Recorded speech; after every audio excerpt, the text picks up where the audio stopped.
like, and follow. All right, y'all, follow me to the next part.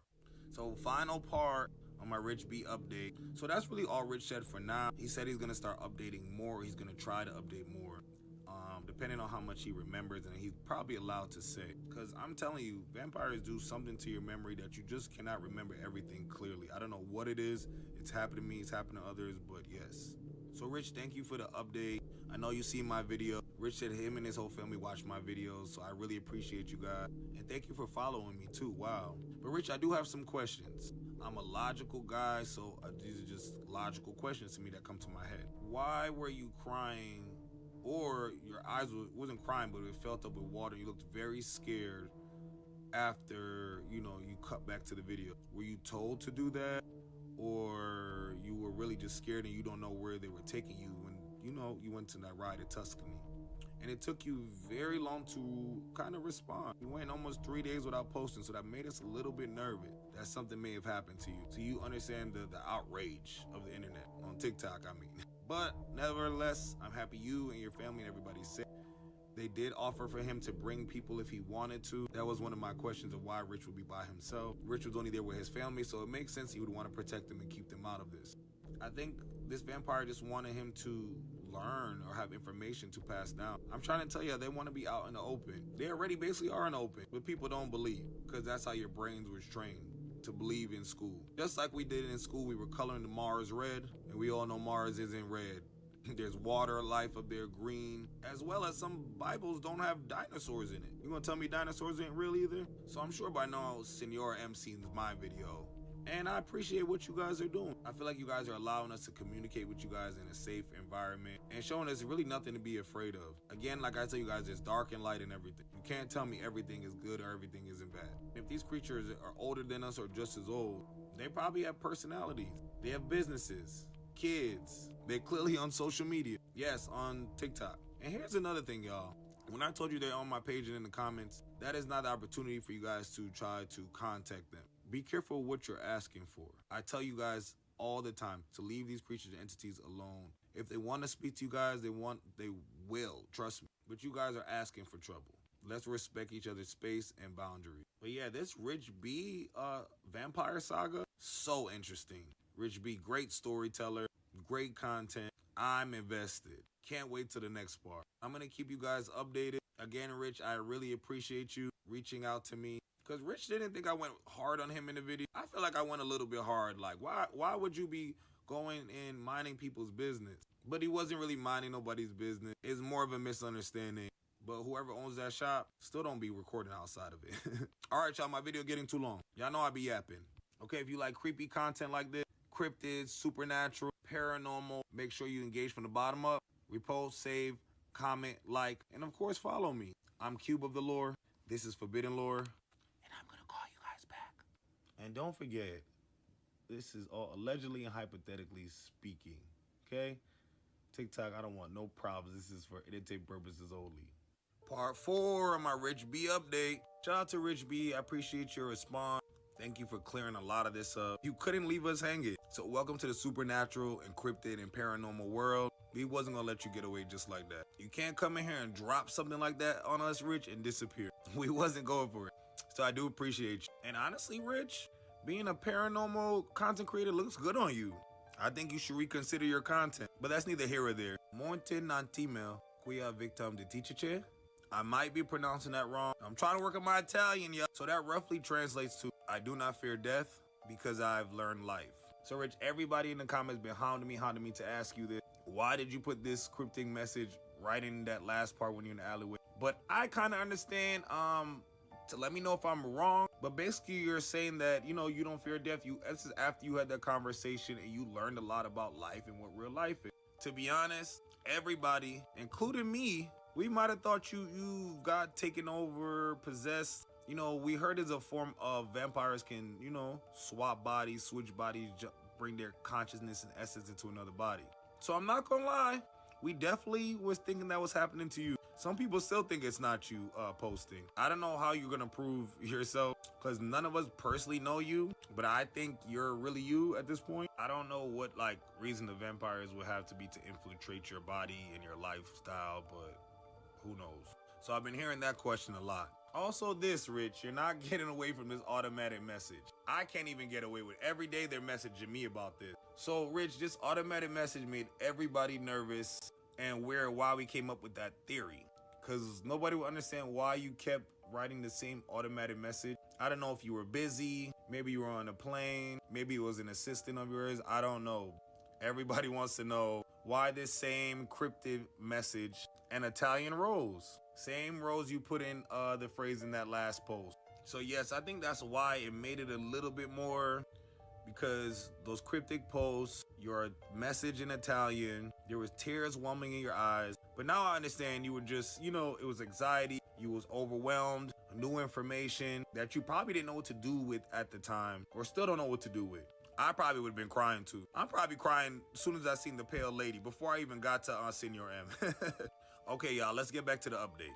So Rich B posted yesterday, I believe it was part 8 or 9, it might be part 9, where he clears up the Gabriel and the Michael thing like I told you guys. He meant to say Gabriel, not Michael. But I think it was very interesting and a little messy how he mixed them up.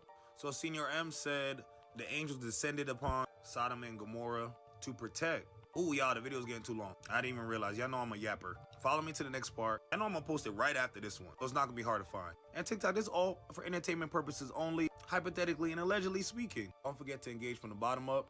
Repost, save, comment, like. Make sure you go check out Rich B's videos. I'm Cube of the Lore. This is Forbidden Lore. And I'm gonna call y'all back. It's about to get weird. Part 5, guys, on my Rich B vampire update. So now it's completely turned into an interview with a vampire. No Anne Rice. Rich B. So some of y'all said, like, how did Rich have a notebook on him? I just think that's a silly question. I carry a notebook everywhere with me too. What does that say about me? We're content creators. Come up with ideas, we see things, talk to people. You have to be able to write that down instantly in the time that it happened. And even take pictures and videos sometimes. So my notebook is always handy. My notebook wrote down all the notes about this story I'm telling you guys about. And I'm home. So Senior M said the vampires descended on Sodom and Gomorrah, which, if you heard about Sodom and Gomorrah in the Bible, the city was destroyed by God. Zaire Namtar. Senior M said that is the real name of them. Of course, y'all know we make up vampires and all those other names of Lord. Those are human names. But they had their own names. And I feel like that name sounds ancient and kind of correct. Hypothetically speaking, I don't know. But it's also one of those names I've never heard of in history. And then if you look it up, it's kind of similar to what Rich said. He said, Senior M said they are fate drinkers. They drink destiny, which makes a lot of sense when you word it that way. Not just like a meal or a snack. Your whole aura, your vibe, your essence, your energy, everything they take in. So if y'all want to screenshot this real quick, I looked the word up, Sumerian word in mythology. And honestly, they don't really know what's the correct, so they're just trying to get closest. Because nobody was alive and around, so nobody knows the correct, translation. But Zaire is related to distress, and Namtar is fate or destiny. Exactly what Senior M said. He said when the city was destroyed, it was judgment. Think of Judgment Day. But on top of that, it was also a purge. No pun intended on the movie Purge, but kind of makes sense where they got that from. He said it was to get rid of all those creatures, hybrids, Nephilims, because they didn't all come out giants. I think some of y'all think like when the mermaids bred with women, all the babies were giants. No, they came in different kind of forms and shapes, different creatures, multiple heads, paws, claws. And I do kind of think like the angels was sleeping with animals. If humans was doing it back in the day, how you not gonna tell me they weren't doing it as well? And that would make sense of why these animal hybrid creatures come out of nowhere. Or maybe those angels are mixed with some type of, godly touch that they can create any type of form and shape. I feel like to make people, humanoid shaped animals, you gotta, So that actually leads me back to my dragon video. This is the video right here. You can find it in my Forbidden Lore series. So basically, that creator found a petrified dragon, but it was in a grave with different other creatures. He seen like multiple creatures combining each other. Some creatures were trying to eat each other. I'm talking about gold head, turtle, dragon, humanoid like gorilla people. It was very strange. Y'all, my video getting too long again. So follow me to the next part, because I didn't even get to the juicy part yet. I'm Cube of the Lore. This is Forbidden Lore. And TikTok, this is only for entertainment purposes only. If you like content like this, don't forget to engage from the bottom up. That's repost, save, comment, like, and of course follow me. And TikTok, that's only for entertainment purposes only. This all allegedly, hypothetically speaking. All right, y'all, follow me to the next part, because it's about to get weird. Part 6 on my Rich B vampire update. At this point, we're doing interview with a vampire, y'all. At this point, he eating Anne Rice up. Netflix, call Rich, call him. This story is too good. We need this on film. Rich, pitch this or something. My goodness. And before we get any further, like Rich said in his videos, we don't care if you guys believe us or not. Not once have I said to you guys in these videos, I'm trying to convince you. You need to believe me. I could care less what you believe. This is for my community. And if you're not of the paranormal, supernatural world, why are you here? Commenting just to comment? Thank you for the engagement. Yeah, I have not once tried to convince you guys or say you should believe me. So I just think that's weird you guys are putting that on me and Rich. You could just keep scrolling. If I don't like content and I don't, relate to it, I just don't relate to it and I don't comment. You guys are having whole arguments, whole conversations in the comments. Are you skeptics or do you really believe? I think y'all believe, because why would you be going in so hard? And especially if you don't do your research, please don't speak to me. I'm so serious. If you had not even started with the book of Enoch and reading what's going on in your own world, we have no conversations to have. We're clearly not on the same intelligence level. At this point, you're just chatting. Anyways, back to the rest of us that enjoy this story and we're having a good time just finding out. So, Senora M said, during, of the destruction of Sodom and Gomorrah, the angels defended to, protect the Nephilim babies that included, the Zaire Namtar. I'm trying to get used to saying that word. So Rich is not sure if it's multiple angels or one angel, but angels did sacrifice themselves in that war, that battle, so some of them can get away. And it said in the story of Sodom and Gomorrah, some did get away, but it didn't say what they were. So basically the offsprings, the baby Zaire Namtar, any of them that really look humanoid, honestly, could pass. I feel like they could escape. But if you're 600 feet tall, Nephilim, you gotta go. I understand, you gotta go. They were eating people and all that at that point in time. No, they gotta go. Y'all forget they were drinking blood too. So I'm assuming all the creatures that are hybrids that kind of look like us or can hide like us, they escaped. So they were protected by secret societies around the world. These secret societies are still going on to this day. It was their job to hide these children and these offsprings in distorted fiction turned to myth, and they essentially rewrote history. They basically gave them a narrative, in which, why I believe that part, we know the media creates a narrative about all of us. My dad is a black man. He happens to be a doctor and anesthesiologist. I can't tell you guys the many times I've seen this man got pulled over by the police. And then the police to turn around and be embarrassed when they find out he's a doctor. Profiling. So that's almost like similar. The media created this about us and them. I feel every species and humanoid creature. They said this about the Indians. They said this about the Asians. Said this about the indigenous people. Said this about the Irish people. They have something to say about all of us. But at least they don't have nothing to say about themselves. That's why we know y'all, we know what y'all on. We're gonna leave that there. All right, y'all, follow me to the next part. My video is getting super long. Don't forget to engage from the bottom up. Repost, save, comment, like, and of course follow me. I know you didn't do that yet. I'm Cube of the Lore. This is Forbidden Lore. And as always, TikTok, this is only for entertainment purposes only. Allegedly. Hypothetically speaking. All right, y'all. Follow me to the next part, because this is about to get weird. Part 5, guys, on my Rich B vampire update. So now it's completely turned into an interview with a vampire. No Anne Rice. Rich B. So some of y'all said, like, how did Rich have a notebook on him? I just think that's a silly question. I carry a notebook everywhere with me too. What does that say about me? We're content creators. Come up with ideas. We see things, talk to people. You have to be able to write that down instantly in the time that it happened. And even take pictures and videos sometimes. So my notebook is always handy. My notebook wrote down all the notes about this story I'm telling you guys about. And I'm home. So Senior M said the vampires descended on Sodom and Gomorrah, which, if you heard about Sodom and Gomorrah in the Bible, the city was destroyed by God. Zaire Namtar. Senior M said that is the real name of them. Of course, y'all know we make up vampires and all those other names of Lord. Those are human names. But they had their own names. And I feel like that name sounds ancient and kind of correct. Hypothetically speaking, I don't know.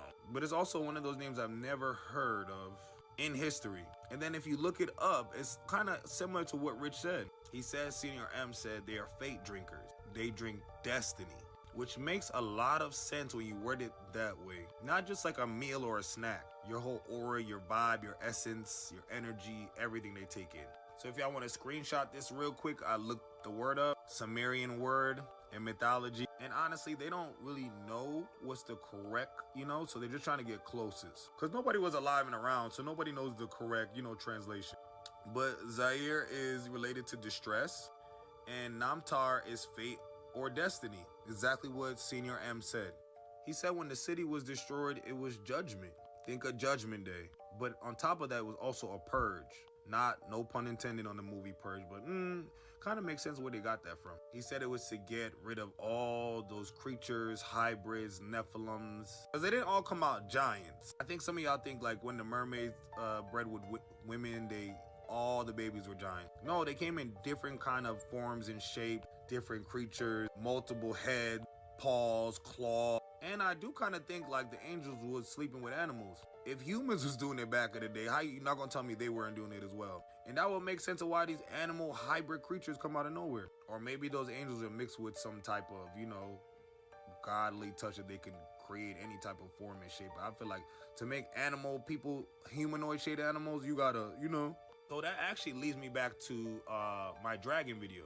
This is the video right here. You can find it in my Forbidden Lore series. So basically, that creator found a petrified dragon, but it was in a grave with different other creatures. He seen like multiple creatures combining each other. Some creatures were trying to eat each other. I'm talking about gold head, turtle, dragon, humanoid, like gorilla people. It was very strange. Y'all, my video getting too long again. So follow me to the next part, because I didn't even get to the juicy part yet. I'm Cube of the Lore. This is Forbidden Lore. And TikTok, this is only for entertainment purposes only. If you like content like this, don't forget to engage from the bottom up. That's repost, save, comment, like, and of course follow me. And TikTok, this is only for entertainment purposes only. This all allegedly and hypothetically speaking. All right, y'all, follow me to the next part, because it's about to get weird.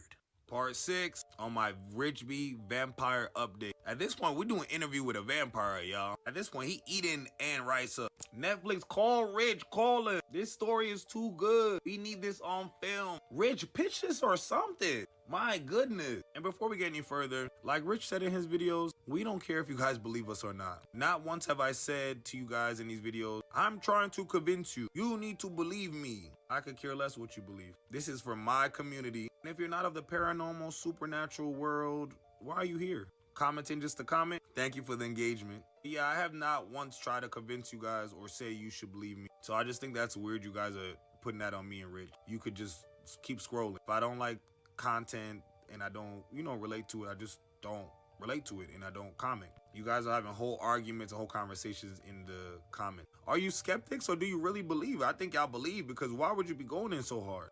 And especially if you don't do your research, please don't speak to me. I'm so serious. If you had not even started with the Book of Enoch and reading what's going on in your own world, we have no conversations to have. We're clearly not on the same intelligence level. At this point, you're just chatting. Anyways, back to the rest of us that enjoy this story and we're having a good time just finding out. So, Senora M said, during, of the destruction of Sodom and Gomorrah, the angels defended to, protect the Nephilim babies that included, the Zaire Namtar. I'm trying to get used to saying that word. So Rich is not sure if it's multiple angels or one angel, but angels did sacrifice themselves in that war, that battle, so some of them can get away. And it said in the story of Sodom and Gomorrah, some did get away, but it didn't say what they were. So basically the offsprings, the baby Zaire Namtar, any of them that really look humanoid, honestly, could pass. I feel like they could escape. But if you're 600 feet tall, Nephilim, you gotta go. I understand, you gotta go. They were eating people and all that at that point in time. No, they gotta go. Y'all forget they were drinking blood too. So I'm assuming all the creatures that are hybrids that kind of look like us or can hide like us, they escaped. So they were protected by secret societies around the world. These secret societies are still going on to this day. It was their job to hide these children and these offsprings in distorted fiction turned to myth. And they essentially rewrote history. They basically gave them a narrative. In which, why I believe that part, we know the media creates a narrative about all of us. My dad is a black man. He happens to be a doctor and anesthesiologist. I can't tell you guys the many times I've seen this man got pulled over by the police. And then the police turn around and be embarrassed when they find out he's a doctor.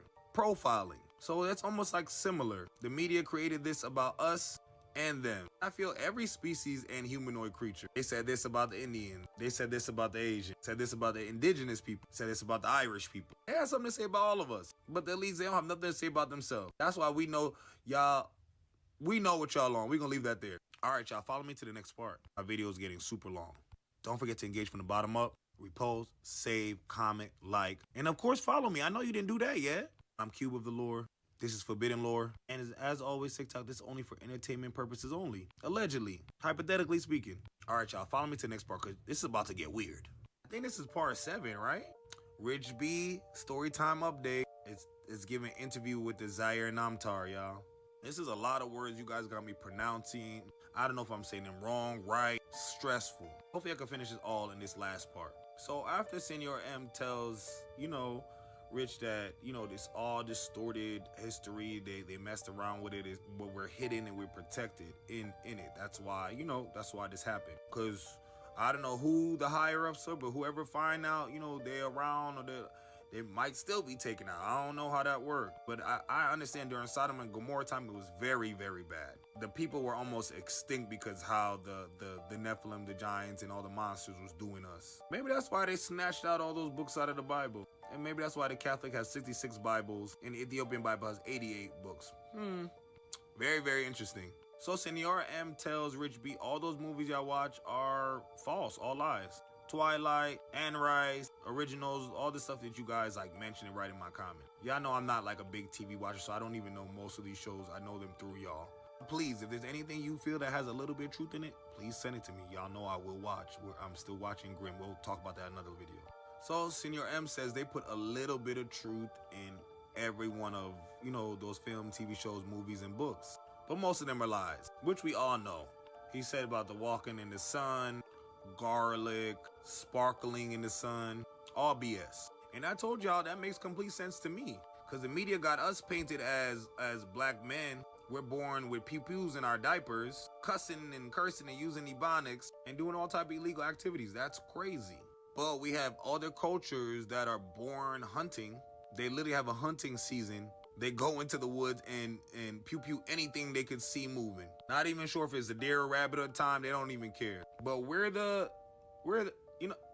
know what? Never mind. Let me get back to the story. So I understand a distorted image and a fake narrative and lies the media and, books paint and create about you. Senora M said he pities our distractions. I'm not gonna lie, he ate with that.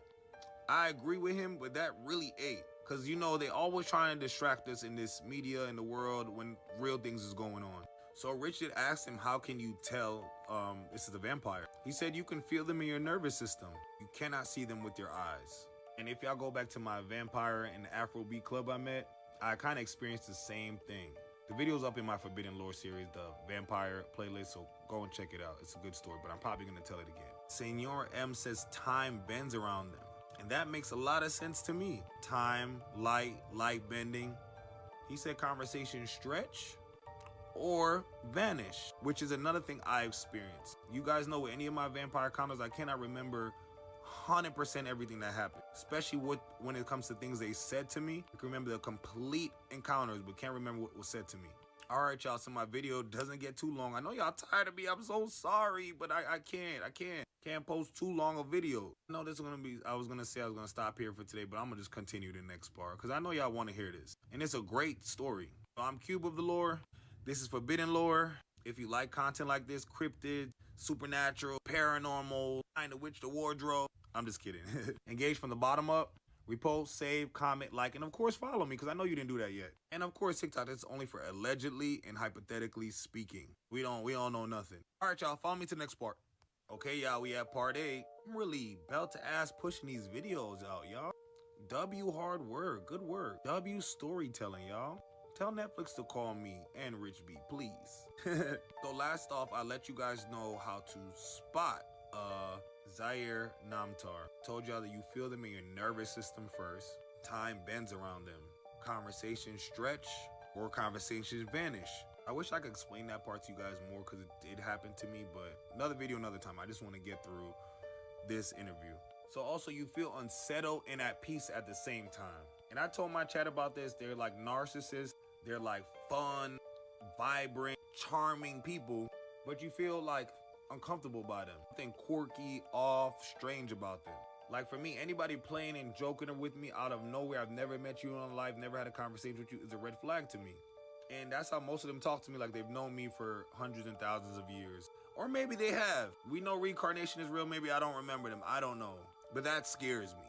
He says some feeds on blood, the old ones feed on energy. He didn't use those exact words, energy, but me and Rich B, I feel like that's what he was saying out of it. They just speak more encryptive and like an older, vibe. And that's another thing. They don't speak like regular people. So pay attention to that. They always seem like they know more than they should, or they're a little slower talking and more like, I don't know, y'all, how to put it. Just very alluring.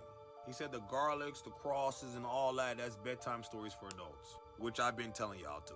Or Rich B goes on to listen and ask them about all of them, all of those items. Senor M told Rich, everything is wrapped up in plain sight.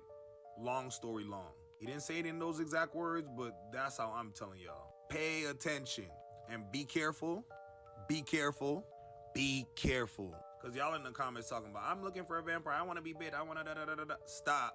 But y'all grown, y'all gonna do what you want to do anyways, but just be careful.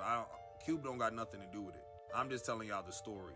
I'm never telling y'all to go outside and get yourself in no trouble, no danger. Y'all see me, I'm in my house. I can't even do a video outside, I'm scared. So he said, if you mix garlic with ashen root and blood thyme, I don't know what any of these are, I'm just telling you guys what Rich said, that can do something to them, so I don't know. Rich asked him about crosses. He said crosses are beautiful, and what they represent is beautiful. He asked him about steaks, like wooden steak. So Senor M said, in Iceland, there's a tree called the Graven tree, and it grows over there. Not sure what he meant by that. I'm assuming that's the only steak or the wood that can, unalive them maybe.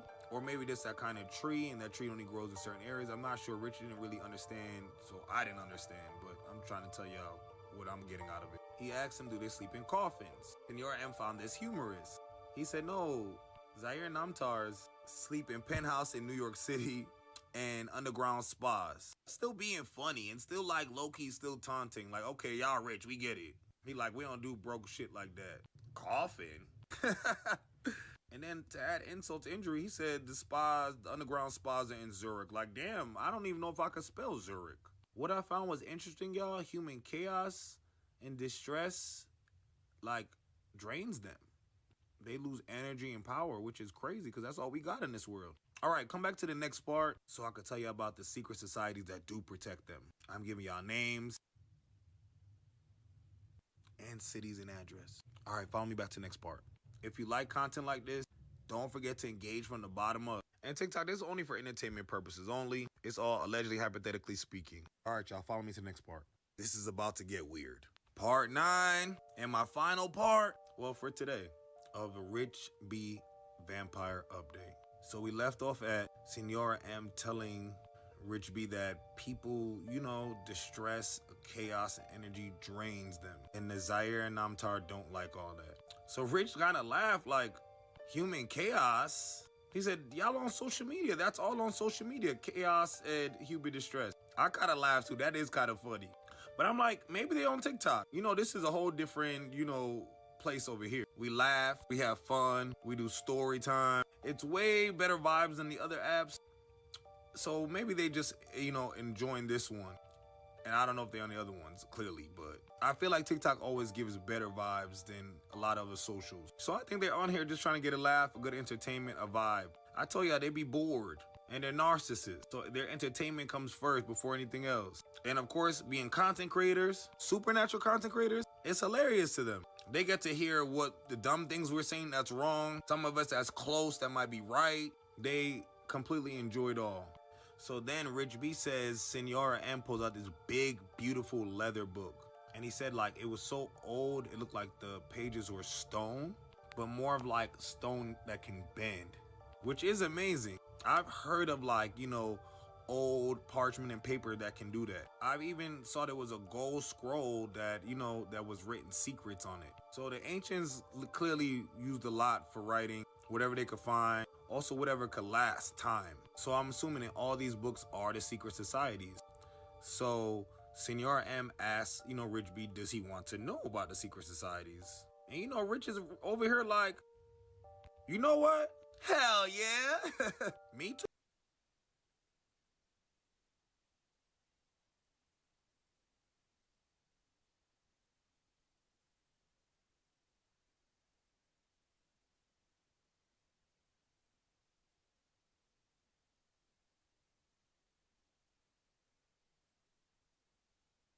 Shit, I want to know too. So I mean, y'all, what are we gonna do? We gotta find out. So again, he mentions quietly around the world, secret societies protect them.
Now listen, you really motivating everybody to start a weight loss journey. Like literally, that's crazy, man. Marcus, you look ugly like always do. You always look ugly. You know what I mean? Always look ugly. Like that. Tell them niggas what they need to go watch right now. Clover YouTube channel right now. Chat, we just posted Clover.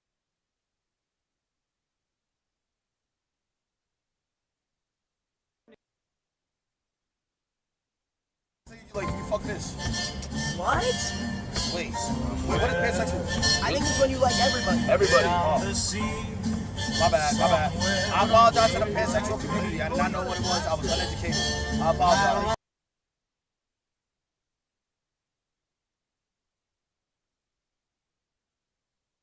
Let me go ask if they're almost ready. You guys are kind of boring, not gonna lie. Oh wait, almost ready? Tell me when she is before she walks out. Okay. Oh man, not again. The same clip of last year and 3 people. They're gonna see, chat. No, they're gonna see. Last year they did it crazy to me. Last year he did the bald. Remember when they were bald? Classic. W Peach. Hey, Chad, vibes been pretty good, man. Vibes been pretty good, man. I feel blessed to be able to do this. This is amazing. And, yeah, bro, I feel happy to be here. This is great. We still have about... What is that? I can't read my...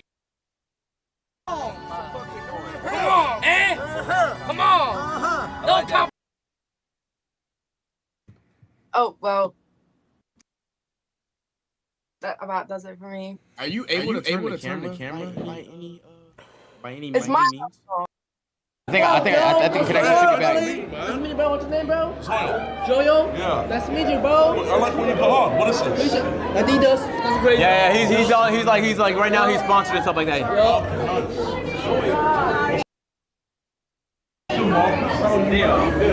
right. Twos, they're saying muted. No, twos now. Twos, we're good now. No. How's it looking? Good. Yeah, connection's way better up here. Okay, good. What? I don't know how much of you guys. Hey, how you doing? Yes. What's going on? I just want to say hi to you. Nice to meet you. I'm Annie. Annie. I stream like MMOs and stuff. Oh, cool. And I got to like what type of MMOs? Like RuneScape? I'm trying to get. Wait, I just remembered. Someone sent me a clip. You didn't vote for me because Soda Poppin had a clip of RuneScape. Yeah. I played more RuneScape than he did. Oh, that's it. You should have corrected the clip. I just picked the game that I knew. Yeah, no, it's What's your MMO of choice? World of Warcraft? Heard you. I never got into that game, but it looks addicting. Have you played a lot of RuneScape? I played a good amount, then I got my It's traumatic, like, to be honest. Like, I'll trauma dump if you need me to, but like, that's fine. yeah, I hit level 40. I was grinding my ass off. I was gonna brag to my friends. This was like in 2008. I don't remember. I think it was like level 40. Like I was doing good. You know, I was hitting the wilderness from time to time. I was slaughtering some of my friends and stuff like that. And then one guy said, "Yo, I'll grind for you. Just give me your account." And I did. Oh. I never got it back. I have trust issues now. No. Yeah, and I haven't touched a singular. You couldn't get it back? Like no ID? No, I never heard from him again. Oh no. Yeah, so ever since then I haven't played an MMO. So that's why. Yeah, I'll play RPGs now. You play what? RPGs. Oh, yeah, that's fair. Yeah. I saw you, so the way I got to know you was because you did the thing with Extremely. Yeah. And you guys had such a fun, like, dynamic to watch. Yeah, thanks. It was really funny. Like, Appreciate that. Her being goofy and you just, like, looking at her and all. It was really funny. I appreciate that. It's nice to properly meet you. Yeah, really Hopefully you win. Yeah, hopefully you're not taking offense to my vote. I'll just vote based off clips. Yeah, nice to meet you guys. Yeah, nice to meet you too. This is my sister. She doesn't really do Twitch stuff. Sorry. Oh, no Twitch? No Twitch. Heard you. All right. Yeah. She's a normie. Yeah, normie. All right, have a good day, guys. Nah, my nigga, your afro, life-changing. Life-changing. Like, well, let me tell you, bro. What's up, man? One of the best afros I've seen all year, bro. For real. For real, man. Agent, nice to meet you, bro. Nice to meet you. Nice to meet you. Where you from? What's your background? I'm Salvadorian, brother. Wow, man. Thank you. I love it, bro. I love it, man. I'm good, thank you, man. Appreciate it. Hey, what's up, Gingo? What's up? You want to sign this for me? Damn, you won already? Yeah. Fuck, I'll sign it. This is best stream game. Peak. Oh, you made peak. I wanted that. Damn, I suck at that game. I know. Okay, he knows. All right. Oh my gosh. All right. Yeah, please. I'm getting yeah, hell yeah, a bunch bro. of streamers to sign it.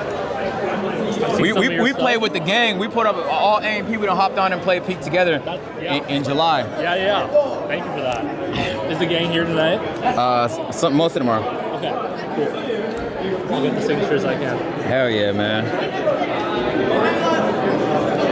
Hey, man, it's nice to meet you. I didn't get your name? Nick. Nick. Yeah. Nice to meet you, bro. Nice to meet you, dude. Yeah. It's just water. It's just water. Sorry, chat. Sorry. He's right. That was so risky, though. And my hands wet. So. That was risky. Yeah. That was alcohol that I my first drink. Hey, the statue's really heavy. I'm sorry. Yeah, no, you're good, bro. Nice to meet you, man. Nice to meet you, bro. Don't do that shit again. You scared the fuck out of me, My bro. fault, Gango. My heart went to my dick, bro. Nah, it wasn't alcohol, Chad. It was straight water. It was straight water. I confirm that much. I'm the type of nigga to lie about what's in my cup. What? Math, history, social studies. It's all been leading up to this moment. Life is short, but lunch is shorter. That's the Lunchables effect. What if he says no? You got this. Hi, Allie. Will you go to prom with me? During the Subaru Share the Love event, we donate to charities like Make-A-Wish. You wish for a prom? I wish for a prom for you. Get a great deal on a new Subaru, and Subaru will share the love. For views like this, you gotta get out there. In a Ford Bronco. Enjoy open air freedom. In a Ford. Be more alien with Alienware. You know, I've always found it strange. People really want to save money, but are so willing to toss their hard-earned coin into a 3-foot pool of disappointment. I want to be rich.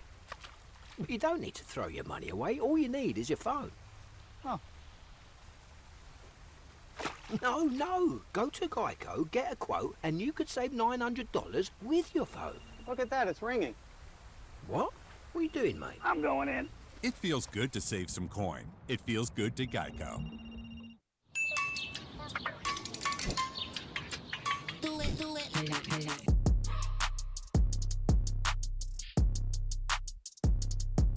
18 to 24-year-olds get 6 months of Prime for $0.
I was debating. I had a couple opportunities, but I don't know if I want to fly all the way out there. Okay. Yeah. It should be a good one to be at, though. Yeah, I heard. Because it's in San Francisco, so a lot of people. Are you like? Did you do Super Bowl last year? Yeah, I'm the champion, dude. So they're probably looking for other folks, Trip. right?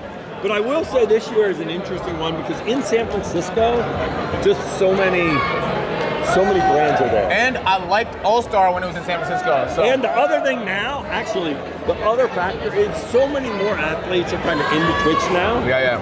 Right? That just, and in fact, like we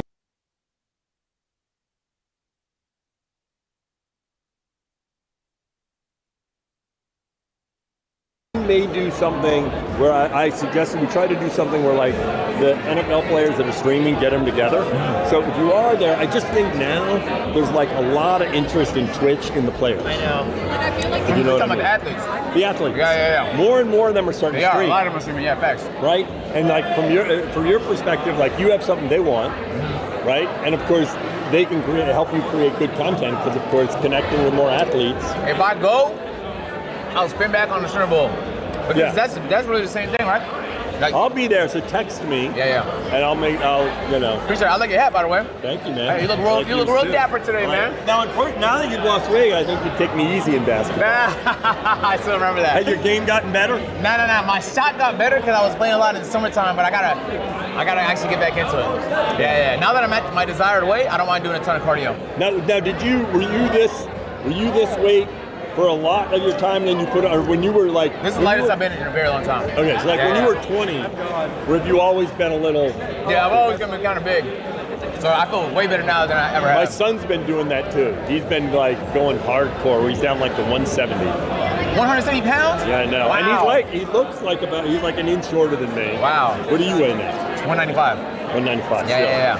Anyway, when was the last time you were 195? Goddamn, when I was uni, like when I was 19. Yeah. And never since then. One time in my life, that's it. And never since then. All right. Anyway, hopefully I win all the awards today. Yep, I'm rooting for you, Appreciate man. it, Appreciate it, bro. Who I know here? How y'all doing, man? I want to introduce myself. My name is Agent. Hey. What do y'all do? What's up? What do you guys do? Oh, I cook. Oh, fire. Yeah. I eat, so. Oh, yeah. What's that, man? What type of stuff you cook? Everything. I just pick stuff that I want to learn how to cook and then I cook it. That's really neat. You stream it? Yeah. That's really, really cool. Yeah, What's your channel name? Barley the Bird. Huh. Oh, some people in chat know you, man. Oh, that's cool. That's cool. Yeah. I'm gonna have to tap in. I've been getting into more food content myself because I'm a huge eater. My chat knows how I'm a chef sometimes. I can put some stuff on the grill from time to time, but not, not professional or nothing like that. But it's nice to meet you. You stream?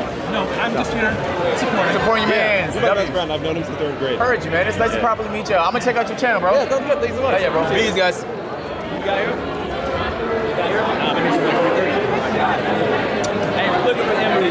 Where'd you go? I don't know. I saw one person. Agent, you eat it? It's ice, nigga. Already?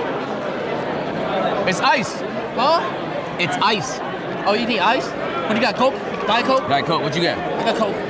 Diet Coke? Nah. Yo, I'm just so not you fat. know, Diet Coke is sweeter than regular Coke. It tastes better. Yes? Yes. Wait. It's not a fat thing, dickhead. Yes, bro. Go get some Diet Coke. Come back. You gonna fuck with it, gang. I be putting all my mans on, chat. Coke Zero is better than Diet Coke. Okay. Diet Coke is better than regular Coke. It's a cat. Okay. It's nasty. They say. Alright. Diet Coke has. Just because you fat doesn't No, mean it's I not have to fat. be It's not fat. I'm skinny. It's not fat. I Look, can drink. Listen. I can eat. No, listen. I can drink. Look, so look. Coke or Coke? Instead of sugar. Oh my God! Wait, is that sweet tea? No, nigga, it's Diet Coke. See that? So look, no, you're pissing me off. A nigga drinking Coke is spitting in your mouth. Hell no, look, listen. Diet Coke got an ingredient. It don't use sugar. You sweeten this with high fructose corn syrup. It's fake. It's fake. It's fake. Wait, you sweeten this with aspartame. It's also fake. Wait, you drink Coke? Cause nigga, just go get a Diet Coke, man. Spit his Coke into my mouth and I spit it in your mouth. That's Diet Coke. No, just go get one, bro. We're gonna try it.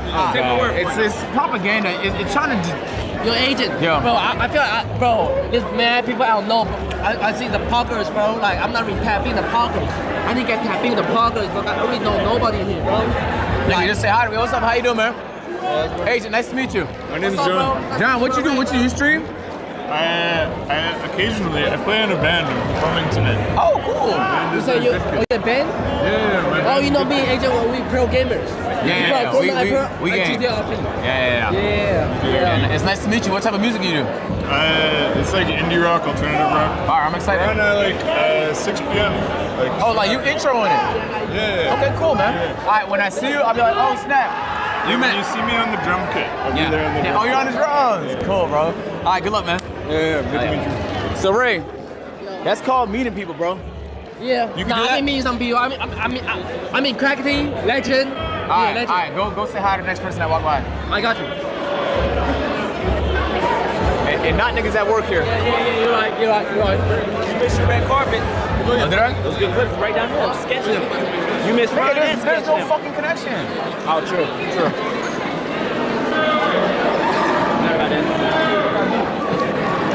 What's up, man? How you doing? You too. Say something. That's my manager, you come fuck. I'm not to him, dickhead. You're right. Wait, you cannot go in. Oh, it went in my nose. What? It went in my nose. Get shit on my suit. We good. Hey, that Diet Coke went in my nose, man. Wait, when the show start? You wanna say hi to them? I bet you won't. Nigga, don't tell me you're shy. Wait. Hey, Rakai. Wait, how this nigga's shy. How you tell what? This nigga don't want to say hi to people, bro. I'm shy? He's afraid. Look, Rakai, go say hi to them two right there. What's wrong? He wants me to say hi to every single people on me. Easy, bro. Easy. Hey, Rakai. Rakai.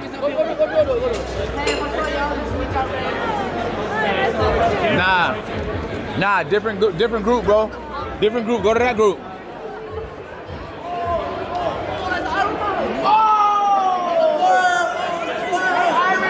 Oh, thanks. I appreciate that.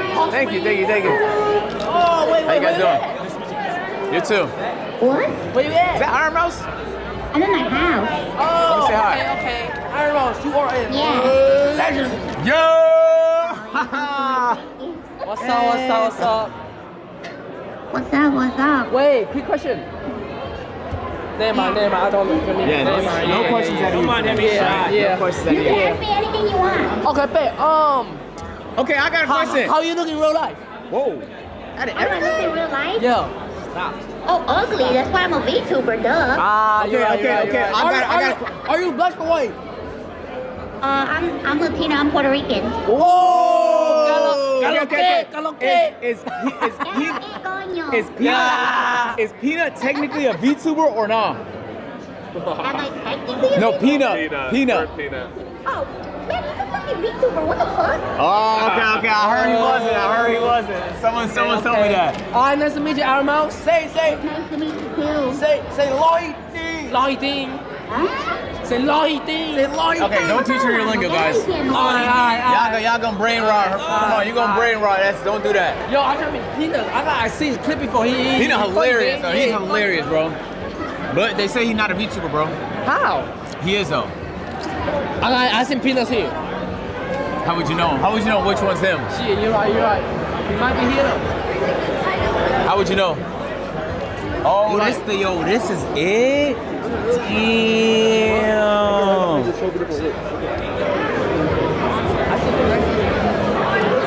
Yeah, chat. Hold on, that's Wake right there. I should say hi. Yo, the girl behind us, she's lesbian, right? Huh? Look behind you. She's lesbian, right? You say lesbian? Yeah, so lesbian. How the fuck would I know? Let's go ask her. Fuck it. What? Alright, fuck it. You gonna ask her second? Hold on. No. Huh? Hey, y'all niggas gotta chill. Don't block You're him. gonna Don't block him. go to a random woman, ask her if she's lesbian?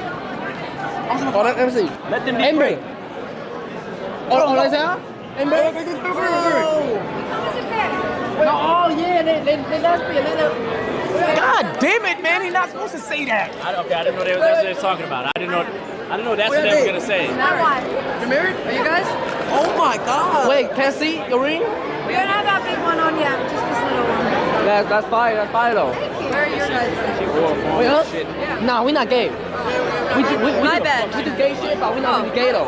Feel me? Yeah. It's alright. Oh, like here, literally. Yeah, very literally. I should have stopped him, bro. Niggas say, oh, you the lesbian, right? But who says that? I didn't know that's what they were going to say. Who says that, I was going to tell them let them do it. Who actually says that? All right, let's go say hi to... There's no way she wants to be barefoot. I lost him. There's no way she wants to be barefoot. Yo, I'm blanking on her name. Red dress behind you.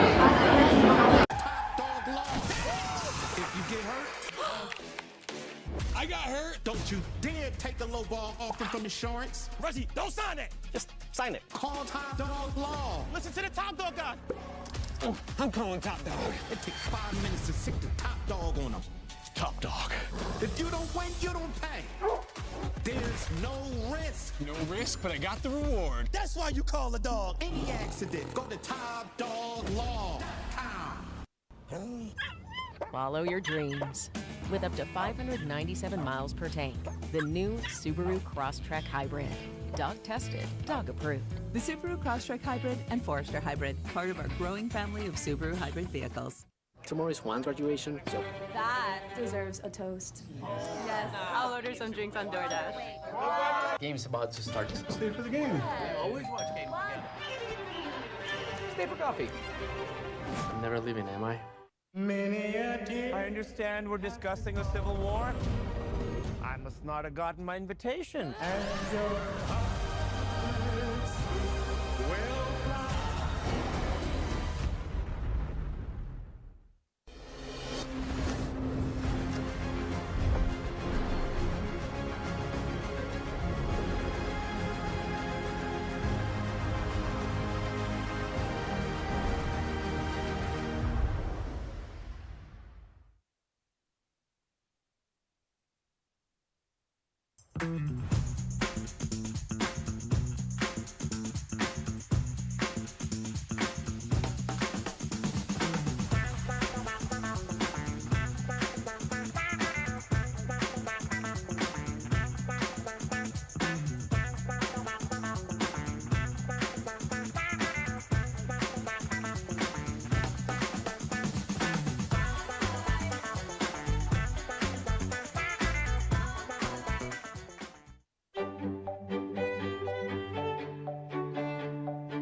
Agent, nice to meet you.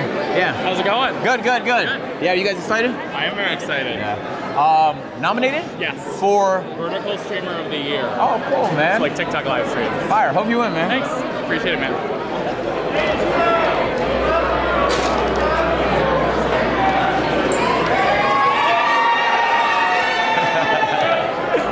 Hey, could I get another Diet Coke, please? Thank you. Some water?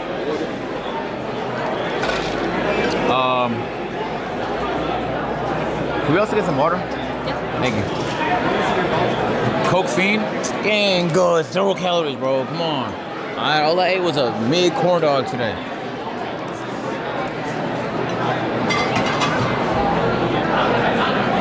Thank you so much. Wait behind me. A short what? We're filming a short for Cutie. Can we get you to sign this? Hell yeah. Okay, all right. Appreciate you. Yeah, hell no, man. Had an older picture. Toronto was playing in Los Angeles. The day that this photo was taken, I had my biggest video ever.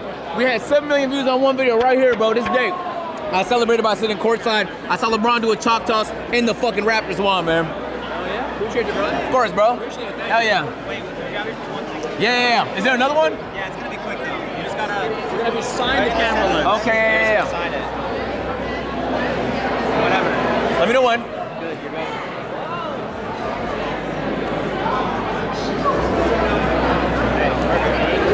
Yeah, of course, man. It's gonna be on TikTok or? It'll be on TikTok. Five. Hey, nice to meet you. Oh, so sorry. I want to apologize. No, let me get you a drink. No, it's okay. It's okay. They're free. Yeah. Oh, yeah. I don't drink. You did. There were two right there, and it was fucking top dog. Yo! Actually insane, by the way. Nah, There's your so much feet weight. though. Let's talk about the feet. Like, Tank with the big fur, with the dress pants though. But you're in a classic all black. Yeah, you can't go wrong. Can't go wrong. It's top to Can't go bottom. wrong. Fucking the ball. Hell yeah, You did appreciate it, man. Let's get some. Appreciate you, bro. Thank you. I'll need it. You get your water? Yeah. Okay. You drink it?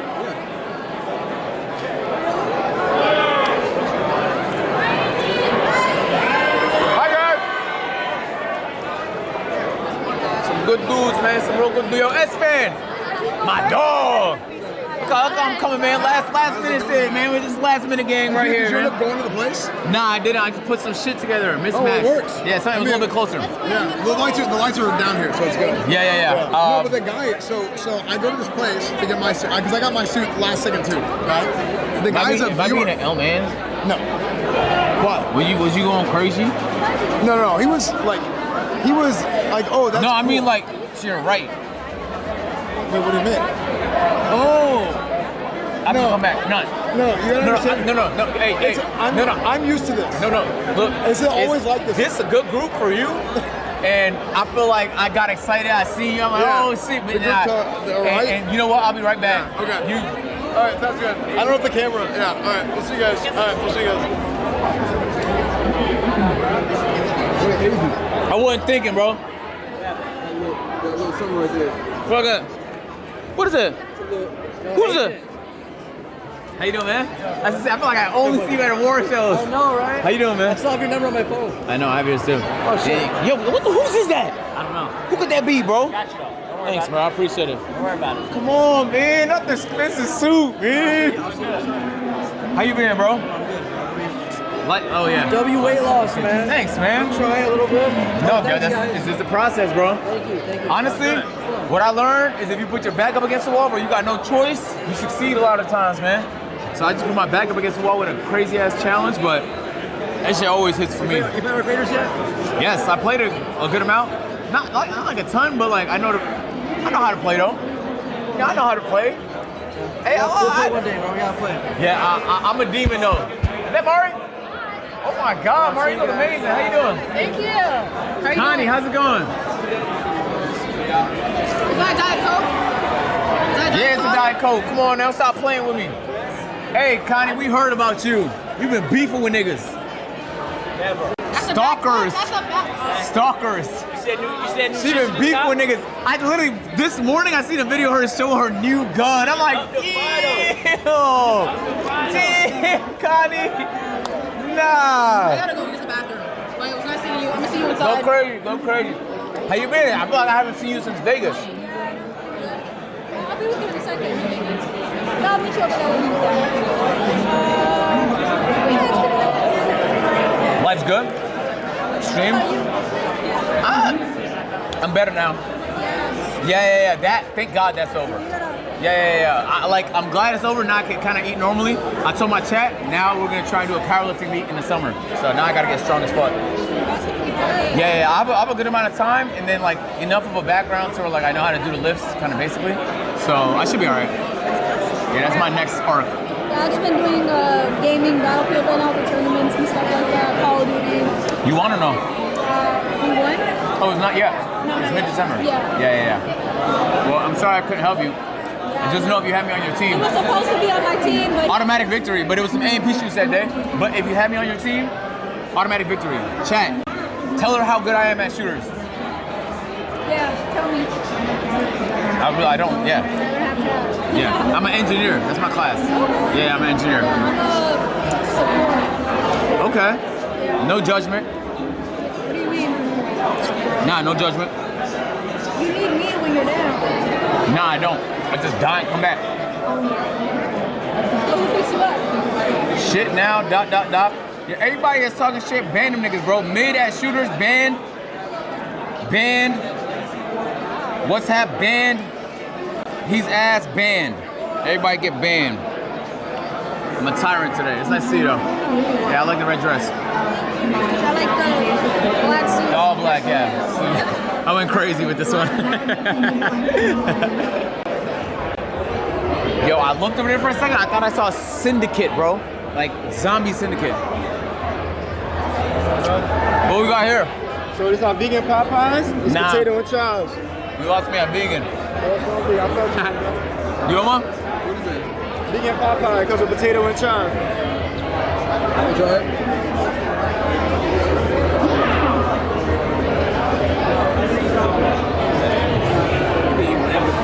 You eat whatever the fuck a nigga like. If it's on a plate, you just gonna eat that motherfucker, bro. What you gotta do is the ass on the stick. Mondo gonna eat that bitch. If it's free, you gonna eat it, bro. Mondo, nigga said Mondo willing to try shit. Whatever the fuck is on a plate for free, bro. gang. Okay.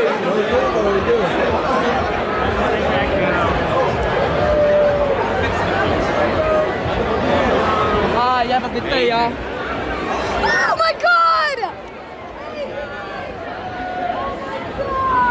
How you doing? That's crazy! How you doing, man? My dad is here! Yeah, I noticed him before I noticed you. That's so creepy! Damn, you put that shit on, nigga. I Boy. got a designer dress. Designer, wait, how designer are we talking? I spent a lot of money on it and I regret it. Yeah, it was a lot. It was a lot of money. Yo, What have you been? as a woman, can you reuse a dress or not? I'm gonna wear it to Emily's award show. Fire, okay, yeah, bet. Because sometimes as a nigga though, like people say like, damn, you wore the same jacket twice. It's like it's a stigma that comes with that. Well, technically you're not supposed to, but this dress was like 4K.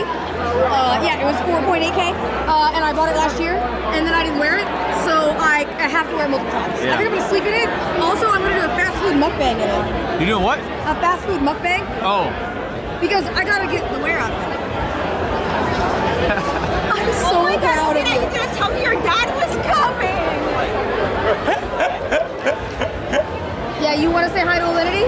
Hey, Alinity. Hi, Daddy. How's it going? What did you just say? What is it? Whoa. Whoa. Hey, Alinity. You didn't even exist in that moment. No, she was. I'm not gonna lie, you this- did not exist to her. Hey, this is a one-on-one combo.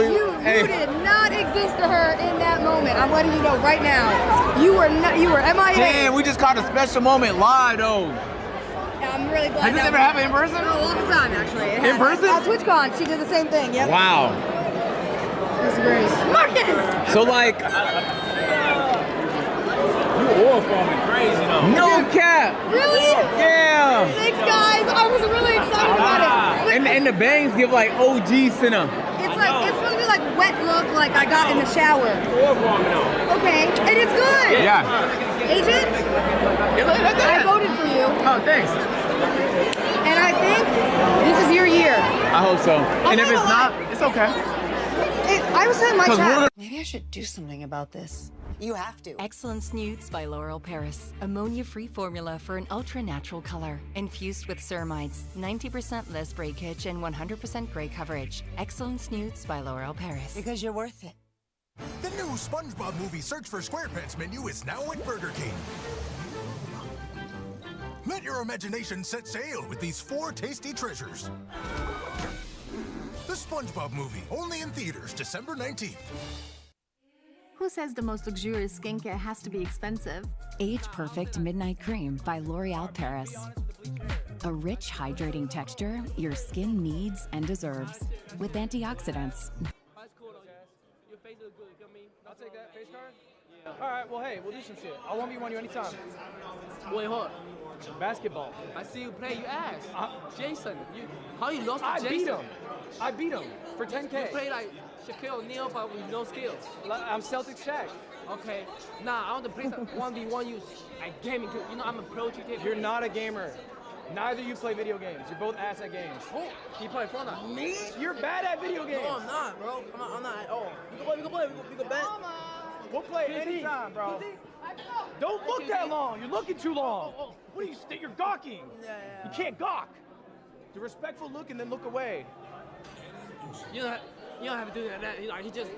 He just said, I want to say, walk out. Feel me? Yep. I'm looking at. I'm looking at. No, you know what? Yo, we're gonna keep in touch, bro. Let's settle in anytime. Wait. I thought I tried to game with you. I'm a truly gamer. You're not a gamer. Ray, you're funny. What game you play? You're funny. You're athletic. You got an Adidas deal. You don't play video games. I play GTRP, Minecraft, Chain Together. If RP's your first game, you're ass. RP skill. Yes. You got the rob people. You got rob. Cook 2 minutes. RP. Yeah. All right. Hey, all right. Now I'm gonna get the number. Anytime, bro. 10K on the line. Let me get this. Oh, my number? Yeah, I thought I tried to do something. I'm hungry as shit. All right, I'll text you. I bet. All right, see y'all. All right, bro. You safe. You good?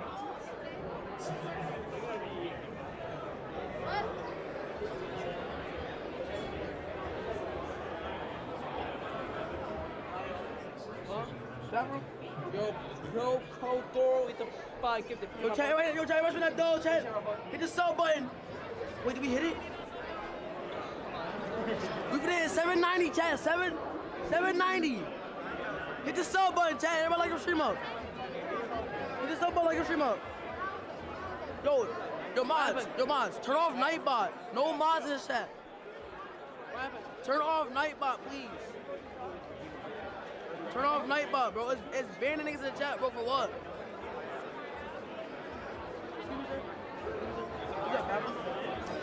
Yeah, the restroom.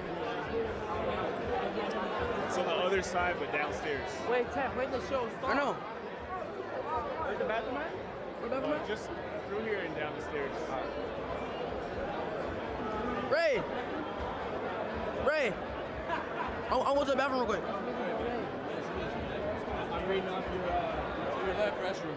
Wait, where's the bathroom? Downstairs to your left. Bathroom to my left?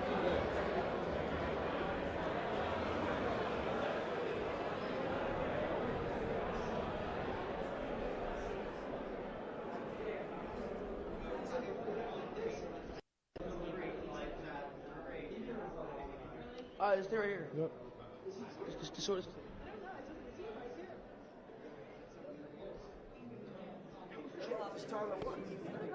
Shut up, Bobby.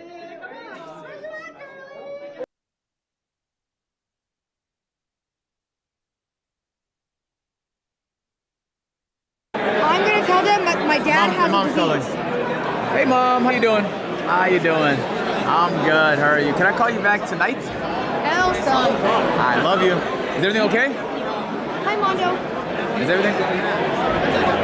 Oh yeah, I bet they are. It's black, right? Yeah, I bet. Tell him to stop. All right. I seen pictures though. They've been sending me videos and pictures. So. Yeah, I know. Yeah. I'll call you when I get out. All right. Love you. Bye. Bye. Love you too. All right, we love each other. Bye. Should I tell them that my dad does crack? Yeah. Okay. No. Some women like that. What? Say your dad. Say that your dad sells crack. Yo, Alinity. What's something that she could say to make her dad less attracted to women? To make your dad less attractive to women? Yes. Attractive to women. That he treated your mom really poorly. Oh, I was gonna say he sold crack. No, that's not gonna make I tell you, some women like that. Yeah. I mean, like, oh, he's rich? That's crazy. I mean, the crack probably sells for a lot. No, yeah, probably. I don't know. I've never bought crack. I don't know. Maybe he sells fentanyl. What if he sells fentanyl? Fentanyl? I don't hit as hard. What? Are you just doing fentanyl? Like, what's going on? Not anymore. Why did Sina? Yes. Just tell, like, that he was a bad, like, father or a bad husband or, like. I don't want to say that though. He was a great dad. And he was a good guy and he raised us. Really? Okay. Where is he? I need to talk to him. Where did he go? He sells crack. I'm walking away. No. Hey. Wait, no. Yeah, she's I'm not replacing her. Yeah, I cannot replace she's her. game planning for you right now. Oh my god, now I have to stay here until someone else comes, right? What you mean? Is that what happens? No. Because she was here and then like now she's gone. And why does she have Vaseline in her purse? I think are you an overthinker?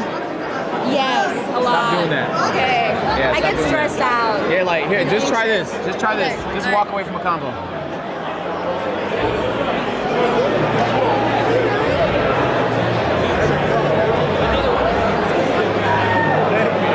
I met him in the Will Hall.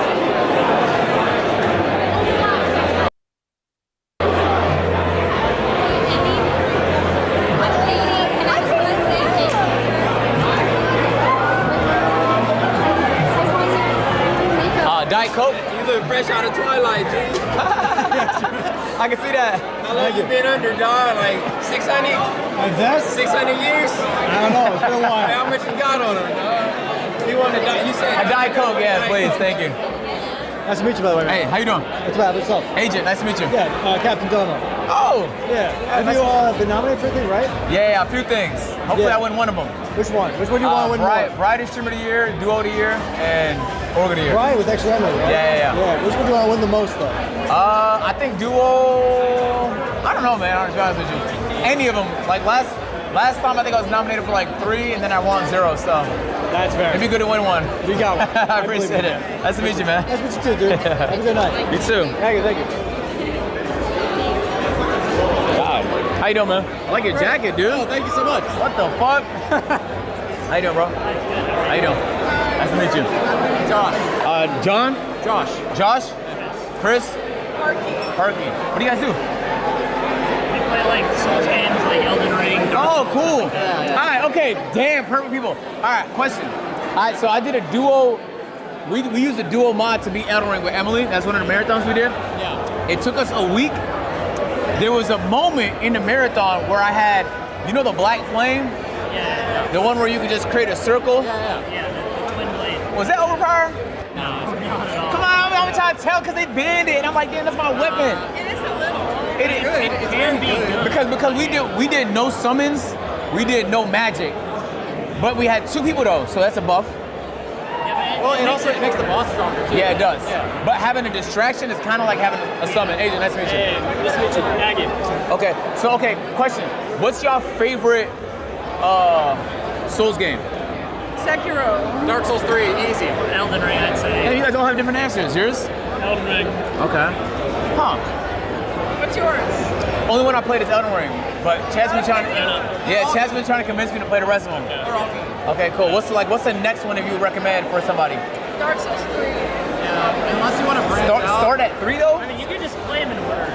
Like, do Sekiro. If you start at Sekiro's dope. I agree. And it's way different. It's way different. I agree.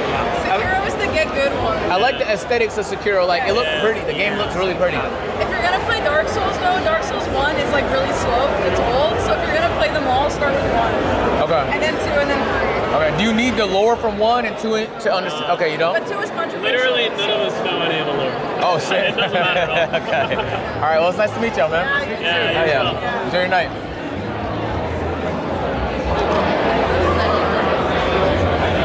How you doing? I'm good. You heard that, chat? My black flame ain't overpowered. Hey, what up, man? Are you working, Fan? Yeah. Are you stressed? Yeah. Okay. I didn't sleep at all last night because I'm jet lagged. All right, well, I don't want to hold you. Take some breaths, like relax. We're gonna sit next to each other. Most of the time,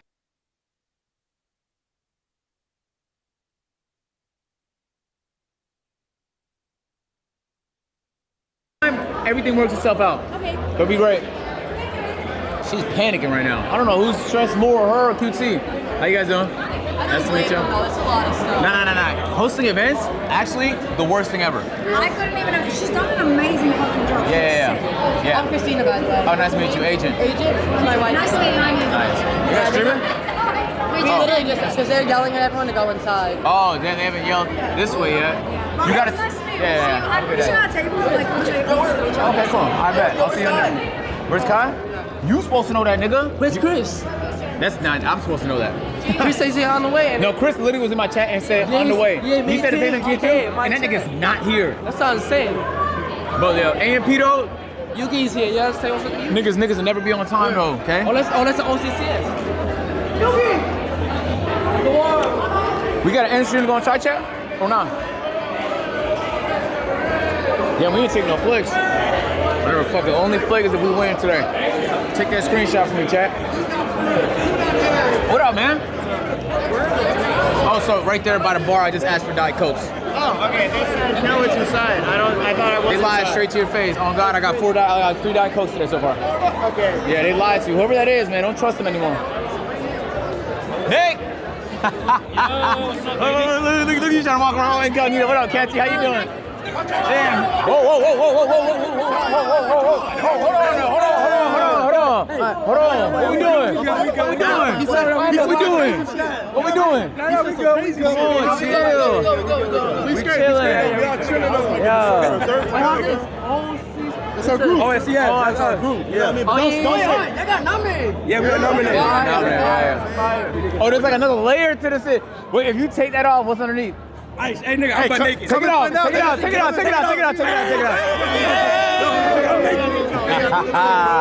That's stage 3 of the fit. Hey, we taking shots? Yeah, Diet Coke. Diet Coke shots. Not diet. No? We take shots. Let's take shots. Let's take shots, bro. Ready. Take shots. You've been looking good. You're not a real gay nigga, bro. I forgot A real gay nigga would have kissed him. Yuki.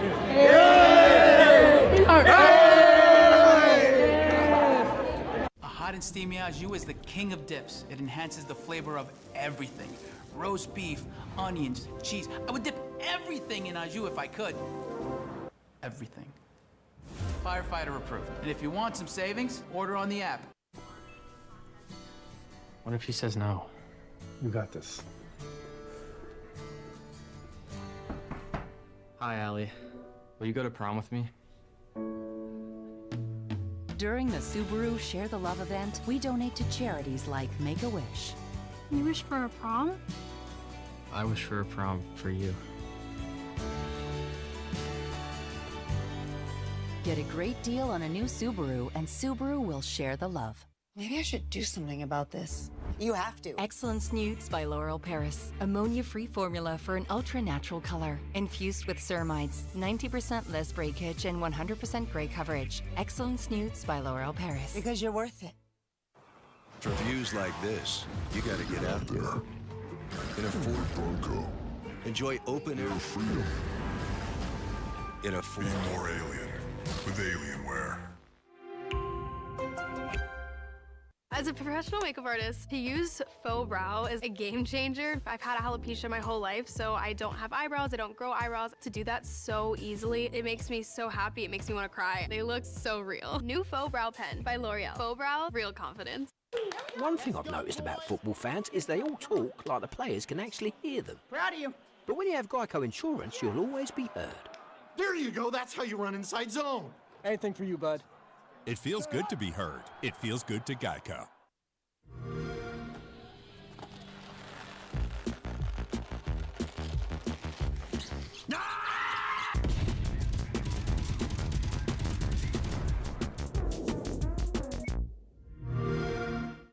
You know that uncomfortable feeling when you're trying to look gritty for the game, but it's less grit and more goth? Hanes never feels uncomfortable.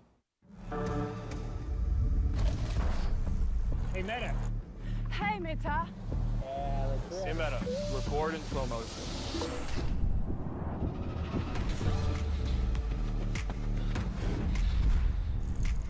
Hey, Meta. How am I doing? You have ridden 54 miles. Hey, Meta. Take a video. Let's go, guys. Video.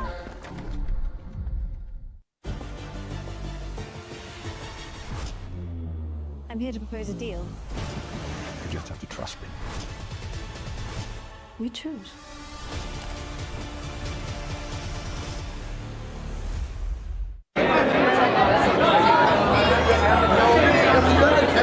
Oh my God! I saw you. How come you didn't fall out with the gang though? Wait, what? They're right there.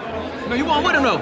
Ah! How come I didn't see you? She ain't step out the sprinter. No, you didn't step out the sprinter. I did. I was looking for white. No, you didn't. I did. I said hi to everybody. I dapped everybody outside. You was not there. You didn't wait for me. You're not patient for me. No, I dapped everybody else. No, I saw you react to a video, came in the and Uber, she nigga. was an Asian girl with blonde hair, and you said, "Is that Sunny?" It looked like you. No, it Oh my didn't. god. Came out of Uber. Come on, Sonny. That looked just like you, man.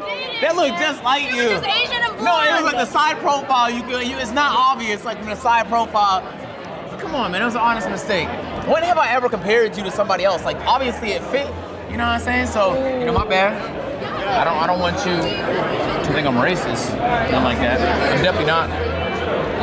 Yeah, but you just lied to me. I didn't see you back out there. I did. Good luck today, though. Thank you. Hopefully you guys crush it. Me too. Look at this nigga. Dan's such an interesting guy, bro. So like all the people want to vote, they split it up, then they all like cross the vote, and then yours gotta vote. I'm about to butt in this combo.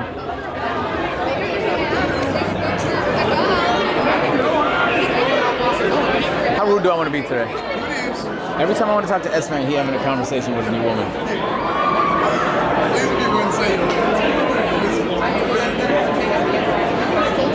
Can I just pull him aside and say hi? S-Man.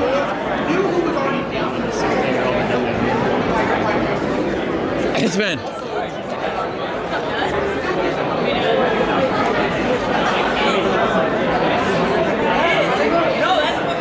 Yo, Chalo, where the fuck are you? Hey.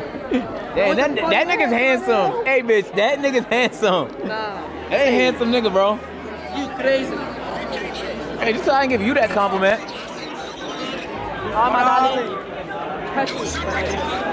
What?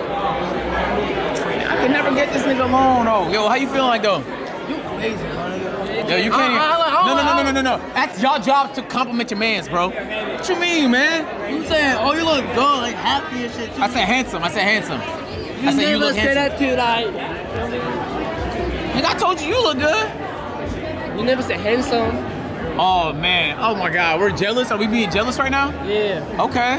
What the fuck? Okay, that's y'all job. Y'all supposed to big him up. Y'all supposed to make him feel like he's the man. So we can't sit down in the street right there? I have no idea. You want to try it? So you want to try? Just say Drummer where? Right there. Yo, drummer! Ah, damn, he's in a combo. I don't give a fuck anymore. Yeah, I do. I'm not good guy. Yeah. What up, drummer? What's up, dog? Nice to see you, man. How's life been, bro? Great. Keeping it up, man. The streaming shit. Yeah. Yo, bro, I'm trying to look, I'm very obviously like multi-talented and clearly, and like, I'm super skilled when it comes to a lot of things. Yeah. But one thing I do want to learn is how to drum, man. One of these days I would love for you to, in one stream, teach me as much as you could possibly condense. And just so I could tell niggas, I really want to be able to tell niggas I drum for real, I did drum for a few years in elementary school. Yeah, that's a good start. Yeah, so I'm not foreign to it. Sure. I just gotta catch a little rhythm and then I'll be alright. You wanna? Yeah, I'm being serious. Yeah? Yeah. Don't tease me. Well, first of all, I love to tease. No, but I'm not teasing you, I'm being serious. Yeah? Yeah. Let's do it, man. Yeah, one of these days in Atlanta, maybe like next month. Next month? Yeah, in January, because I think January's gonna be a lot freer for me than December. Okay. Yeah, I'll let you know. Let me get your number. Yeah, for sure. Dude, that would be amazing. What kind of music do you want to play? Like some rock and roll. Really? Some rock and roll? Goddamn rock and roll. Right there, dude. Some rock and roll. Yes, sir. Baby. Are you up for any nominations? Yeah, I got Duo of the Year, Org of the Year, and Variety Stream of the Year. Bro, congratulations, man. Appreciate it, man. You deserve it, dude. Thank you, bro. Thank you. There you go. All right, bet. All right, hit me up, all right? All right, broski. Nice to see you. Yeah, you too, man. Enjoy tonight. These are big ass fur coat, bro. Hey. I got you. Who dressed you, nigga? Congratulations, bro. Appreciate it, man. Dead ass. Congratulations, Thank you. bro. You put on heels? Oh, okay. Heard you. That's my cheek hole. No. That's a good look. That ass. I thought I got shorter. Nah, dead ass though. You trying to... Oh, word. Bro. Now for real though, like you might have to get them height implants because no troll right now on God you got way more aura. Right now. Just because I'm taller? Like you're my height, bro. You're taller than me. Nah, it says you're 6 foot right now. Yo. That's a good look, bro. I appreciate that. Bro. Yeah. Yo, nice to see you. I hope you win the music show. I think I voted for you. I appreciate that, bro. Yeah, Thank you, bro. Good luck, man. W 5-star. Who am I losing? Oh, let me say hi to Pokey. Pokey. Nice to see you. How you feeling? Are you still live? Yeah. Okay, good. I have some shit to talk to you. Already? Yes. Okay. Let's get straight into it. It's a podcast. Let's. I'm so angry. I don't even know how to say it. How the fuck could you go to Morocco without me? How did I know? What do you mean? How did you know? I knew you were Moroccan, but exactly. That's all you needed to know. No. You gotta think. My first message to you can be, you trying to go to Morocco? I would say yes. No, there's no shot. Can we go back? Yeah, I want to go back. I really want to go back. Initiative there. That'd be so cool. Yes, I would love to. So I only went to Marrakesh and I was there for a day. Isn't it one day? That's it? Exactly. So I didn't really get a chance to go for it. So maybe like a few days, Casablanca. Yes. Hit some of the major cities. But I'm down. But spend a lot of time in Marrakech.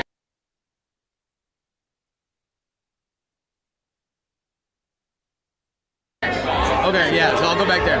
I'm down. I'm so down. I didn't know you'd be down. Yeah, my first message to someone can't be, you want to travel to the other side of the planet? When it's me and when it's Morocco, it can be. Say less. We'll make it happen. All right, it was nice enjoy to the see awards. you. I'll see you in there. Say bye, chat. I see you sketch. Bro, damn, you look good. Tell me. Hey, you look good. No, sketch. Don't do the math. Nah, damn. How you been, bro? How's life, man? It's been good. I've been blessed. Damn, what you been drinking? Did you miss your mouth? No, this is Aquaphor. I mean, I've been talking for 4 hours straight. Right. I got it from KDB and I put it everywhere. I don't know how to wear it. Hey, Does it look crazy? No. You look like you missed your mouth when you was applying Vaseline, bro. Yeah, not with the cold. What? That was crazy? Not with the cold? I don't know what's on. Hey, you gonna have to dry clean that bitch. I'm a dry cleaner. Yeah, Please head into the house. We will start the show without you. No. Excuse me, sir. I'm going to need you to... Sir, I need you to go inside right now. It's good. Hey, it's good. Hey, Chris. Yeah. Yo, what's on this nigga's head? Look, niggas go bald and don't know how to act low. What is on his... Oh, I like that. Oh, yo, Chris. Nah, I almost don't want to ask you. This is a nice little get together though. You heard? Yo, you got the FX6 or not? You have to go get it and come back, I guess, whenever.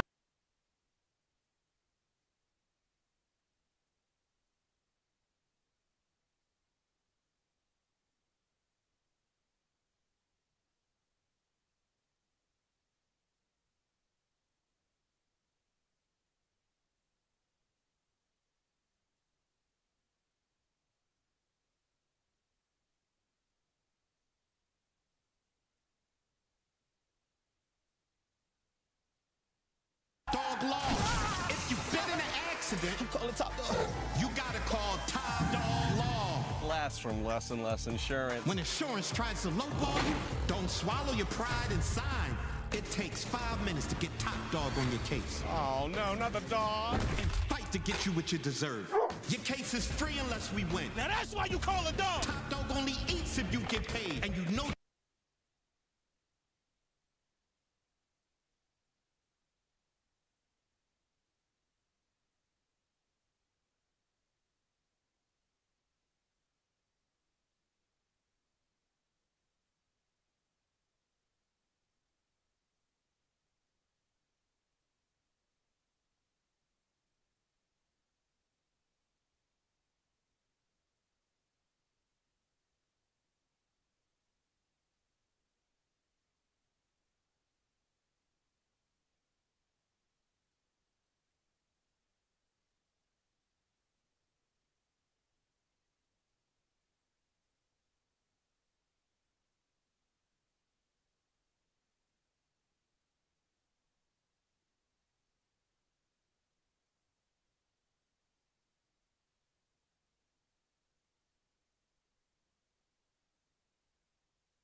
Guessing. Okay, exclude the music. Exclude the music. That's easy. I can do that. Yeah. Yeah, I got you. I'll figure it out one of these episodes. Yeah, nice to see you, bro. Good luck in there. Thank you, man. The Yo, only here if it's for y'all niggas. Yeah. Yo, who's the group leader? Group leader? Yeah. Nah, there's no group leader at OSCS. But who's the group leader though? No group leader. Okay, but like, I'm the heart. I'm the heart of OSCS. Damn, that shit custom? Yeah, custom. I'm not the group leader though. I'm the heart. Everyone got their own shit. You know what I'm saying? And, okay, bro, it take a whole. Nah, there was like $1 million I was gonna give to the group leader, but no, it's cool if you're not the group leader. Who is it though? Nah, ain't no group leader. No one. You gotta split it. You gotta split it. You gotta split it. Nah. The leader deserve it, and he could split it among.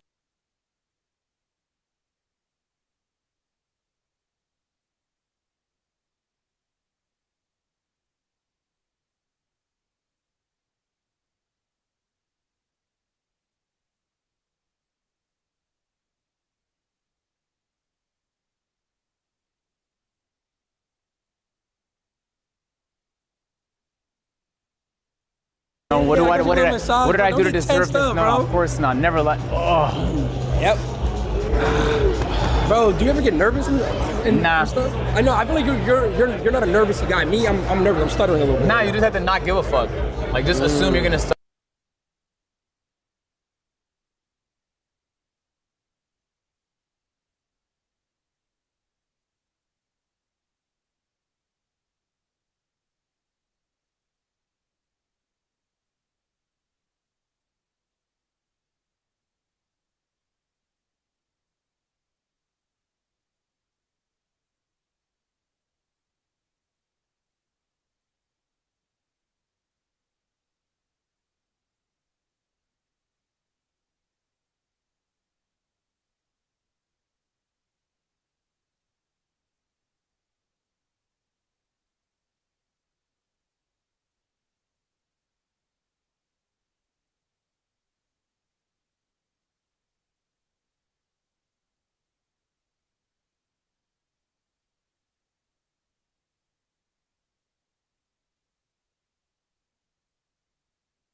Wanna buy your way?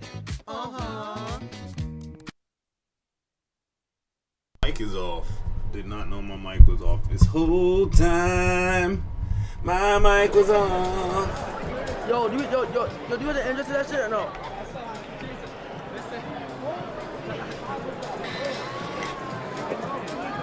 What? Don't do that. Your birthday. My breath. Your breath. Yo, I'm dead ass. Don't do that. Wait, hold on. So where's the engines? Hold on.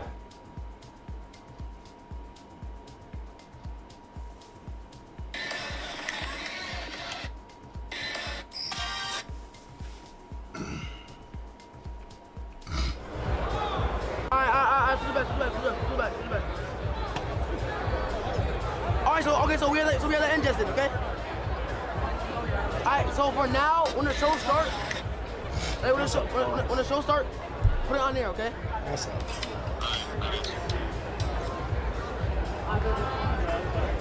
Alright, bet yo, chat. Listen, we have the engines, bro. Nigga on YouTube and shit. Huh? Nigga on YouTube. I'll keep up with it. Fuck with it? Hell yeah. Who knows, bro? I'm telling you. That shit might work out. I have a question. When you go up there, I gotta go up there and present an award. So I had to go up there no matter you know what. it? Yes, a little bit. But I'm doing best collab experience. Really? I think Kai goes in though. Kai and LeBron.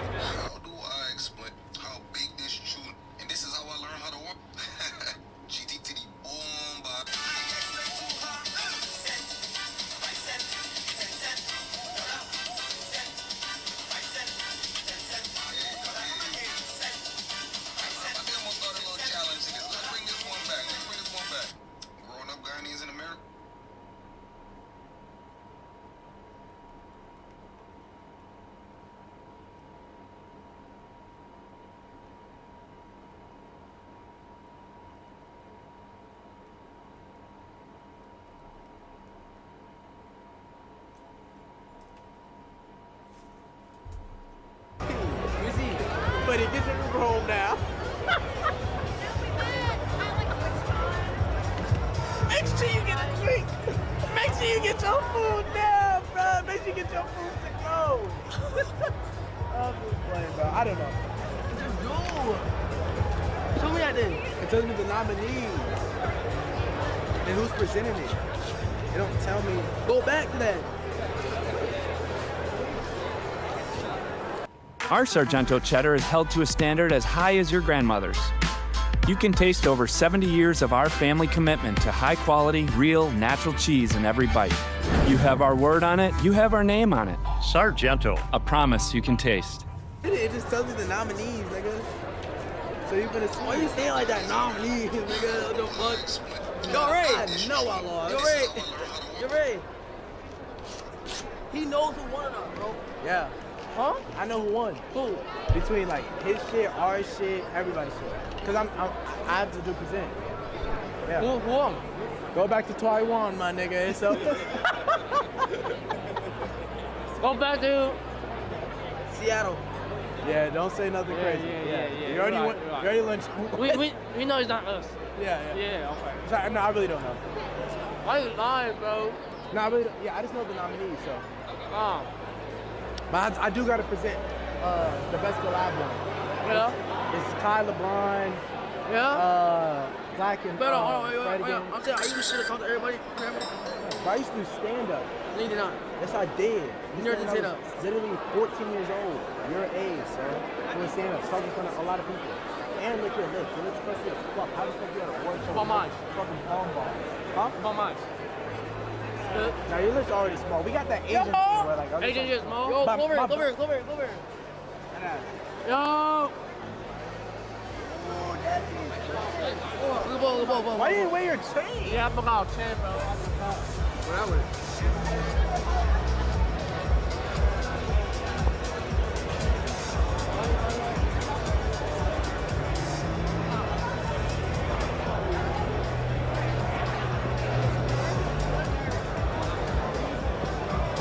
We here? We here, Glitch. What? You the biggest what? Biggest what? Biggest what, Glitch? What?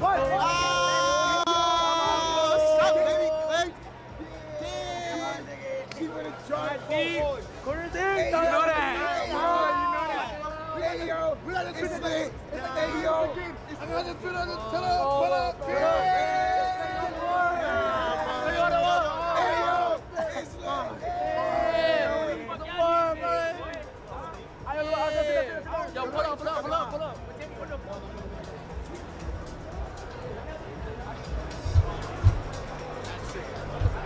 Yo, come here. Hey, bro. Man, I hate this stream. I'm not even gonna cap, y'all.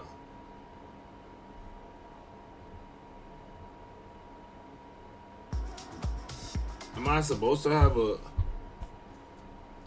what?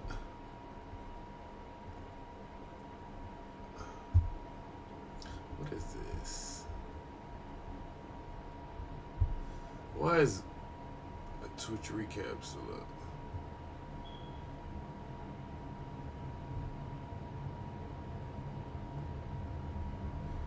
Tylo stream for sure. This is Zara. One of my dead man's Freedom Bros. I'm Freedom Awards. Nigga, Freedom Army. RP stands. I'm Top Dog Law. If you've been in an accident, you call it Top Dog. You gotta call Top Dog. This is shit I'm talking about. Less and less insurance. When insurance tries to lowball you, don't swallow your pride inside. It takes 5 minutes to get Top Dog on your case. Oh no, not the dog. And fight to get you what you deserve. Your case is free unless we win. Now that's why you call a dog. Top Dog only eats if you get paid. And you know Top Dog will fight to get you paid. Go to TopDogLaw.com. Tomorrow is Juan's graduation, so That deserves a toast. Yes, I'll order some drinks on DoorDash. Game's about to start. Stay for the game. Always watch games. Stay for coffee. I'm never leaving, am I? Oh my god, Twitch be so for real.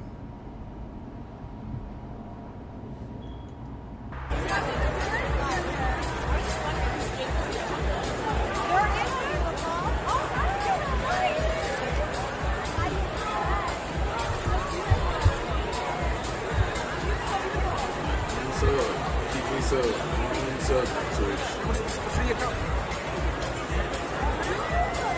Can I borrow you for a video for Cutie? Huh? Can I borrow you for a sec? Wait, you say you want to borrow me for a video for Cutie? Yeah. For Cutie Cinderella? Yeah. The one that's going to help me win this award? Yes, you can. You just gotta sign the lens. Cutie Cinderella. Shout out to you. This right here is amazing. One was a draw, we all creators. We all love what we're doing, and we just having fun. That's fire content. Love you guys.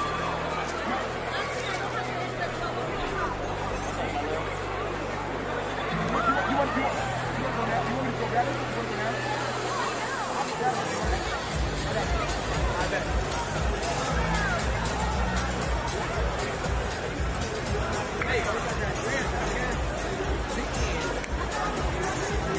Like that. Breathe. Like that.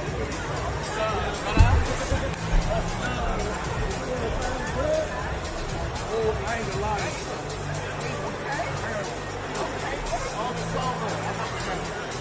This is crazy. You didn't think about that. Somebody suggested you. I did. I did. So, maybe talk.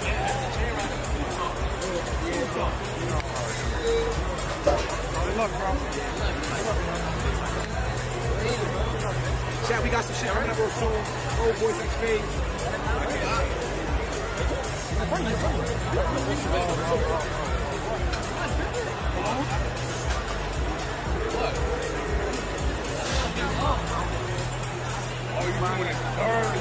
Let's do my dog high down, bro. That little BO. Holy shit! Oh!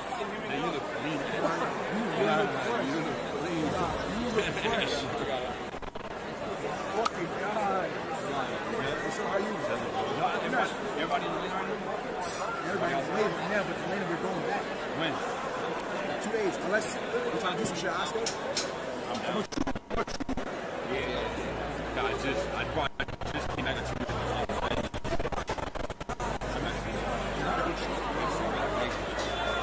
to get some shots. Get some. What's my boy? It's Ludwig. Let's say Anderson. Not a game. I moved up from New York. And I know you. So nice to meet you. Good shot. I appreciate this one. I appreciate that.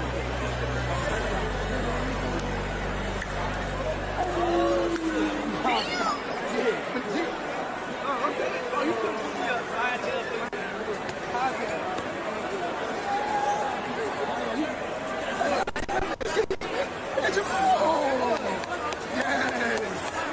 Yes.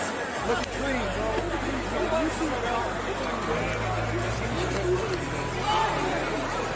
Go back. That's mine. Tell him I send my love. All right. They don't shoot me. They don't shoot me. Everybody say that. Why not shoot me? I do. What do you mean?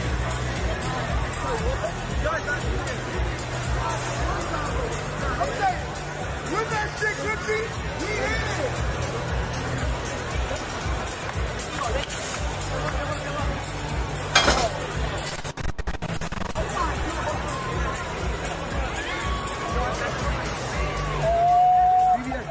Eliante? Eliante? What the hell? You want to switch? You switch? This shit's still busted.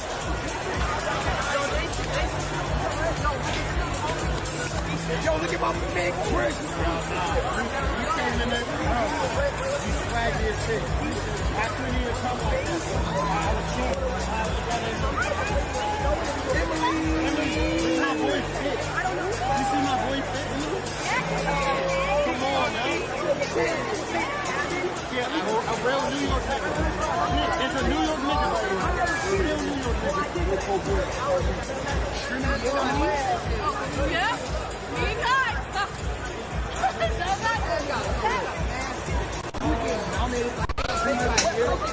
That's so fire. Congratulations. I wish you the best luck.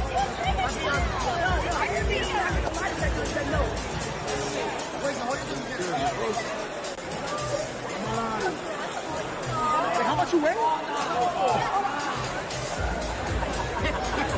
How much you weigh? How much you weigh? Yes. Yes. Yes. Open it up. Open it up. Open it up.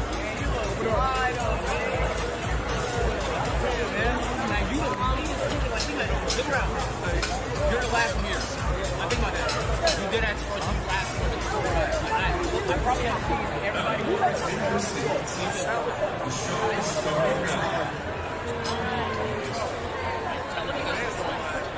I made it here before you, like an hour before you, like Rakai. I'm not gonna lie, so what size you in now? I'm like 34 pounds. Oh my fucking god. Yeah, crazy. 34 is crazy. You're 2 sizes above me. Yeah, 34 is crazy. I'm 32. Like, it almost feel like it shouldn't fit when I put it on, but it fits. Crazy.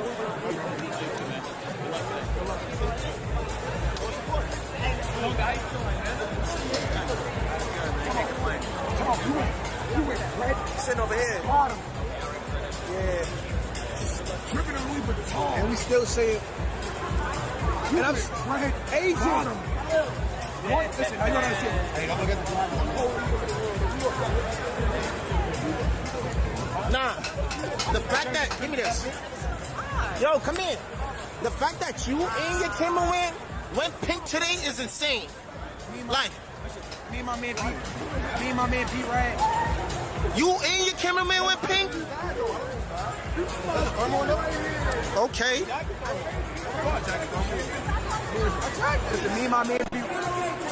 And this different type of swag. You got the collar under all that swag. I see you on the internet, you're the best. You're going viral. You're amazing.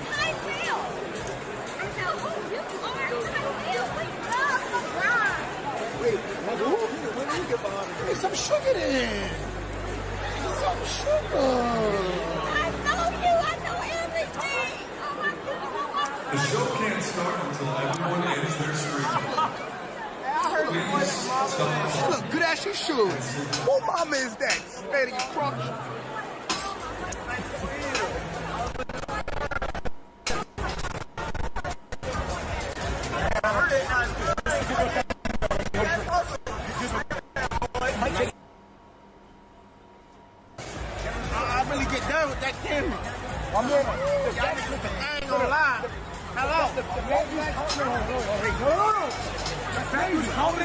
No shirt? Hold on here. No shirt? What? No shirt? He came in here like Frank Lucas.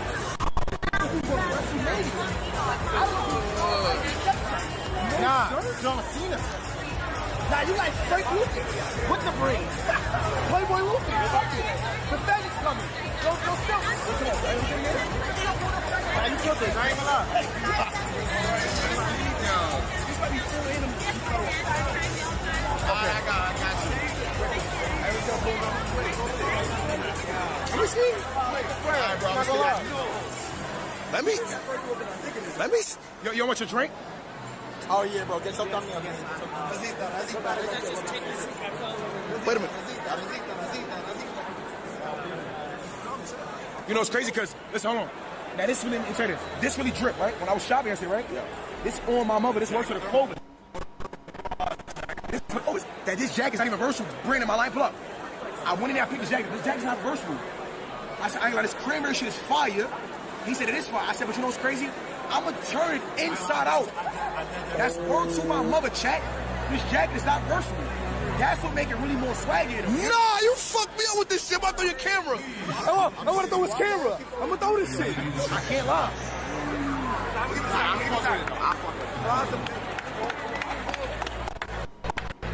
And on this, baby glitch. 2 years ago, K-Shaw here.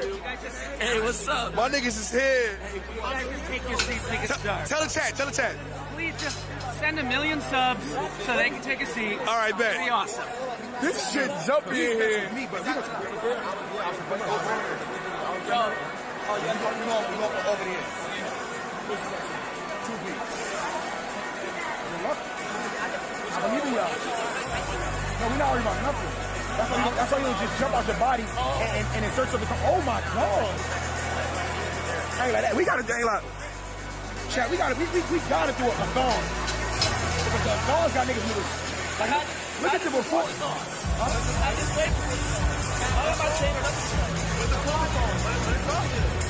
When is the over? X-phase of that. Somebody who spends more time banned than unbanned. You gotta be up every day, early in the morning. Every day. Keep dragging. Whenever you want to do something, 24 hours? I'm getting multiple stuff, but not on my own. You know what I'm saying? What? It's on. Exhibit what I was look. Exhibit 8 days? I did 61. Wait, hold on. I did 61. But no, you guys should go crazy. You guys go crazy. Only thing is, I'm worried that by like week 1, house will run. Hey, good luck.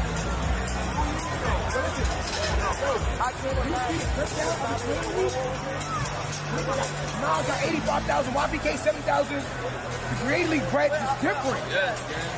I gave TK like 50. He gave TK 40. He gave TK 40,000. Yeah, what? Weren't you in it? All right, sit down. You were in it.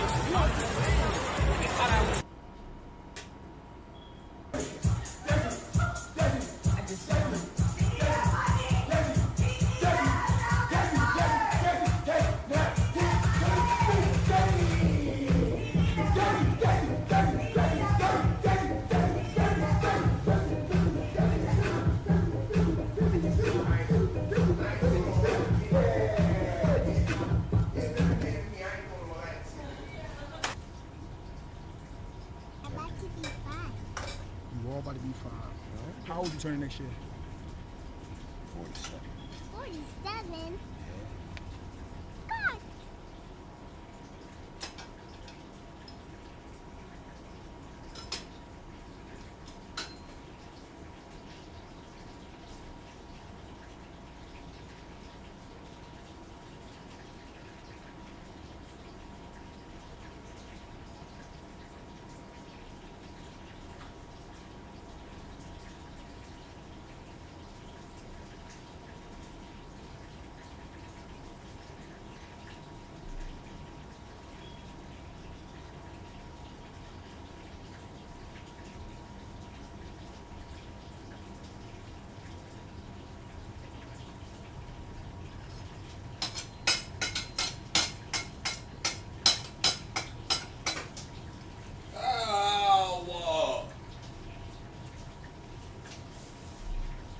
bitch.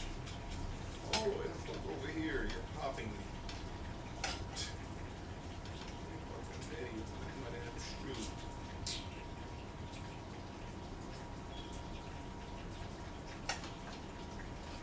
Peppers in it. Mash. Fuck.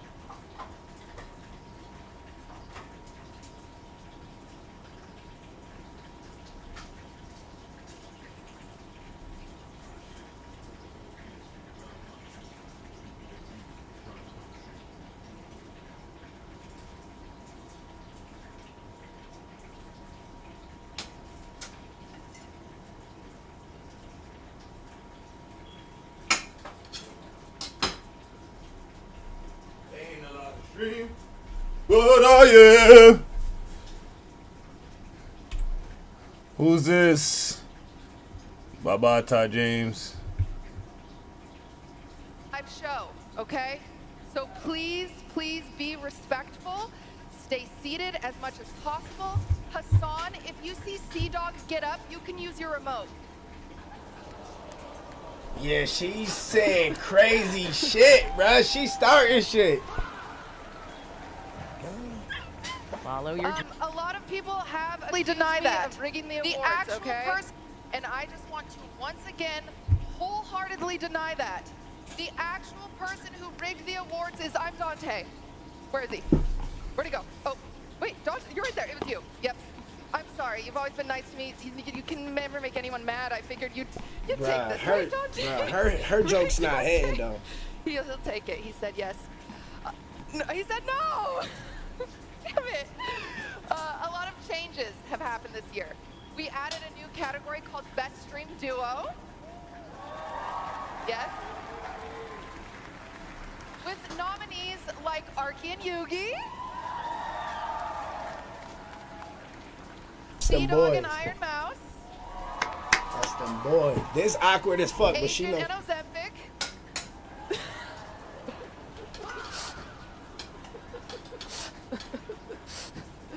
Cinna and Valkyrie are both here tonight.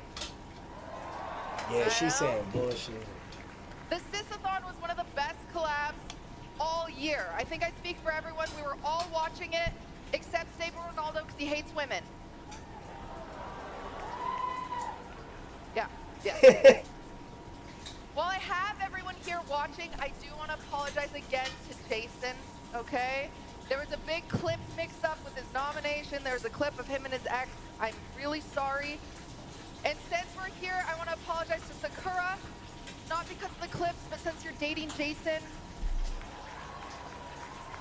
Sorry about that. Yo, that nigga said yeah. There are so many great streamers here tonight. Let's give it up for Kai Cenat.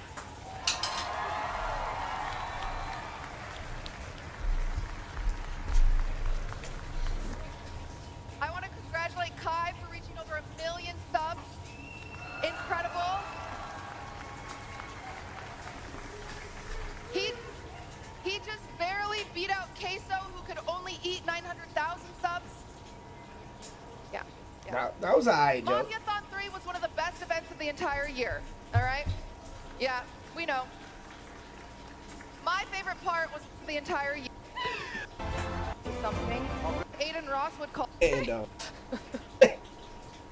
While I have everyone here watching, I do want to apologize.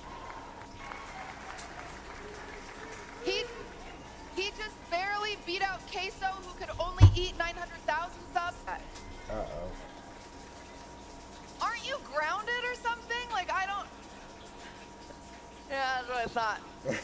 Kai, Kevin Hart, and Drewski made a movie earlier this year called Live Stream from Hell. Yeah, they don't want to show Kai. Which is also what I call it whenever Extra Emily streams while driving. Why are you excited? Pokimane said the other day that she's staying celibate by choice, whereas Sketch is staying celibate by popular demand.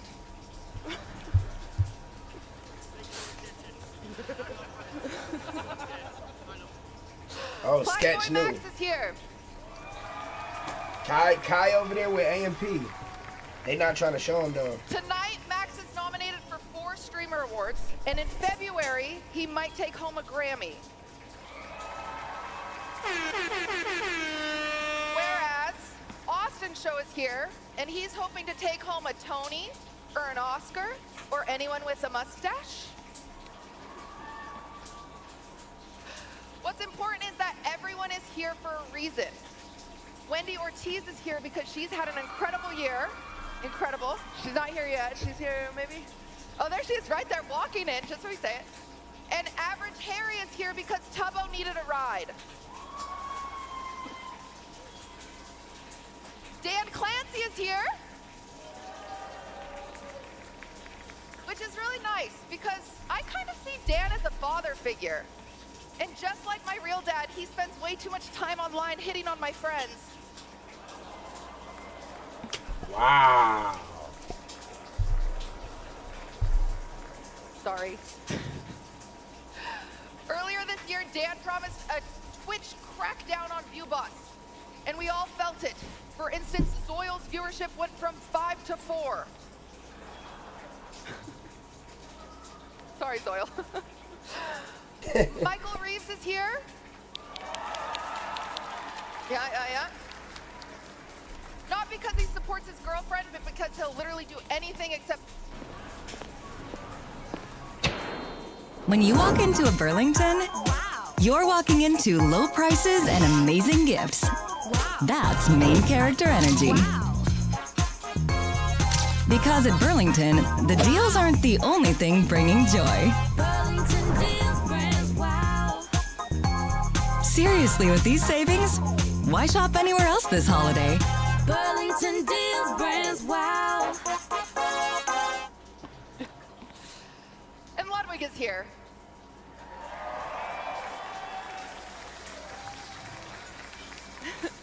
Thank God he finally shaved the gross no-shave November beard he was growing.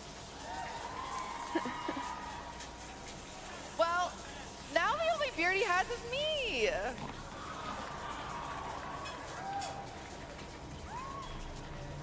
Obviously, I'm kidding.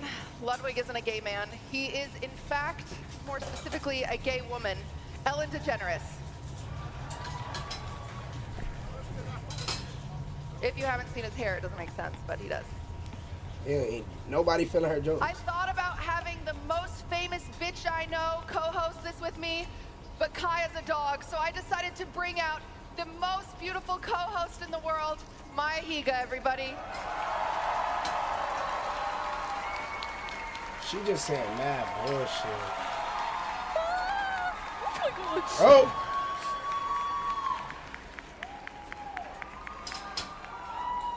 Hi, everybody. Wow. Wow. Thank you so much. Thank you so much, Cutie, for having me, and congratulations on putting together such an amazing show. Tonight is about giving back, both to the hardworking streamers who we're honoring, but also for people in need. That's why I'm happy to announce that Baby No Money sponsored the show tonight to raise money for the Downtown East Side Women's Center. Okay. That's a W. The Women's Center will help provide meals, housing, legal advocacy, and so much more to women and a gender diverse community who desperately need it. We'll check in on those donations later tonight, but thank you so much for Baby No Money for supporting tonight's show. Please check out the link if you're trying to donate, and please check out his music if you're trying to go to bed. We have some amazing performances for you all. Later we'll have music from Good Kid, Iron Mouse with Marco Meatball, and Ty Dolla Sign. Okay. That's a Ty Dolla And it's Sign. my getting in honor there. to introduce and take no credibility for this person. Our floor host of the evening, Fan. How's it going down there? It's good. You're good? You're good? Yeah. How much boobs you guys look- oh, drink? on What? Your boobs look nice. Oh, God. True. Thank you, Fan. Before we get to the awards, let's get to know everyone on the floor. There are so many streamers here tonight, and many of you brought your families and your loved ones. Let's take a minute to recognize all the important relationships here tonight.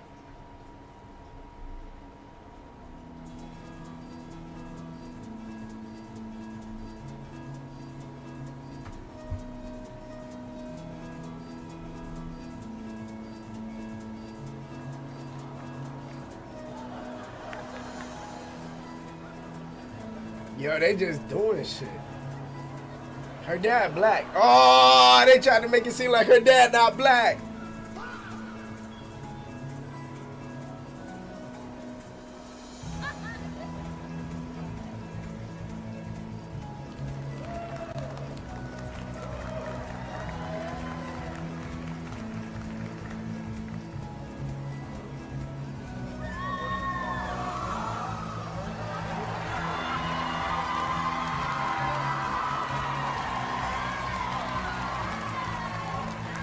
You ain't know Dad black. Yeah, Dad is black. Senna is black, bro.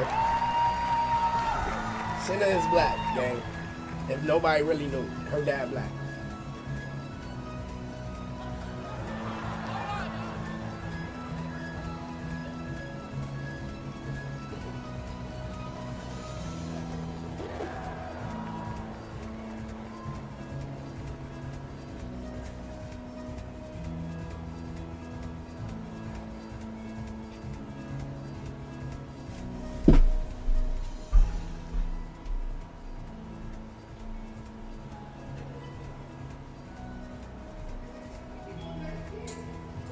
Black? Oh, streamers not to be in their place. What a strange Cute, right? So cute!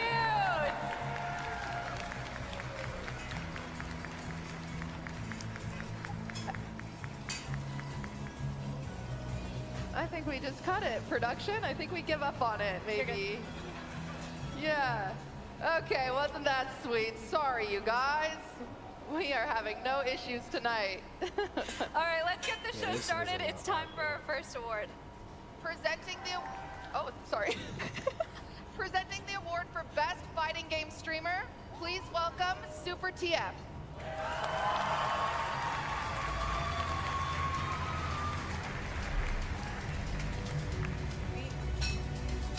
We got it.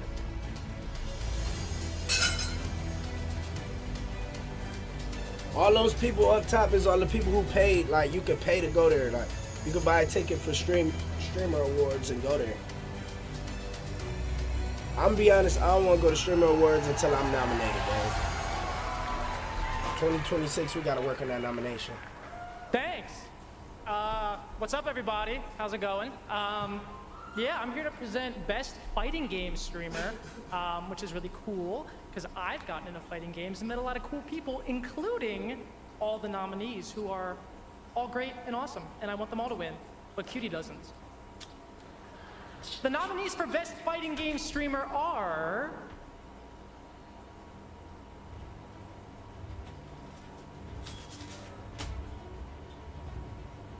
Brawl Pro.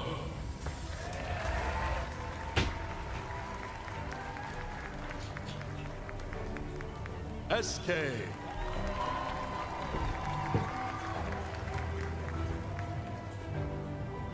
Lily Pichu.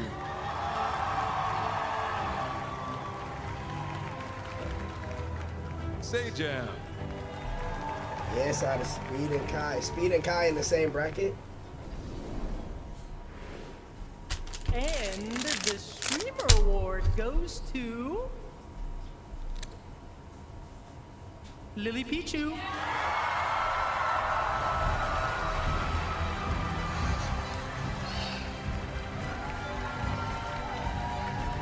Oh, she must be putting in that pain. Speed gonna win that game. I think Speed gonna win Streamer of the Year, bro. He got that overseas audience that we keep forgetting about. We can't forget about Speed overseas audience, gang. He has a big fan base, gang. Wow, thank you so much for nominating and picking me, even though I know a lot of you did it out of spite. I think fighting games are for everyone, and they're really fun, and I think you should try it. And if you haven't yet, I'm sure there's one that will fit you. And if you think I'm an FGC tourist, suck my balls. Thank you. Presenting the award for Best Sports Streamer. Welcome to the stage, Real KDB.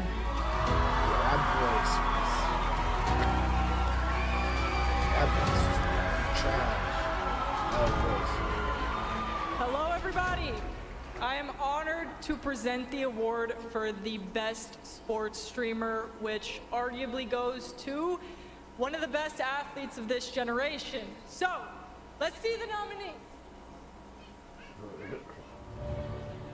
Maybe.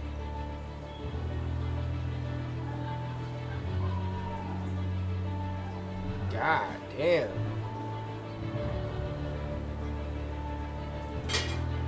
They're coming, they're coming. It's a big category. Come on, come on. Yo, they have so many fuck ups. This year is a bunch Angry of Ginge 13. Cash Nasty Gaming. Yo! Mike 23 White. Yankee Rondo. Run the Foot Market.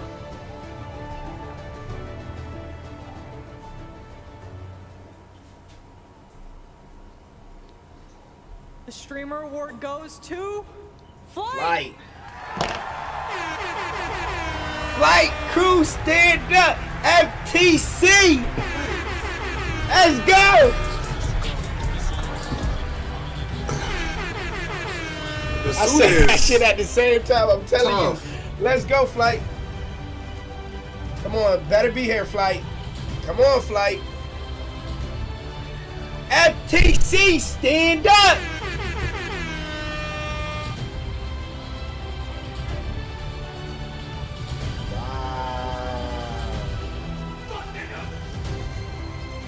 Scat.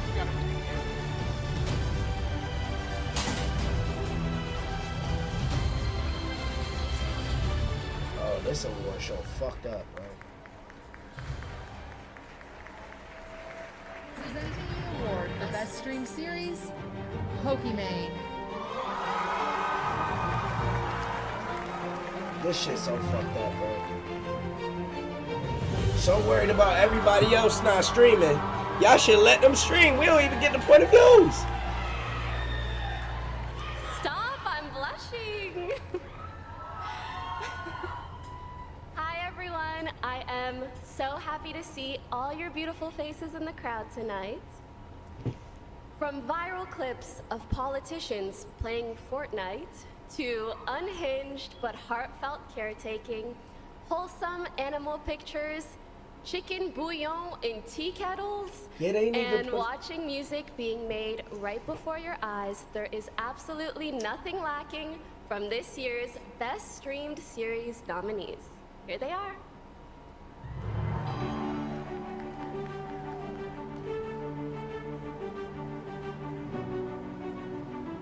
Hunter Eats Pants. Wow, they did Fortnite sports Friday. streamers dirty. Tackle pet messes with Nature's Miracle stain and odor remover products. Unlike formulas that only target odors, our dual-action bioenzymatic formula doesn't quit until both odor and stain are gone. Trust the miracle. Nature's Miracle. Black Boy Max. In the booth.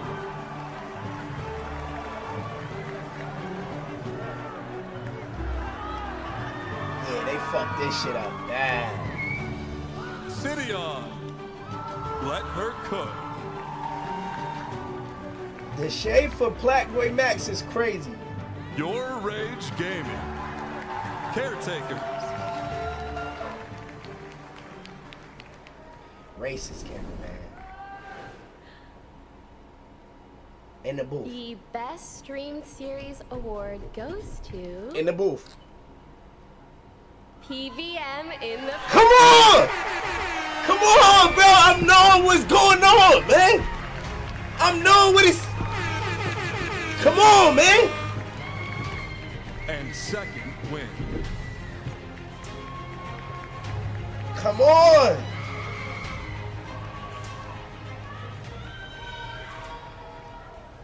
Thank you for this award. They going year, I crazy. said, I'm gonna win a Grammy. This year we got nominated. Thank you. And no, I'm not the Shay Frost. Let's go. Stream too much music. Too much music. Presenting the award for Best Roleplay Streamer, last year's winner, S-Fan TV.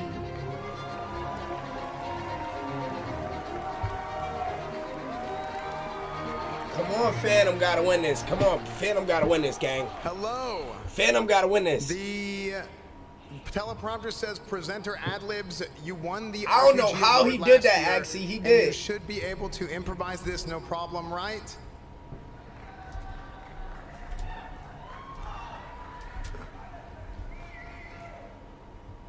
The nominees for Best Roleplay Streamer are... Come on. Phantom, come on.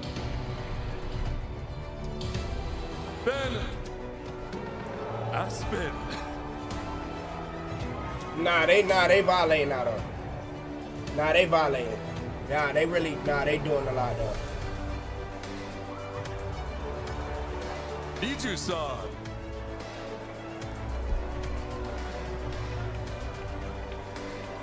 Hey-san.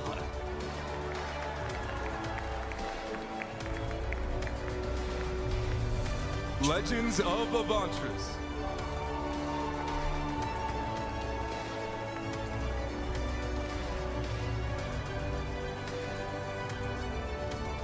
Lord Kevin.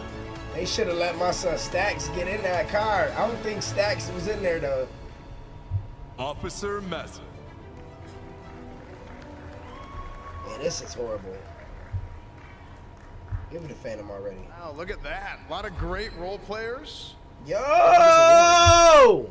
The Streamer Award for Best Roleplay Streamer goes to Phantom. Come on, man! Come on! This is Phantom's 4th nomination and 3rd win. The fuck, nigga? Come on, man. Hey, yo. Big Six Mob, Big Camp Tucker, and Big New York, you heard? Yeah! Yeah! Real quick. What's the word, fam? Yo, shout out to District 10. Shout out to GTRP. I love it. I ain't gonna lie, it's my 3rd time winning. I'm addicted. I ain't gonna lie. WGTA, W Rockstar. Shout out to everybody. I love y'all. Appreciate y'all. Yeah! FPS streamer, Stable Ronaldo. They rushing the fuck out this shit, bruh. God damn. That's why y'all can't do nothing.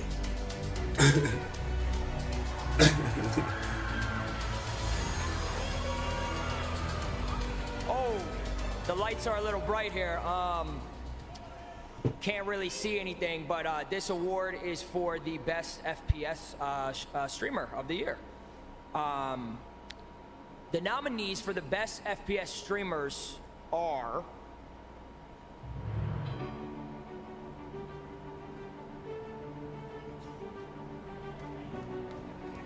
Aspen. Like, what the fuck? Yo, bro.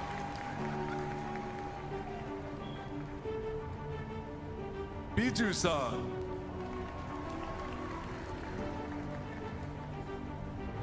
Oni Pixel. They doing that. The Burnt Peanut.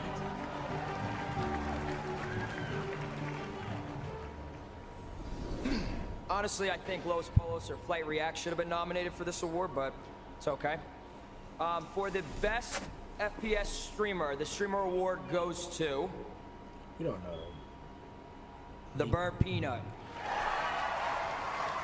This is the Burnt Peanut's first nomination and first win. What's down? The Burnt Peanut.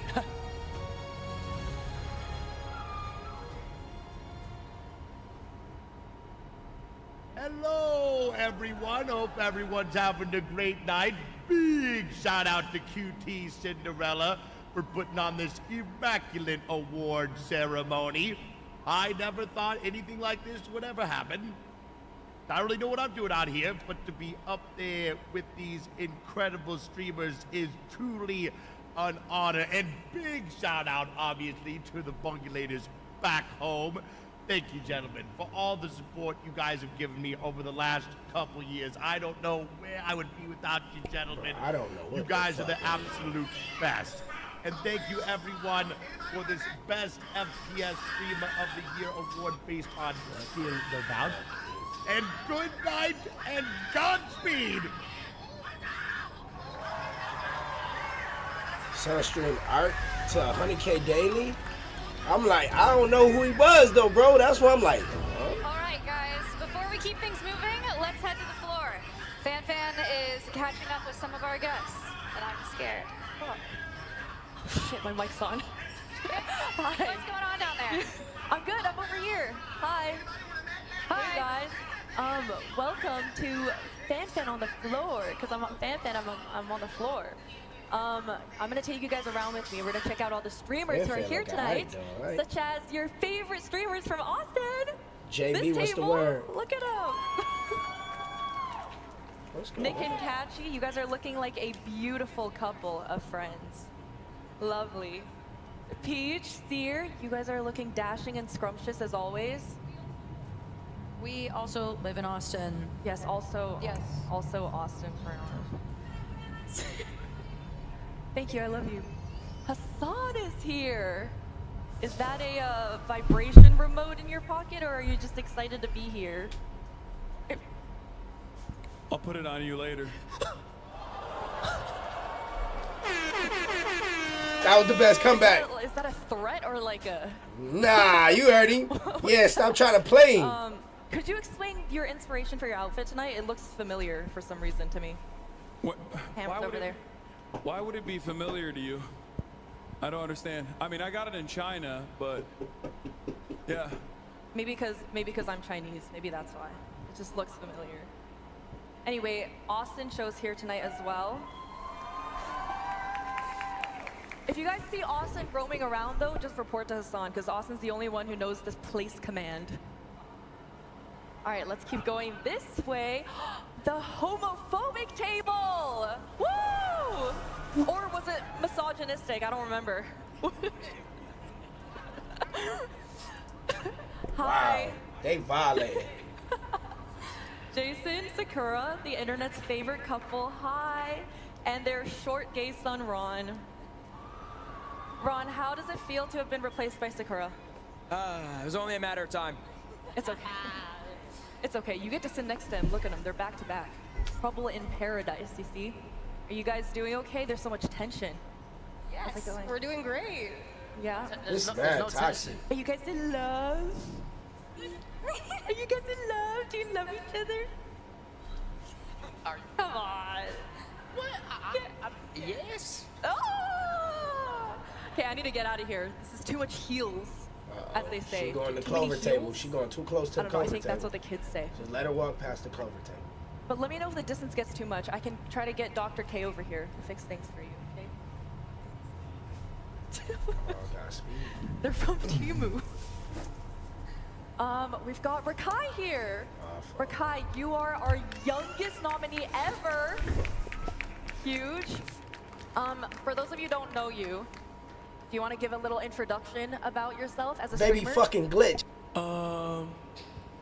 Wait, what you mean? What you mean, what? An introduction of yourself as a streamer.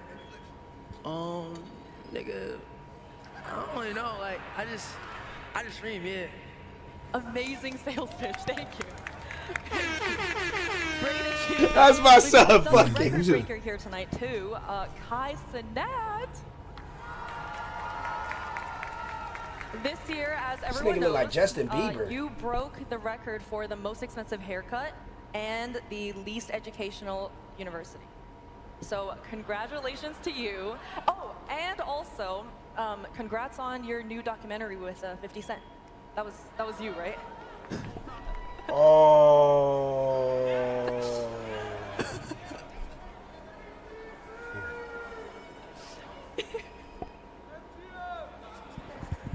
If you all gonna be on the mic, now turn this mic, now turn this shit on. Turn this shit on. If you all gonna be on the mic making jokes, at least let it be funny. Yay! Making jokes, at least let it be funny. I thought it was. Have a good night. Here. Do you want to do a joke? No. Okay. I only said that because he got his hair cut.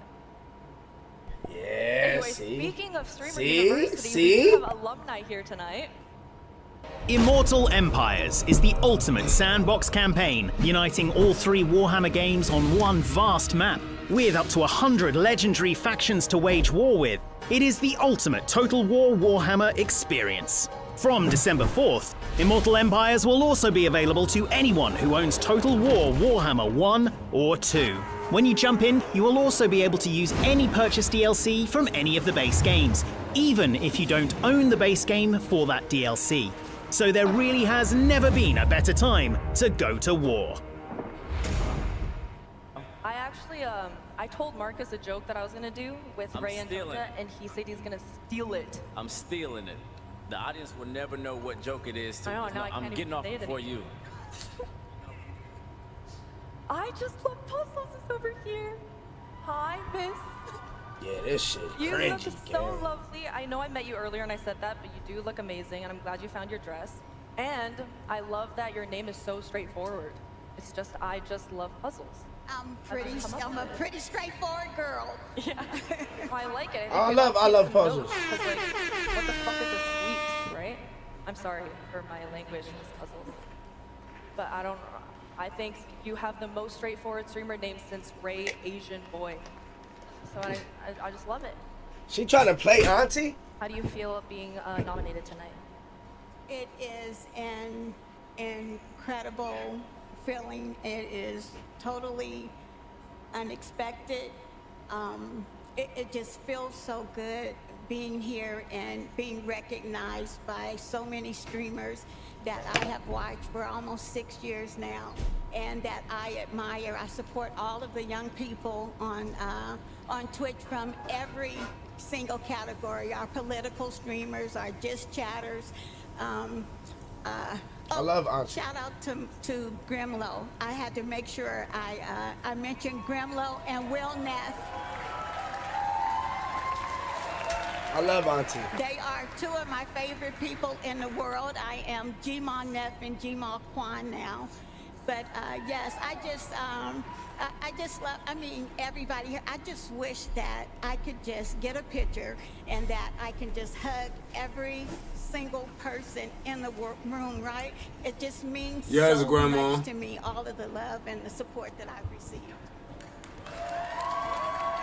Yeah, but they I hope you know you've become a fan favorite. at Yeah, this she is event, fan favorite right now, and you chat. deserve it. I'm very happy for you. Okay, anyway, it's time for one of the most electric moments of the night. Joining us tonight from Toronto, performing their hit Wall, and giving us an exclusive look at their unreleased track, East Nobody wanna Side. hear this shit. Please welcome the band Good Kid.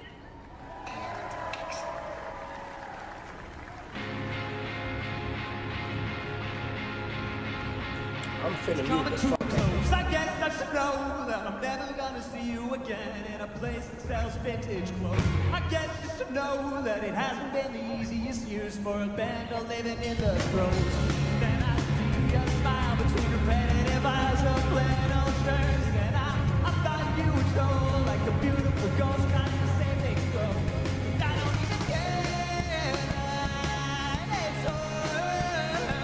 I don't even care there's a wall. Keep it real, this shit slap better on mute though, chat. Y'all agree this shit slap better on mute? Spam 1 if this shit slap better on mute. Spam 1 if this shit hit way better on mute. I don't know. It seemed like this motherfucker hitting on mute. You feel me? Spam 1 if this motherfucker hitting on mute. Like, just let me know. Cause I don't know what this bitch hitting on mute. This bitch going crazy. Woo! They going crazy on mute. God damn! Talk your shit, brody. Woo! Go crazy. Woo! They blacking on mute. Yeah. Together. What's up? What's up? Nah, this shit hit way better on mute, gang.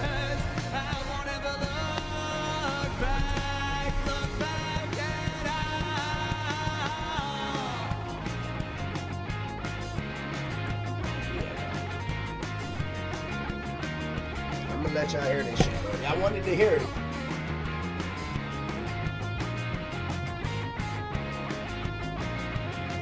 B-Dog and Iron Mouse. We added a new category called Best Stream Duo. Yeah. With nominees like Arky and Yogi, B-Dog and Iron Mouse, Yeah, I'm playing my shit. I don't care how many Agent people. and Ozempic. I'm playing my shit right now.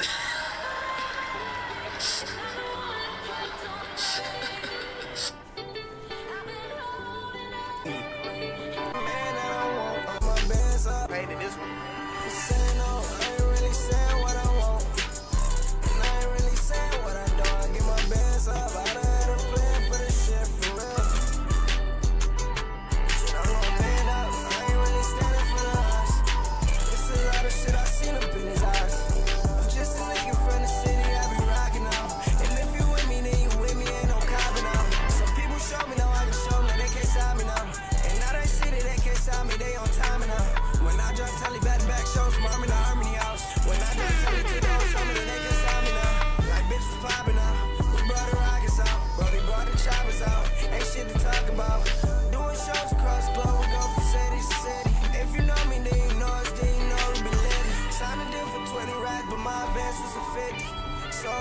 We did that shit in the city. Tryna sell out some arenas, bring all trenches with me. Can't be tryna down a nigga, post to try to uplift. I ain't really saying what I want. And I ain't really saying what I don't. Gon' get my bands up. I done had a plan for this shit for real. This shit definitely matching though. Gotta man up, I ain't really standing for the lies. It's a lot of shit I seen up in his eyes. I'm doing shows across the globe, I'm going from city to city. If you know us, then you know me, you know I'll be ready. Doing shows across the globe, we go from city to city.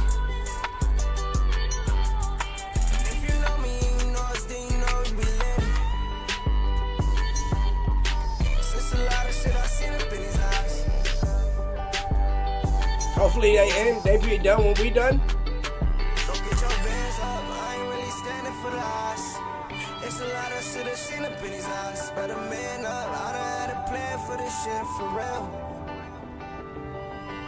Man up, I ain't really saying what I want. I ain't really saying what I don't. We doing shows across the globe, we go from city to city. If you know us, then you know we, you know we be ready.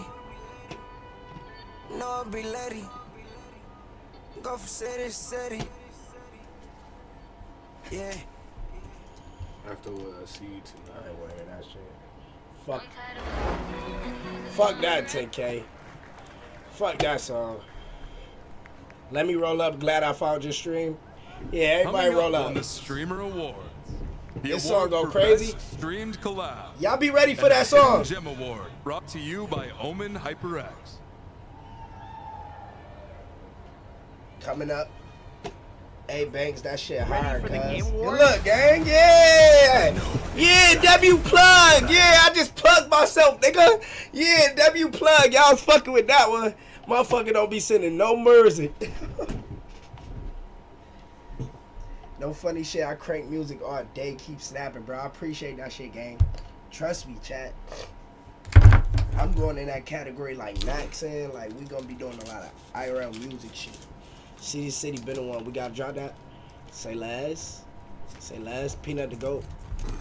Peanut the goat. Tap in. Bet I'll tap in. Vancouver, if you have it in your heart, feel free to donate to the Downtown Eastside Women's Center. They're doing a good thing in a city that needs it. Also, fuck AI.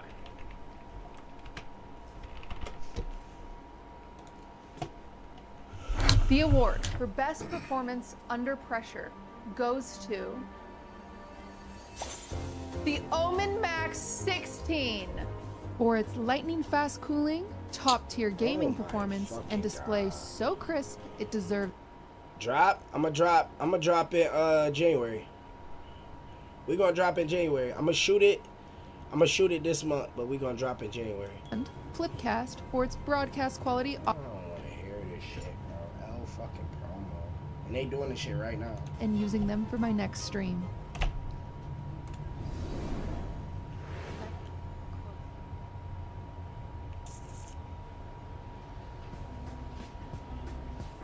That nigga Kai came. He ain't come with no fucking suit on.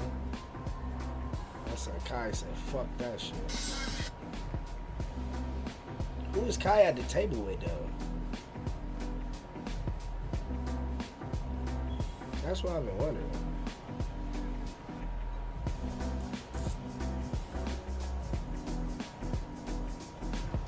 That's how they afford the energy for the lights.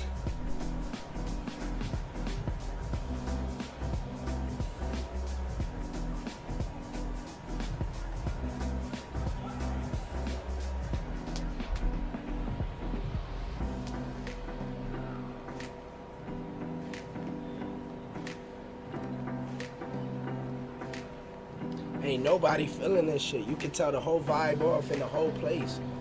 Nobody feeling this shit, gang. I ain't even gonna lie. You can tell. They done said all them weak ass jokes. Watch. They did that to set Twitter on fire though. Watch. She was feeling sick when she said that bullshit. Hi, welcome back. I'm with OSCS right now. I love your outfits, by the way. What did they say? It's like our new fashion, you know what I mean? You know, we're just all like on some show shit. Yeah, it's Okay. nice. You know? I do like that you were able to dress Slay and also rep OSCS. Thank you. Very cute. I also know that you two are an iconic duo. Right now, yeah, they going crazy. You guys have taken the internet by storm lately. Yeah. And did you know that I actually found out way too much about you guys? Just without me wanting to know. About us? Yeah. What'd you find out? So, for example, Arky loves anime. He do. That's true.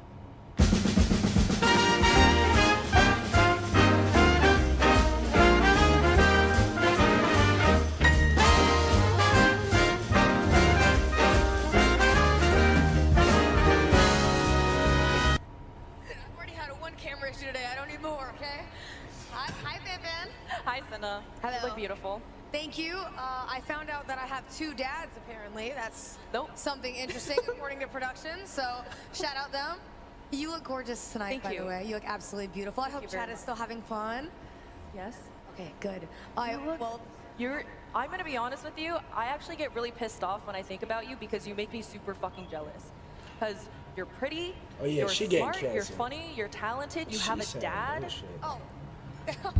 Do you not have a dad? Two dads. You No, can my dad's borrow dead. mine. He's been flirting with women all night, so you're welcome to have him.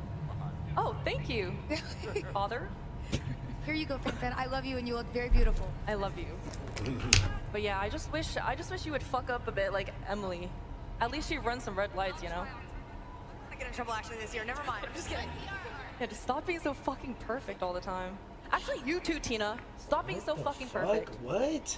Hi. And you too, Lily. Stop being so fucking perfect. Next Tuesday. Maybe. And hi, Michael. Oh, we're looking for Cutie, apparently. Does anyone see Cutie? Does anybody... Guys, come on. Does anybody see Cutie? Over there? What? Wow, so nice. What are you doing here, Cutie? Oh, we're just doing some puzzles. I don't know. Fake Puzzles? Yeah, Get your ass back on stage. We need you to keep the show going. Yeah. You know, we're just trying to get finished. Would you mind if I finish this? Yeah, I do kind of mind because we gotta finish the show. I love first. Grandma. Okay. All I right. love well, Auntie, I would Grandma, like whatever it to we be gonna call known that we are still doing better than Adapt at his puzzle. So he's working really hard over there. He has not figured it out. Oh, I get the joke. But he's gonna figure out time travel. I believe that. Well, thank you very much, fan. I appreciate it. Thank you, Cutie. You've been doing great. You're warming up. This shit awkward though. Thank you. I appreciate that. Nah, I gotta win one 2026. I don't want you guys to feel bad, streamers, but I have heard some complaints from production of some of you not being in your seats and then being very sad when you're not shown on camera. So you do have to be in your seats. So just keep that in mind. All the seats are assigned to cameras. But anyway, all right. We're gonna keep going with the awards, everybody. The next award is brought to you by HyperX and Omen, who empower creators with products that level up their content. Right now, giving you the chance to level up your setup. One lucky winner will win an Omen Max 16 laptop, a Cloud Alpha 2 headset, and a Flipcast microphone. Click the link in chat and enter the giveaway. Next up, presenting the award for the Hidden Gem, brought to you by Omen and HyperX. Please welcome Cringe Chin. I wanted to be I Love Puzzles. I wanted to be Grandma. All right. Not gonna lie. Hey, oh my goodness. Ladies and gentlemen and non-binary baddies, I'm so excited to be presenting the Hidden Gem Award this evening. Yes?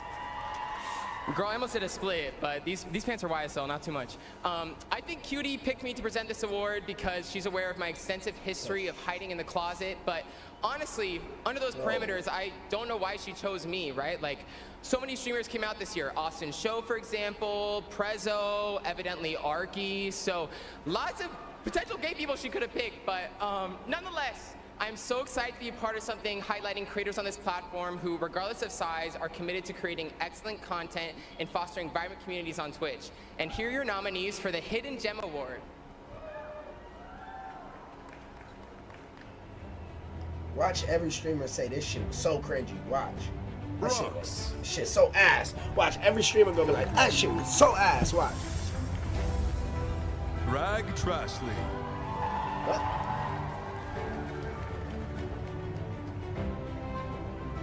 I just love. Yeah! I just love puzzles. We love her.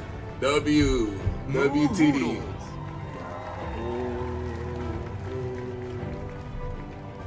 Cena.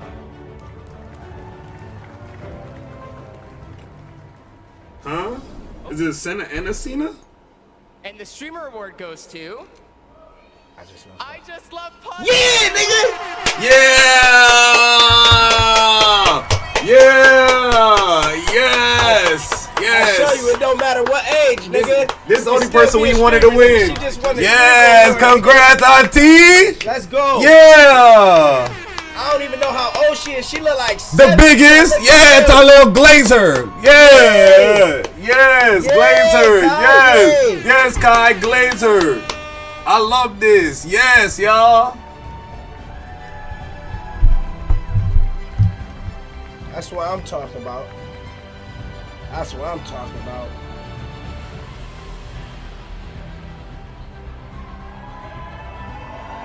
That's what I'm talking about. Yeah, that's what I'm talking about. Make this shit right, nigga. Give her something to brag about, nigga. Give her something to brag about, nigga. Give her something to feel good about, nigga. All this bullshit they doing, nigga. This cringe shit they doing. I feel like this genuine.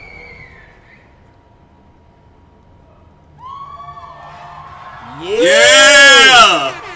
Oh my God, I can cry for her. Definitely a W. I am never at a loss for words, but I am so nervous right now. I am extremely thankful. Beautiful.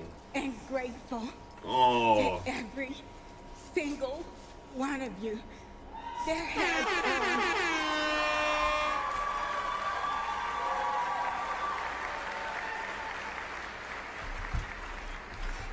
some of you know my story, but there have been so many heavy things that have happened to me in my life. And I was in such a dark place when my kids created this Twitch account to give me something to do. And let me go follow right now. Gave me life. I had literally given up until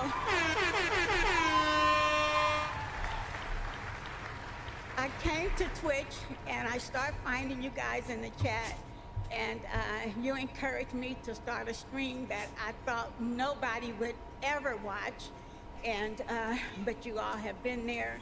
You all have supported me. Thank you to Tommy Michelle for being the first one to bring a whole entire community over to support me, and they pushed me all the way through partner. And you gotta call Top Dog Law. Blast from lesson. Thank you to my daughter here, Tiffany. She made all of this possible, all of the streaming equipment, all of the clothes, every single ride that I needed. Thank you to my son. Oh my God, I love her. Always has my water ready. He cleans 4 pairs of glasses that I have to change because I'm puzzling like 24, 38 hours nonstop without a break. And he has been there. He gets everything set up for me. Oh, I love her. I know I'm going to leave so many people out. I'm going to feel so bad about it, but just know that God is real. I love you. I mean, with everything in me. Amazing. I love you. And I thank you. Thank you for being there for me. Thank you so much. Oh my God, I love her. Man, Grandma part was better than all that cringe shit, man. I'll take her yapping. I'll take her yapping over that cringe walking around shit. I ain't gonna lie. It's a W, man.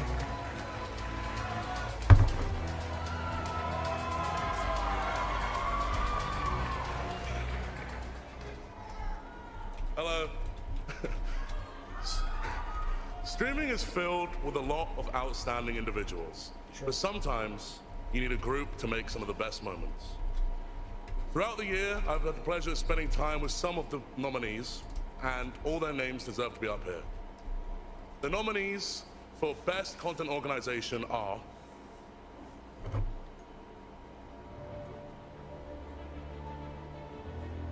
AMP. The biggest. FaZe Clan. Boo.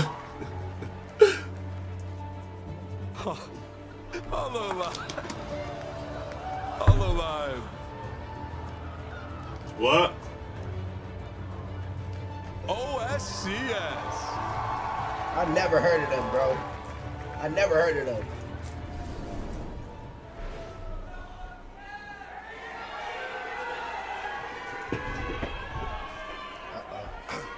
And the Streamer Award goes to FaZe Clan. How?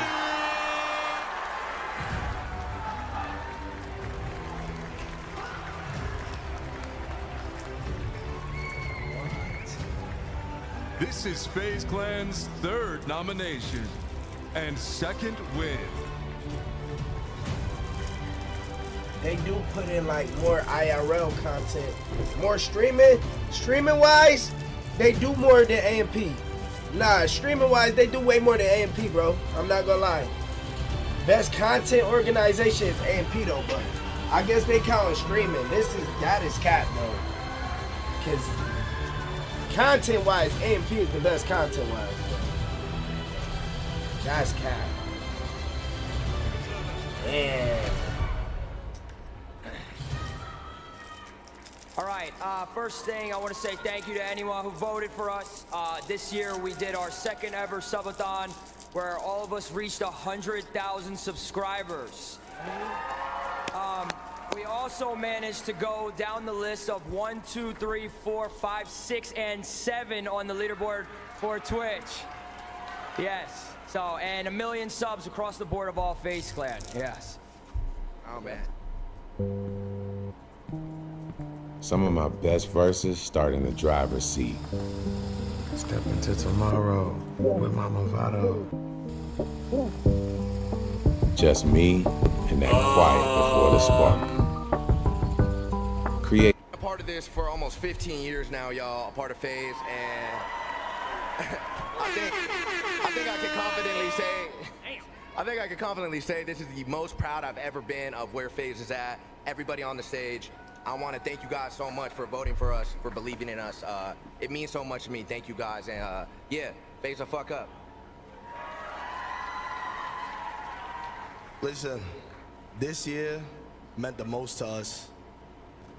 We loved, we learned, we lived, and we laughed, and we lost. But the most memorable moments of this year of 2025 is that we learned and we prevailed above all odds. Listen, God is great, God is good, all glory be to God. FaZe up, man.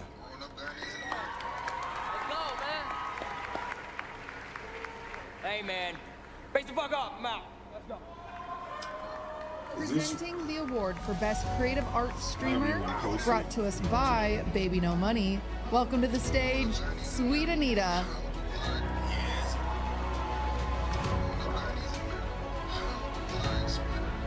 Everybody views came back body, so we know half of this shit is cat. Everybody views came back body. All of I them. feel like everyone here sucks my dick. Everyone here has a fuck. Everyone here is a talent. What? But these people actually have talent. So fuck off. This category celebrates the streamers who create the best art, food and drink. Fuck off. The best dick, the best dance, cosplay, Oh, she got ASMR, Tourette's. or other makers creating content. She got Tourette's. Among other She got things. Tourette's. So the nominees for the best creative art streamer, suck my dick. I love you.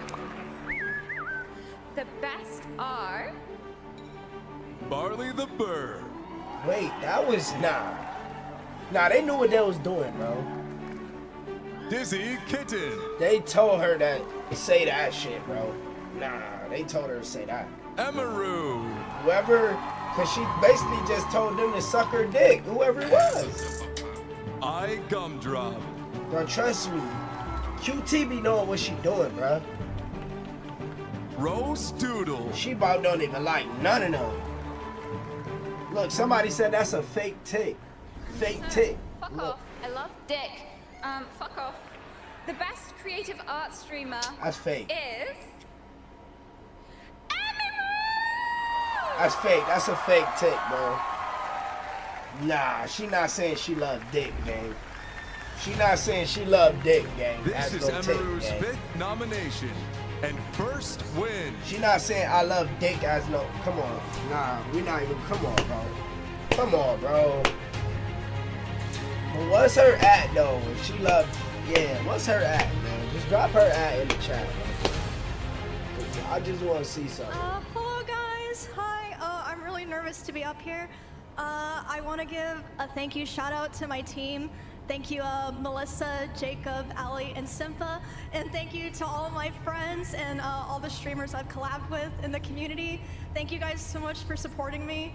It's been a pretty Nigga crazy said, year for "What's me, her but at, I'm though?" really glad to still be a streamer and be here today. Thank you guys. Okay, I heard what she loved. What's that at, though? Hold up. I know what you love. What's your at? Hey, hey, hold up. Hey. Yeah.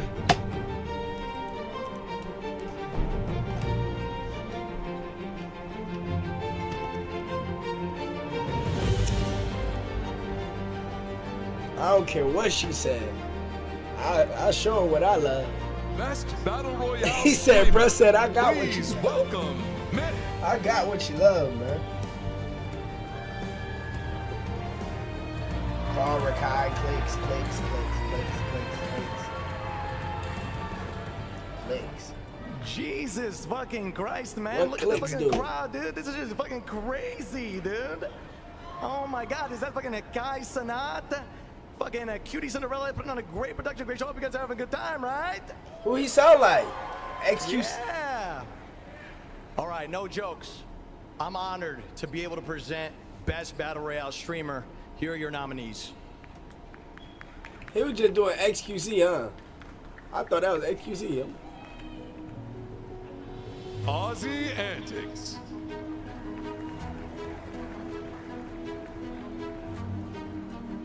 Blix. I would have been like, I want my money, Rickard. Babe.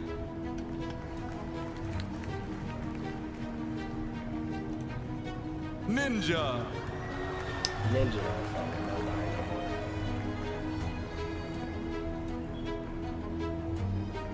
Real KDB. Who is that? Who is that? Good to see you, bro. That's what I'm to see. Oh. How you doing, man? Yeah, bro. Quick question. Why you see nigga? Stan. Hey. What's up, bro? What's up, my dog? I know. Good to see you, bro. That's what I'm to see. Oh. How you doing, man? Yeah, bro. Quick question. Why you being me? Hey, you know why? You know why, man? You know why? You don't have to ask me. I communicated with you, man. I don't know the details. I don't do this. You know why? So you don't meet people? Huh? You don't meet people? I don't what? You don't ban the people? I don't do it, no. Oh. I said I'll ban him, though. No. My job. Okay. There's a whole team that does that. I did not do it. So you just own Twitch, though? I don't own Twitch. So I'm the CEO of Twitch. So you own it? No. Twitch is owned by Amazon. So you're like a head boss. I'm the CEO of Twitch. That's our boss. But then our boss. But to be clear, there's teams that make these decisions. I don't make these decisions. Okay. Single day to support me. Thank you to my amazing team that does more than anybody knows. And thank you to my amazing, beautiful girlfriend looking at me right now for pushing me to be the best person I am every day. I love you guys. Manifest your dreams. He kept it clean. Please welcome the Shade Frog. He kept it clean, Chad. He kept it clean. I would have sent Rakai. I would have sent that straight. Streamed collab. I'd have sent that straight. Please welcome the Shade Frost.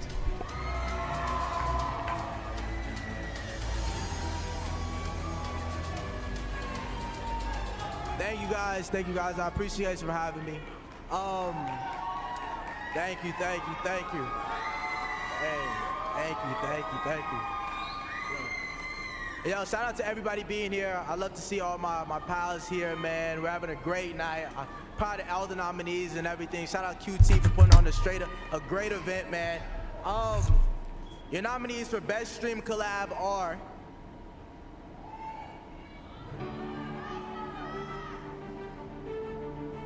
Cinna and Zelina Vega.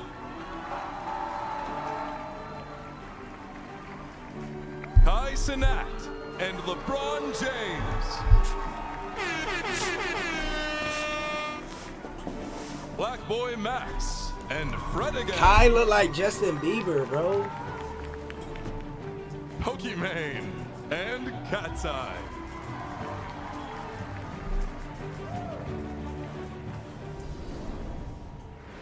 all right. And the winner for Best Stream Collab is... Come on. Kai Cenat and LeBron James. Come on, man. Justin Bieber, man. My son JB, man. And LeBron James's first nomination and first win. Well, LeBron gotta win. LeBron gotta win. What the fuck?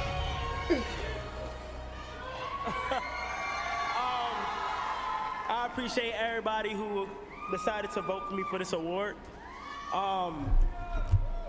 One thing I wanted to say to you guys tonight is I hope a lot of creators in here and everybody at home and the viewers and the streamers really take care of your mental health. I just noticed that recently I just been going through things in my head and I was able to, turn to anime, Death Note, Naruto, recently since I've been gone, and I just been able to, find happiness within that. But yeah, as for the word of collab, I want to preach to everybody, within our community, us collabing is everything. You feel what I'm saying? So collaboration is everything. And I know this year has been very difficult on the fan bases, the communities, and of streaming in general. And as long as we don't tear each other apart and let that get in between us, we're gonna be just fine. So I appreciate y'all. a fucking Michael Jordan story. He like shaky, yeah, like, I don't know. Maybe he right, he getting his mental health right. Damn. He look like Justin Bieber though. Wow, so cool. Hi everybody. Creators gave us so many unforgettable moments this year. So cool. But let's look back at the journey that brought us here tonight.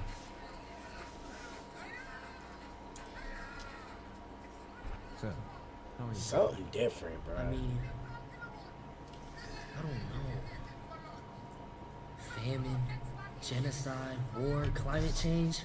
Thousands of people die every day, and I'm just sitting here watching Twitch streams. And is that so bad? It's not good, that's for sure. How long has it been since we last spoke? 6 or 7 days? What did you say? I mean, I was just saying, using online escapism isn't inherently bad, so long as... No, after that. I was checking how long since our last session. 6 or 7. There's a burger in Vegas. Oh, God. It's too late. Can't you see? That thing you said is turning us into short form. My fault, twin. Of course you're looking at me. It reminds me of like an old friend. God. One more question for you. It's okay, you can join us, or be forever chopped and up. That is... Oh, what is they hit us with brain rot for? They just hit us with a brain rot recap.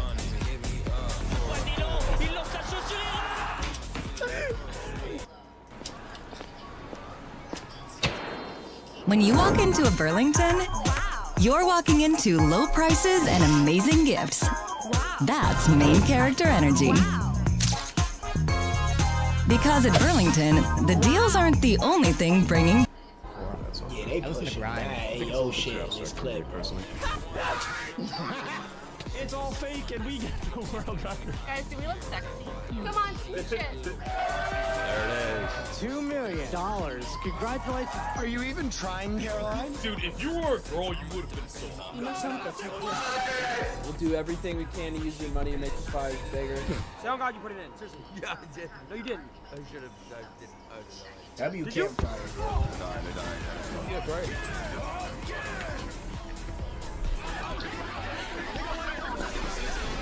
Horrific airline tragedy.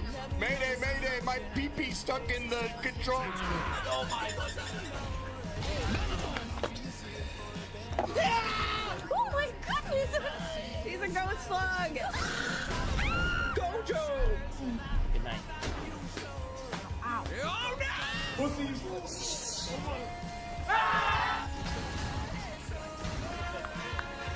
Let's be a burning bag of food! In the photo. She wouldn't eat your ass like I would have eaten. Oh! Yes! Oh! Clank, clank, clank. Jace blowing my back out.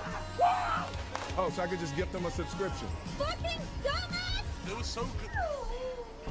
Give me a second to recover right here! Your hair looks like broccoli. Have you seen it to my face? Strike a pose. Oh. Oh my God! You are stupid. The views, as you know, they're similar.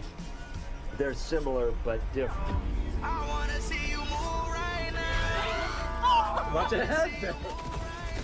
Why is it so watery? Come on.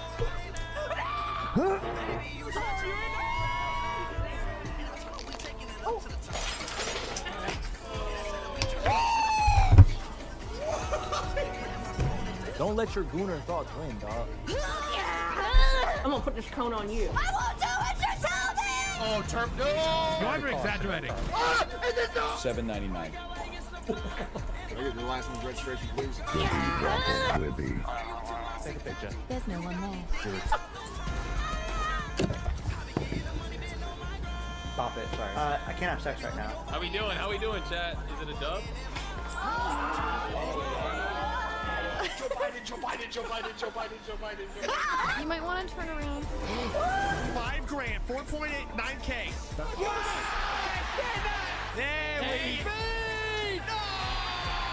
Simon! Oh, what a save! Sunset. Killed by bad decisions. Another happy customer.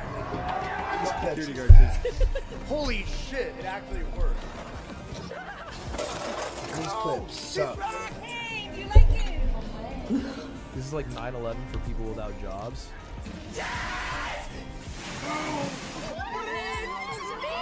What happened to our beds? Oh my god! Oh my god! Here is the announcement. He doesn't get any better than this. You know what I'm really... This is actually crazy. That'd be cool good dad. We're saying hi, Mariah. I love you. LMS carry. There's no logs today. We're not on the highway. What? Oh! Whoa.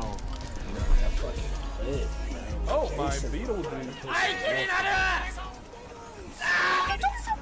of To the back here on the coldest second. Whoa! Whoa! I lost more millions than you ever made.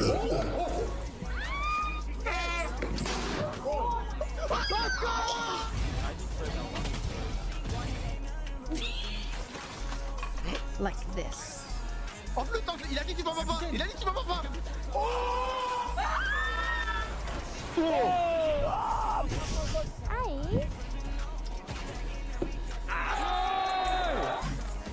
Wait! I am aware of your existence as a Twitch streamer.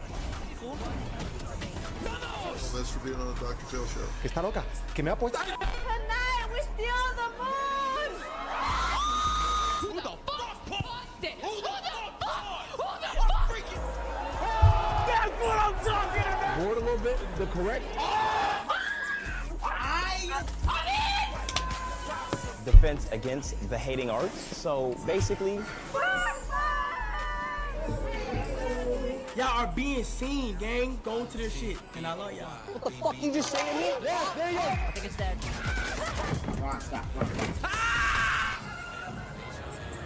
You can't shoot through there, right? I want to talk to the elephant.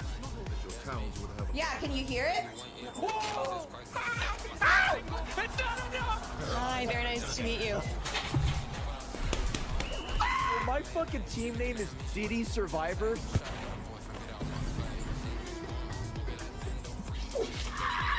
What are we zoomed in on? I'm done with this game. I'm done with the game. Why would I want to keep doing this? Why you on my dick?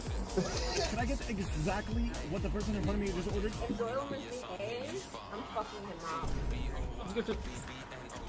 Especially listening how this is gonna. Who the fuck?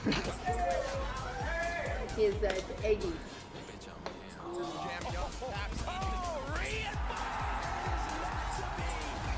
Real structure. Everybody's spamming kiss. Like what? He's spamming it. Okay, do it. Guess I'm a Chakra fan now. If they don't work out, I'll jump off a cliff.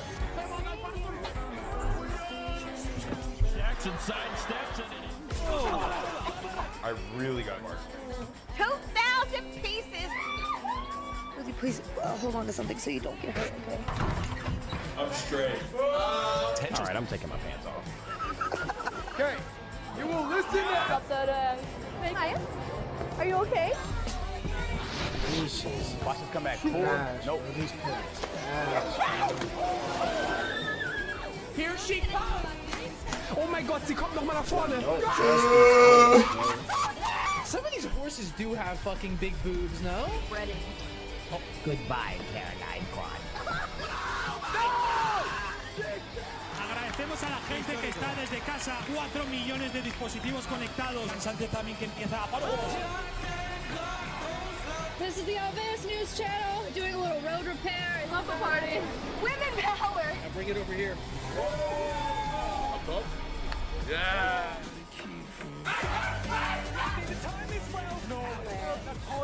Qu'est-ce que tu fais? That's I see it, блядь! Yes! Oh my. No. Oh,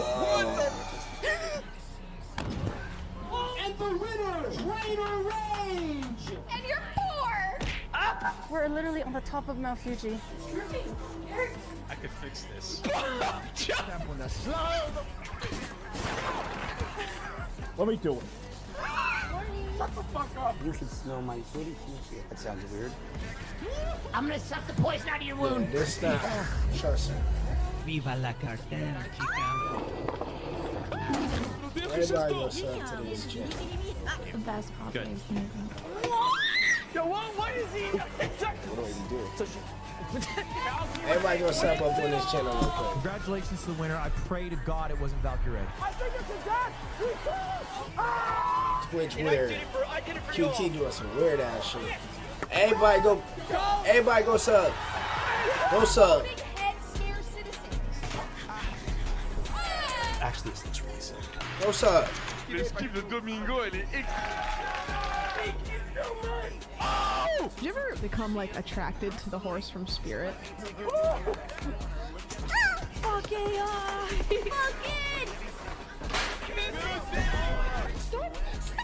Connor, can I have a cinema roll? Got peeps? Don't crash into anything. Bro, this shit is ass.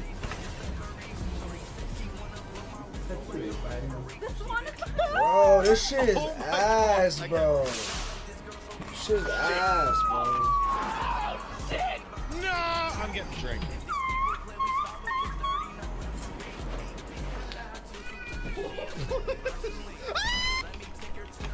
Fuck yourself. How about that? This is like when I was 11 years old looking at my pussy with a mirror. My parents are Vietnamese.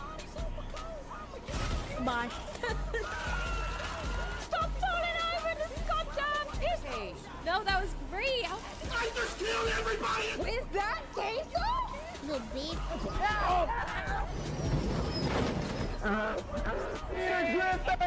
I watch you all the time. You were overseas.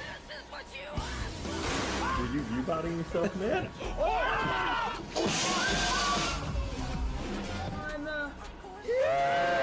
What did they just show, bro? No, what did they just show? I do, I mean, I do. Two. It's Kevin. 6, 7. I'm gonna keep doing this.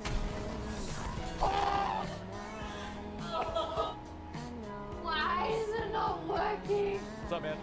Oh no! What's that like that? Takhle správně. Whoa, what's going on? Neighbor says you just farted on their front door and took off. Turn around for me. Chat, restart live. Chat, I'm restarting live. I don't care how many of y'all come in here. I'm restarting live. Everybody rejoin the live. Twitch know exactly what they're doing. They trying to get YouTube niggas to spin. Yo, restart the live. Everybody restart the live, bro. Restart the live. Everybody restart the live. I'm going restart the live. Restart y'all screens. I already see through the shit. I already know what's going on, bro. It's not good. It's not good, gang. It's not good, gang. By the time these shit's done, y'all come back in. Everybody restart.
I'm doing it! You're one of Hutch's boys, I can tell. Excellent work, soldier. I'm going to edit that live right now, gang. I don't care how many people come back, how many don't. This shit not like they putting weird, unsafe clips up, gang. Them clips is not good clips, chat. Trust me, them not good clips, bro. Chat, these is not good clips, gang. Not good clips, bro. Like, niggas got banned over half of these clips, gang. Like, trust me.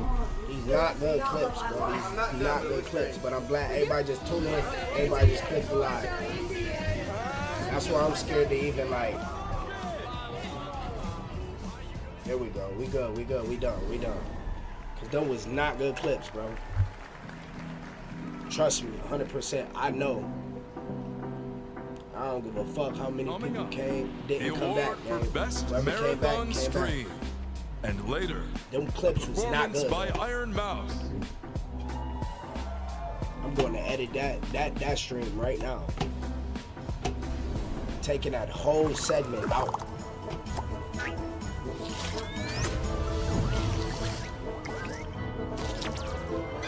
That was an L segment.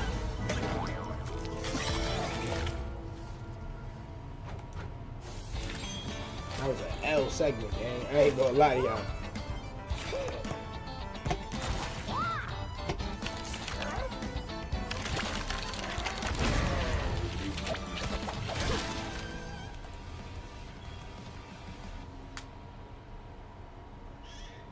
That was an L segment. And just like that, withdrawal processing, baby.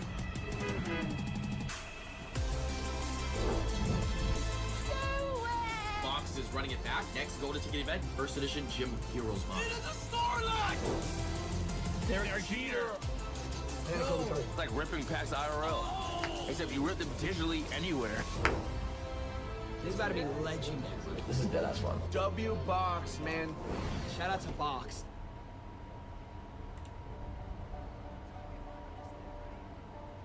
Bro, what is this?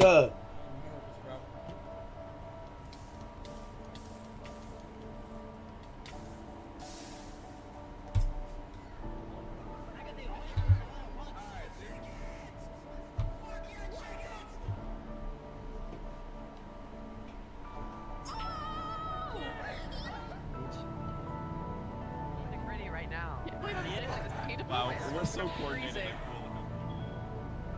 I'm lost, gang. Me too, bro. Like, Hey, we got emotes in on these accounts. Let's go. Okay.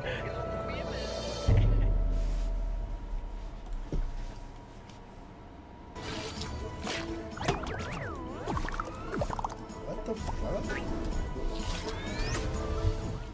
That was super long. Bells. Quick shout out to Box GG with the Ultimate Collectibles Experience. Everybody, you can rip digital Pokemon cards, Pokemon Magic and sports packs, and they'll ship real cards straight to your door. They're just like opening packs IRL, but you can do it anywhere. They've partnered with major creators, including many from FaZe, and if they're looking for more collectors to team up with, sign up at box.gg and use code STREAMERAWARDS for an extra 5% gems. And if you're a creator interested in partnering, hit the link on their homepage and let them know that you're down to rip some packs on stream. All right, I've got to get back to the show. Thank you, guys. I wonder why. I wonder why she just reset her live when I reset mine.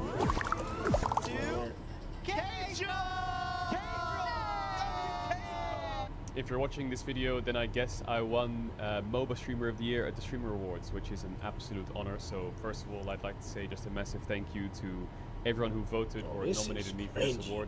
It's been a long year of League of Legends, and I'm super grateful to be able to bring all the content to you guys. League's been a part of my life for like 12 years now, whether it's competing or it's casting or it's streaming. It's always a pleasure to be able to be a part of the scene and cover the esports side of the game day in, day out to kind of contribute to anyone's enjoyment of the game in any way, shape or form. So massive thank you to everyone who voted. Massive thank you to Cutie Cinderella for setting up the awards, and I wish I was there, but regardless, I hope everyone has a great night. And yeah, thanks again for this award. I really appreciate it. That's crazy. Hey, we are back. I'm sure you guys missed us. So, the Streamer Award for Best International Streamer goes to Toda! Toda! Congratulations, Yeah! Toda! Congratulations, Toda, with the victory. Well-deserved Best International Streamer of the Year. Wow. Toda. Yo, accept the rage. Thank you, my family. Thank you, Cassinet. Thank you, peoples. Bro, it's crazy, bro. My mind is so crazy, bro, because it's my dream, bro. Jesus is the best, chat. I speak you. No give up your dream, bro. Never give up your dream, bro. Because Jesus is the best, bro. I speak.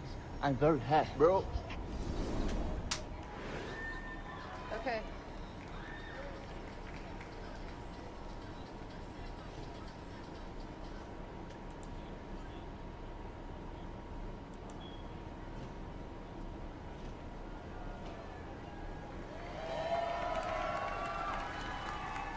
Okay. Over here. Oh, I guess we're over here.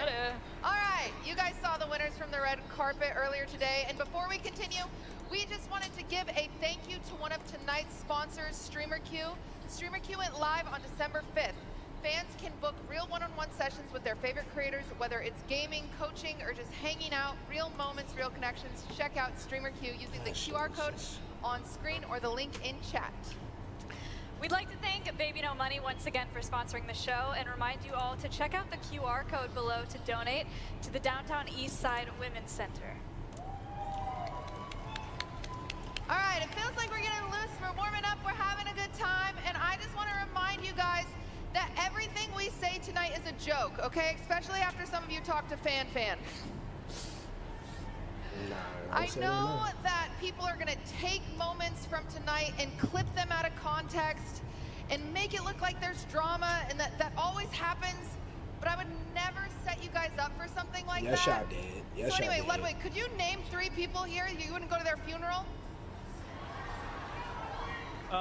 Yeah, it's a great question. I'll go with Benjamin Netanyahu, Eli Manning, Super TF.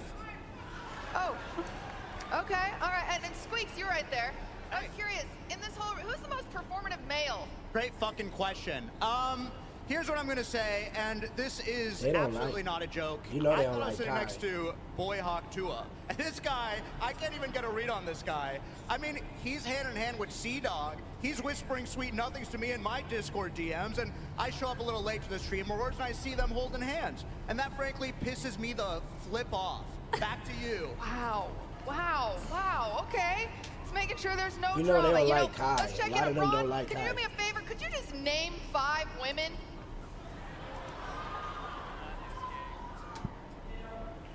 James, Boba, Sakura, Wendy Ortiz. Give it up! All right. We're right there with Rage. Rage, I had a quick question. What's your favorite color on the pride flag? Yeah. Yes. Yes! Yes. Smart answer. All right. Yo, he And said you know blue. what? He said blue. Did we get Rakai back in his seat? Is he hiding? Rakai? Question. Yo. What's the coolest thing you've ever stolen? Don't answer, it's a test, Rakai! Have you learned nothing? Don't answer it! Take his mic, take his knife. What? Well, yeah, no, he's learned his lesson. He's not allowed to answer that. All right, extra Emily. That was racist. Yeah. That was What's the speed racist. limit in a school zone? That was racist. I know this. 35. Exactly. Yeah! Thank you, baby. It's not. Thank you. Exactly. Yeah. 35. That was racist. What? He's learned his lesson. Answer it. The test. It's a test. Thing you've ever stolen. Don't answer. It's a test. Please welcome Bonnie.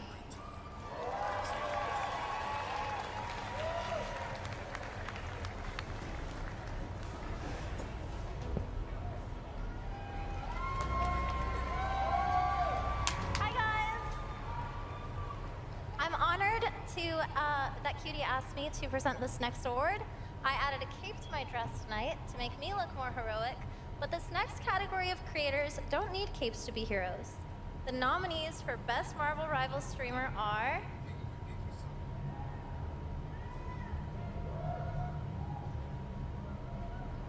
Big Puffer.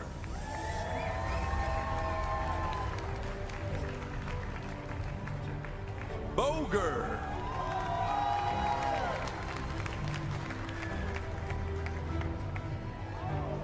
Glatz. Yo, Super funny, man. TF.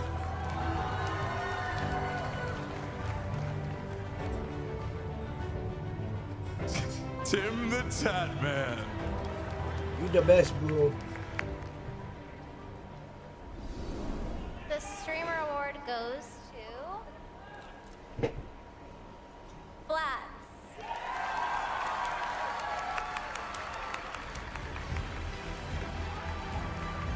This is Flats' second nomination and first win.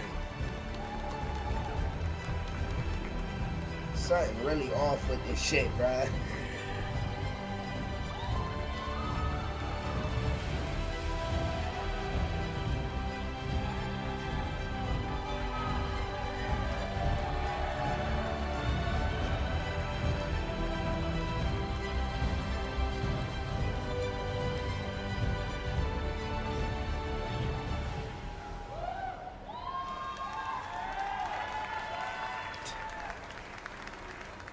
I'm not gonna lie, I was not ready for this. But I do want to say thank you so much to Cutie for putting this on. Thank you so much to my girlfriend for accompanying me and supporting me, because I hate flying and I probably wouldn't have came if she didn't push me to cope. And I also want to thank my mom, who's at home watching, who is a single mom and raised me, worked multiple jobs. I'm thankful to be able to give back to her even a fraction of what she gave me. And the only reason I'm able to do that is because of all of you, my community especially, who shows up and watches me and supports me every day. So thanks so much to all of you who voted, and thank you for continuing to support me. I appreciate you. Good luck to the rest of you tonight. Thank you so much. I appreciate it. Presenting the award for Best Speedrun Streamer, Simply.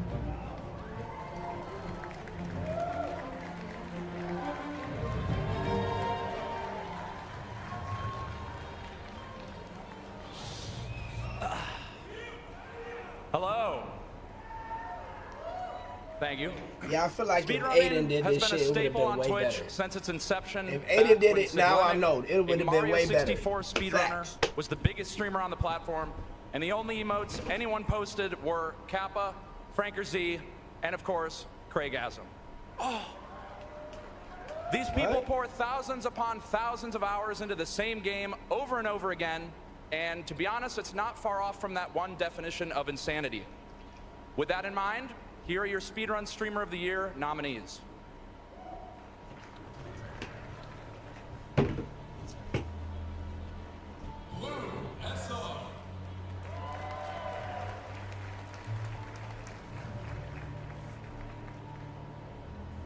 Lil Aggie. Nah, you lying. We're gonna talk about that later. We're gonna talk about that later, because they ain't do nothing like that.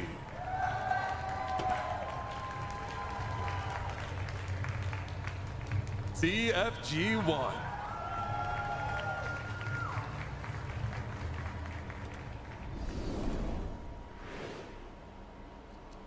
And the winner is Lil Aggie.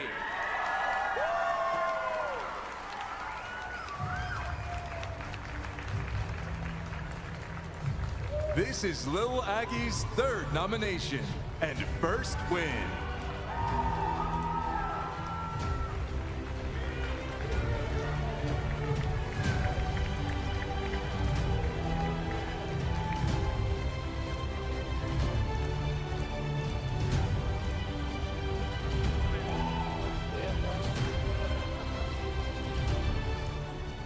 Wow. Honestly, I didn't expect that. Thank you so much.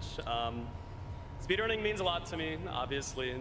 I do want to say that despite winning this award, this year I focused more on having fun than competing for world records or, trying to be the absolute best gamer in my game. And I think that's important. And I just want to thank my beautiful girlfriend, Parky, for all the support she's given me. As well as all the Elden Ring crew. I think truly a rising tide raises all ships, and we're all better together. And I think that's something that can apply to any corner of Twitch. So thank you so much. Presenting the award for Best Minecraft Streamer, brought to us by Lunar Client, Jack Manifold.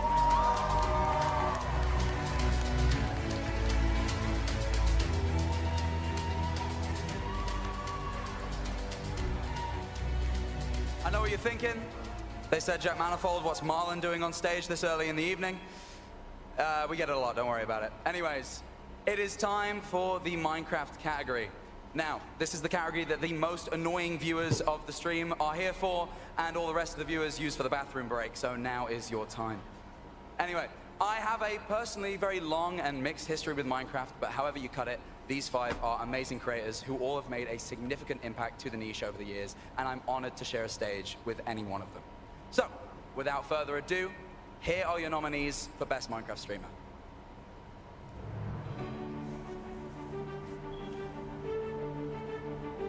Boriway.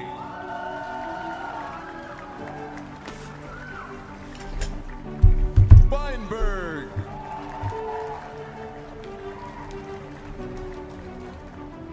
Good Times with Scar. Yo, they did. National Parks did, they said.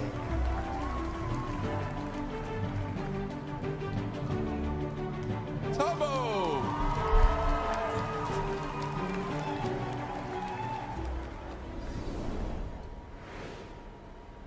And the Streamer Award for Best Minecraft Streamer goes to... Wow. Tubbo! Nigga, that was IRL. Shut the fuck up. This is Tubbo's 4th nomination and first win.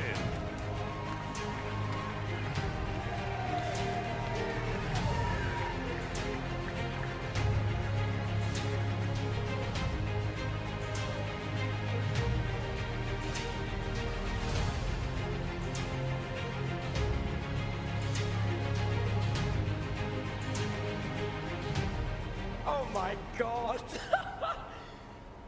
This is definitely the coolest thing I've ever been able to receive. I don't even know what to say.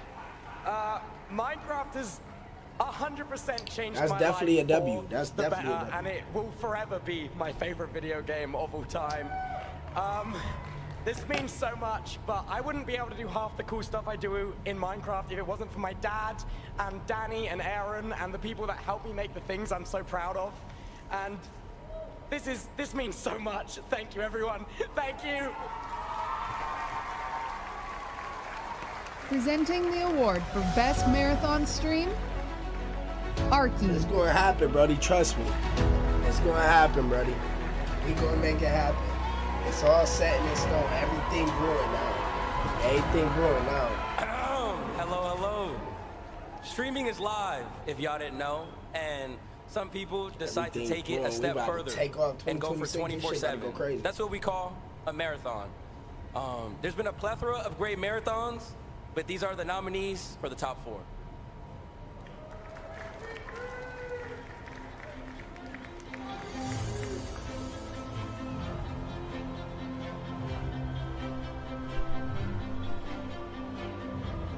FaZe don't got no chance in this.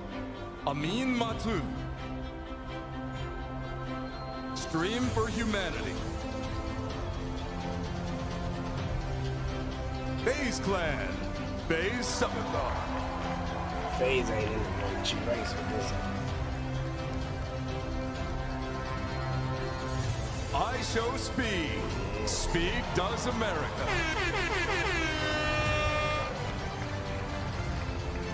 Kai Cenat. That's Bree. Mafia 3.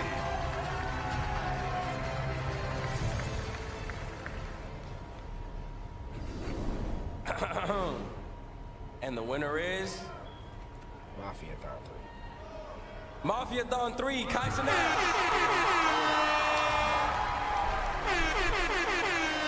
This is Kai Cenat's 11th nomination and 8th win.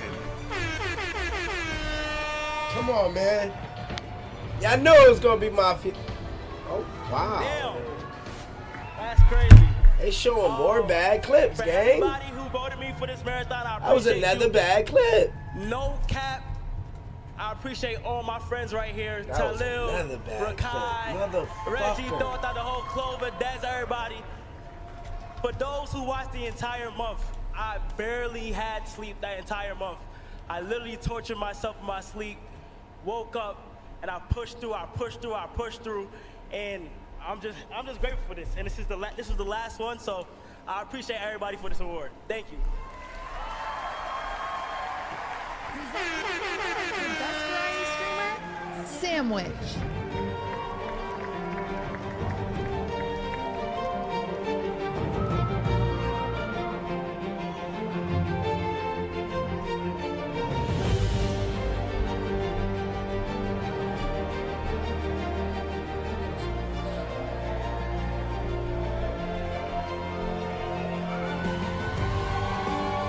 They awful with the clips, blood. Like, hello everyone. Awful with them having shits. A nice night.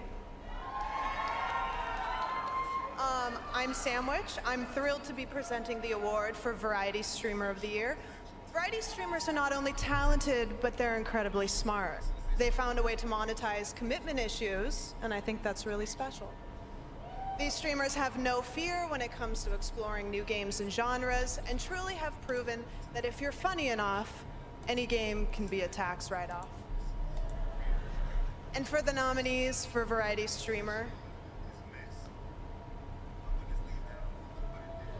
Agent!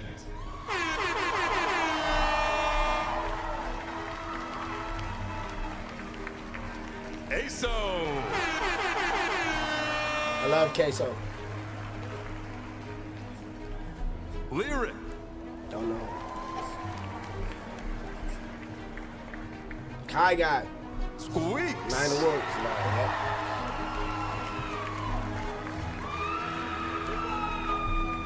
Vine Sauce.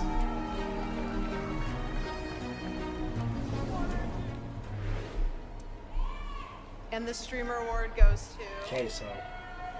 Queso. Come on, buddy.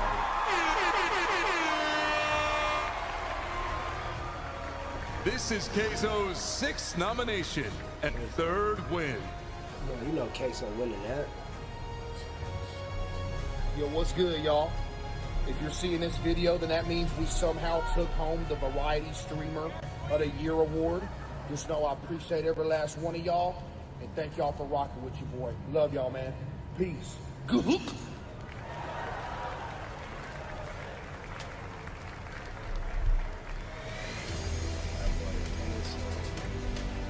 That was a dub. Nah, that was a W.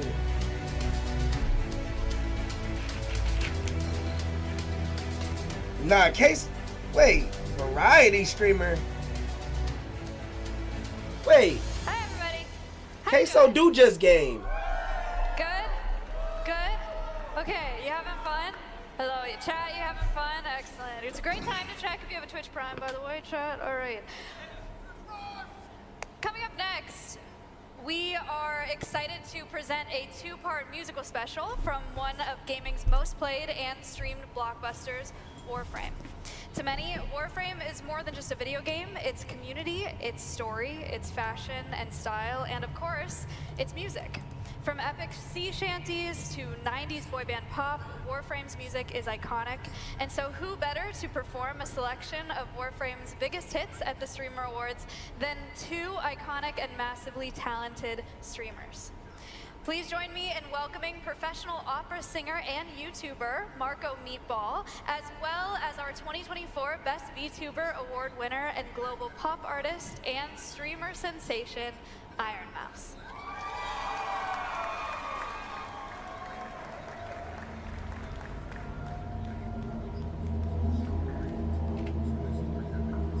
Right, like we want to hear this shit,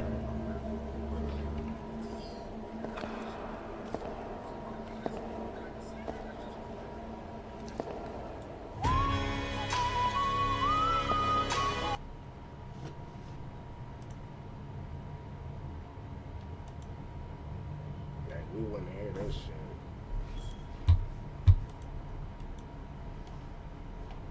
They muted that shit theyself. Play some more Lil Bank. At this point, I need to. I'm not even muted. They muted that shit theyself. I swear. Right now I am.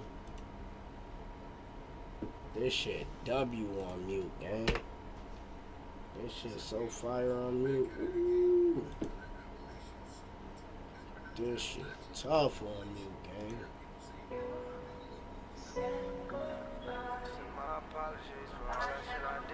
Let's go, Michi. That's your turn right now. This shit tough on me. Woo! Wait. Hold on, I gotta pause my shit. This shit so fucking fire on mute. Ooh, this shit hitting. This shit banging. He said, the fuck is that? He said, who the fuck is that? Bro, we don't know who the fuck that is, bro. Iron Mouse, bro.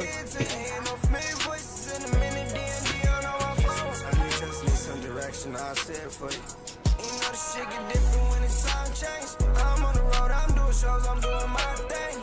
And the niggas who went to switch. I'm trying to look for the new one I did. You feel me? Take a zoe. You always say you feel me, cause you go always feel me before the beat even start. Like, you just know. Oh, this might be it. Ain't no love. Ain't no love lost. Some situations got me pissed off. Oh, this it right here. I gave my heart to them and they can't get their heart to me. I gave my heart to you, but you can't get your heart to me. No, I don't fuck with you, so why you trying to talk to me? I know you calling on my phone just to argue with me. I know we all make mistakes, but it's okay, yo. Shit, I made sure for 15 hours, like where the day go? Can take a lot, shit on my mind, can let the pain go. God said we winning, so nigga, we winning, cause he said so. Tell me, baby, I still miss you, I can't let go. Tell me, baby, watch you know me and your love bros. Family and friends still miss you, I can't lie, we all can't let it go. To face the truth, you probably gotta take them heartaches. I know, we're winning now, so we gon' end all of them hard days. We're winning now, it ain't no way that we should fake a smile. Brody in my phone, he said the video had 200,000. Now let's just pray that this gon' take us away from public house. Put us in the hill on some acres with no one around us. Okay, I thought my people was supposed to up me. Why the fuck they down to me? It ain't no way. They thought them views fucking fake. They thought they could clown me. Till I prove that. We just gotta grind hard for this shit. If you working, promoting, and staying solid at what you do, stay consistent. Feel me? They might not understand. Yeah, I seen with this D1. He said sound like Tusi. Shit, nigga, we from the same state. Yeah. We from the same state. I don't know. I really know what else I can say to that, broski. Oh no. No. No, they thought they was about to. Welcome to Low Bang Radio, nigga.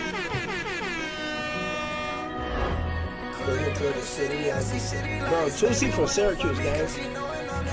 Tusi from upstate New York.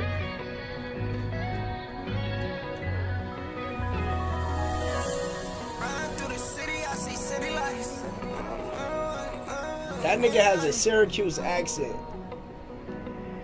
Hey, yo, Jeff. I can feel the pain in this one.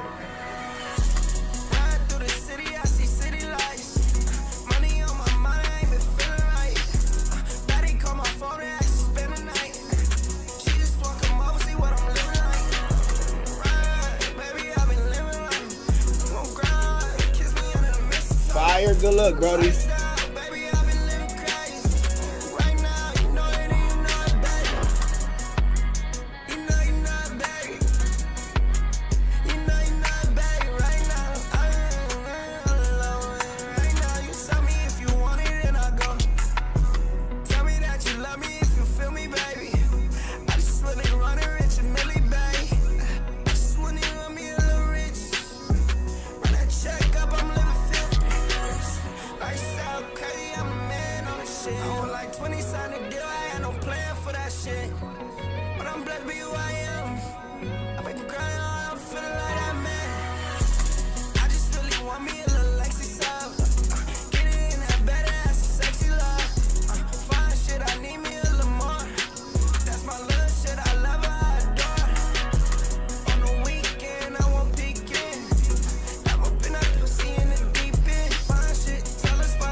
If he might go 3 for 3 tonight.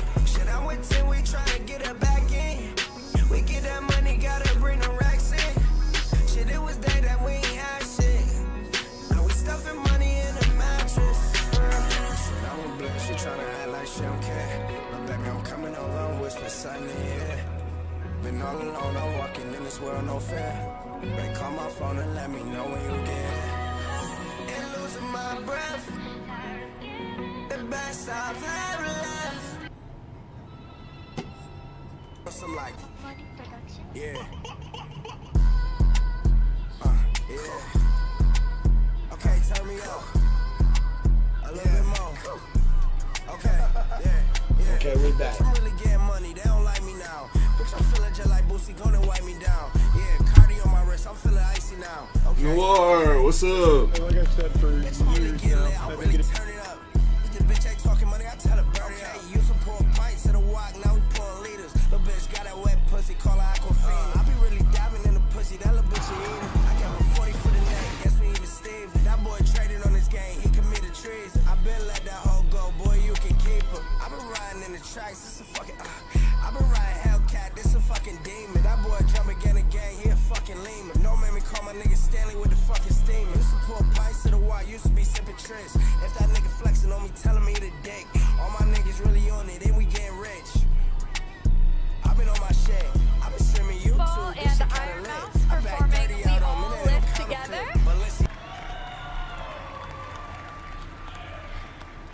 And Lullaby of the Manifold from Warframe. Tune in starting December 10th to see Marco Meatball, Iron Mouse, and many of your other favorite streamers play Warframe when its next narrative update. The old piece launches for free. Yo, Toxic, on all you should be platforms. live right now. You can sign up to play for free at warframe.com. To be honest, you should be live right now. And don't forget to use code WF Iron Mouse for a free pack of mouse-themed items. We'll be right back. Tsunami warning. Alright, so we can go back to the song then. Fuck. Y'all go with my jelly, you can counterfeit. Might go pele on them, tell them suck my dick. We been on some shit, shout out to my nigga Meezy. Got a Cardi on my wrist, might go Montclair. Every day I'm streaming shit, I made this shit like YouTube. Made me sing residuals like I'm Chris Breeze. That nigga think he a stabber, he a fucking capper. All my niggas really told, and they some fucking bapper. That nigga frontin' on the net, he a fucking actor. This ARP make your bones crack like a chiropractor. Get the fuck up out the kitchen, you don't know what's cooking. I been rapping on the stage, I just got a booking. I got them diamonds on my wrist, got them hoes looking. He was hating on the neck, got his hoe took it. Man, if that hoe ain't talking money, I'ma send her home. Feeling y'all, I been getting money, Doug Dimmadome. Trap nigga, I was getting money off a minute phone. Niggas rockin' Balenciaga, I was rockin' Chrome. That nigga went and bought a Cuban, I went Van Cleef. I was getting money in True Religion like I'm Chief Keef. That nigga went and bought a rope, Meezy went tennis. Stack up all the bread, business is big. Oh my.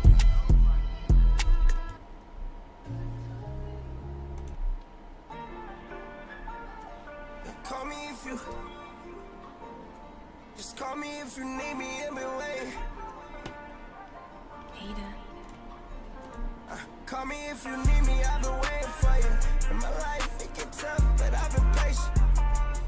In the smellier word goes the little bank.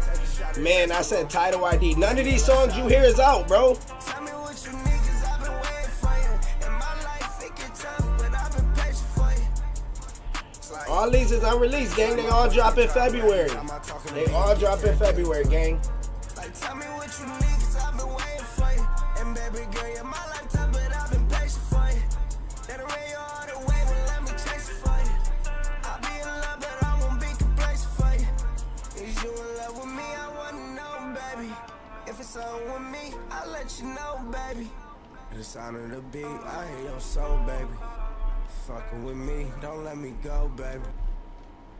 Just checked it out. Will you take the coward's way out or get in the driver's seat? Think you're in for a few? Think you're one of the few that can handle Carmageddon? Click the link in chat for your chance to win rewards. I'm moving because there's a glare on my teleprompter. Yay! All right, one more shout out for you guys. We'll keep this show on the road. I do want to shout out AT&T for supporting this show, not only this year, but for the past 5 years. Very incredible.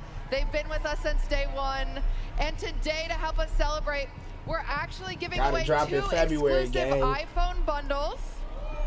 Gotta drop in February, gang. For lucky fans in the audience. And yeah, audience up there. And I have an envelope. I did not choose these. Dante did. Sorry, Dante.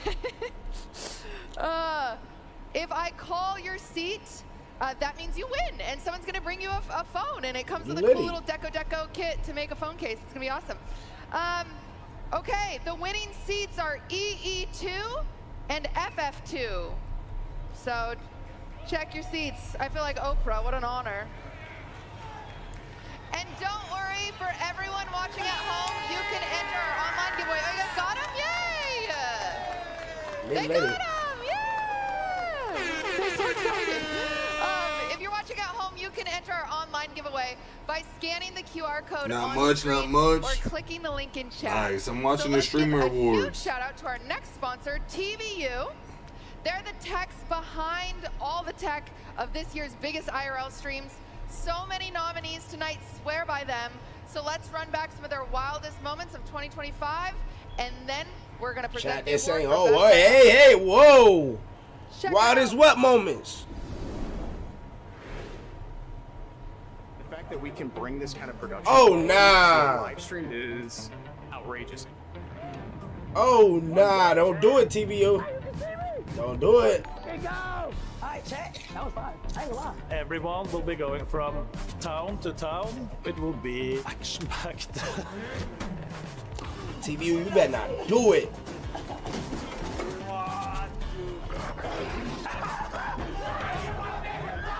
TVU? Love TVU. These backpacks is crazy, I ain't gonna lie. I need full backpacks. Those are good backpacks. Here we go, let's get these people up and running. Let's get this started. WTVU. I pray that Emily drives safe on the road today. We are going to die.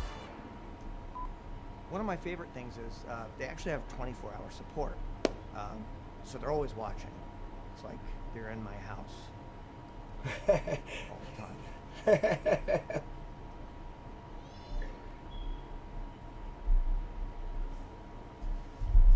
Presenting the award for Best IRL Streamer brought to us by TVU Networks. Wait, who in this? Who in this category?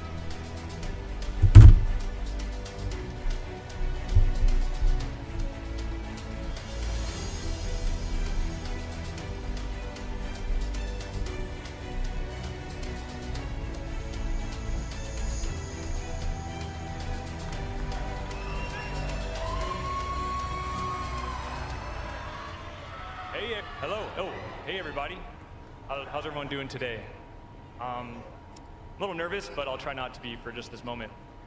As one of the unks of IRL, I mean it when I say it's truly an honor presenting this next award. What some have called the hardest game on Twitch, IRL or in real life streaming, still I know how to spell your name more than I know how to fucking pioneers to the new know who the generation of fucking is, nigga. I'll be who locked continue in. to push IRL content further than ever. I have nothing but respect for all of the hard-working IRL streamers who continue to bring us along for the ride. Turning moments into memories that we experience together, each one of these streamers capture that IRL spirit in their own unique way. That being said, here are your nominees for Best IRL Streamer. Everybody sub up. We have 32 subs. Sub up. Let's get to 40 by the end of the night. Send them donos. Let's get to 40 by the end of the night. Ooh. Christina and Amber. Extra Emily.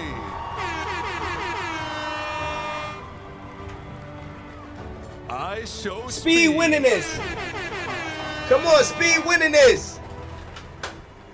Speed gonna be tired if he don't win this. And the winner is... Sue! I show Speed! I'm playing with my son Speed, nigga. I'm playing with that boy, Dear Watkins, boy. I'm playing with that boy. This is I Show Speed's 5th nomination and 4th win. Don't show the clip. Don't show the clip. Don't show the clip. No, no, no, no. That's the clip. That's the clip, chat. That's the clip. That's the clip. That's the clip. That's the clip. That's the clip we can't show. That's the clip we can't show. All right, the clip going. I know that's their favorite. That's their favorite clip to show. I couldn't show it. I couldn't show it. And who watch my IRL streams? You know, I probably IRL stream probably 80% this year, but I appreciate y'all. It's gonna be more IRL streams. I gotta be coming on point. 2026. and I love y'all. Let's go, baby. Presenting the award for Best Music Streamer brought to us by Broke Records, Ethan... Oh, wait. I mean, Baby No Money.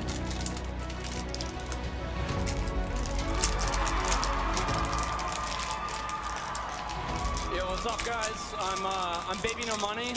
You might know me from my music or from collaborating with every single streamer and cosplayer on the platform except for Markiplier. I did collaborate with Markiplier's Twink, which was pretty cool, so I'm one step closer. Here are the nominees for Best Music Streamer. PBN.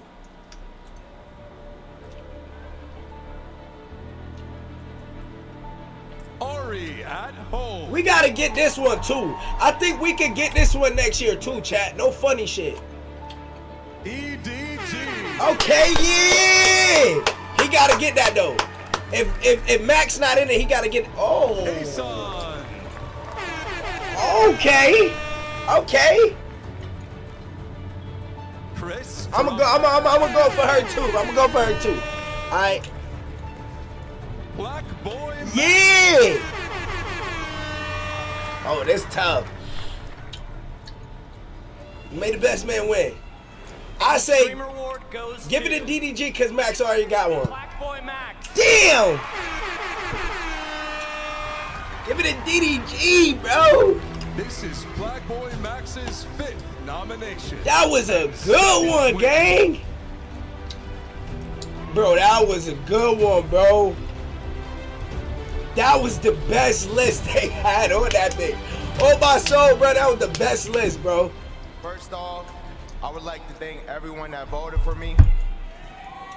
I would also like to thank all the wonderful artists that came on my platform this year. 3 years ago, I started making music in my mama crib, and now I'm on the stage and nominated for a Grammy. It's an honor. Thank you. God bless. Bro. Don't let anyone tell you you can't do anything. Fuck what they say. Be who you are. I love y'all. Tune to the Grammys on CBS February 1st. I love y'all. Thank you. Oh, it's going down, bitch. I'm about to take what he said to the head. Award for Best Bitch, I'm Streamed taking Event, what he said to the face. Jake Weber. Pause. Pause. Fuck. I already. Damn. Why? Damn. I didn't mean it like that, but y'all know what I meant. I'm not taking nothing to the face, but yeah. I seen face in the chat. DD face. He said DDG face though. But DDG. Boy Max. Black Boy Max. He celebrates the most What the entertaining, unique, and memorable live events streamed in 2025. The nominees for the best streamer events are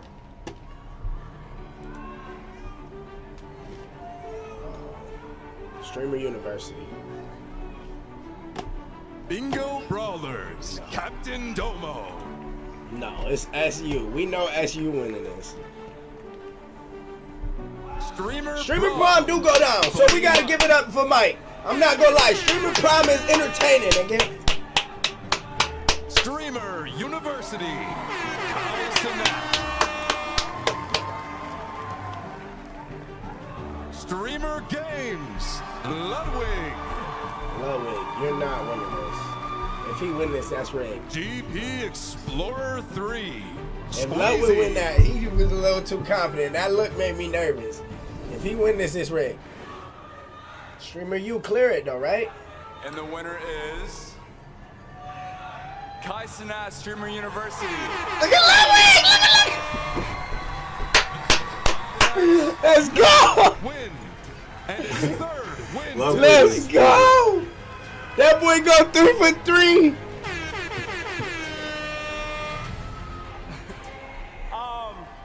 First of all, I want to go ahead and say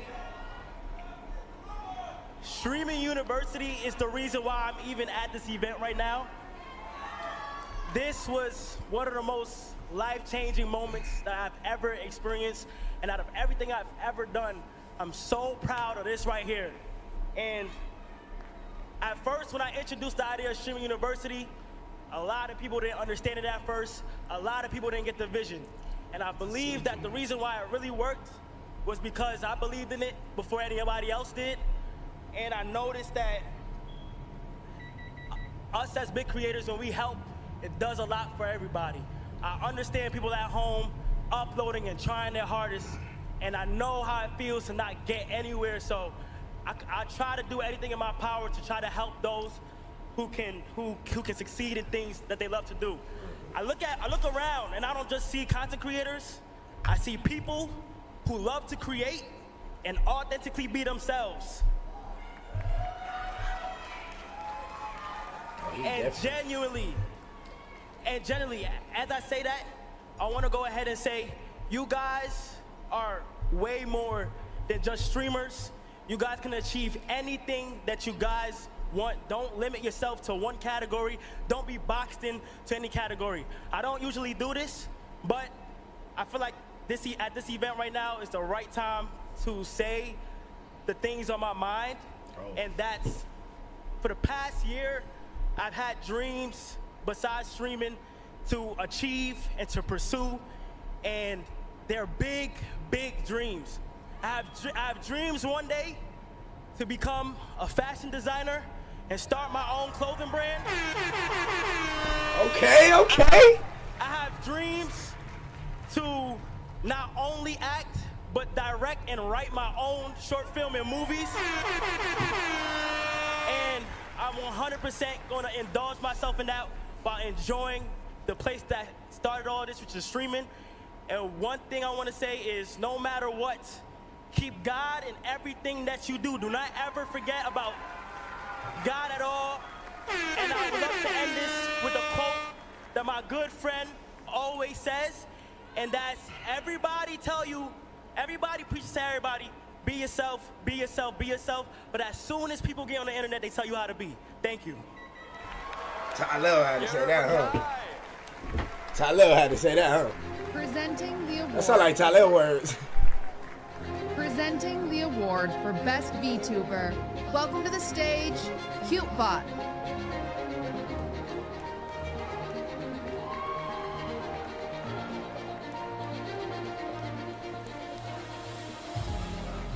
Oh, she a cute bot now. Hey guys, I'm super excited to present this next award.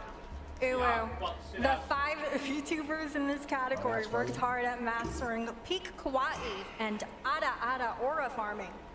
Here are the nominees for Best VTuber. Yeah, well, sit out. Chibi Doki.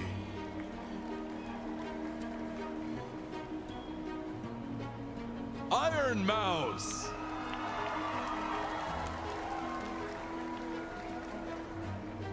Kenji.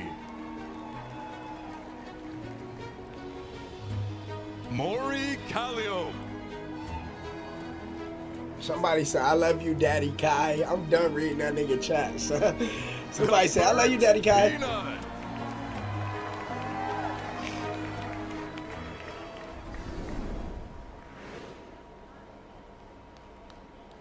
The streamer Iron award Mouse goes winning to that. Iron Mouse gonna win that. the Burnt Peanut. That nigga lacking.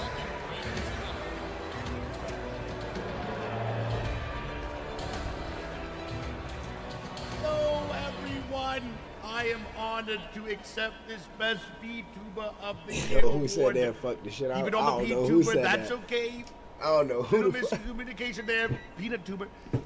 But I am still very honored. It is a great honor to accept this Best VTuber of the Year award. Big shout out to QT Cinderella again for putting on this immaculate award ceremony, as well as a shout out to the Peanut team, making sure the stream's always the best they can be. And obviously the largest shout out to the Bungulators. You guys are the best. Thank you for all the support, gentlemen. Good night and Godspeed. The award for Best Reality Streamer, Austin Show.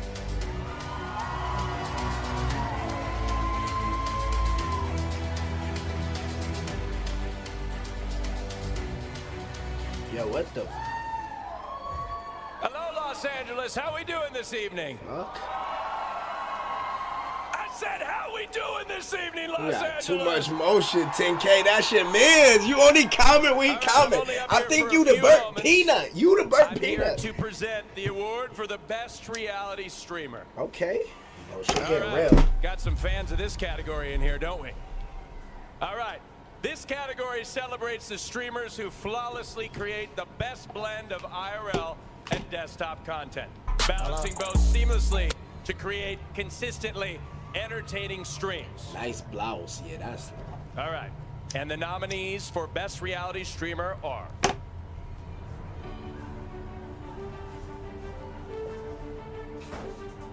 Adopt. That's my guy. That's my guy. Deshae Frog. Come on, Deshae. Come on, get you one in, man. Come on, Deshae. Ray Asian Boy. Yeah. Oh! Oh!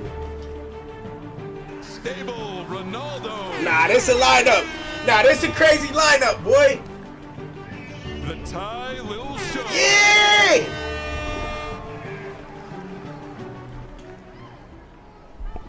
This lineup crazy, boy. And the Streamer Award goes to... Ray Asian Boy!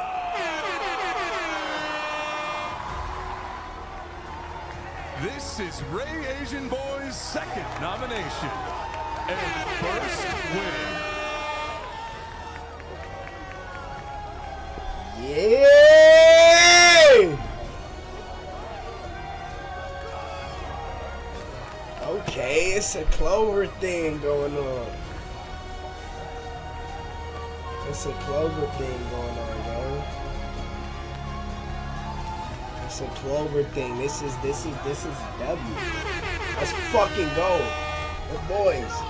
Let's fucking go, nigga. Shout out to my team. Shout out Clover, shout out Kai. And yeah, that's it, y'all. Got it. Got it.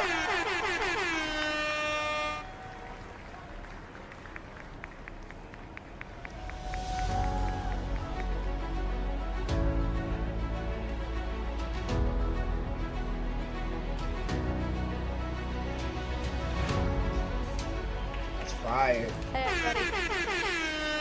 We celebrate each other at the Streamer Awards, yet this community keeps uplifting one another throughout the entire year, not just tonight. We watch creators say the kindest things. A reality streamer. He got best reality just streamer. on their own streams when they think no one is listening. So let's take a look at some of those moments. Cairo, that definitely a captured W. during voting. Sub up, sub up.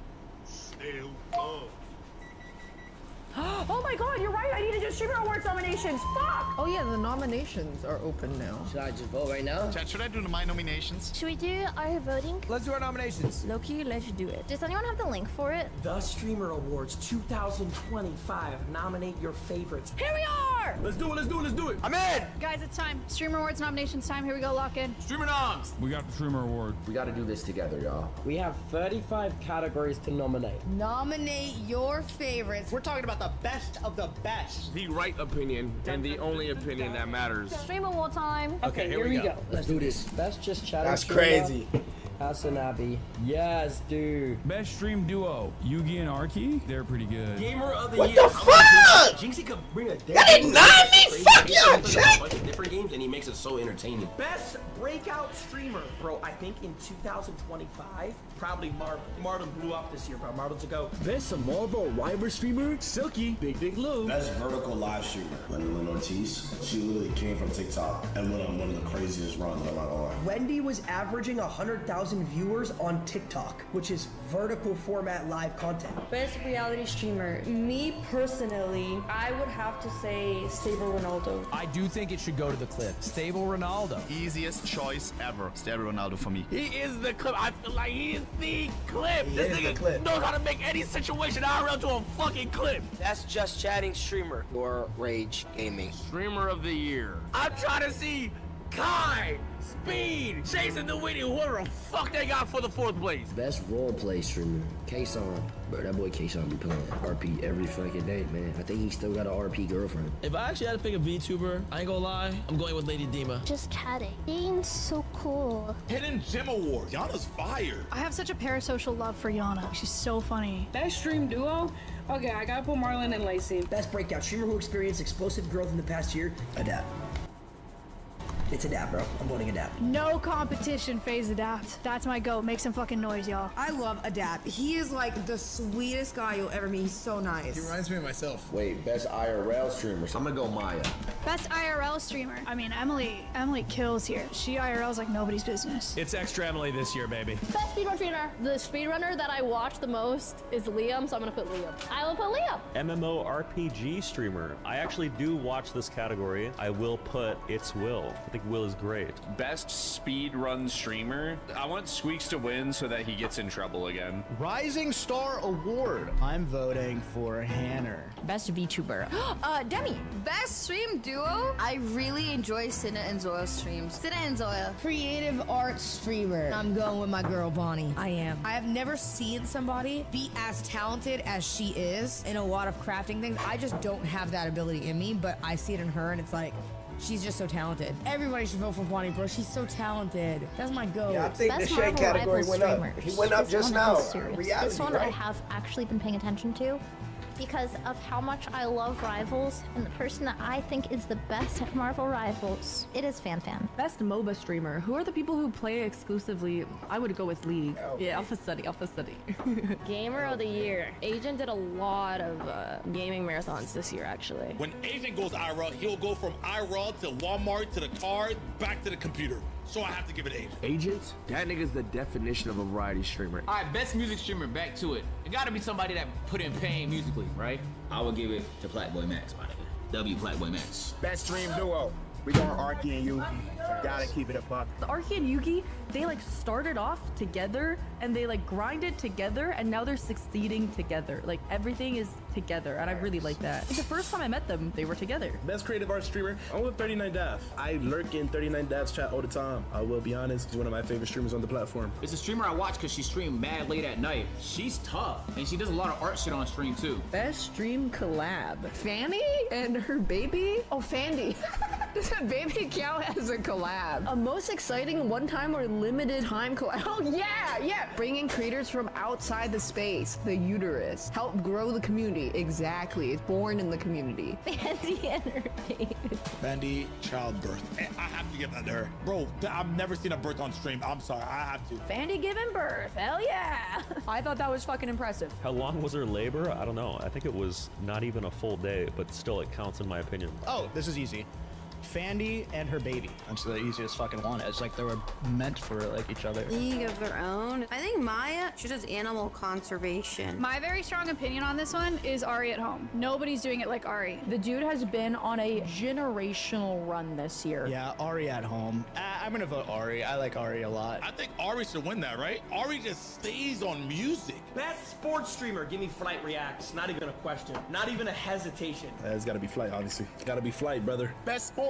Flight, yes. Give it to Flight 23 Wait, bro, come on. FTC. Flight team, stand up. Best variety streamer. Queso, bro. I'm not like, he's a GOAT, bro. Streamer of the year, I'm also gonna put Queso. He is only gaming, and he is every time he goes live, it is always variety gaming. I think he's such a good gaming streamer. Dude, Queso could play a game where the goal of the game is to watch paint dry, and it'll be entertaining, bro. Queso gonna win this award for the next 5 years, nigga. Oh, yes!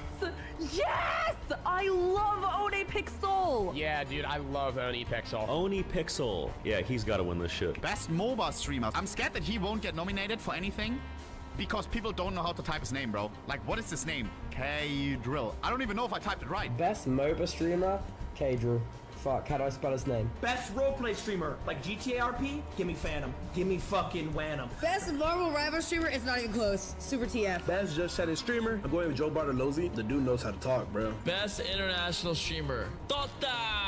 Oh, Tota! Best breakout streamer, Katie. Yes. Oh my god, I fucking love KDB. KDB's definitely rising star. I don't know if you guys know this is, but KDB, bro. She's funny as fuck. She should win. I'm throwing in a KDB nod. Streamer of the year is I Show Speed. It's gotta be Speed. He doesn't stop. He doesn't stop. Speed did go crazy this year, though. His China streams were impeccable. Best IRL streamer, I would say Speed. I would say Speed. That's gotta go to I Show Speed. I agree. Oh, Speed go crazy. Speed, objectively, the best IRL content. There's nobody who explores better than Speed. IRL and desktop, Speed, bro. Best IRL streamer, Speed. I don't even have to finish reading it, bro. Speed. Best stream series? Fortnite. Fortnite Friday! Wait!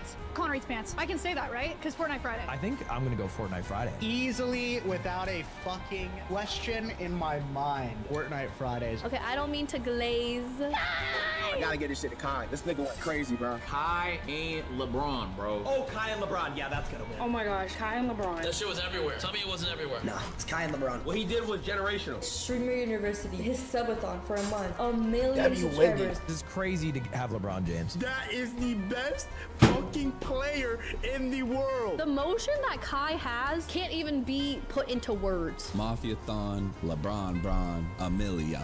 The king of streaming. That was I want to a see Kai second. win. A dick suck. Oh my god. I feel like if you deserve flowers, you deserve flowers.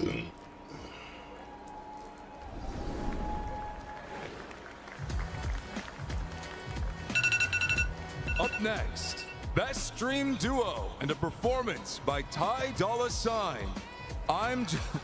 I'm John Choi. Why is that in the script? And you're watching the Streamer Awards. We'll be right back.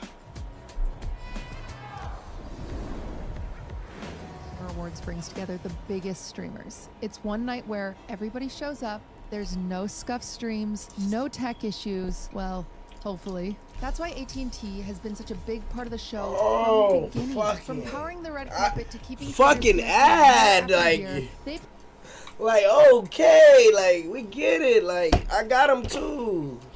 They right here, all right. Like, this location because it has AT&T fiber, which gave us fast, reliable speeds built to support a night like this, keeping our show connected from start to finish. But beyond the tech, AT&T and the Streamer Awards really do have something in common. We both bring people together. We connect communities. We make these moments happen. Whether it's a red carpet interview, a marathon stream, or watching your favorite creator finally take home an award. So thank you AT&T Fiber for powering this year's Streamer Awards. AT&T, connecting changes everything. The award for Best Performance Under Pressure goes to the Omen Max 16 for its lightning fast feeling.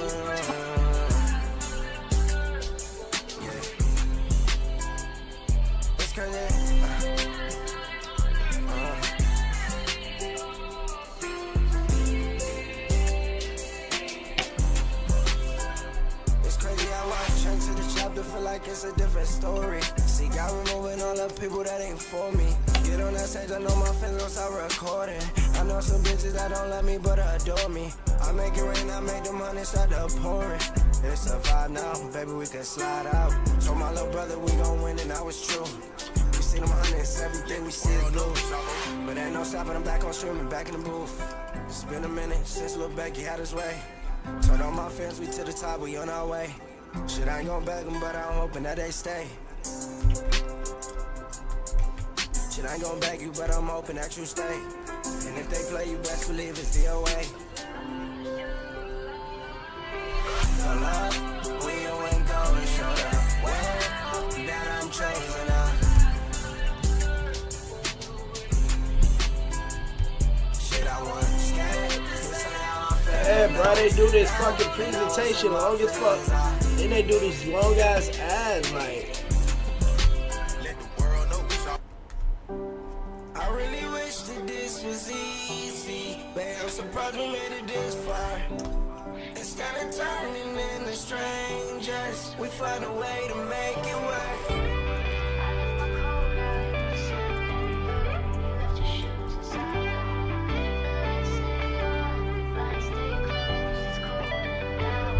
Baby, come believe in me. Baby, come believe in me. And anytime that you call, I give it all. Just tell me what you really need from me.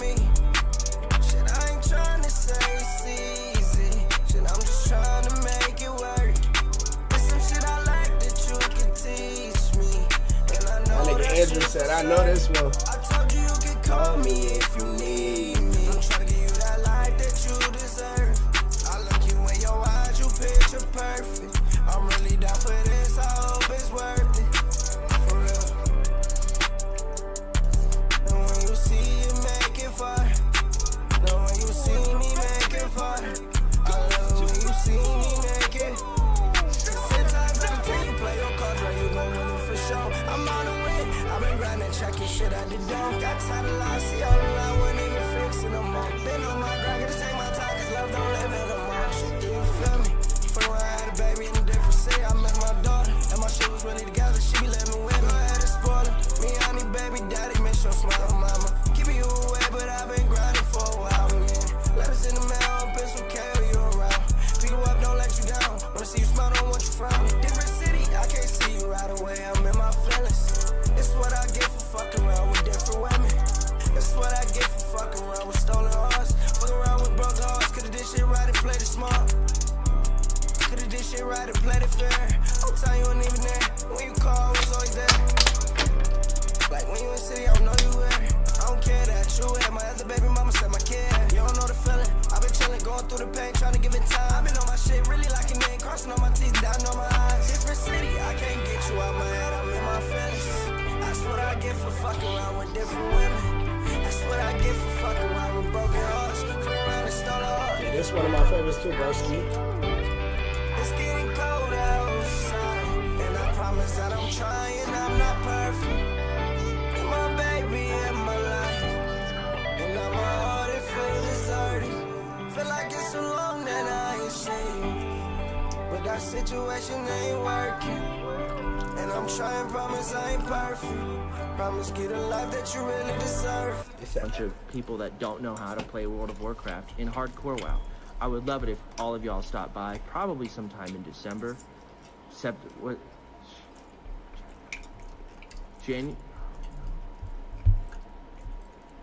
March? Not December. Yeah, maybe March. I'm not sure. Sometime around there is when it's going to come out, and everyone's going to be leveling, and I really want all y'all to be there. That'd be cool. OnlyFans has done well many, many times. Yeah, this is an ad. Suck my dick. Thanks for the reward. Yep. Yo, he just violated them niggas. Yo, he just violated them niggas, though. Yo, he just violated them niggas. We're back, everybody. He just threw Frank at everybody. Amazing. All right. Well, congratulations to Soda on that. He had so many nice things to say about his fellow nominees. Welcome back. That was a look at World of Warcraft's all-new player housing system. You can rally your fellow champions and quell the void-powered invasion of Zalatha. You knew that word. Yeah, she did. And her ravenous army when the World of Warcraft Midnight launches March 2nd, 2026. We'll be dropping 10 game codes for the epic editions of the expansion in chat. If you missed the chance to snag one, you can pre-purchase the expansion now. Check it out, everybody. World of Warcraft, March 2026. All right, guys, now we're heading towards the end of the show. It's been so much fun giving out all these awards tonight. There were actually a ton of awards that we had to cut. So we thought we could just like quickly give out some unofficial awards if that'd be okay with you guys. Yeah, be nice. Yeah. All right, starting with the award for most social. We got extra Emily. You know. And the award for most parasocial goes to Prezzo. Prezzo. If you haven't met him, good. He thinks he has, though. The unofficial award for best boobs was going to go to none other than Alinity, obviously. But don't cheer. It actually went to Lacey.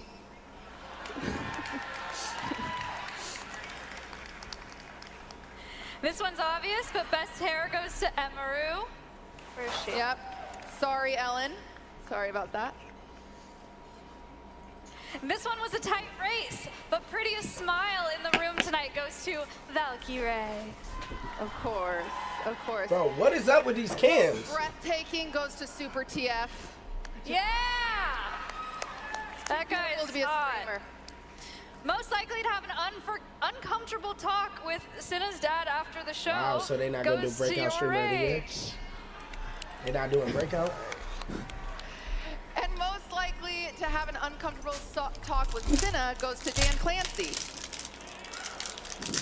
I'm sorry, Dan. It's my writers. They think it's... Don't cut my...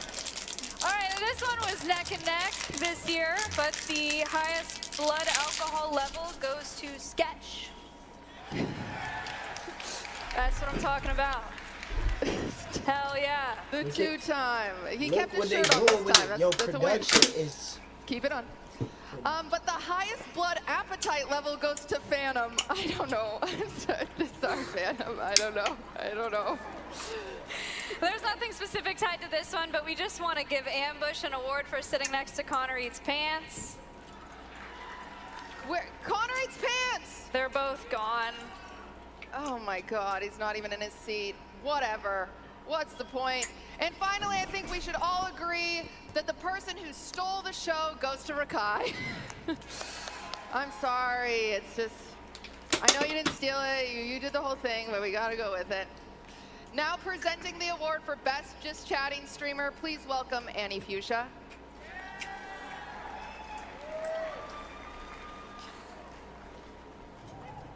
They keep calling Rakai a thief. Oh, cause the flowers.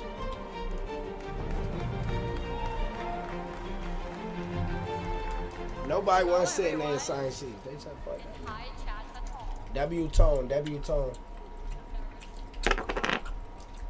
This next category celebrates creators who've turned yapping into a true art. Entertaining thousands for hours, literally talking about nothing special. They've reached audiences way beyond gaming, like my sister in the audience, who thinks Candy Crush is hardcore gaming. So, without further yap, the nominees for Best Just Chatting Streamer are...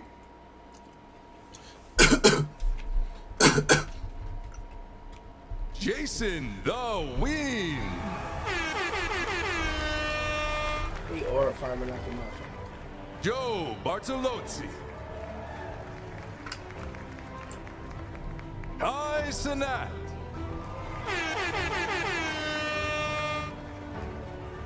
Lydia Violet. XQC. They booed my son. They hating on my son. Now he need to win this award just so they, yeah. Now he need to win this award. The Best It's Kai. Just Chatting Streamer goes to Kai Sinat. He 4 for 4. Team nomination and 10th win. His 4th win tonight. Damn! God damn! Damn. I ain't gonna lie. The people I need to thank is my community. The ones who watch me no matter what. Awake, sleep, chatting, reacting, whatever. Yeah! Nigga! Oh my God, this is crazy. I appreciate y'all so The much. fuck, And, nigga? That's a shout out, nigga. Nigga, nah, nigga. Yeah, nigga. Yeah, nigga. Yeah, nigga. Yeah, nigga. I'm taking that as a shout out, nigga. Welcome I'm to taking the that as a shout out. stage, Tara Yummy. Nigga, I'm taking that as a shout out, nigga. Let's fucking go. Even though they don't like us sometimes.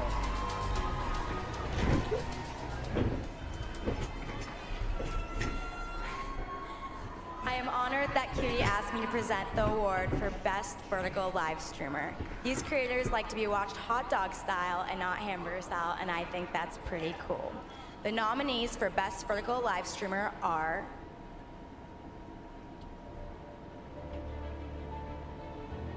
Creek Crab. Creek Crab do a lot of like He put niggas on.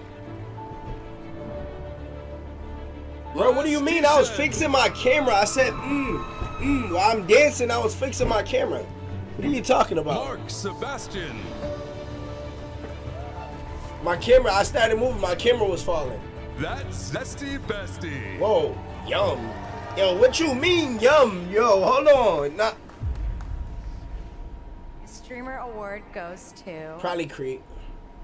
Creek Craft. I knew it. This is Creek Craft's first nomination. In his first win. And first win. He lit.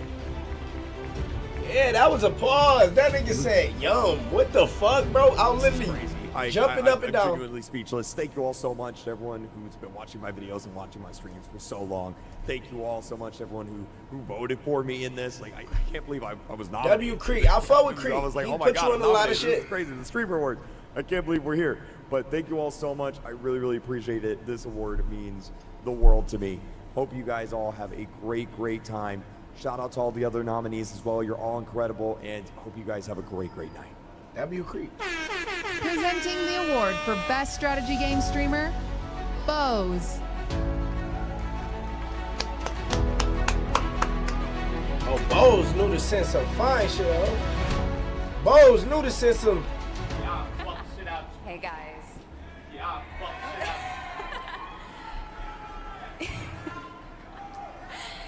You should always have a plan, and these guys definitely do. Here are your nominees for the best strategy game streamer.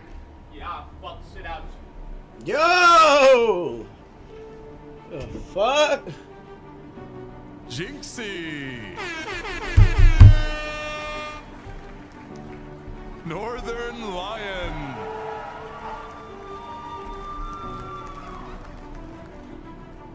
Peachel. He look like Sage Cruise Films. He look like Sage. Ruffle. Yo, Smirk, that was Sage.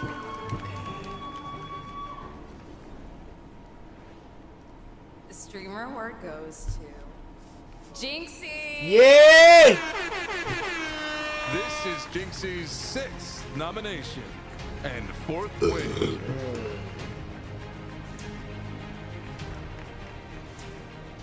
One, no freaking way. Shitting on niggas. He Presenting just the award shitting for on League of niggas. Their own, Sea Dog. Yeah, I fuck with Creek. That's my boy. My son Jinxie just shitted on me. Hi guys. Are you guys ready? Oh, come on. You can make more noise than that, surely! I have been tasked with the very important job of announcing the winners of League of Their Own. So, let's see the nominees. Now. Maya.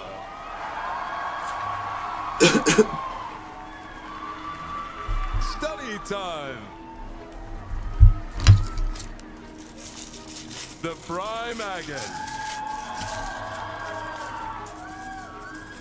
The Stock Guy.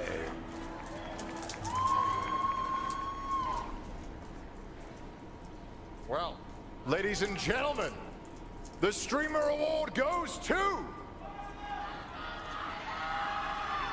Look at the Stock Guy.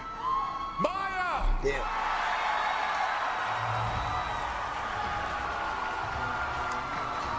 This is Maya's 2nd nomination and 1st win.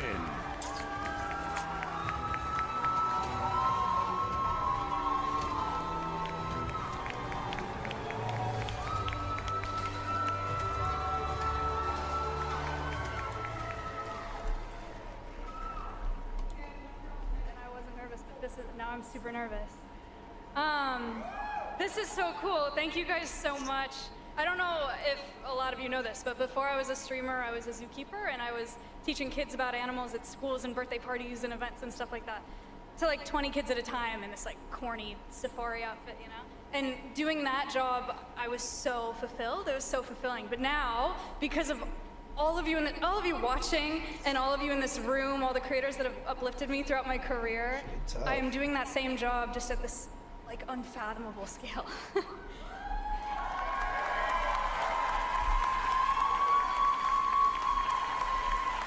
And if I, thank you. If I thought that I was fulfilled, then I don't have words to explain how fulfilled I am now. So thank you so much. Thank you to my Alvea staff back home. Thank you to Cutie Cinderella for putting on this show.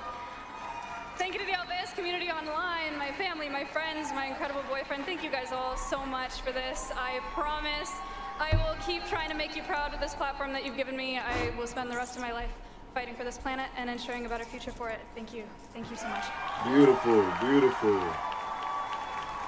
Presenting the award for Best Breakout Streamer, welcome to the stage, Nice Wig.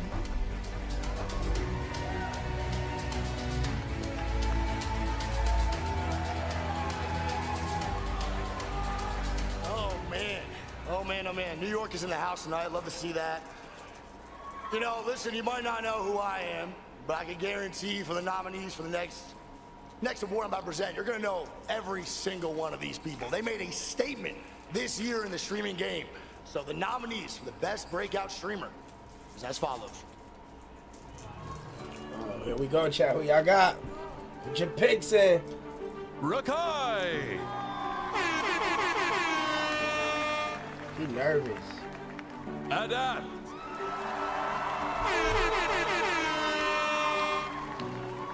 PDG! These be good lineups, bro. Vanilla Mace! I'll show her my Vanilla Mace. Gwendolyn Ortiz! Gwendolyn! Yo! And the Streamer Award goes to Adapt.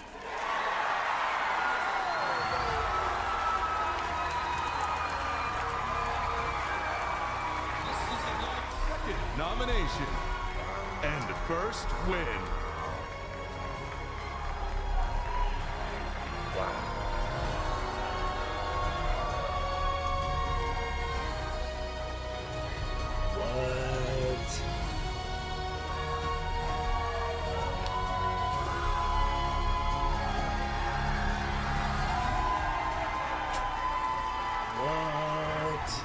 Damn, best breakout streamer. I want to start by thanking everyone who voted for me, my fellow nominees, Vanilla, Rakai, Wendy, DDG. I feel like across the board we all had great years.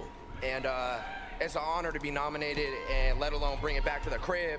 This means so much to me, and I'm so grateful, man. Thank you guys. You guys have no idea. How he beat Wendy or Rakai? How much you changed my life, man. Nah, this is insane. Nah, this is tough. Thank you guys, and I just want to say, man, if anyone's out there going through a tough time, going through hard times, just know anyone who's ever achieved anything great in their life got felt exactly what you're feeling right now, and it's really important that you keep going, that you keep waking up every single day and putting one foot in front of the other and trying your best. And you take anything from me, take that, man. Thank you guys so fucking. Make some fucking noise, y'all. We gotta respect it, bro. We gotta respect the award for Best Stream Duo, the duo themselves, Peach Jars and Seer. Little bro over there. Little bro over there crying. I think Rakai crying right there. They recording them. How's everybody doing tonight? They wasn't gonna praise us still in that. Who wants to see what this bad boy can do? Made that call, yeah. Just kidding, it's not loaded. Once that bid happened, everything's it was better in over twos. fast. Double the pleasure, double the fun, double the money. That was ad-libbed. And the nominees for Best Stream Duo are...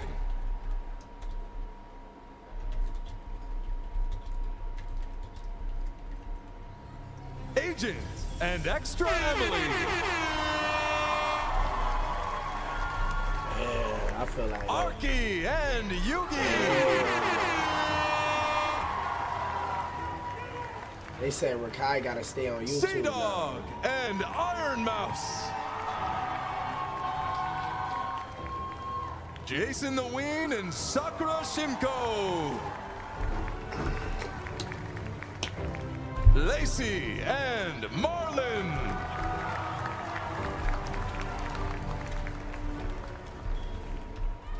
And the winner is Agent Extra Emily. This is Agent's 5th nomination and first win. Man, and look at Extra Rakai over Emily's there. 9th Man. nomination and 2nd win.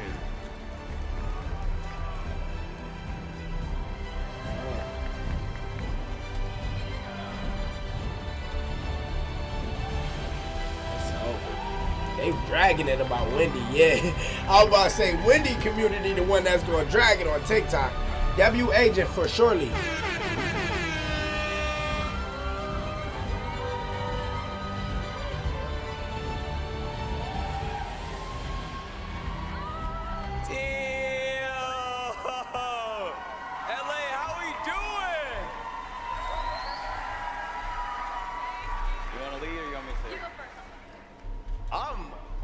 To be here. Me and Emily met, shout out, yeah, you remember, at Streamer University.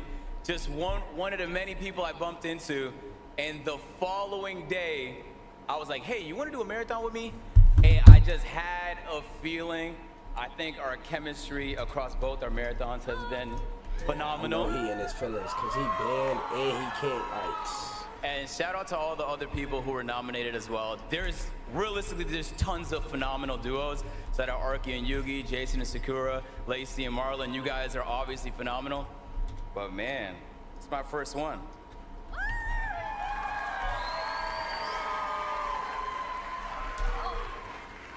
Thank you so much to everyone that voted for us. I am so surprised. And shout out to the TikTok editors for working overtime. Couldn't do this without ya. And thank you guys so much. This is such an honor. Thank you.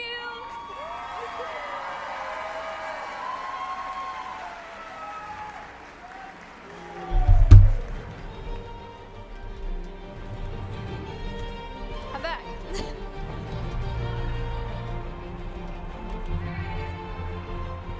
All of a sudden I was like, uh-oh, where am I? Checked in with our floor host, Fan. Did you find that last Fan, how are things going down in the audience? Good. Hi. Good. I'm at my seat. Thank you, Maya. Where's the new duo of the year? I was gonna talk to them. That was insane. I can't believe they got up and left because I was literally planning on talking to them, and then they just won that award, so I guess I can't talk to them anymore. There is another dynamic duo at our table too, Phantom and Chris next door. I know, but you're here. What do you think about your duo? Shout out to Chris. He's a movie. He's always been a movie. He's not right here, but he's probably in a movie. So shout out to him. Word. Nice. Vanilla and Katie B. You guys look amazing. I bumped into Katie today in the dressing room, and I was jaw-dropped because of your outfit. And then I turned around in my seat and I saw you.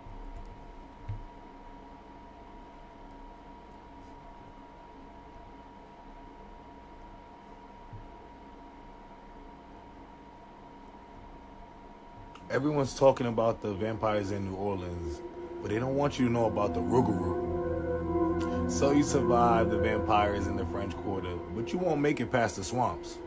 What is a Rougarou, you say? So it's a French werewolf, Cajun werewolf, they say, more from European, French influences, mixed in with a little. Welcome to day one, our 31 Black Witches of Halloween. Today we dive into the life of Marie Laveau, the legendary voodoo queen of New Orleans. Marie was born in 1801. She was a free colored woman who became a huge figure in New Orleans. In the social aspect, and in the spiritual aspect. She was a skilled hairdresser that owned her own beauty salon, but she catered to the elites. Throughout her work, she gained access to the private lives and secrets of the wealthy, which she later used to enhance her reputation as a powerful spiritual advisor. Marie was actually a Catholic. I bet y'all didn't know that. She blended that up with African spiritual practices. Synchronism allowed her to connect a wide, diverse range of individuals, further solidifying her influence. All her clientele was influential people. Politicians, businessmen, they sought her counsel for professional and personal matters, entrusting her with the most intimate secrets. Even though Marie was huge, like a big, say, star at the time, she lived pretty modestly. She resided in a small cottage, I think out of St. Anne Street, where she continued her spiritual practices and community work until about 1881, till her death.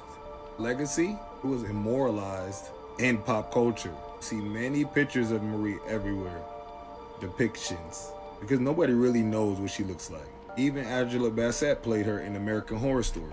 I believe it was Coven, right? Bringing her story to a new generation. I just don't like the fact, I just didn't like how they depicted her. Marie wasn't evil or manipulative. Angela Bassett was only on their side till like it was necessary for her, till it aligned with her agenda. But Marie was nothing like that. But you know, in all stories, there's only a little bit of truth. I guess we can't take too offense of it. Yeah, she was more like seen like a savior, and this show was a little bit different. While they said Marie passed away in 1881, the people of this city, you can ask them yourself. They said that's not true. And also that tomb that she's said to be in there, everybody knows in New Orleans, she's not in there. So all those tours you guys going to, and you guys giving offerings, flowers, gifts, that's all nice, but she's not in there. The whispers are Marie still might be alive and possibly still owning a beauty salon in New Orleans and still doing her work in the community. Just a little bit quietly. You guys let me know what you think in the comments. I have some supporters from Marie's line. Their last name changed, of course, but very nice people to this day. Great people, but they all do look very enchanted, if you know what I mean. Beautiful family. I'm CubeOxley. This is 31 Black Witches of Halloween. And if you like content like this, don't forget to engage from the bottom up. And of course, follow me, because I know you didn't do that yet. I'll be back every day with a brand new witch. But y'all know we had to start with one of the biggest. Big Marie, not the little one. And as always, this is for entertainment purposes only. This is all allegedly, hypothetically speaking. I don't know nothing. I love you guys. I appreciate you. And make sure you follow me. I'll catch y'all in the next video. Welcome back, gang. This is day 2 of 31 Black Witches of Halloween.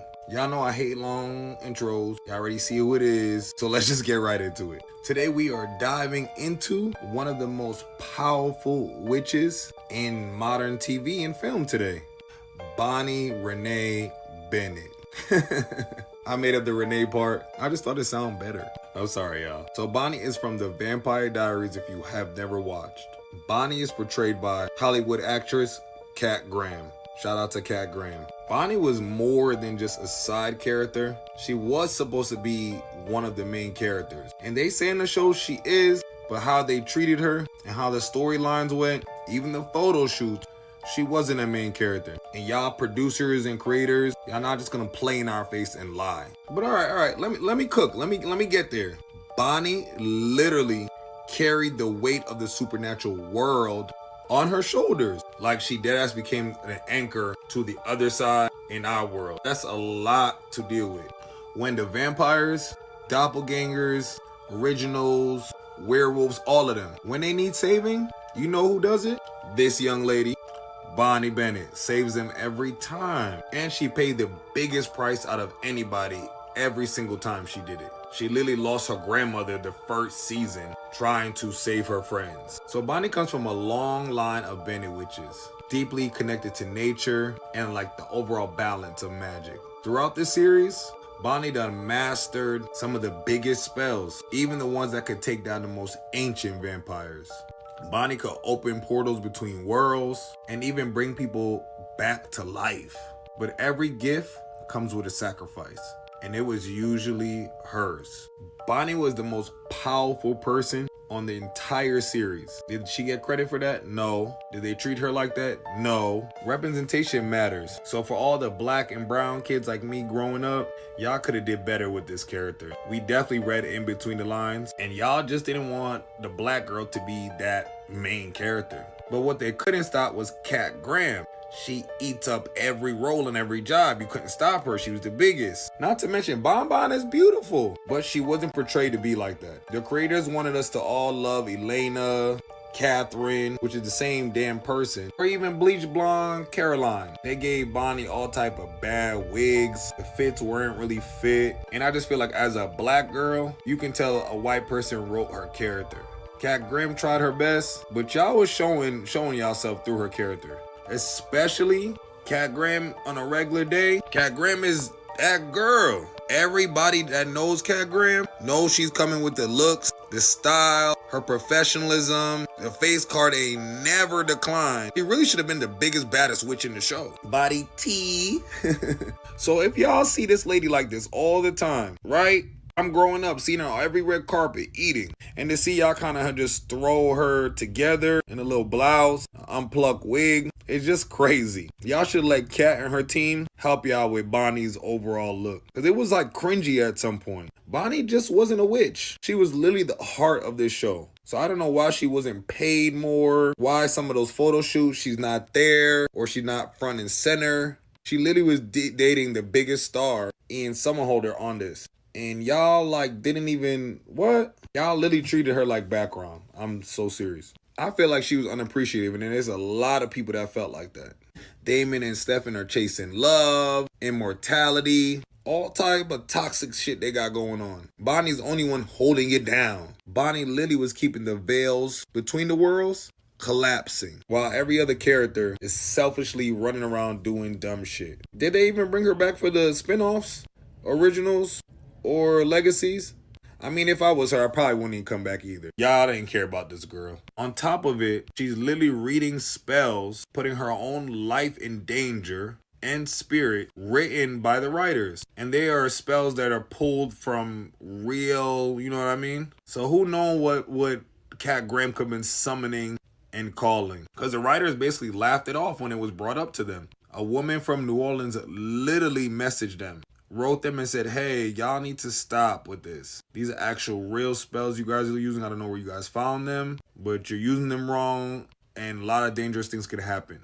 They kind of just laughed it off. That's why the show was canceled.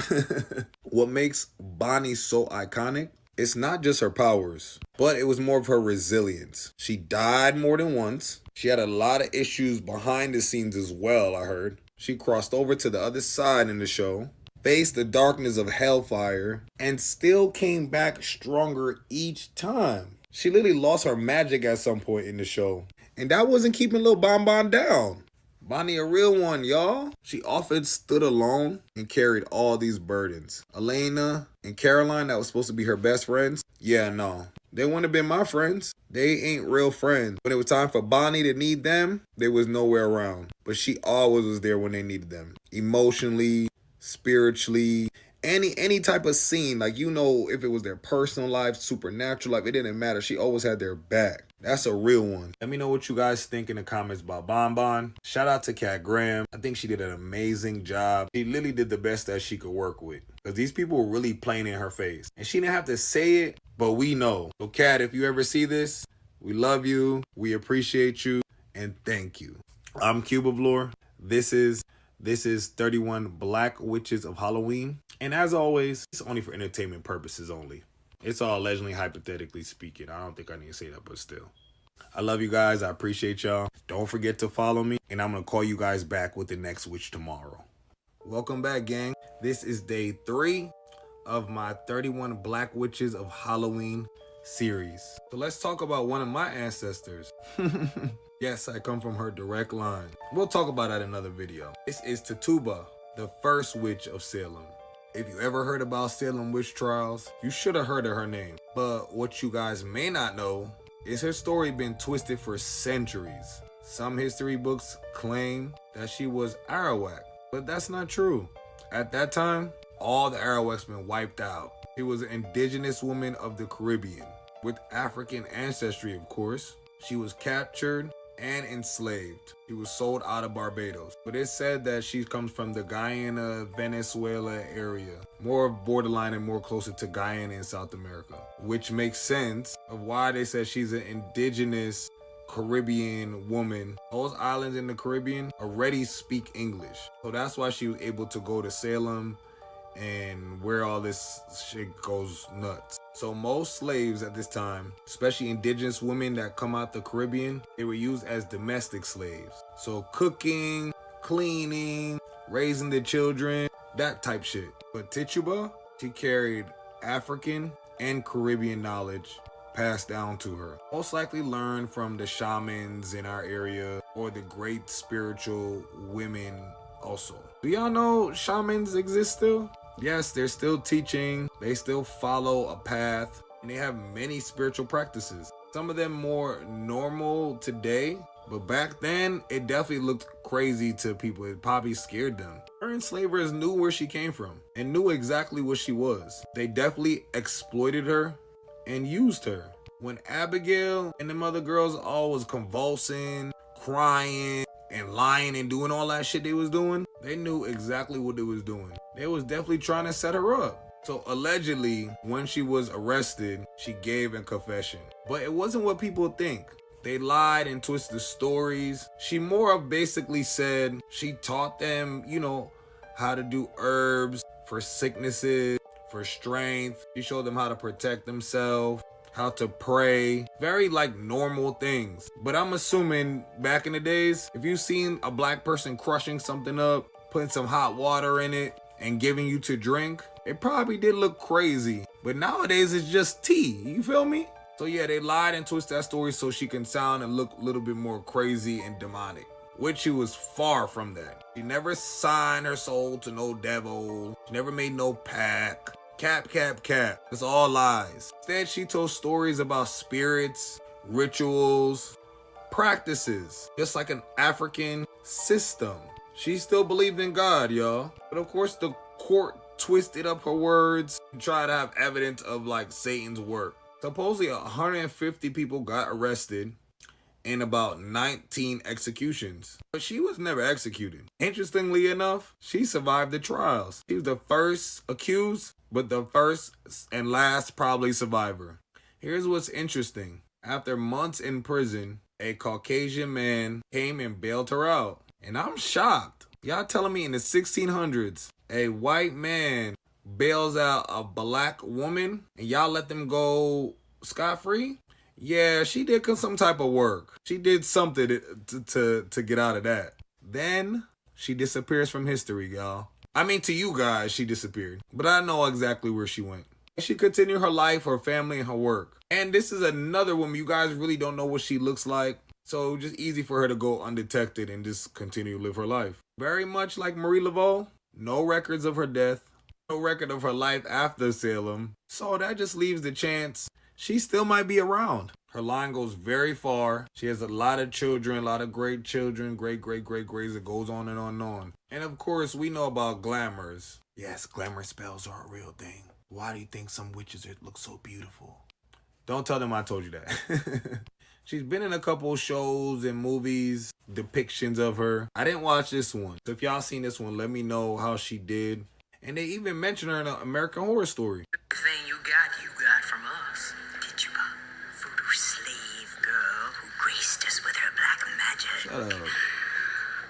She couldn't tell a love potion from a recipe for chocolate chip cookies if she had to read it. You made her a slave. Exactly. Before that, she came from a great tribe, the Arawak.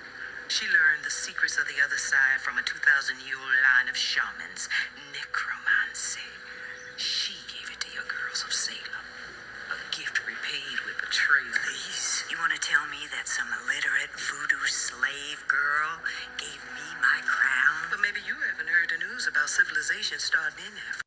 If you like content like this, don't forget to engage from the bottom up. Like, comment, subscribe. You already know all that part. But more importantly, follow me. I know you watched this whole video and you didn't do that yet. What's up with that? Come on, trying to keep this series going. And as always, guys, this is only for entertainment purposes only. This is all allegedly and hypothetically speaking. I love you guys. I appreciate you guys. And I'll see y'all tomorrow for the next witch. Don't forget to sub up to my channels, CubeOxley and Cube of Lore. Not to mention I stream every day. So come over, come chat about some of this. CubeOxley. It's in the bio. Go ahead. Welcome back, gang. This is 31 Witches of Halloween. Today we'll be discussing Guardian of the Watchtower of the West herself, Rochelle Zimmerman.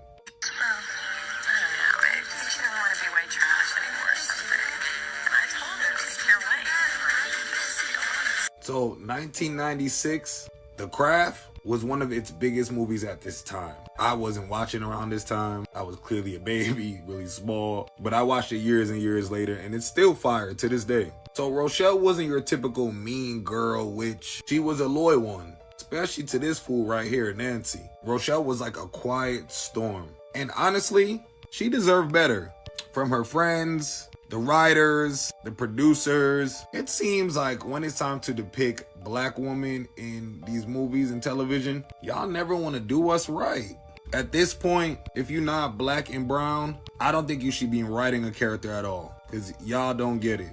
And the crazy part about this, Rochelle wasn't even supposed to be black. And shout out to Rachel True. I feel like she bodied this role. As an actress, she did what needed to be done. So even though she bodied it, and she got a role that was made for a white girl, they added on all that racist stuff after, which is just crazy. Y'all rewrote some racist shit in? Y'all could have left us without that. So before Sarah came, Rochelle, Bonnie, and Nancy, they was a trio, and they had a bad reputation at school. People whispered that they were witches and devil worshippers. They was outsiders, but they didn't let anybody in as well. So the people were outsiders as well to them. Rochelle herself, she was on the swim team. She was pretty decent, but she wasn't like a popular girl. They didn't accept her in like, you know, the swim team and jock cliques. She was graceful, focused, determined, but a little bit of a follower. In her defense, she was the only black girl at her school as well as in her neighborhood. And I'm assuming she was like biracial. One parent was black, the other one was white. That's why representation is important. Y'all gotta have your kids around their people. No matter what you are, if they're black, let them be around black folks. I'm just saying. So Rochelle dealt with constant racism from one of the more popular girls at school too, Laura ass. Yeah, y'all remember Laura? Laura told her she didn't like her because she was black and even mocked her hair, calling it a pube. Now, Laura, you know we ain't never forget that. We're never gonna forgive you. I don't care if you was a character at all. I know you had to deal with that your whole entire life. Great actress. She played a racist very well. Yeah, clearly I can see it stings to this day. But funny thing about it, Rochelle never lost her composure. Me, I would have just straight crashed out. I grew up with all kind of kids in high school, and they know they couldn't talk to me any type of way. Since she invoked Guardian of the Watchtower of the West, representing water and intuition, her element flowed with like emotion, cleansing, and definitely like reflection I seen. When they performed that ritual, each girl brought a living sacrifice. Sarah brought a bird in a cage. Nancy brought a snake in a jar, of course. Bonnie carried a butterfly. And our girl had a clownfish in a plastic bag, representing her water element and her intuition. After that ritual, everybody's powers began to show. They were able to do like small things before, but now they're able to do big spells. The bully I was just telling you guys about, Laura, well, they take Laura's hair, braid it into Rochelle's hair, and Laura's hair starts falling out in clumps. The bully was powerless, immediately just gave her alopecia out of nowhere. But that kind of power has a price, in which Sarah knew. They didn't care about, you know, getting their lick back and doing, you know, they were young girls in high school. I just think they wanted to live a better life. Nancy, I really believe she wanted to be a mistress of darkness. She wanted to be Elvira so bad. She wanted to be Morticia aesthetically. Sis, you're not part of the Addams family. It's okay. Nancy was trying too hard at some points. Like, Nancy, you just need a hug, right? Aw. Nancy led them right to chaos. More of just like Bonnie and Rochelle, not really Sarah. But Rochelle, she was loyal to a fault to this woman. Italy was her #1 follower, as well as Bonnie. But they had their own mind. That had me confused in the movie a lot. Even when Nancy turned dark, Lily just clearly as day using dark magic and black magic. Rochelle was acting like she was in a toxic couple because she still stood beside her. Sickness and health. But for most of their life, for Rochelle and Bonnie, Nancy was their only friend, the only person that would speak to them. So they felt obligated to give her their loyalty in return. If Rochelle walked away from the darkness and Nancy asked, she still would have had her powers. They trying to stop Sarah from binding them. Sarah's only doing what's right. And Sarah ended up being more powerful than all of you guys. But Rochelle's biggest tragedy is her loyalty. Her longing to belong became her complete downfall. So if you find yourself drawn to someone and their magic, remember this: power without balance always consumes. I'm CubeOxley. This is 31 Black Witches of Halloween. And if you like content like this, don't forget to engage from the bottom up. That's like, comment, subscribe. You already know all that part. But more importantly, follow me. Because I know you watched this whole series and video, and you still didn't follow me. How y'all expect me to be the #1 creator on here? I love y'all. I appreciate y'all. And as always, this is only for entertainment purposes only. Allegedly, hypothetically speaking. Make sure you guys sub up to my channels on the tube and follow on Twitch. I stream every single day. So pop up in the chat. Let's talk about some of this. And as always, it's getting a little weird out here. So make sure y'all be careful. Be careful. Be careful.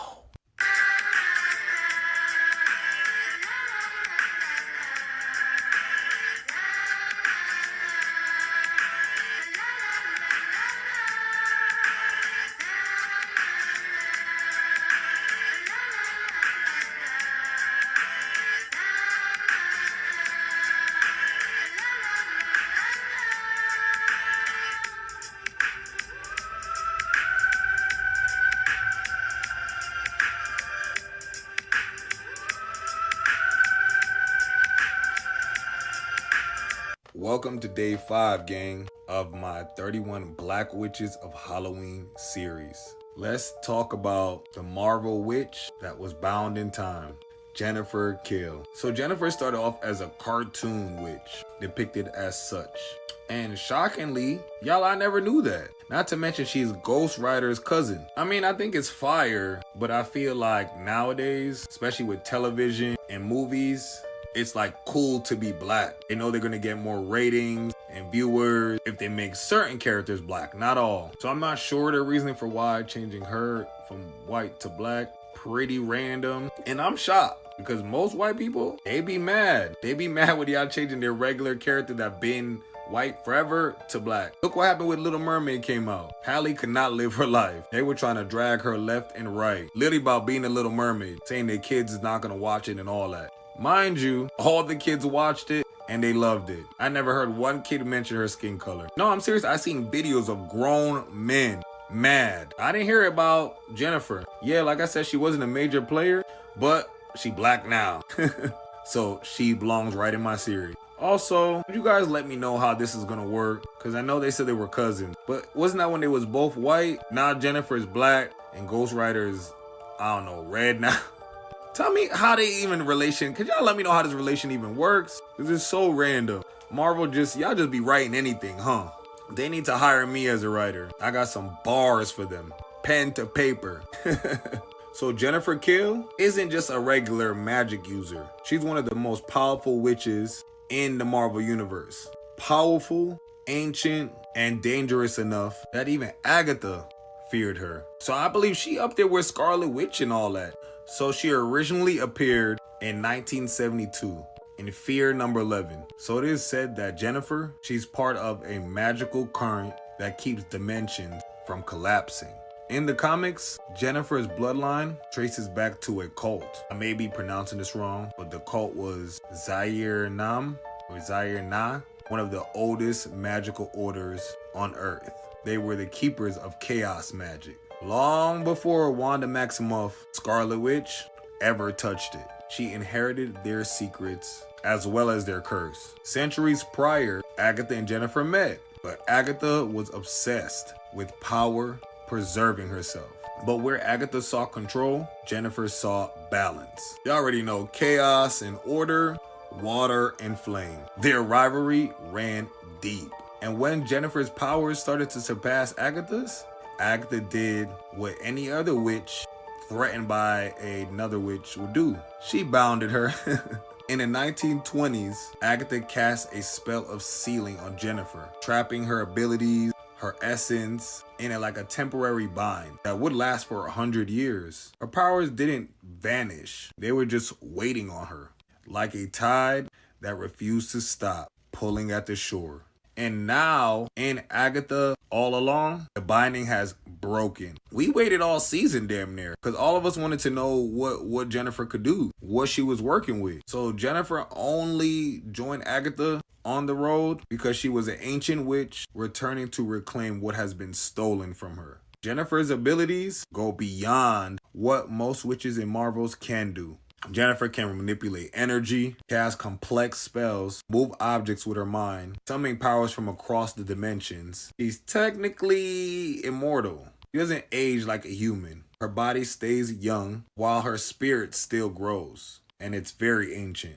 In the comics, she worked with the Man-Thing, Ghost Rider, of course, her cousin, and Doctor Strange. She's connected to the multi-universe herself, which that's why it makes her so dangerous. But her story is way deeper than any of these cameos. And I'm talking back in the comic books as well as on television today. It's about power that cannot be controlled, only respected. Jennifer's purpose now is way bigger than revenge. She's not just coming for Agatha. She's coming to restore balance to witchkind.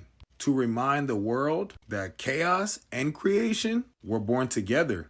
Yin and yang, y'all. And one can't exist without the other. And when the witch you tried to bind for centuries returns, that's not resurrection. That's a reckoning. I'm Cube of Lore. This is 31 Black Witches of Halloween. And if you like content like this, don't forget to engage in the bottom up. That's like, comment, subscribe. You already all know all of that. But more importantly, follow me, because I know you watched this whole video and you didn't even think about doing it yet. I love you guys. I appreciate you guys. And as always, this is only for entertainment purposes. All allegedly, hypothetically speaking. Make sure y'all sub on my channel. I'm going to post all this content up there. Cube of Lore. Support a small creator. Because on there, I am a small creator. And as always, y'all, it's getting pretty weird out here. So please make sure you be careful. Be careful. Be careful. Welcome back. 31 Black Witches of Halloween. Today we're going to be discussing the living voodoo doll herself, Queenie from American Horror Story, played by Gabby Sidibe. I know I usually tell y'all their whole name. The show's so disrespectful, didn't even give Queenie a full name, like middle name and last name. I may be wrong, but I did look it up. I didn't find one. I'm hoping I'm wrong, because this is the problem. Black representation. And that automatically shows me Queenie was not created by a black writer. But that's neither here or there for this video. We're just gonna give Gabby her flowers, because she did an amazing job playing this role as Queenie. Honestly, a girl with barely any acting training, she did amazing. From Precious to this show, I think Gabby did her big one, to be honest. So Queenie was so powerful in the show, pain even bowed to her. That's why they call her the human voodoo doll. But I don't think people understand. Queenie wasn't just another witch in American Horror Story. She wasn't immortal. Her story didn't end in Coven. It stretched all the way to Apocalypse. Queenie first appeared in American Horror Story Coven, a descendant of the Salem witches, but also tied to the lineage of voodoo. She was born in Detroit, raised in a pretty rough world, and discovered her magic through pain. So her power, she could harm herself to harm others. Every cut, every burn transferred directly to her enemies. That's why they call her the living voodoo doll. But Queenie wasn't evil. She used her pain to protect her coven. Her magic symbolizes resilience. The idea that a black woman have carried the world's pain for generations and still survive. At the academy, she was an outsider, the only black witch among mostly white witches descended from Salem. But when Queenie meets Marie Laveau, Angela Bassett's character, she is the queen of voodoo, so everything changes at that point. She discovers she's not just from Salem, born. She's connected to the ancient voodoo line that Marie represents. The two share bloodlines and spirit. One from a coven, one from the streets. Queenie shows compassion where others wouldn't. She helps free the tortured souls that Delphine crusty ass enslaved. But in the chaos of the witch trials and betrayal, Queenie dies at the hand of another witch, stabbed through the heart. In American Horror Story Apocalypse, we learn Queenie's soul was trapped in that hotel the whole time. Hotel Cortez, a place ruled by the ghost of James March. She was unalive there, but because of the hotel's curse, spirit was just stuck, doomed to relive death for eternity. Even the Supreme, Cordelia Good, couldn't reach her, even though they tried many times. But then Michael Landon comes. The Antichrist himself just walks in there and frees Queenie's soul. Yeah, that's right. You haven't seen it. The son of Satan. Yes. Saved a black witch from hell. I don't know where the writers were going with this, but he did. When Queenie returns, became one of the most powerful witches alive. Resurrected, untouchable, and very aware that she already conquered death. Queenie's story is more than horror. It's survival. I saw my girl made it out the trenches. She was frying her hand up in the batter in Detroit, and then she rose to the ranks to full-blown powerful witch. Really getting active and fighting many people. She was slapping people that slap them, cutting up people, cutting herself up to cut people up. She was getting active. Queenie was running fades. I couldn't just take her down. She represents the pain, power, and rebirth of black magic across generations. Not to confuse with dark magic. Black magic for black people. Dark magic, evil. Just putting it out there because I already know y'all about to jump in the comments. She was just a modern witch descended from two worlds, Salem and voodoo, who literally transcended death. So next time someone tells you witches aren't real, remind them some of us never die. I'm Cube of Lore. This is 31 Black Witches of Halloween. If you like content like this, don't forget to engage from the bottom up. That's like, comment, subscribe. You already know all that. But more importantly, follow me. Because you watched this whole video and you didn't even think about doing it. How do you guys expect me to grow as a creator? What? I love y'all. I appreciate y'all. And as always, it's only for entertainment purposes only. This is all alleged and hypothetically speaking. I don't want no problems. All these videos will be up on my channel. If you guys want a good binge watch, Cube of Lore is my supernatural channel. CubeOflore. Then CubeOxley is my regular channel for everything else. I stream every day as well. Same name, CubeOxley. Y'all see it in the bio. And my name, Lily, at the top. Hop in the stream. Come, let's chat about some of this. Don't be shy. I don't bite. All right, I'm gonna call y'all back later. But please, make sure y'all be careful out here. It's getting weird. No, I'm serious. Be careful. Are you listening to me? Be careful. Welcome back, gang. This is day 8 of 31 Black Witches of Halloween. Doing a little change of pace today. So we are going to be doing a warlock, a male witch. And shout out to Chance Perdomo. Rest in peace. He passed away at 27 and he did an amazing job at this role. His life was too short. He was in Sabrina, which is what we'll be talking about today, as well as Gen X. He also had powers in that show. Check that out if you get a chance. Rest in peace, Chance. They say time is the ultimate prison. For Ambrose Spellman, it literally was. A warlock so powerful that even the Church of Night had to lock him away. Not because he was evil or anything like that, but because he knew too much. Sounds like a lot that's going on today. Ambrose Spellman first appeared in The Chilling Adventures of Sabrina. Used to be Sabrina the Teenage Witch, and it's just way darker now. More for adults, not for kids anymore. The first couple episodes throw you off with all the Satan worshiping and all that. But keep going, it gets better if you haven't watched it yet. So Ambrose is Sabrina's cousin, mentor, and sometimes co-conspirator. But behind his charm and sarcasm was a cursed old soul. Ambrose was once part of the Church of Night, a secret society of witches who served the Dark Lord. But after plotting to blow up the Vatican, yes, the actual Vatican, he was caught and sentenced to house arrest for over 75 years. So at this point, Ambrose is about 134. They stripped him of his freedom, but couldn't strip him of his magic. He became a scholar for the forbidden. Sounds like somebody else we know, right?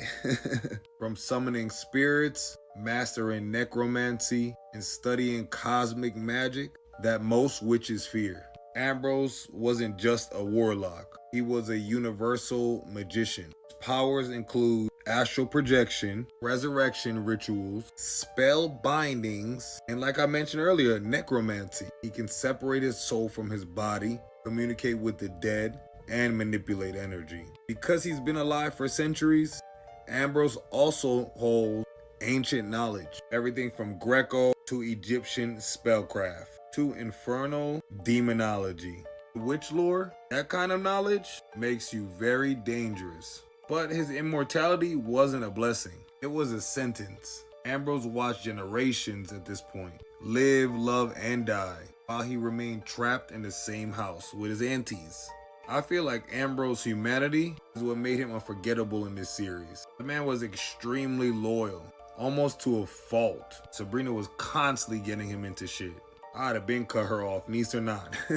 He literally guided Sabrina through mortal chaos, which got nothing to do with him. He taught her dark arts and reminded her that power without love leads to madness. It's so funny. He had lovers come and go in the show, including Prudence as one of them, but his loyalty stayed with that Spellman family. He was not switching up on them for nothing or for nobody, even when it cost him everything. In the later seasons, when the world starts collapsing, Ambrose became a kind of guardian of like balance. He worked with both light and dark. Ambrose mastered the art of temporal resurrection, basically bending the laws of life and death to keep reality from collapsing. By the end, he survives when even gods and demons fall. Ambrose just reminds you that knowledge is the real power, if you know what I'm saying. And isolation comes at a price. If you like content like this, go ahead and engage from the bottom up. That's like, comment, subscribe. You already know all that. But more importantly, follow me. Because how you watch this whole video and you didn't even, what? Like, how am I supposed to grow as a creator? Like, what? I know you didn't. I know. I love y'all. I appreciate y'all. Let me know what y'all think in the comments. Did y'all like Ambrose? Did y'all not like him? I didn't hate how the writers wrote him. Y'all know most of the time, I hate how the writers write black characters. But I didn't mind how they wrote him. He could have been a little more powerful. I'm saying like more action scenes. Should a little more BTA. Belt to ass. And as always, this is only for entertainment purposes only. Allegedly, hypothetically speaking. Don't forget to sub up to my channels, Cube of Lore, and my CubeOxley channel. I stream every single day as well, so let me know if you want to jump in the chat and conversate about some of this. Alright, I'm gonna call y'all back later. But y'all know it's getting weird out here, so be careful. Be careful. Be careful. Welcome back, and this is 31 Black Witches of Halloween, Day 8. The real Day 8. I realized I said Day 8 in the last video when it's really Day 7. I was clearly thinking in the future, but yeah, today's the 8th, so this is really the 8th. Today, we're going to be discussing Big Prue, not Hallowell, but Blackwood. Prudence Blackwood from Chilling Adventures of Sabrina. Prudence was raised at the Academy of Unseen Arts. She was an orphan, abandoned, and hungry to just belong. If you haven't watched it, spoiler alert. Her father, on the low, happened to be the high priest of the Church of Night. Her father was Faustus. She ended up hunting his ass down at some point, but yeah, y'all gotta watch it. If you haven't watched it, I don't want to give away too much. Same man that built his empire off power, discarded her and treated her like she was nothing. At first, y'all, I didn't like Prudence's character. I'm sorry, Tati's character, Prudence. But she grew on me. I think that was for everybody. I'm happy she didn't say the quote-unquote villain, because I thought that was crazy in the beginning. I'm happy her character made a little bit of a 360. Prudence's magic, she's very sharp at her skill, like razor sharp. If you watch her. He had mastered enchantments, curse, ritual blood magic. He knew how to command legions of spirits, bending death to her will, using ancient craft. Even other witches feared crossing her, because Prudence never strikes twice. She strikes once and it's clean. That's not her greatest ability. Her spells and her powers, it's her mind. She's very intelligent. She's very intellectual. Like if you pay attention and watch the series, her mind is out of this world actually. Reads people like tarot. Every move she makes is calculated, but with a little bit of elegance in there. But it usually ends up fatal. Yep. There was a moment in the series, she turned from follower to leader. And I feel like that changed the whole game for Prudence. Stop listening to others, the higher ups, you know what I'm talking about. Not to mention, sis was fly. Definitely had the fit. Come on, finger wave. Later on, when she discovers about her bloodline, she teams up with Ambrose, which I did him in my last video. Didn't go watch that? Go check it out. Ambrose is Lily Day 7. You see a full evolution of her during this time period, as well as for Ambrose as well too. But even they using swords. I don't think she was using swords up till this point. Sis always had that thing on her. The child of a betrayer becomes a master of destiny. Together, they hunt down Father Blackwood, the man who made her. She faces him with no fears, no mercy, just justice. Ain't no scorn like a witch's scorn. Every trial, exile, heartbreak, loss. Prudence never broke once. Even when her sisters fell, even when her faith was shattered, she rebuilt herself every single time. This is a very strong character. Because witches like her aren't created by magic. They're forged through tough life experiences. There is no testimony without a test. Don't forget that, y'all. Prudence is definitely proof that you can rise from rejection and rule just as elegant as she did. Let's leave out the vengeance part. And in the shadows of Greendale, she's the witch who rewrote her fate. This is 31 Black Witches of Halloween. I'm Cube of Lore. If you like content like this, don't forget to engage from the bottom up. That's like, comment, subscribe, all that. And if you're new here, thank you so much. I appreciate you. But why would you watch this whole video and didn't even follow me or think about following me? You wasn't gonna do it. Don't. Just because I said something. I love all of y'all. I appreciate all of y'all. And as always, it's for entertainment purposes only, hypothetically and allegedly speaking. And guys, I wanted to hear a little bit more about these three. I like this storyline. What y'all think? I mean, I know she was bearing Sam D on the low, but yeah, I wanted to see a little bit more. I love this bond of three black witches linking up. Yeah. Shout out to Tati. Did an amazing job. Really appreciate you and Chan. I can't wait to see what you have in the future. RIP to Chan. I'll catch y'all tomorrow with the next witch. She started her life in chains and ended up walking with the gods. Welcome back to 31 Black Witches of Halloween. And this is day 9. This is Annette, the Iron Witch. Annette started her life.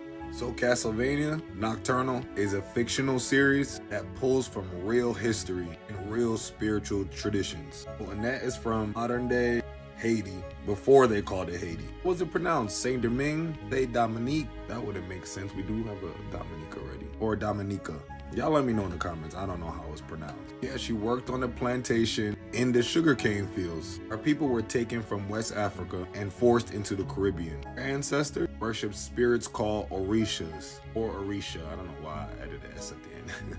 One of them, Ogun, is the god of iron. Real Hephaestus before they created Hephaestus, and mixed with a little Aries. So Ogun is the god of iron, tool, and war. Ogun is the spiritual father of anyone who commands metal. They tried many times on this plantation to break her. They told them they couldn't sing, chant, pray, nothing they had from back home. Annette learned to use the very iron that bounds her, the chains. She was able to bend it like living metal to form blades or whatever weapon she wanted. Annette's parents believed in all their Yoruba practices, but literally their slave owner knew about their powers, knew about their ability, so that's why they wanted them to forget. They even branded the fleur-de-lis on them. Nowadays it's seen as like a sign of power and strength, but they were branding it on them. And on top of it, the slave masters were vampires, and they needed them to work in the sugarcane fields in the day, so they make money, they make a living for themselves. They were still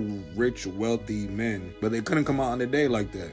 Very interesting, right? So Annette actually escapes one night. She doesn't just run. Annette fights back every time. Turned the plantation's instruments to weapons of her choice, like the gates, the chain. She was doing her big one. But a man that thought he owned her left him begging, y'all. But she didn't give him no mercy. He didn't deserve it. He unalived her parents and everything. After escaping through the swamps and cities that now have become Louisiana, Annette meets her spirit guide, Papa Legba.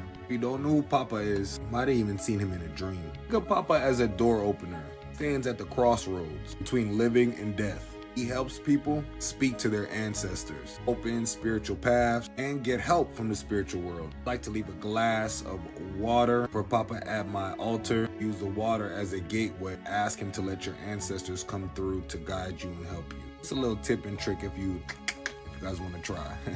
Papa teaches her how to use her sacred vives. Call on her ancestors, move through worlds. You see Annette try this multiple times in the show. She fails a few times, but you see her getting closer and closer. She's just trying to figure it out. At some point she can't hear the ancestors till she really opens up her ears, her heart, her soul, her spirit, third eye, everything, y'all. In simple terms, Papa teaches her how to talk to spirit that even may help her fight and win battles. Papa is the gatekeeper of the spiritual world. If you haven't seen this before, I'm sure you're wondering what Annette can do. She has elemental powers as well as she uses ancestral magic as well. Commands metal, like I told y'all before. Chain, nail, sword. She get active with any of those. They become extensions of her will. She can literally forge weapons out of nothing. Flinging iron like whips and shape armor out of thin air. Voice, her rhythm, and her songs are part of her magic too. That's why the slave master didn't want her mom, none of them singing anything.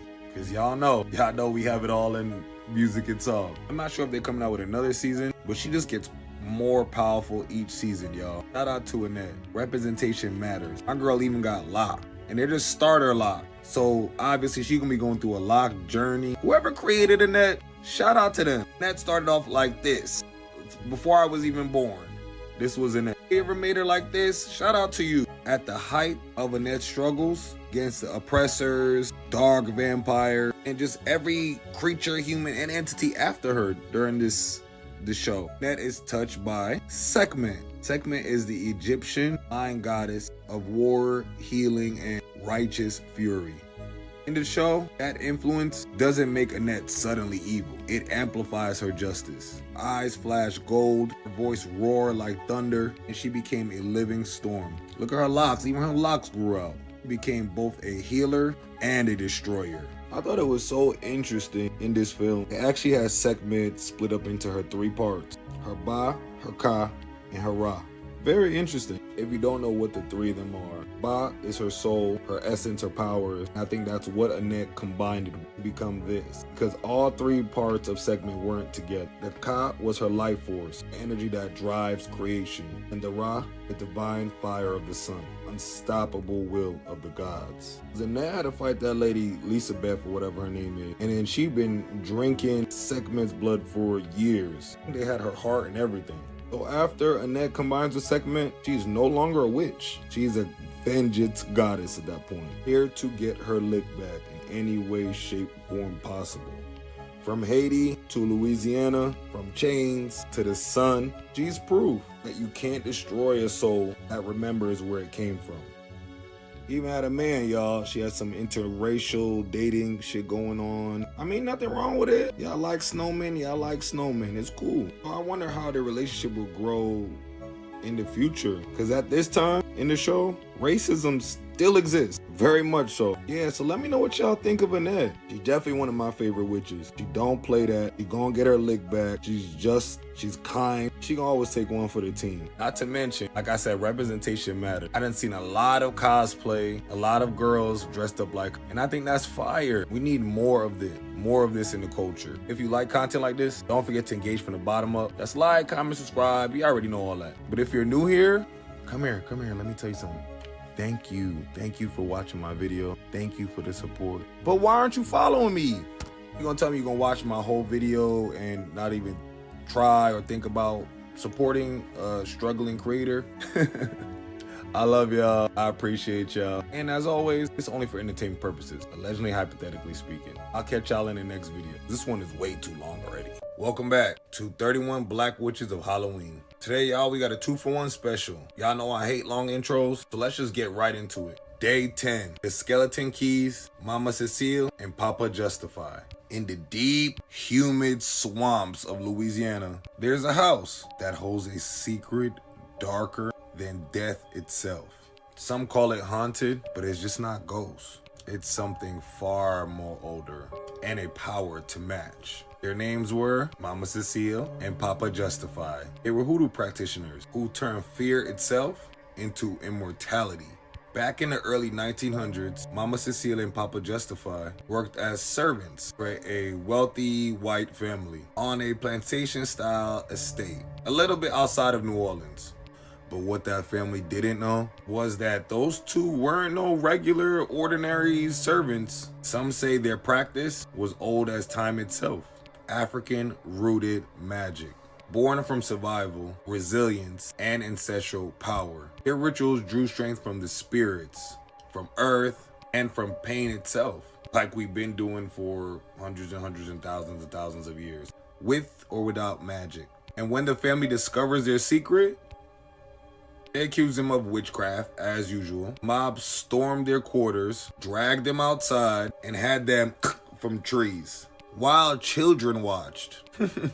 But here's the twist. As their bodies swung lifeless underneath the moon, their souls escaped using an ancient hoodoo ritual. In the English language, it would be called body transference. This is a style of hoodoo that people been using. I told y'all before. That's what I think Marie Laveau been using. That's how she been living this long. Why y'all saying it was her daughters? Marie could make a lump of clay into a person and transfer her soul there. Y'all don't know. There's a lot going on right in front of your eyes. Okay, back to the story. Body transference, right? If you don't know what that is, it allows the spirit to move from body to body, stealing life through possession. You might have seen it in other shows like The Vampire Diaries and many other witchy shows. I'm not about to name all them, but yeah. So interestingly enough, this picture I have right here, they took over the bodies of 2 children. These were some of the kids that watched them being from the tree. So now they're hidden in plain sight. Years turn into decades, and they continue that same ritual.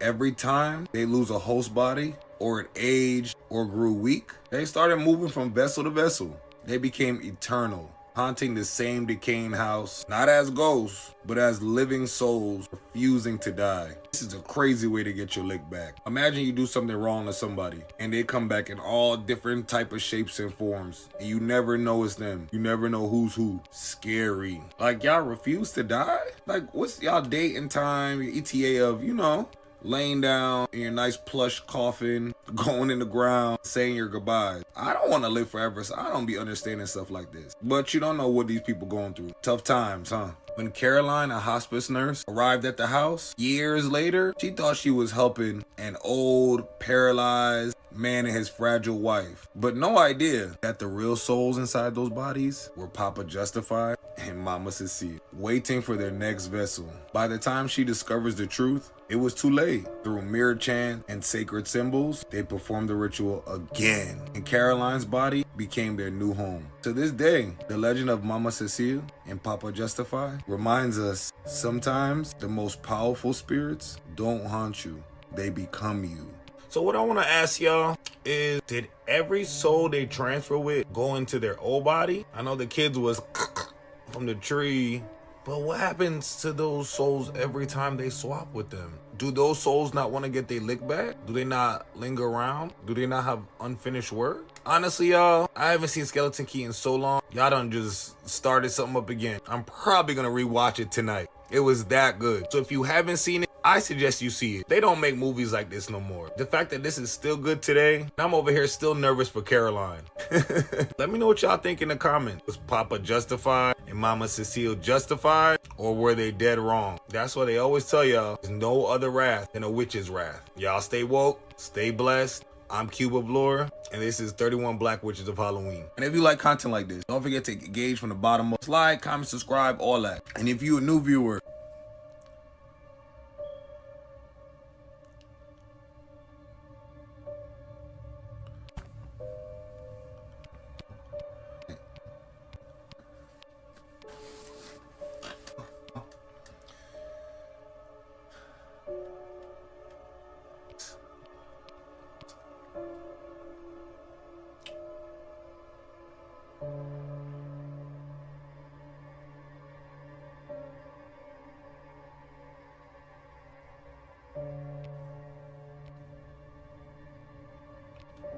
welcome back, gang. This is day 11 of 31 Black Witches.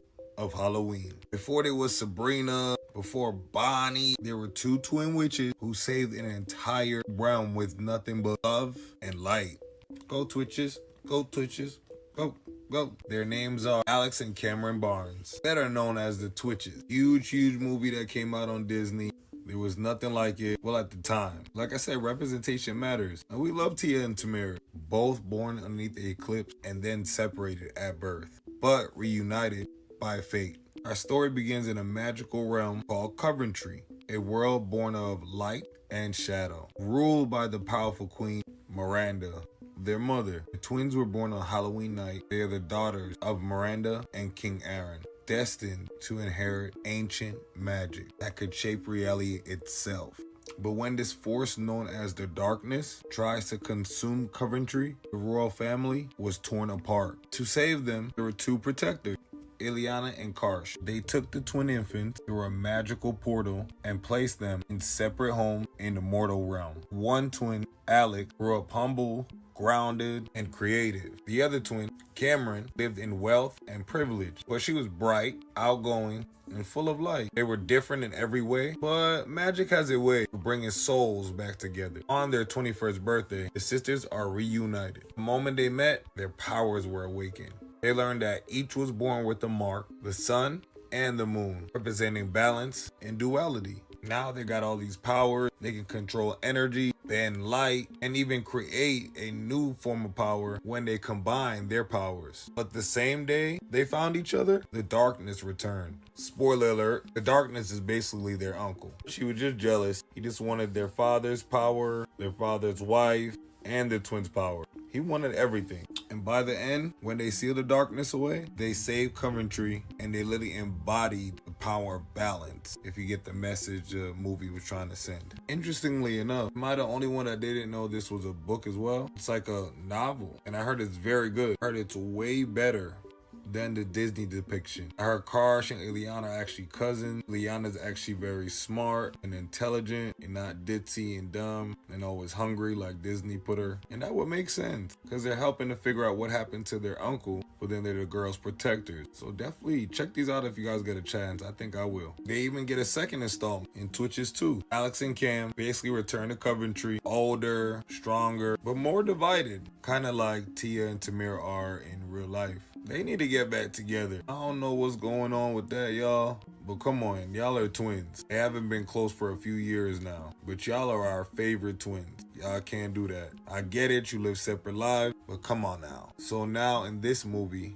Cam wants to embrace her royal destiny. Alex still wants to stay grounded, connected to her real life on Earth, not go all the way to Coventry.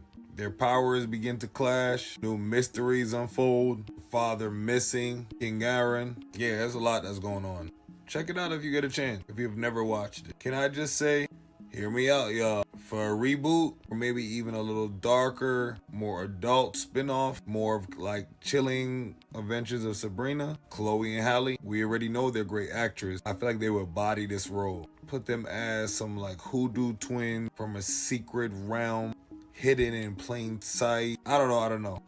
Stay with the book, but just, Disney didn't do their big one. So somebody else got to come back. So I'm just saying, just hear me out, y'all. I think they would really kill this role. And they could just do fraternal twins. We don't really need twins. And are there really any twins out here doing their big one? Like acting wise? I don't really know of any anymore.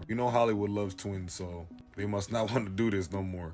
I'll see y'all for day 12. Let me know in the comments who you think it might be, or who you might want to see in the next couple days. You never know. You might just manifest one of your favorites. Let me know what you guys think in the comments. Do you like the Twitches? Are they a legendary staple of the Black Witch community? Let me know, because I gave them a spot. Only 31 spots on this list. When Halloween is done, that's it. I'm CubeOxley. This is 31 Black Witches of Halloween. Don't forget to engage from the bottom up. That's like, comment, subscribe. You already know the deal. And if you're new here, come here. Thank you so much for the support. Thank you so much for watching the video. Well, why don't you follow me yet?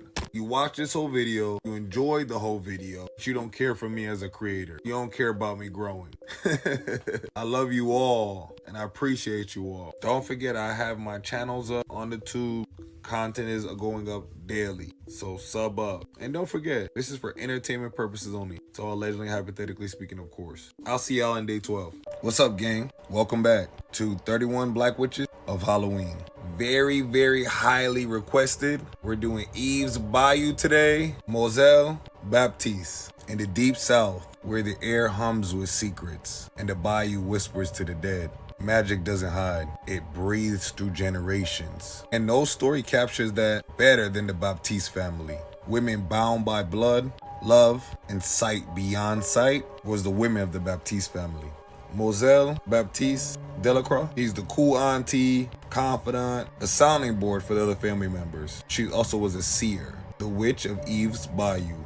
So basically, long ago in Louisiana, in the bayou, a slave woman helped John Baptiste, a slave owner, when he was sick and damn near on his deathbed. Her name was Eve. The slave woman Eve helped him, got him all right, got him together, basically using herbs, teas. He was so grateful, y'all. He gave her a whole bayou. I don't know if he bought it for her. From my understanding, he gave it to her. I'm like, how you gonna give somebody something that's not yours? Anyway, but I'm wondering, did great-great-grandma Eve give him more than herbs? Because guess what? After that, he was in love with her. He married her. That's where this line of Baptiste Creole witch energy comes from. They all grew up there. It's basically their land. Indigenous, ancient, powerful land. And it started with Eve and John Baptiste. And they're all the descendants of them. Everybody has a little, witchy thing about them. But Moselle, definitely the most powerful on the show. I'm sorry, movie. Moselle comes from a line of women that can see beyond sight. Moselle inherited all these gifts, but it also came with a curse. Every man she's ever loved has met tragedy. Her visions show her everything before it's happening, even death. But Moselle can't see her own. Can't see her own future, or if somebody's entwined with her future, like one of her husbands. Yeah, no. During the film, she been through 3. She had one more at the end that knew he was gonna be unalived at some point, but they didn't care. They just was loving on each other. And Moselle was bad. Effie was a witch baddie. All her little fits, her dresses, little heels, her outfit. She was eating. Moselle didn't have powers like fire or lightning. It was revelation. She could see beyond those lines, beyond flesh, into the memories that shape souls. She would just ask you, give me your hand. And if you knew you gave her your hand, she'd know everything she needed to know about you. When her niece, Eve, inherited those same gifts, Moselle kind of became her guide. She was already a cool auntie. They already had a great connection and bond, very, very close, and they were very similar in personalities. She was teaching her magic. She would let her sit in when the clients would come over and listen to the whole conversation. I feel like that's super personal. You had that little girl, Moselle, listen to all these grown folks' personal information, who cheating on them, who's on the live in, who's on rugs. Yeah, one of the mamas, her son was in Detroit on rugs. I said, damn, Moselle. Moselle saw the need on everything. But magic, without understanding, is dangerous, definitely for this little one. Because she done got into all type of things. And if you didn't watch the movie yet, I advise you to watch it before I ruin it for you. But Moselle and Eve, they were basically main characters, but it wasn't really treated like that. They were not on the cover of the movie like Samuel and Auntie Lynn.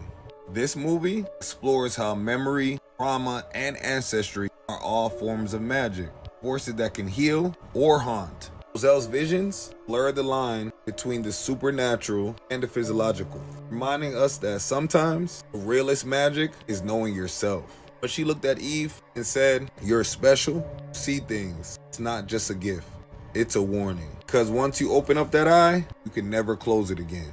Moselle Baptiste stands among great witches in this series, not because she can cast spells, but because she sees. Her gifts are inheritance of survival, womanhood, and bloodline magic. She's the heart of Eve's Bayou. Moselle's relationship with the other characters is very, very interesting because even though Louis was her brother, Louis was a Baptiste, she had Roz back. Like that was her sister. Like they were gang. I respected that. She's seen her brother doing wrong to everybody. Question, y'all. So do y'all remember the lady he went to go visit, the older lady, and he hugged her before he left? He was doing like a house call or something. But after he left, he took out the juju bag out of her shirt, the hex bag. Do y'all remember that? Somebody in the comments gotta explain that to me. Cause wait, was he cursed? Was he hexed? And why? Maddie put that on him? Lord. We'll get to Maddie in a second. And first of all, if y'all wanted to cast a woman for Samuel L. Jackson to cheat on, it wasn't Miss Lynn. She was a baddie this whole movie. And like Cicely said, that cow, Maddie, nah, that didn't make no sense. How you cheating on with her? I mean, some men will hit anything, you feel me? I'm sorry, y'all. Cicely pissed me off. I don't know what Cicely had going on. Cicely, you liked your daddy? Cicely was moving like she was jealous of her mama. Cicely cut her hair just like her mama and everything. And I'm over here confused and lost. Cause what is going on? Even in the beginning of the movie, when they was dancing, just how Cicely and him was moving was extremely uncomfortable. I knew something was going on. The whole time, Cicely was in love with her father. What the fuck?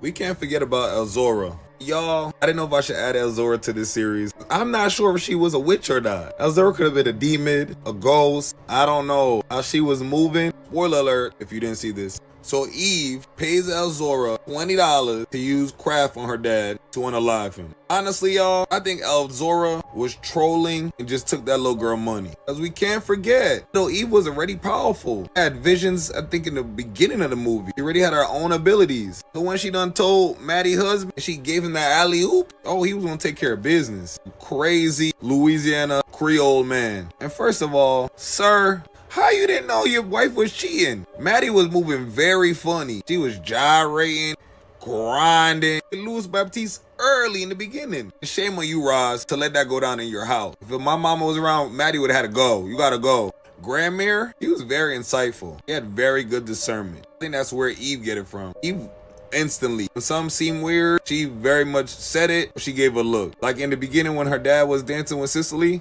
she like, why you don't ever dance with me?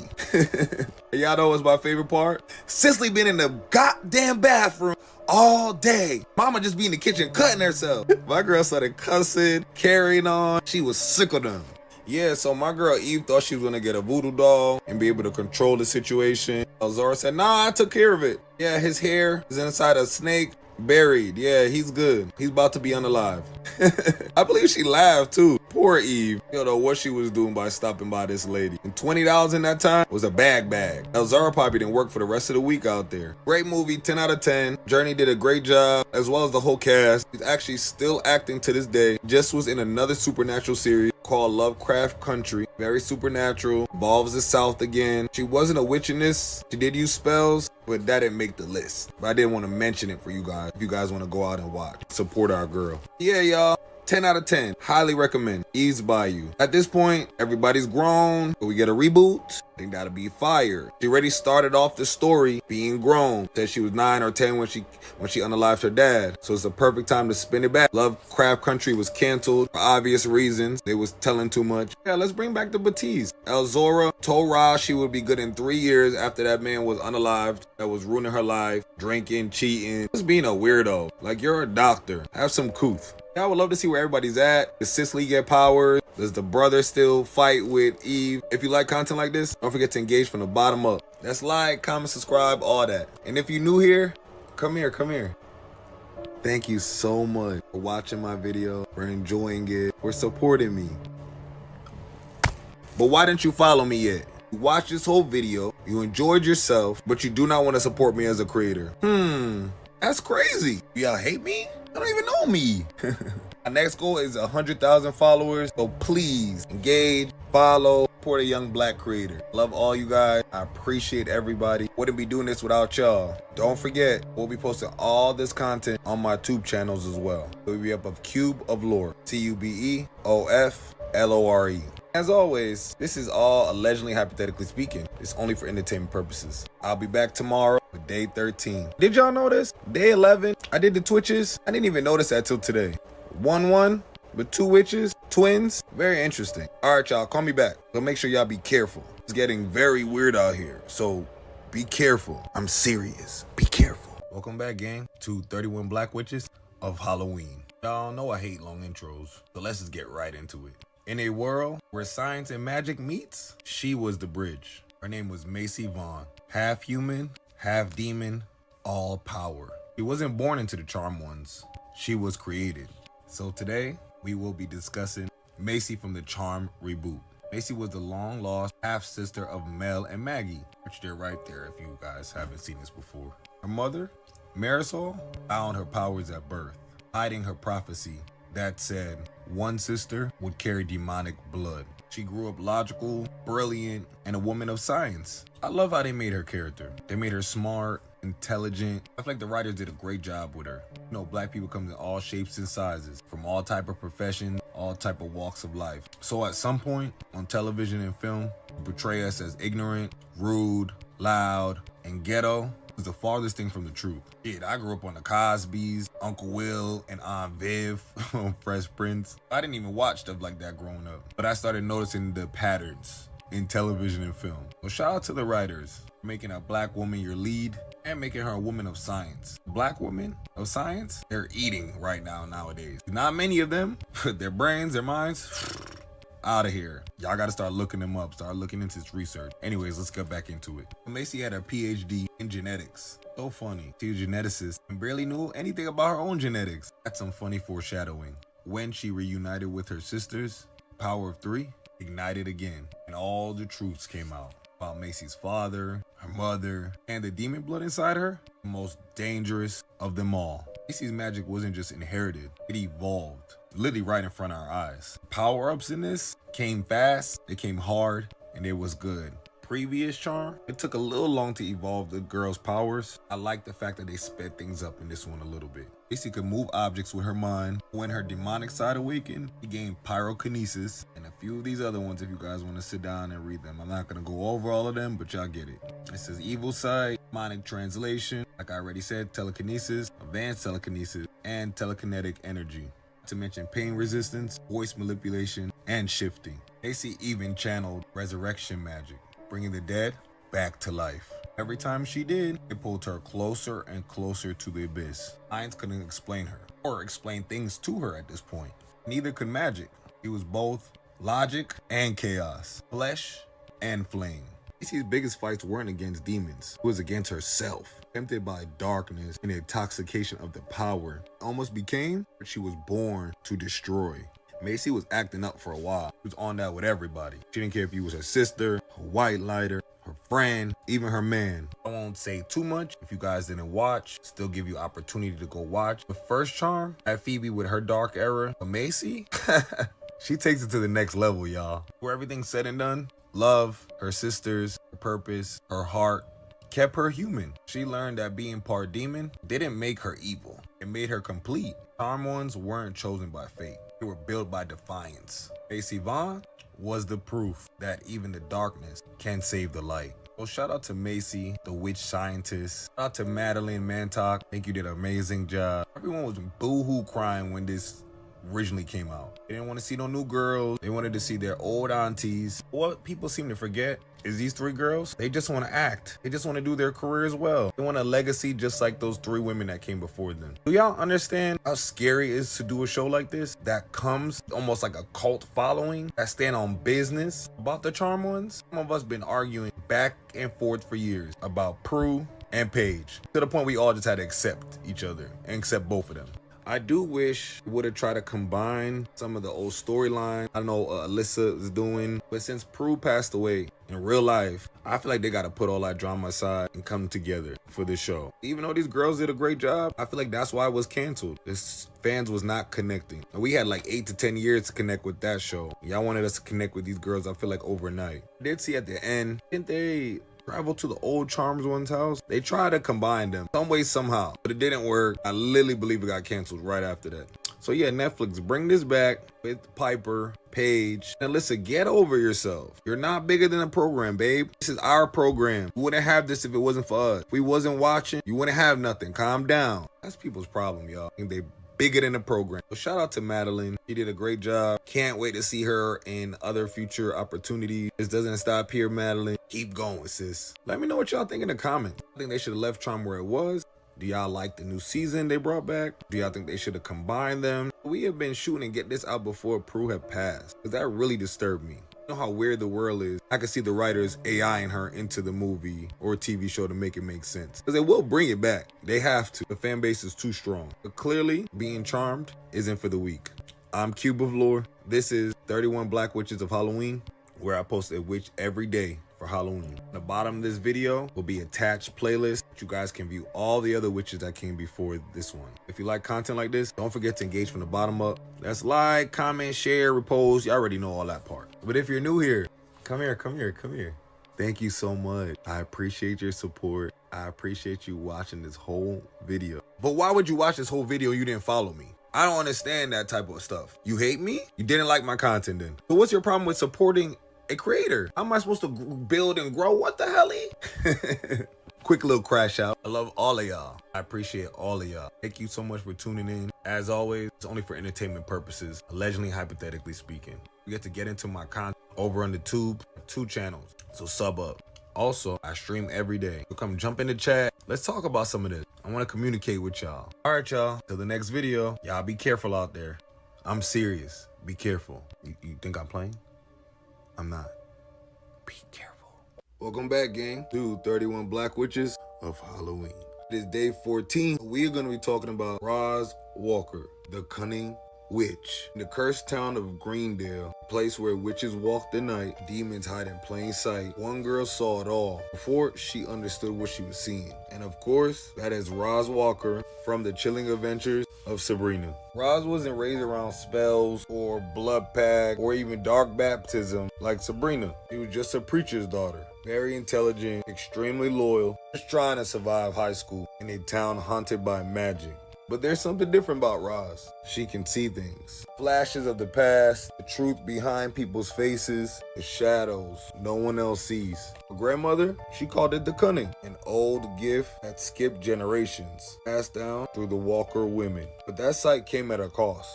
Blindness. Each woman who carried it eventually lost their vision. The light traded for insight. Roz's whole life changed when she became friends with Sabrina's spellman.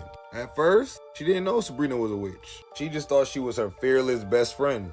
Bold, courageous, always pushing against the rules. You know, just a regular rebel. But as the supernatural world started to bleed right into Greendale, Roz's gift became a curse and a weapon. She started seeing the truth behind the Church of Night. Behind the horrors, Sabrina was fighting. And slowly, Roz realized powers weren't random. It was ancestral. It was spiritual. When Mambo Marie pulled up, she's a high priestess of Loa, but it really wasn't her the whole time. It was Baron Samdi the whole time. Anyway, she saw a divine spark in Roz almost instantly. She told Roz, the curse isn't a sight, child. It's a calling. Through Marie, Roz was contacted by her grandmother, who revealed her ancestors were witches, women who practiced root work and sight magic long before Greendale was even founded. They hid their gifts under Christianity to survive slavery and prosecution, passing the cunning down through blood and prayer. In one of her most powerful moments in her journey, she tells Roz, you're meant to see, to protect, to heal, to guide. Blindness wasn't a punishment, it was protection. Keep their power hidden till the right generations could wake up. This was Roz. And I completely agree. The old generation, they're literally offended if you call them witches. But Roz's generation embrace it. So I understand, because witches were seen to be walking with the devil, dancing with him at night, all type of nonsense. Not spiritual, root workers, healers, practitioners. That's crazy. I think Roz did amazing. Loved all her arc, especially when she linked up with Prudence and them. She had her little trio going on with them and Mambo Marie. They all low key, power of 3. Yeah, this was fire. She did an amazing job as an actress. Jazz went crazy. So shout out to Jazz Sinclair, who exceeded potential for this role, because we ain't know Roz was coming to swing like that. And Jazz Sinclair is not only known for this, she was actually a Bennett witch in 2017. Beatrice Bennett. She also played in The Boys, then led to their spin-off, Gen X, where she's actually the lead actress. She's doing amazing at it. So check it out. She also has powers and abilities on there. Might like it too. See, this is her genre. Witchy kind of stuff. This kind of actress looks good on her. So shout out to Jazz Sinclair. Because Roz couldn't have come alive without you. I don't see nobody else playing the very bookworm type girl. Then get ready to feel and get active. Nah, I'm just saying. Y'all know by the end of the series, Roz was nothing to play with. I'm Cube of Lore. This is 31 Black Witches of Halloween. If you like content like this, don't forget to engage from the bottom up. Y'all know the deal. Like, comment, repost, all that. I appreciate all of y'all. Thank you. And if you're new here, come here. I really appreciate you the most because you're new here. You're a brand new viewer. You might not ever watch my videos before, but I appreciate you. But let me ask you a question. Why would you watch this whole video? You enjoyed it. You might even loved it. Might have been your favorite character and you did not follow me yet. So y'all don't care about me as a creator. I saw my views. About 2 million of y'all on my page, but not following. Are you one of them? Damn. I love all of y'all. I appreciate y'all. And as always, this is for entertainment purposes only, allegedly, hypothetically speaking. I'll be back tomorrow with day 15. Let me know what y'all think in the comments. Do y'all like Rod? You like how the writers wrote her? What did you think about Jazz as an actress and her powers, her ability? It all makes sense. Also, let me know who you think might be on this list. Who else do you want to see? Halfway through this series, if this was a coven, it'd be over for everybody. Welcome back, gang. We on day 15 of 31 Black Witches of Halloween. Let's tap into Siempre Bruja, aka Netflix Always a Witch. Carmen, the time-traveling witch from Cartagena. In the heat of the Caribbean sun, where the sea meets the ruins of colonial Cartagena. Carmen's name been whispered throughout time. Carmen's story begins in the 1600s. She was born into chains. Carmen is an Afro-Colombiana woman who was enslaved in a world that feared her beauty and her magic. But Carmen carries something ancient in her blood. When she fell in love with punk-ass Cristobal, the white son of her enslaver, he broke every law in time. Y'all know his laws against race, class, and control. And definitely around those times. That love became her death sentence. And Cristobal pissed me off because the clear reason he couldn't be with her is because she was black, a slave, and a witch. This man said that's the reasons why he loved her. What?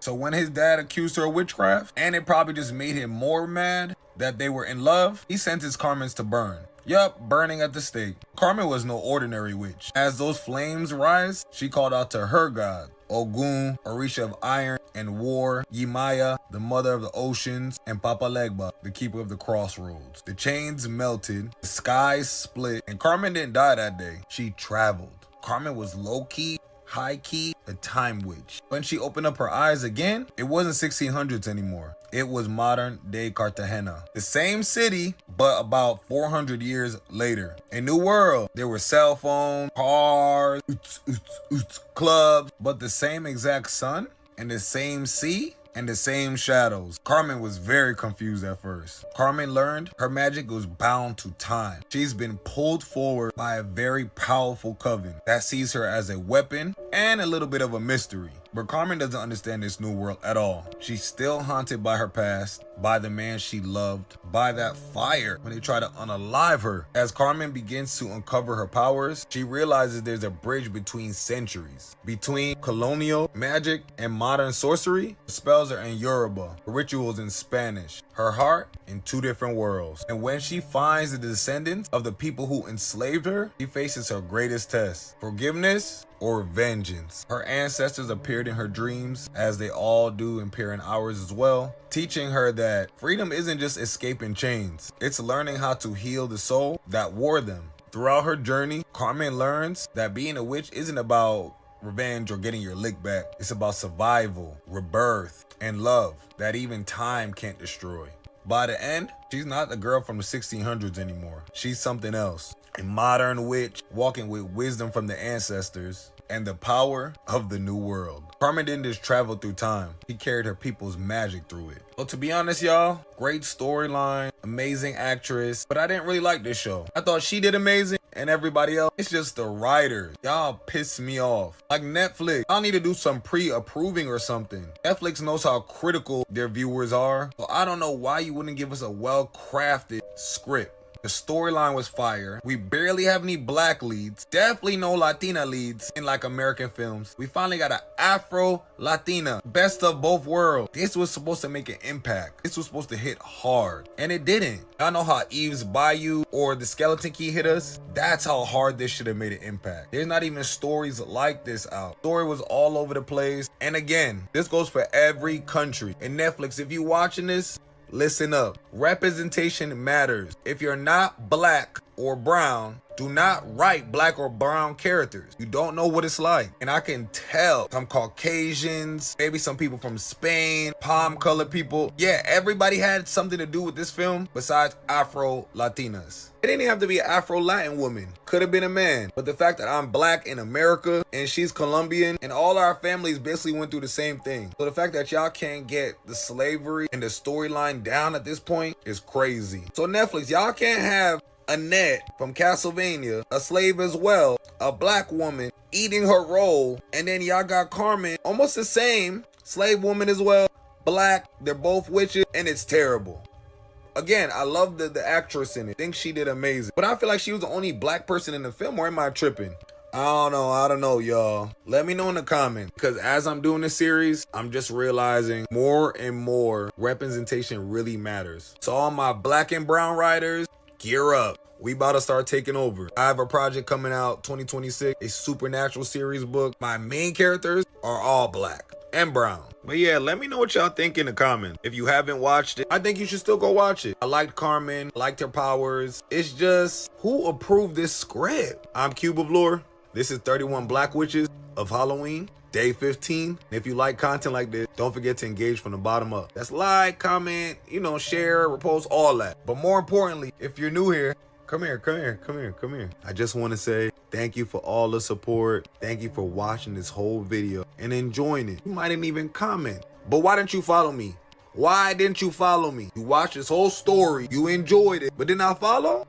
Don't think I don't know this. There's 2.2 million y'all on my page. Don't follow me. Guess what? I'm not interacting with y'all no more. So if I see you commenting, I'm not responding to y'all no more, because I'm tired of y'all. So speak to yourselves. For all my supporters, I love y'all. I appreciate y'all. I see y'all in the comments. Y'all know I will be responding. I always respond to y'all. The rest of y'all, if you don't plan on following, don't even comment, because y'all be coming here every day to watch my video. You don't care about me as a creator. I'll catch y'all in the next video. And as always, this is only for entertainment purposes. It's all allegedly, hypothetically speaking. Don't forget to check out my tube channel. I have two. Cube of Lore, CubeOflore. Then my regular CubeOxley page, as well as my stream. It's literally attached in my name. So follow up, let's chat, let's talk, let's grow. And as always, it's getting pretty weird out here. So make sure y'all be careful. Be careful. Be careful. Welcome back, gang, to 31 Black Witches of Halloween.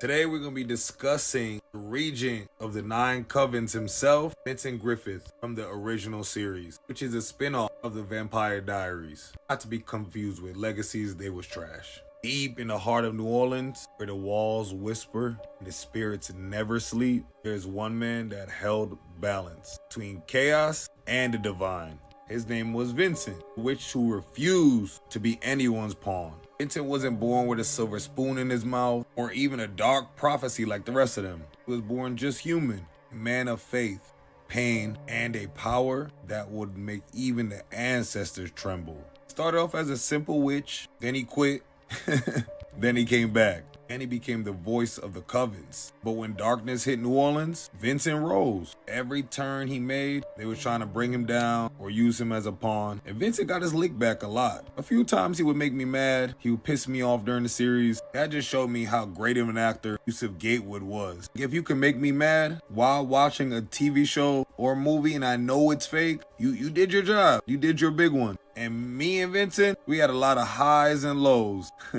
I'm sure the rest of you guys felt like that too with this character. If you didn't watch, I recommend you go watch originals now. See, the witches in New Orleans don't just practice magic. They inherit it. Every spell, every curse is written in their bloodline. Vincent, who was chosen by the ancestors, spirits of the dead, witches who ruled the living from beyond the grave. But that power came at a price. Became regent after Dahlia unalived the prior one. Kinda didn't have no choice. He was the next best choice and one of the most powerful witches in New Orleans. I do think he was following up on the Cammy too much. I feel like he had more feelings for her than she had of him, and he couldn't read the room. We were all like, what does he think is going on? She clearly is in love with Klaus, and Vincent is hoping, wishing on a dream and a star. I don't understand. But yes, he became regent, leader of all 9 covens. This man was responsible for protecting the city from vampires hybrids, and even spirits. He was basically the police for the ancestors. Anything they didn't like, he was supposed to take care of it. Even if he didn't want to. There was many scenes they forced him to do something, or they shut his powers off completely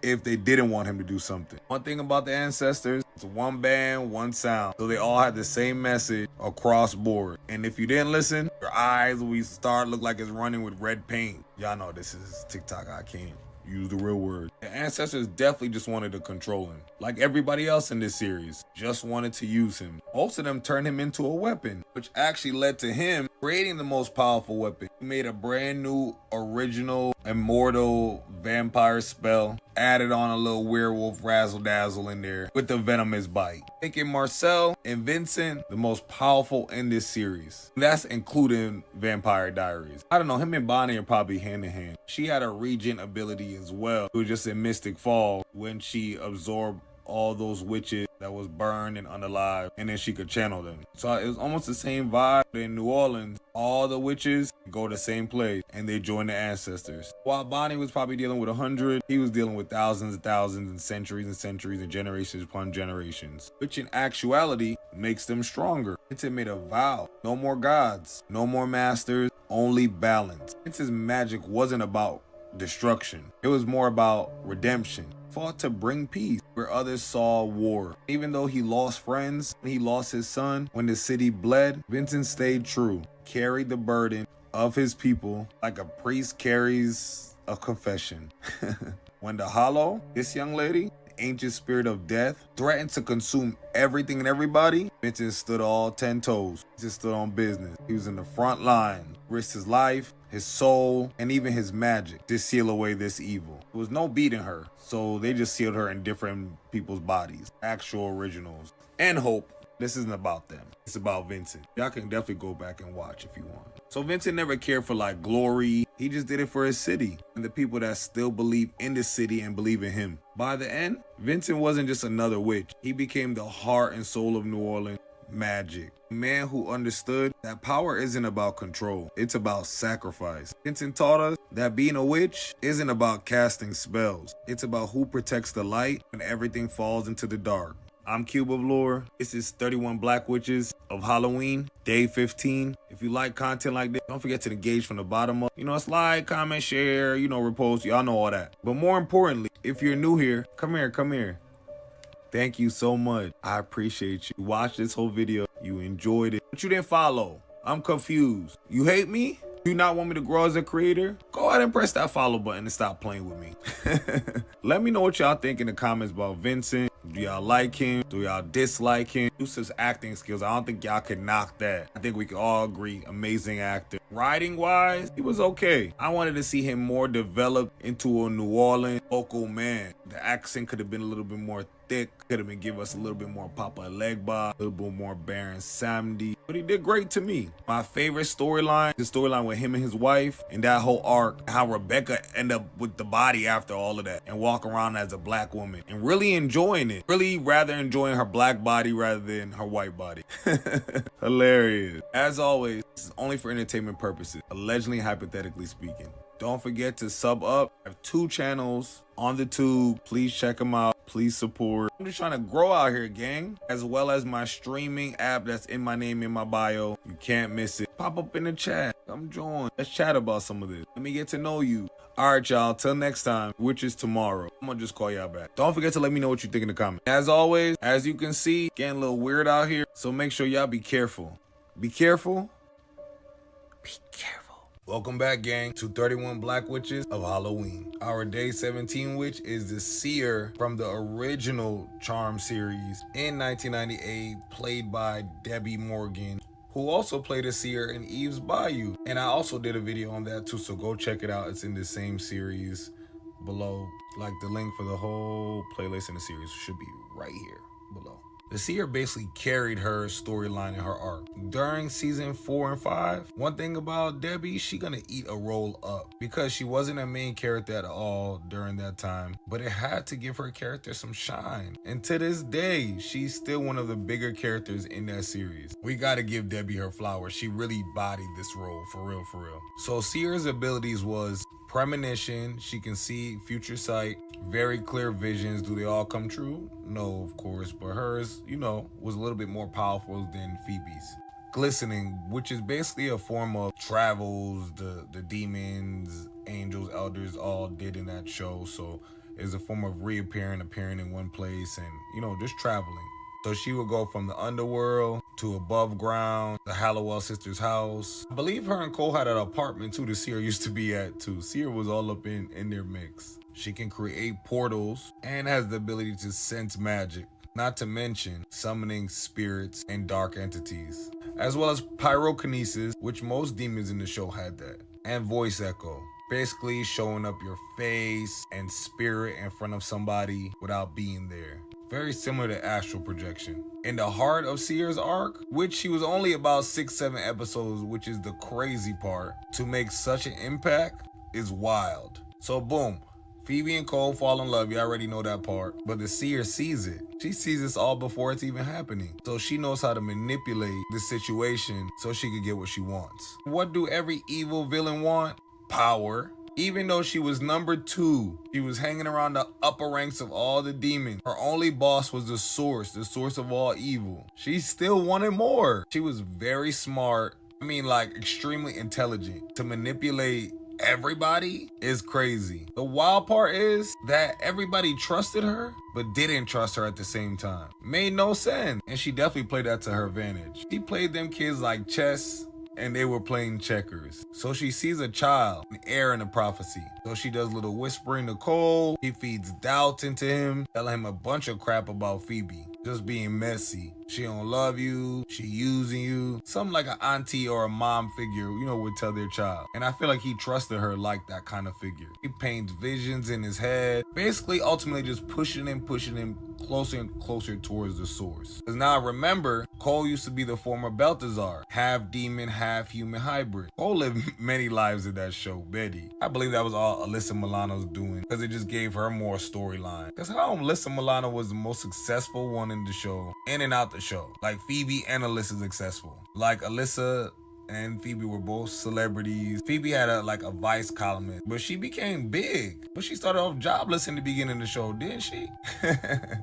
Alyssa changed that whole script on everybody and did not care. Alyssa, but we need our real reboot though. Whatever egos y'all got going on, y'all aren't bigger than the program. Y'all not bigger than the fans. So I need y'all to get it back together. R.I.P. Prue and Shannon. Because now we missed the opportunity. Because y'all wanted to play and take so long. Now our girl Shannon is gone. So there is no go Prue. Prue can never come back. Nobody else can play her. It's all right. We'll still take the 3 of y'all. We'll take y'all. Come on.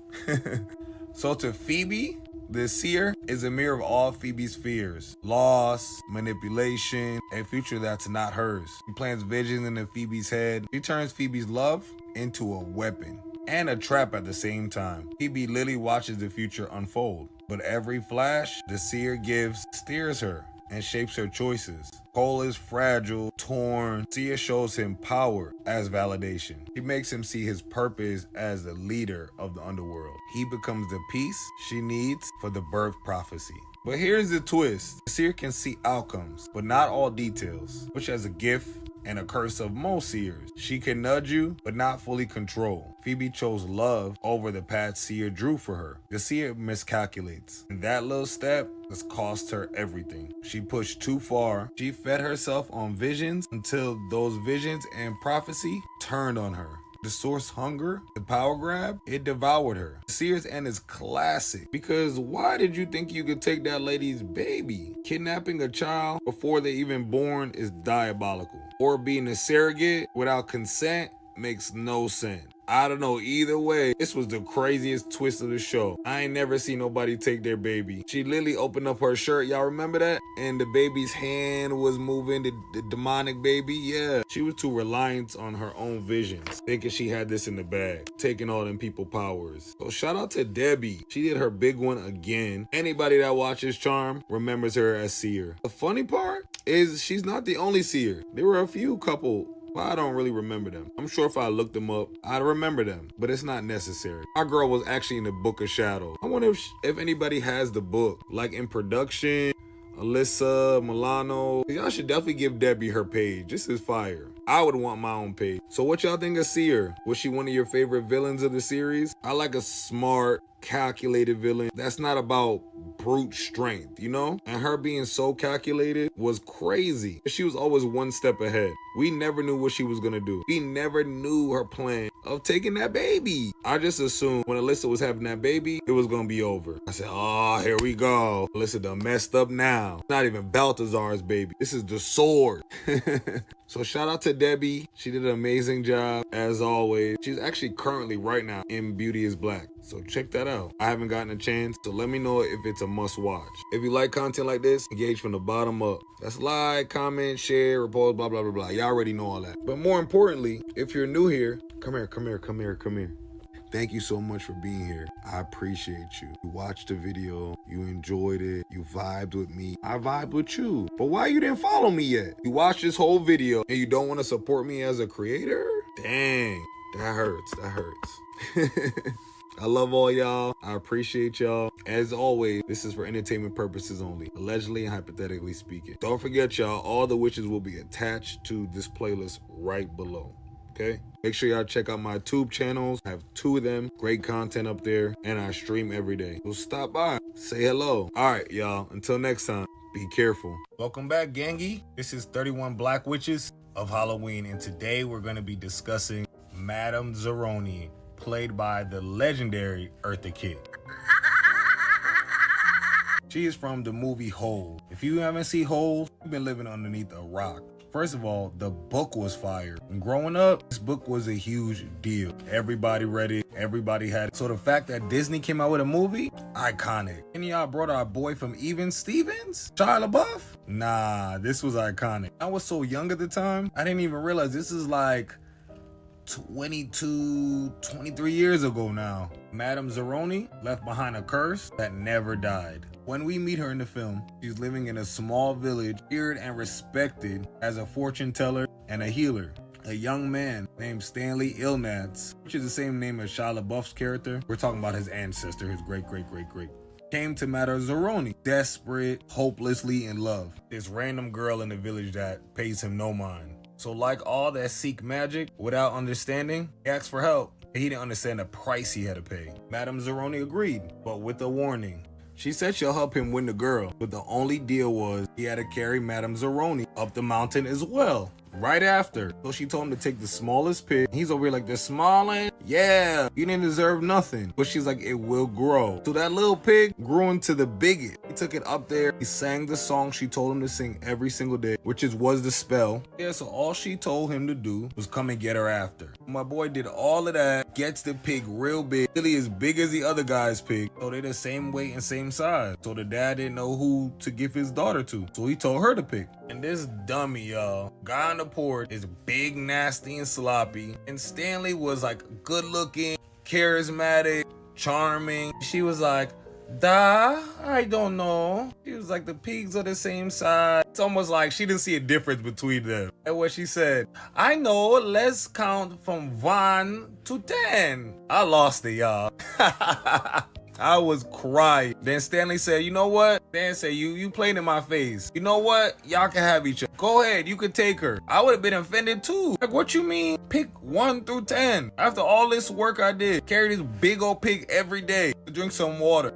So after that, dummy forgot, so mad and in his feelings about the whole situation. I don't even know why he did that. Baby girl never said she was interested. Maybe she like him thick. Maybe she like a polar bear. There's ladies out there that like big dudes, so they never considered that. So my guy buys his train ticket. He jumps on the first thing smoking to America. Forgot about our girl. Did not take her up the hill. Forgot all about her. That's just like people. Take what they need to take from you, then they're gone. But baby girl left a little gift behind. A curse. And that curse went for generation. Bad luck to all the Ilnats. I mean, every Ilnat suffered. Each generation have to pay his price. Centuries later, Zero, or descendant, boy with no home, no name, no family, teams up with Stanley Ilnats. Junior, or whatever they call it. I think every man in his family was named Stanley Ilnats, actually. So it's his duo again, back together. Boy unknowingly carries her bloodline. He literally is the fastest to dig holes, but he's the smallest in the whole like juvenile detention center for boys, wherever this is, whatever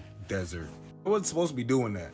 By the way, it was definitely child abuse. But the warden and them were looking for that treasure, as many pirates do. That's what y'all are, pirates. Wasn't meant to be found. That's why y'all didn't find it. When Zero climbs the mountain on Stanley's back, this moment is like redemption. It's a ritual. Stanley broke the spell and he didn't even know, y'all. His spell haunted both families, not just one, for over 100 years. The Zeroni curse wasn't about revenge. It's about never forgetting broken promises by those who use the powerless. Discard them when they no longer need them. Just users. Adam Zeroni was a symbol of ancestral justice, the witch who refused to be erased and whose power lived on. Reminds me a lot of Skeleton Key. They needed a lick back too. Y'all need to start doing right by people, especially melanated people. That lick back comes centuries sometimes later. Eartha Kitt really ate this role, y'all. That laugh I played in the beginning, that scared me as a kid. Honestly, was this not a horror? I remember the lizards jumping out. That was very scary. Shout out to Kello Thomas. He did an amazing job as Zero, especially at that young age. He's still doing his thing. He's still acting. Just saw him like a month ago on Kai Cenat's stream, hosting a Blade Blade tournament.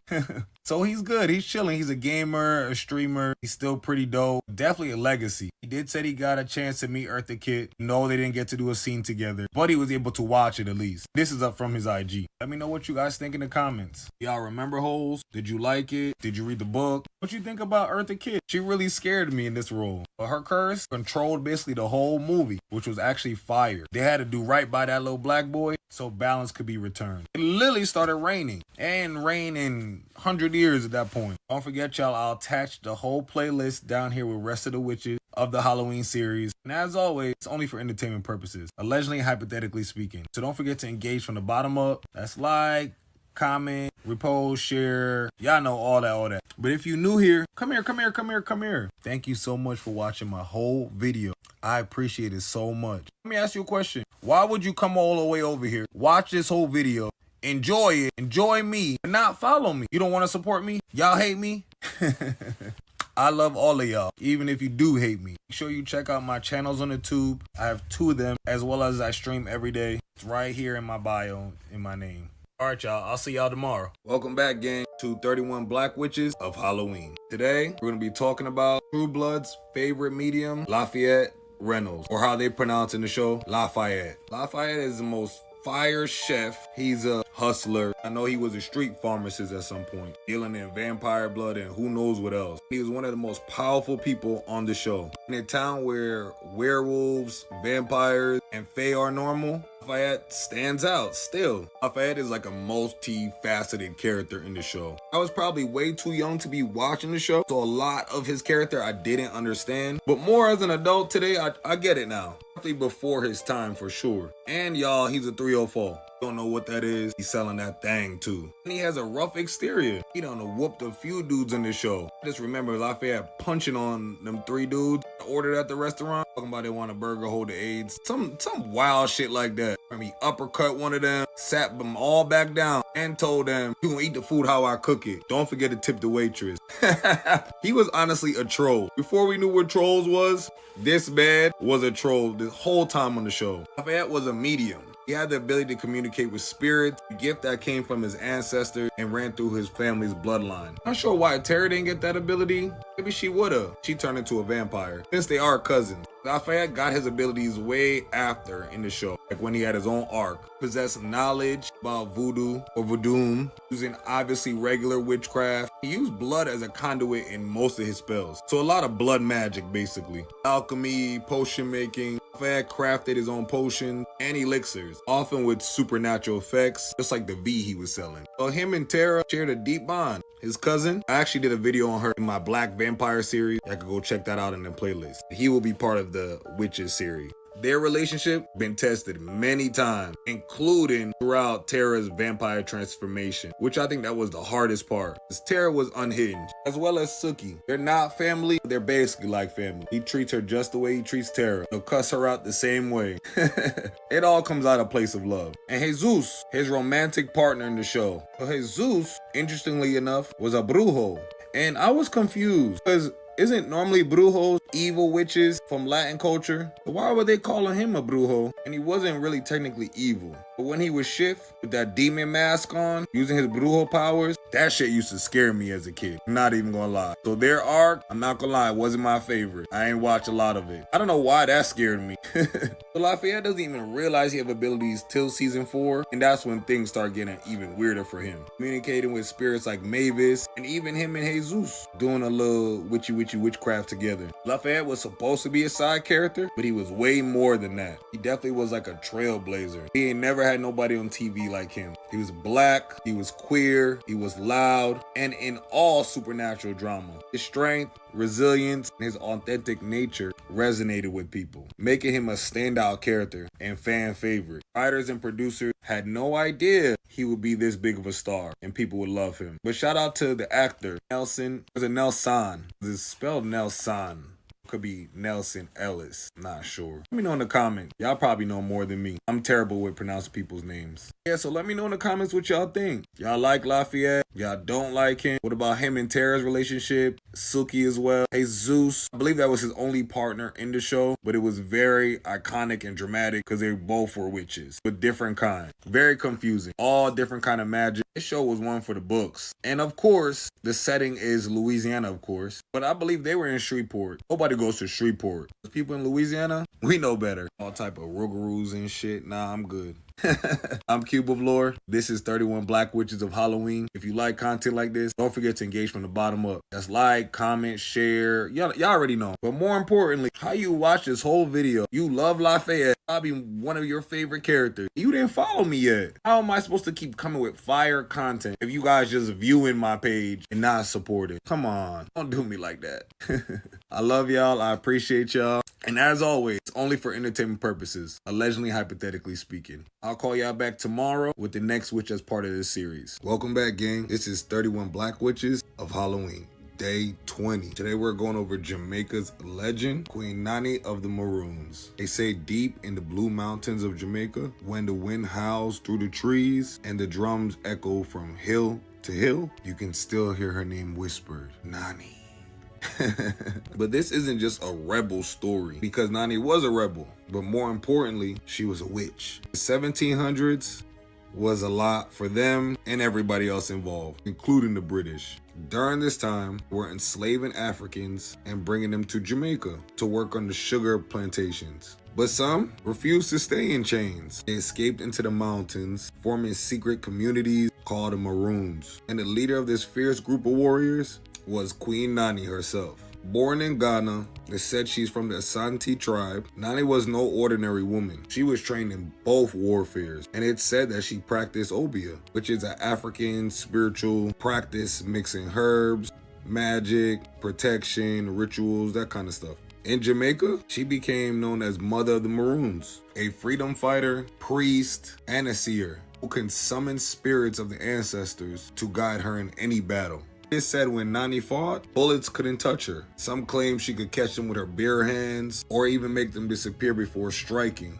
Other abilities they said she might have, she can disappear in the forest. They said vanish like smoke to just reappear behind the enemy. Nani's base was a hidden stronghold called Nani Town, high in the Blue Hills, impossible to reach unless you were invited. So I'm sure that gave them upper hand to see the British coming from far away, and they probably had scouts in those trees. The crazy scary part is the British was so afraid of this woman. Literally they have articles in the newspaper about her powers, her abilities. I actually read one that said she bounces bullets off her buttocks sometimes. What? Y'all dragging it, y'all reaching it, y'all made that up. Ain't no Jamaican or African never said that. That was y'all made that up. It is said the forest they lived in seemed alive itself, protecting the people, twisting paths, and confusing soldiers who dare to follow. That sounds like some like moving labyrinth type of thing, but like forest form. Like a moving terrain. That's actually fire. Obia witches do use a lot of elemental abilities, so I can see her in the forest, the earth, hand in hand. That's Gaia. That's her mother. What y'all mean? Of course she's gonna do that. Some people even said the land answered to her, that she made a pact with the ancestors, binding her spirit to the land and the island forever. By the time of her alleged death, because nobody has confirmed it, Nobody was there once again. Just like Marie Laveau, Tituba, there's talks about her death, but no one actually seen it or was reported. Very interesting. So she might still be in Jamaica to this day. And as you guys can see from the pictures, they don't have a real depiction of her. So she could be still walking around. So around the 1750s, around, like I said, her alleged death, Nani led her people to freedom, forcing the British to sign a peace treaty recognizing the Maroons and their independence. And even though centuries have passed, her spirit still guards those hills and protects Jamaica. So if you go up to these mountains, so when you hear rustling in the blue mountain hills or drums echoing at night, remember that's not just the wind, that's Nani. Let me know what y'all think in the comments. Y'all like Nani? I think it was amazing. She basically freed about 800 or even more. She's literally a Jamaican national hero. She has a statue there still. I believe she's on the $500 bill. They don't play about that girl. They love them some Nani in Jamaica. They renamed her town Moortown, but it's still doing well. Independence stuck. Nobody bothered them. They did their big one. It's just that death story. It was never confirmed. It was never right. I need to go ask some Jamaicans that have grandparents that talk to their great-grandparents and ask them really what happened. Because people of the land probably know. Most times, the information probably coming from the British. So of course they wouldn't know. They weren't invited to her funeral. What the hell? I'm CubeOxley. This is 31 Black Witches of Halloween. And if you like content like this, don't forget to engage from the bottom up. Repost, save, comment, like, you already know all that. But more importantly, follow me. How could you watch this whole video, you enjoyed it, and didn't even care to follow the creator? That's wild. I will attach the playlist right below this video so you guys can have all the other videos and all the prior days and witches that came before her. Let me know what y'all think in the comments. And as always, this is allegedly hypothetically speaking. This is only for entertainment purposes. And make sure, y'all, you be careful out here. No, I'm serious. Be careful. What's up, gang? Welcome back to 31 Black Witches of Halloween. It is day 21, and we got a treat for you. We have Miss Lenore Shaw, aka Esther Michelson, from the originals. In the heart of New Orleans, a city steeped in magic, there was a witch who danced on the line between life and death. Her name was Miss Lenore Shaw, a powerful, dangerous, and unforgettable witch who really played her own game. Every witch that gets himself wrapped up in Michelson business never ends well for them. So Miss Lenore started off minding her business, doing her great witch work. She had her little shop until Haley and Elijah needed her help. So Elijah actually convinced this lady to cast a spell on his mother, Esther, because she likes to jump bodies. So she will have a mark on her arm.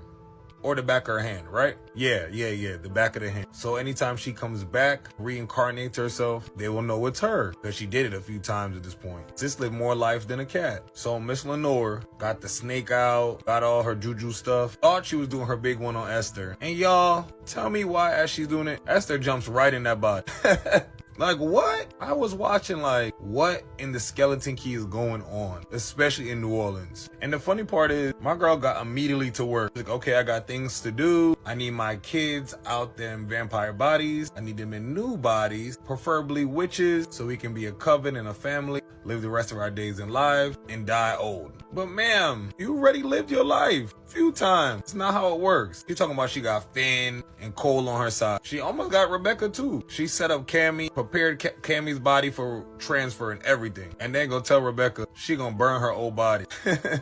Rebecca's like, no, you birthed this body. Like, it's okay, it's okay. Your beautiful soul is still there. You're good. Lenore's biggest moments came from her alliances and her betrayals. She started with an ally in Marcel, but clearly that didn't end up well either. But honestly, y'all, when she became Esther, a force to be reckoned with. Bunch of old spell, astral projection. She was doing her big one. Shout out to Miss Sonia, the actress, because to play a small part in season 2 of the show, to be this memorable, to eat this roll up like that, yeah. And just beautiful. Look at her, y'all. It was like a high stakes magical battle, for real, y'all.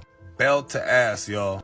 BTA. Miss Lenore wasn't playing with these kids. She may not had a lot of time on screen, but her impact was undeniable. I feel like she represents the danger, intelligence, and complexity of the witch world. Just a reminder that magic isn't just about spells. It's about survival, strategies, alchemy in there, mathematics. Come on, y'all. She had a lot going on. She wanted her cake and eat it too. She wanted her whole family, including this crazy man, her baby daddy. But Miss Lenore / Esther, how you gonna cheat on your baby daddy, right? Hide it. Don't tell nobody for a while. Everybody had to find out, you know, Klaus hates you for it. Then you bring back your whole family, including both baby daddies. And now this psycho is looking for your baby daddy number 2? Talking about, oh, I'm gonna rip every wolf off, blah, blah, blah, blah, blah, blah. Sir, give it up. Esther did not like this man like that. It probably was arranged marriage or some shit. He was just too ignorant and angry. She had me laughing in this scene. She goes, strike me. I dare you. Know you've been wanting to. Then she disappears, starts laughing, then back up here to taunt him. She was my favorite, for sure. She had everybody stressed in the show around this time. She even had Mama's boy Cole on the run. So shout out to Lenore and Sonia that plays her, and Esther. It's an overall great character. I almost forgot that 2 different people play the role. They're both great actresses. I was really believing Esther done jumped into this lady's body. And for her to never be part of this series and to jump in being a witch, like the head witch at that, and kind of running the show for a little bit, is crazy. Until they unalive her again. Poor Esther. She couldn't stay alive for the life of her. Until she come back to run that fade with her sister Dahlia. She definitely came back for that lick back. Because Dahlia was over there trying to little girl her. Let me know what you guys think in the comments about Miss Lenore. Do you remember her? Season 2 was a long time ago. Did you like her? What you thought about the character? What do you think about the actress? I'm Cube of Lore. This is 31 Black Witches of Halloween. And if you like content like this, don't forget to engage from the bottom up. That's repost, save, comment, like. Y'all already know all that part. But more importantly, come here. You watched this whole video and you didn't even think to follow me? You don't care? You don't care about my growth as a creator? You hate me? You want to fight me? You want to beat me up? I'm confused. I love all of y'all. I appreciate y'all. Hopefully if you're new here, you'll stay. And as always, this is only for entertainment purposes. Allegedly, hypothetically speaking. I'll see y'all in day 22. And as always, be careful out here. Be careful. I'm serious. Be careful. Welcome back to 31 Black Witches of Halloween. It is day 22. We're going to be discussing a conjure woman and historical figure, Mama Moses, aka Harriet Tubman. Yep. But did y'all know Harriet Tubman was known to have visions? She said they would come from God, but she literally would fall into trances. But from the description, it could definitely be interpreted as second sight or spiritual communication. After suffering from severe head injuries as a kid, she began experiencing visions that guided her every decision. Many enslaved people believed that she had like divine or like spiritual protection. They said no bullet could touch her as well, and she can always feel when danger was near. They said in the 19th century, the black communities, she was described as a seer. Harriet used ritual practices for protection and relied on what we call today root work, carrying like charms, trusting omens, and following like natural signs. She reportedly used a lot of herb knowledge as well. Not to mention the timing of the moon and coded spiritual songs. All things that tie into hoodoo and conjure traditions that blend West African spirituality and the Bible. Like many spiritual leaders at her time, Harriet Tubman was a Christian, faith-sounding Christian at that. Hallelujah. So they said she called her visions God's voice, guiding others through danger, sensing spirits. They called her Moses. She's also described as blessed, touched, or spirit-led. All the same terms for like a conjure woman. She said she was a midwife and a healer as well. She wore many hats. All right, Harriet. Harriet lived too many lives for me, but yeah, I'm tired for her. See, y'all have to understand the African diaspora is a system. So you can be Catholic, you can be Christian, you can be Muslim, Buddhism, Hindu, anything you want. I mean, I don't know if it goes that far, but I'm just saying. She was definitely calling the Holy Spirit, just like the rest of our aunties. So y'all, on them trails, sometimes during those escapes, remember I told you she was hit over the head as a child, which caused visions. They said she had like sudden like trance-like states. Sometimes she would faint, sometimes she would be falling asleep, and she's seen things before they happen. She sometimes stop on the trail during those escapes and insists everyone go hiding or change directions completely. And minutes later, slave catchers be walking right by. She once said she could see a path open up right before her. She said it as if the Lord himself showed her which way to go. People who followed her sworn she had second sight. It was something out of this world, kind of clairvoyance that in hoodoo culture would absolutely be seen by gifts from the ancestors. She would also listen to the sounds of animals that communicate with them somehow. Like a hoot of an owl was like a coded message for when it was safe to move or not. He paid attention to her dreams as well, weather shifts, and even the timing of the moon. That wasn't random superstition. In her own words, she said that during some of those visions, her spirit left her body, and she was shown things that were happening far, far away. That description is almost identical to spirit travel or some type of astral projections. They said it was impossible for slave catchers. No bullet could touch her. She was almost untouchable to them. There are accounts that she would dream people before they were unalived or receive message of when danger was coming. Did y'all know Harriet's husband, John Tubman, he was an indigenous man, free black man from now Maryland? Yeah, he's indigenous. Very powerful family. I wouldn't play with them either. Not sure the exact tribes, but Harriet did pass away in 1913 on March 10th. She had a home for the aged, indigenous colored people. She founded it in New York. She said she passed away around 90 or 91. It wasn't sure of her exact birth year. She could be born between 1820, between that and 1822, so who knows. She was buried with military honors. Yes, Big Harriet, not the little one. Yes, she served during the Civil War. So the U.S. had to recognize her as a vet. Here's what's interesting, y'all. The people that were with her when she passed said she reported seeing a light and started singing some foreign spiritual song. She had a lot of friends and family gather at her side. That's beautiful. And then she said, "I go to prepare a place for you." Aww, I love that. So the Harriet Home for the Aged, it still stands to this day. And people said the space is like peacefully charged.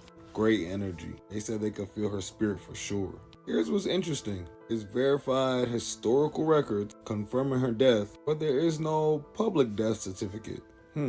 Is there a chance Harriet could have reincarnated? She could still be around? You never know nowadays. Nothing's ridiculous no more. I'm Cube of Lore. This is 31 Black Witches of Halloween. And if you like content like this, don't forget to engage from the bottom up. You know, like repost, save, comment, like, y'all already know all that part. But more importantly, if you're new here, come here. Thank you so much for watching this whole video. But why would you be here through the whole video and didn't even follow me? Didn't even think about following me? You enjoyed the whole video and you enjoyed me. That's crazy. Y'all need to allow a creator to grow. All the other days will be attached in a playlist right below this video. You guys will see it, 31 Black Witches. And don't forget, this is only for entertainment purposes. It's all allegedly, hypothetically speaking. I love you guys. I appreciate you guys. And I'll see you in the next video. And it's getting weird out here, so make sure y'all be careful. Be careful.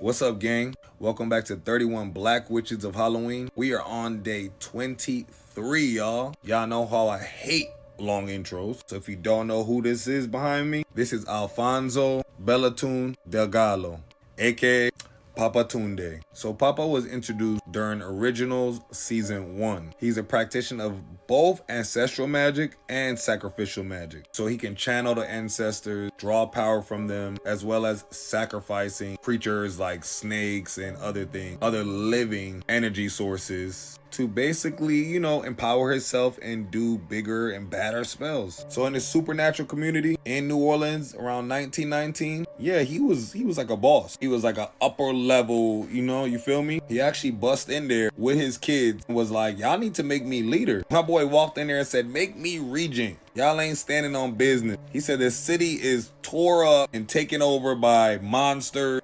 pirates, vampires.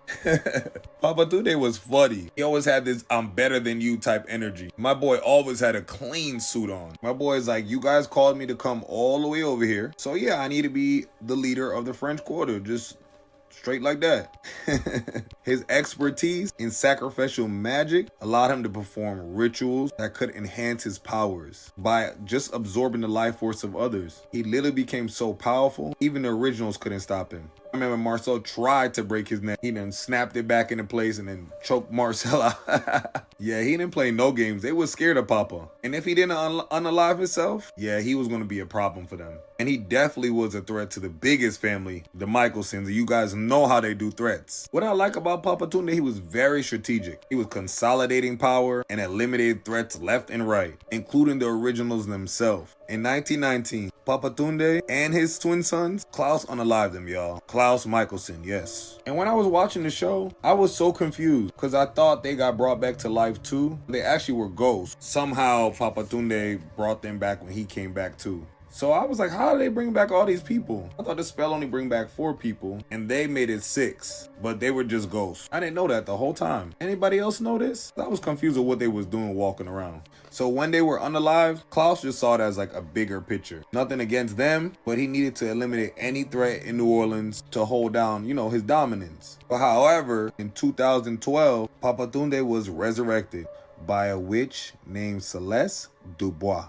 So it was him, Bastiana, I think her name was, Natalia, and Genevieve. We remember Genevieve. I love the Genevieve storyline. So they used the energy of the harvest to bring Papa Tunde back and those other 3 other powerful witches. They weren't supposed to come back. Those powers were supposed to go to little girls, Davina and her homegirls and them. But y'all know they weren't really homegirls. Them girls hated Davina. Following his resurrection, Papa Tunde utilized his sacrificial magic to unalive Marcel and absorb his magic. Because, you know, you need magic to be a vampire, so you have magic in you. So he just snatched it away from him like a kid picking up some candy in a supermarket. So basically just enhancing his powers. Then he targeted Rebecca. I know she was a little ditzy. She was easy caught by the enemy, and she was male focused, so easy. This ritual is very lethal, but for original, they just a battery to him. They can't die, so he just kept, you know, drinking them like a juice box. The irony, vampires love to feed on us.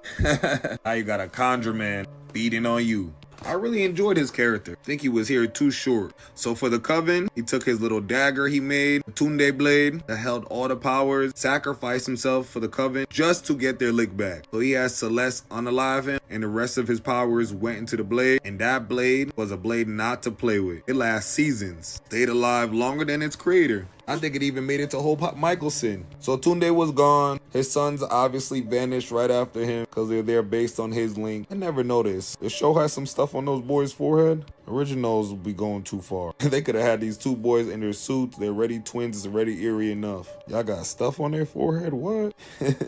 Let me know what y'all think in the comments. How you guys feel about Papa? Y'all like him? Does he remind you of a little bit of Baron Samedi or Papa Legba? I think this guy did an amazing job as the actor as well, because he was really over here pissing me off. And I know if you could make me mad in a TV show or a film, yeah, you're a great performer. And I've never seen him in anything before this. We need a spin-off. We needed so many spin-offs, so many great storylines to develop and just stop. Ugh.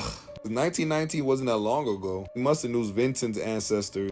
All right, I'll catch y'all tomorrow. We'll be on day 24. We almost done, y'all. Who else is on this list? You guys have any ideas, any guesses? Let me know in the comments. I'm Cube of Lore. This is 31 Black Witches of Halloween, day 23. If you like content like this, don't forget to engage from the bottom up. You know, like, comment, share, post. You already know all that. But more importantly, if you're new here, why did you watch this whole video and you didn't follow me? Why? I'm done interacting with non-supporters. So if you want to comment, as long as you're being respectful, go right ahead. But I won't be responding no more. I'm only going to be speaking to my supporters, my community, of course. Yeah, I'm very petty. Very. But everybody else, I love y'all. I appreciate y'all. Thank you guys for being here. We have a few more days. Let's finish with a bang. And as always, this for entertainment purposes only, allegedly, hypothetically speaking. Welcome back, gang, to 31 Black Witches of Halloween. It's day 24, and today we have Ketsia. She's not really black, more brown, but black and brown, we still on the same melanin spectrum. And she's of the Bennett bloodline, not to be confused with a Bennett witch. She wasn't a Bennett. It was more probably adjacent. I don't know, like a distant cousin or something. I don't know.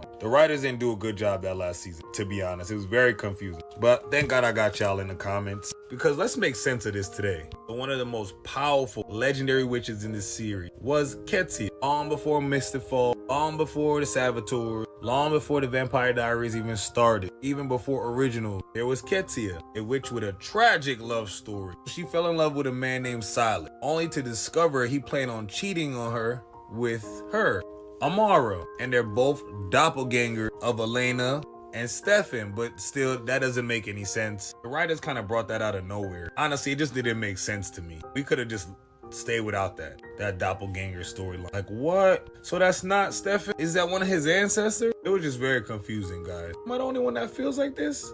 So yeah, he tried to use Ketia's magic to literally cheat on her. That's crazy, y'all. Fueled by the heartbreak and the rage, Ketia created the other side, a supernatural purgatory meant to trap supernatural creatures. So boom, Ketia and Silas, they were lovers at some point, right? Ketia made an immortality like potion that they were supposed to drink together so they could live forever eternal love, blah, blah, blah, blah, blah. But before the ritual, Silas fell in love with Amara, and Amara happened to be Ketia's handmaiden. And I really don't know what Ketia was, because she wasn't a queen. She gave queen energy, but that was never mentioned. But was she more of like a high priest, y'all? No, like, who were you, Ketia, to have a handmaiden? Not knocking her, I'm just confused how it fits into the story. This whole season was kind of all over the place. So basically, Amara was the side chick that turned to main chick. And Ketia like, what did I miss? What happened? Silas stole the elixir, gave it to Amara so they could be together forever. Literally just stole Ketia's whole plan. Betrayal, the hurt, the buffoonery sent Ketia right up a wall. And to this day, pissing off a witch is not the best thing for you, friend. So in revenge, Ketia unalived Amara, or so she thought, and locked Silas away with the potion. Like the cure of the immortality. I don't even know what I just said. Immortality. What? But all that still wasn't enough for Ketia. She made sure she made that purgatory, but it was mainly meant to keep Silas and Amara from each other, because Amara was just human. It wasn't supernatural at all. Centuries later, long story long, Amara never died. She became the anchor to the other side. All the creatures, entities passed through her. Very, very painful. You see, Bonnie went through it when she became the other side, or I mean the anchor. It was very painful. Ketia made that girl suffer for eternity. Poor Amara. But Amara was kind of like a hoe. Why? Because Amara, why you gonna go say, the only thing I did wrong was fall in love? You knew that man was dating your ball. Amara, shut your ass up. Don't be getting up here crying. She made me mad with that one, y'all. She knew what she was doing. To be all sweet. Oh my God. Amara and Elena had those two things in common. Get out of here. I love me some Catherine. But basically, Ketia wanted Amara to feel every ounce of pain, then more. Ketia like, wait a minute. You was trying to steal my man and take him for eternity and ruin my life. Wait, what? Nah. My spell, my elixir, my potion? Nah. So here's where I get confused, y'all. Ketia was alive 2,000 years before this all started. Ketia unalived herself, right? After she did all that stuff to Amara and Silas. Then she brought herself back to life during this time. So how was she part of their bloodline? I guess technically she could have a sister or brother and they could have lived on, had kids, and they could be distant cousins or relatives. I don't know. The writers were trash. They clearly switched writers at some point. Cause what? Like the whole doppelganger storyline, what? And not for nothing, most of the Bennett line was black women. So to pick a Middle Eastern or Indian, I'm not sure exactly what she is. I do know she's brown, but to pick that, it was kind of random. At least make sense out of it. Makes sense of how they become all like, African American or indigenous to Mystic Fall lands type of people. Yeah, they was indigenous. That's how the show tried to portray them. Indigenous black people. Don't get in the comments yelling at me and argue with me. Was not a Bennett witch. She was of the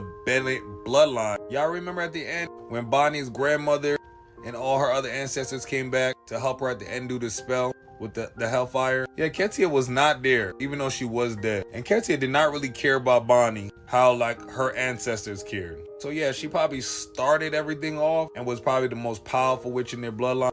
But yeah, no, this didn't make sense. The Ketia storyline was cool. Could I have went without it? Yeah, it was kind of how they thrown together legacies and had CGI, dinosaur, dragon, pony, what are those called? Pegasus or whatever? Yeah, it just really confused me. If it tied all together from like season 1 to now, yeah, there were just so many cracks. Now you want me to believe Lena been not reincarnated, but just been a doppelganger and cursed to come back over and over again. But my thing was that Amara was alive. She was the other side. She was just a statue, right? Y'all, it didn't make no sense. All right, let me know what y'all think in the comments. Probably shouldn't even give her a part on this list. She was very powerful. I love her. I love the whole lick back storyline and the whole revenge thing. Magic was completely different from the Bennetts, but it was just confusing. Writer to writer, I didn't get a lot of it. I'm Cube of Lore. This is 31 Black Witches of Halloween. If you like content like this, don't forget to engage from the bottom up. That save, comment, repost, all that. And more importantly, if you're new here, come here.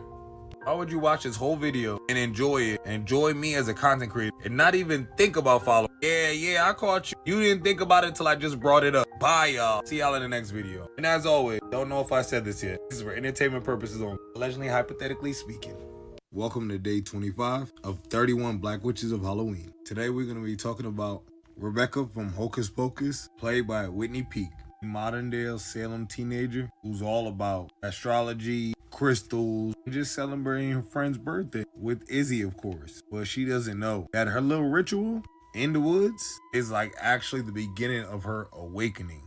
The original Sanderson sisters, Winfred, Sarah, and Mary, first Salem centuries ago. But when Becca lights a new black flame candle, something ancient stirs again. If you haven't seen Hocus Pocus 1, here's the thing. This candle isn't any ordinary candle. So when Becca lights it, she isn't just reviving the Sanderson sisters. She's unlocking her own powers. Throughout the movie, Becca starts noticing her powers growing.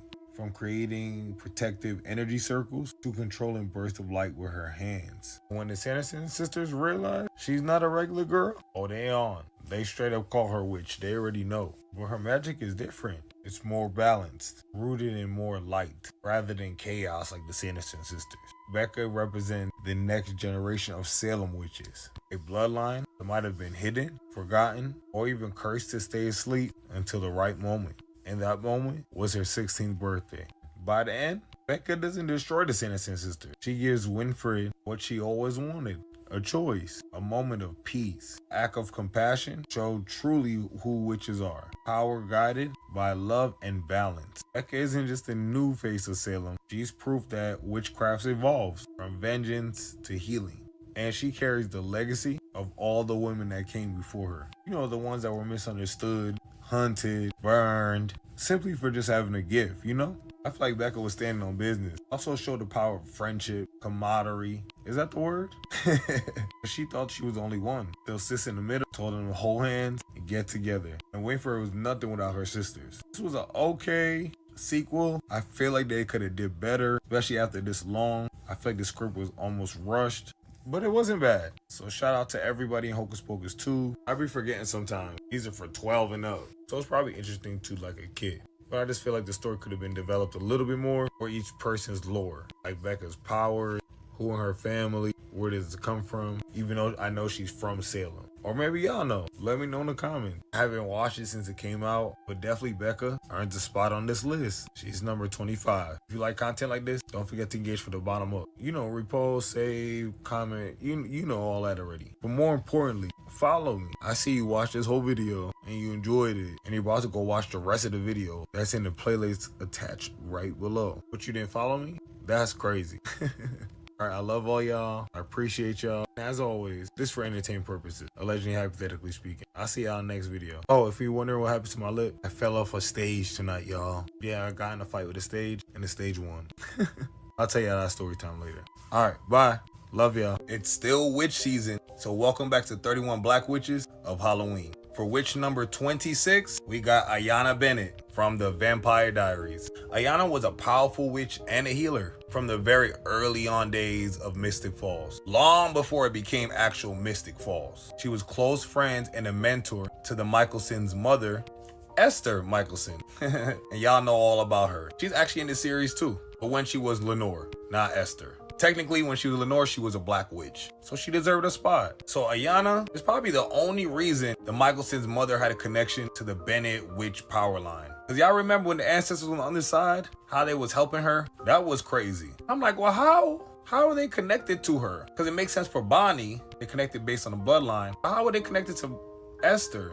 Anyways, so the whole time when we was watching the show, we thought Ayanna was the original witch who created this spell the whole time. And it really was Esther who was the original witch. Basically of the original family, not like the first witch ever. Unlike Esther, Ayanna refused to use dark magic or create vampires and dark creatures. She wasn't into that. Witches like Ayanna is all about balance. And what she wanted to create was freaks of nature. She was like, I'm not helping you create abominations, basically. But y'all saw how that went. Esther did it anyway. She warned Esther, turning your family immortal would bring death, despair, all kind of nonsense to you. She literally was using her foresight to warn her, but Esther never heeded that warning. So Esther used that forbidden magic to turn them children into the vampires, the original vampires. But my thing, Esther turned them into vampires, right? From protection from the wolves, because she lost her first son, Hendrik, right? Allegedly, that was her first child, but we know how Esther be lying. She really had a daughter that was her actual first child.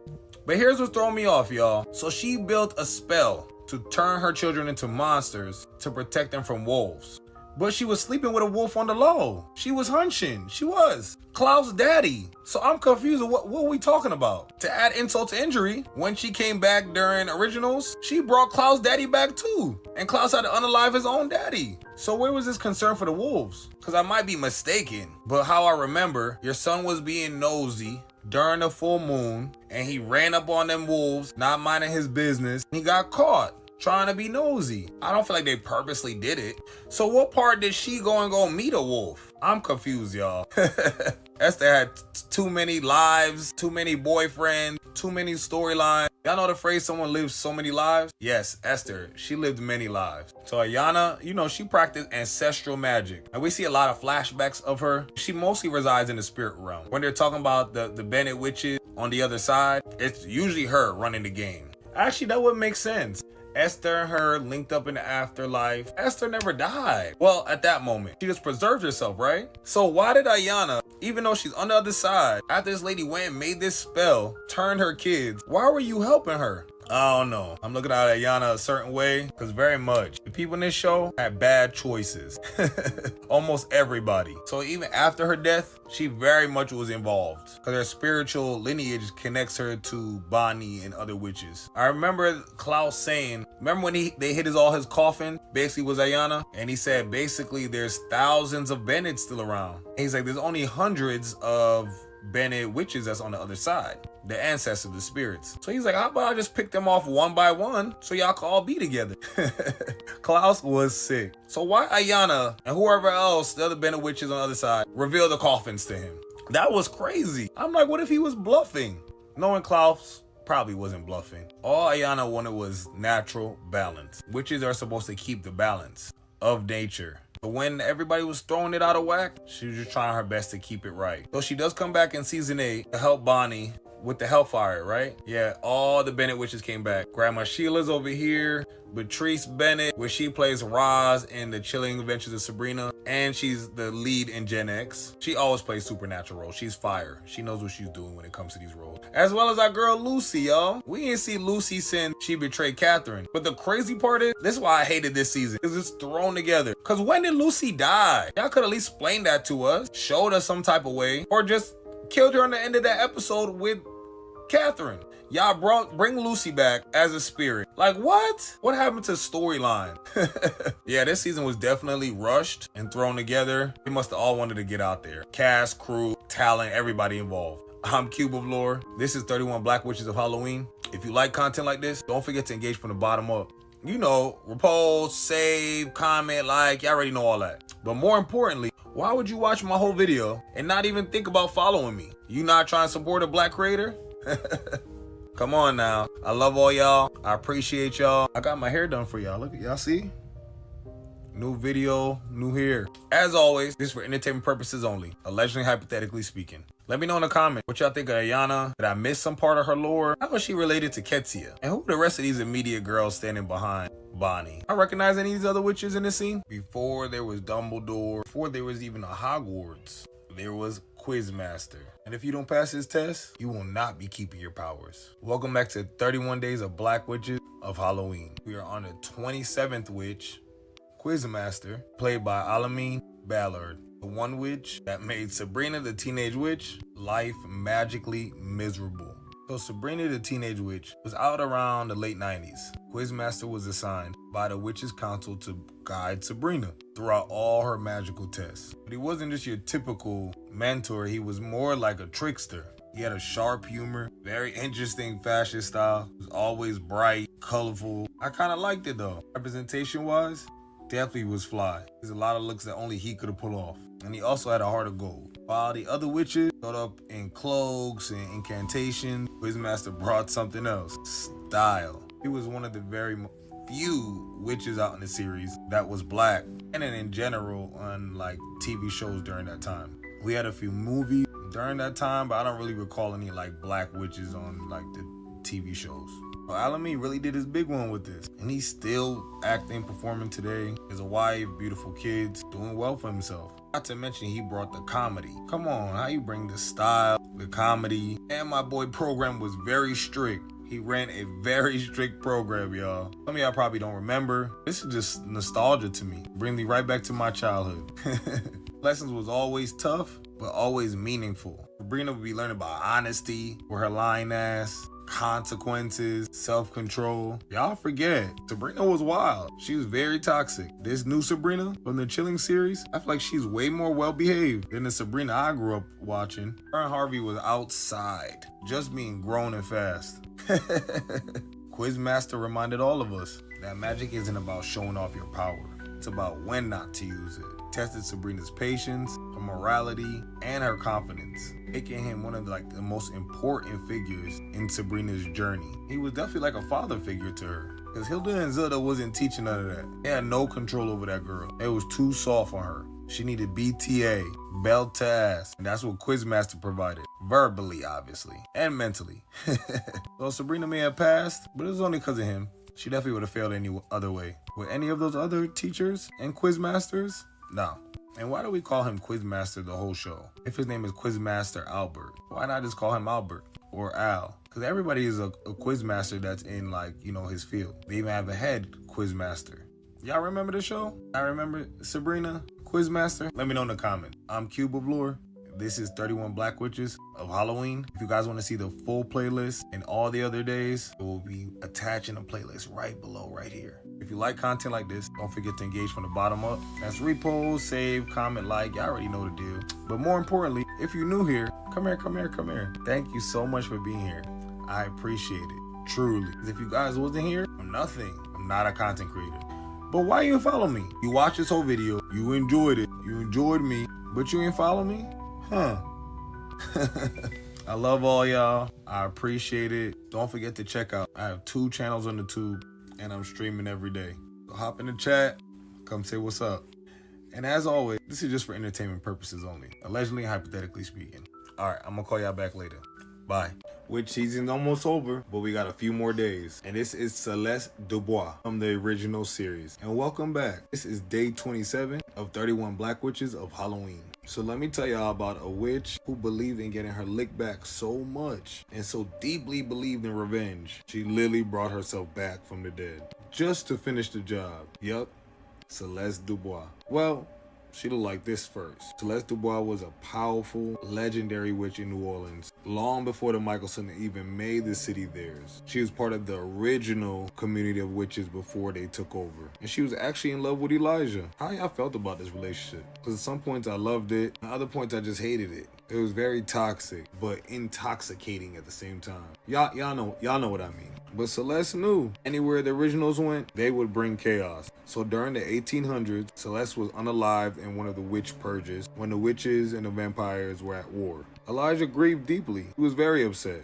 He loved her too. He never forgot her love, but he believed she was gone. But Celeste wasn't done. Before her death, she performed spirit transference, meaning her soul never moved on.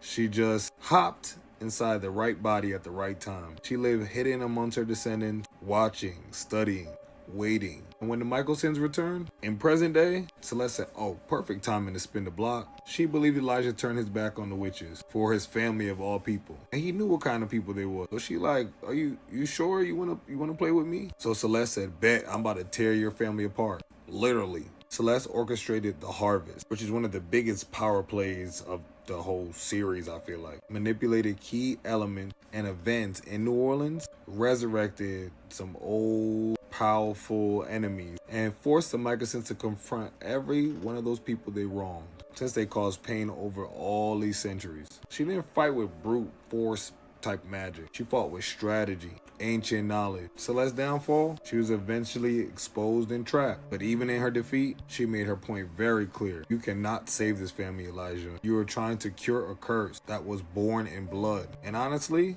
was she wrong?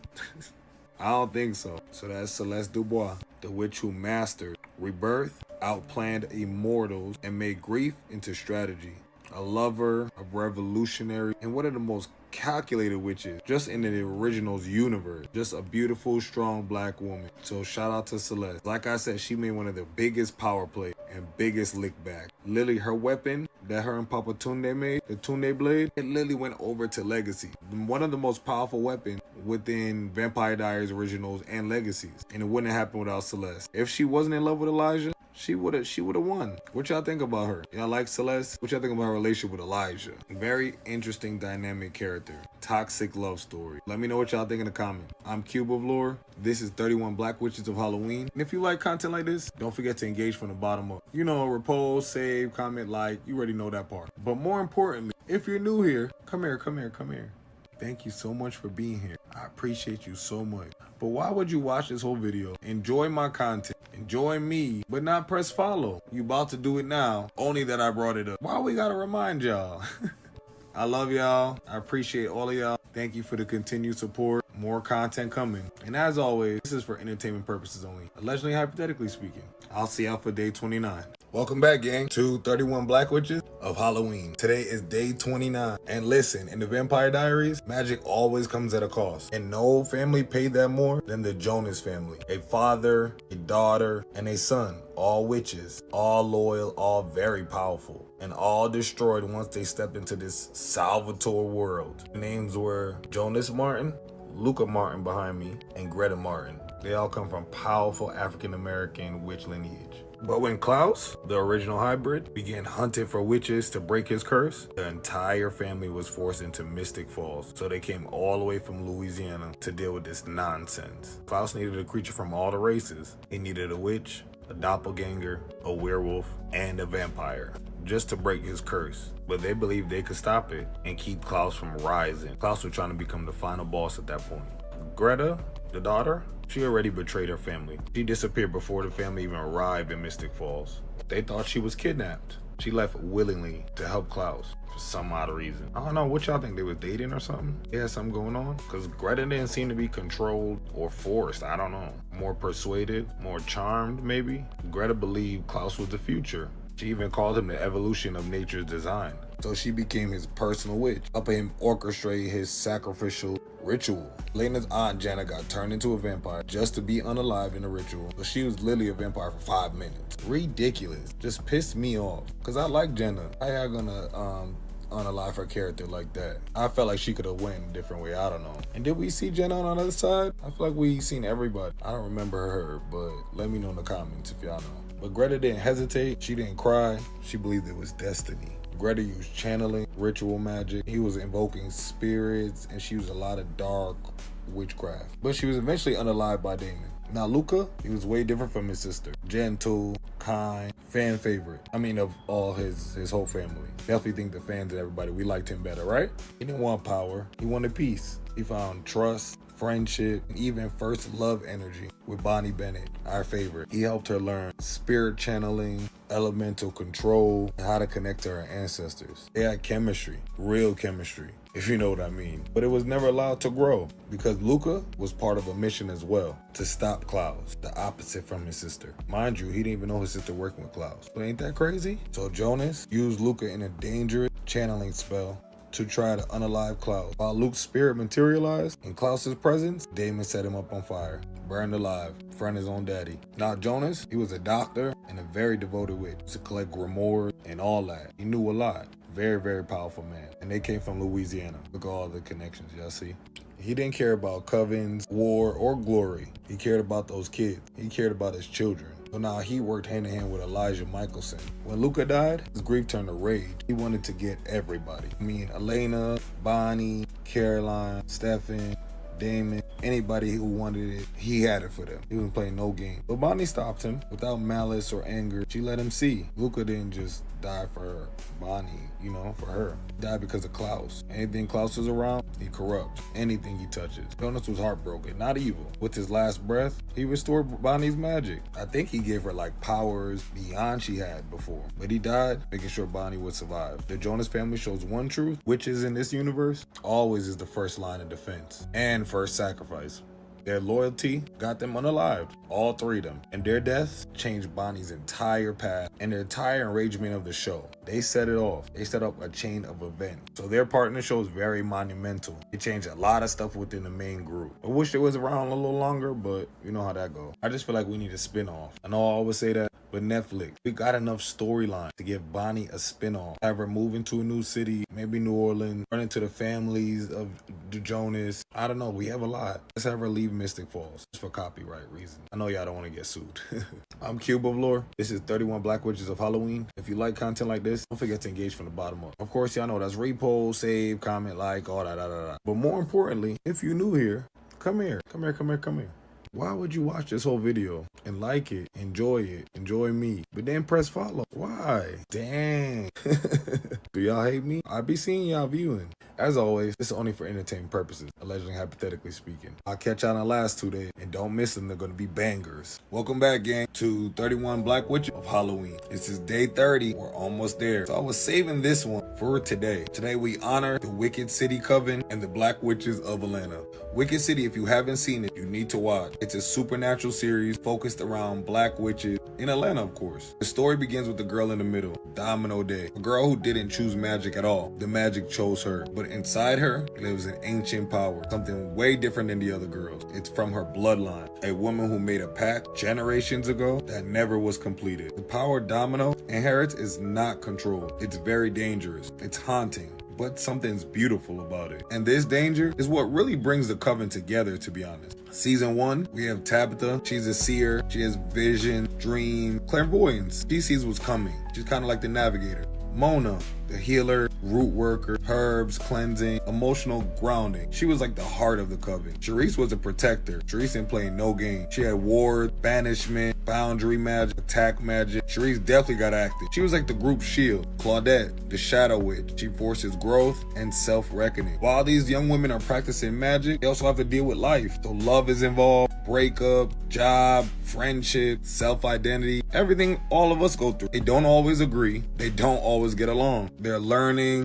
failing, and then trying again. This is magic as real life. Season 2, Domino arrives in Atlanta. Hey, talented, emotional, powerful, but still untrained. Domino starts experiencing visions, blackout, surge magic, and a voice inside her that isn't hers. That's her ancestor inside, the matriarch, who passed down that power through the blood. But Domino, she doesn't know if she's being guided, possessed, or prepared. Shit, I might have thought she might have been secretly evil this whole show. Deep down, the coven takes her in because they recognize what she carried. But here's the conflict, y'all. The more Domino power awakens, the more dangerous she becomes, even to the coven. And Tabitha, she sees a future. Domino either becomes a great protector or a threat to the world that nobody's ready for. In season 3, the story deepened. The coven's sisterhood was tested. Domino just trying to figure out what the ancestors want. Ancestors want completion of old work that she doesn't quite understand. And technically it had nothing to do with her. I guess it does now. That's literally what we do today. Get our lick back for our ancestors.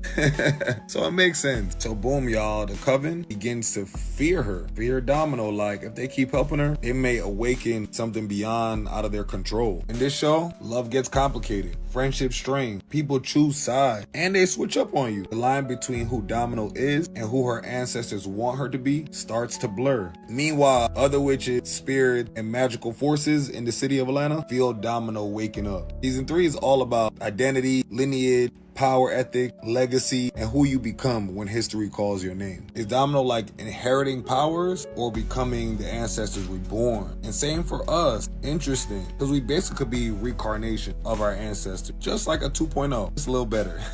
So Domino's coven basically have to figure out, do they save her, complete the ritual with her, stop her? And I don't know. This is where the show shines. Black spirituality, ancestral memory. This isn't witchcraft for aesthetics. This is magic in your bloodline, your responsibility to know. Wicked City was definitely almost canceled, but the audience is keeping it up. Good for y'all. Yes, black people. Because honestly, a great black show like this, the big companies, you guys want to put into this more. They have a huge fan base. The girls are phenomenal actresses. They get better and better each season. And representation matters. I'm sorry, I don't think it's possible for white witches to do root work. It just don't sit right with my spirit. I don't know. So let's pray they get a season 4. If you haven't checked this out, go check out Wicked City. I think there's a character we can all relate to. You will literally see yourself in this series.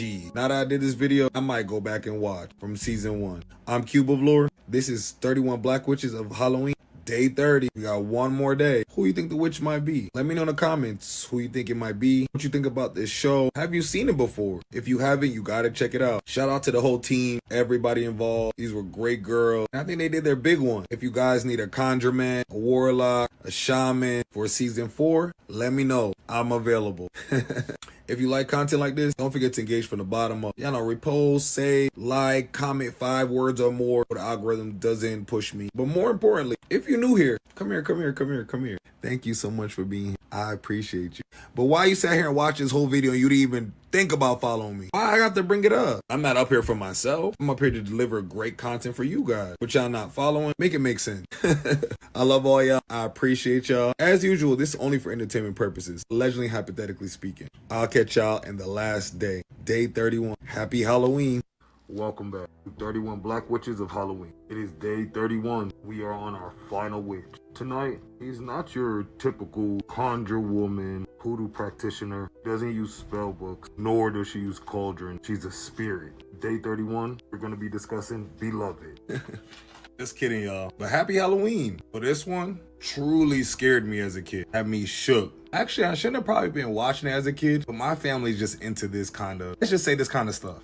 Beloved is Toni Morrison's masterpiece, a story rooted in the haunting of Margaret Garner, a enslaved woman who escaped to the north. But when slave hunter came back to take her children, he chose instead of re-enslavement. Baby girl died, but her story did not. Because trauma doesn't stay buried and grief never stays silent, ancestors will never let themselves be forgotten. So if you haven't seen Beloved, it's about 2 hours and 50 minutes, almost 3 hours, very long, but worth it. Like I said, Beloved's mother unalived her so Beloved could escape enslavement. Actually, her plan was for all 3 of them to go. Beloved, the mother Setha, as well as Denver. Also, she had 2 brothers as well. Not sure what happened to them in the story. I know they left when things started getting weird, but yeah, they didn't have a huge part. I don't know what the writers had going on with that, but yeah.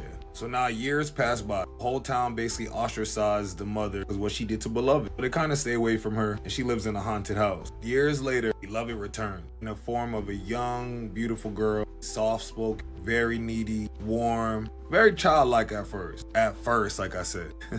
The longer she stays, the more powerful she becomes. Like she literally came there to not be able to speak. But why she was so off, why she wasn't able to speak, is the ancestor or herself, self-necromancy. You know it's done. She put herself back in her old body. Her mother actually the throat of that body, but she couldn't speak well. So it sounded like frogs coming out of her throat. Honestly, Tawny Newton did her big one with this whole role. Everybody, and Kimberly being Denver, even Oprah. Today, I'm gonna separate art from artists. So even though we got issues with Oprah, what she got going on and been doing, we're just gonna talk about the movie. So Beloved wasn't a ghost. Mother didn't even know she was her daughter for a while. She was taking care for her. When she did find out this was Beloved, she went all in, obsessed with her. Beloved actually pressed her. Like, why'd you do this to me? Why'd you leave me? When her mom didn't have the proper answers, she like, where the sweets at? I need a sweet. I need a piece of candy or something. Like it was a cig or something. And then she flipped, tore that house up. Was damn near about to put her hands on Denver and her mama. She was getting besides herself for sure in that house. But y'all know, the spirits, the ancestors, they like candy. She was considered a haint at that time. So yeah, she was the spirit of Beloved, but came back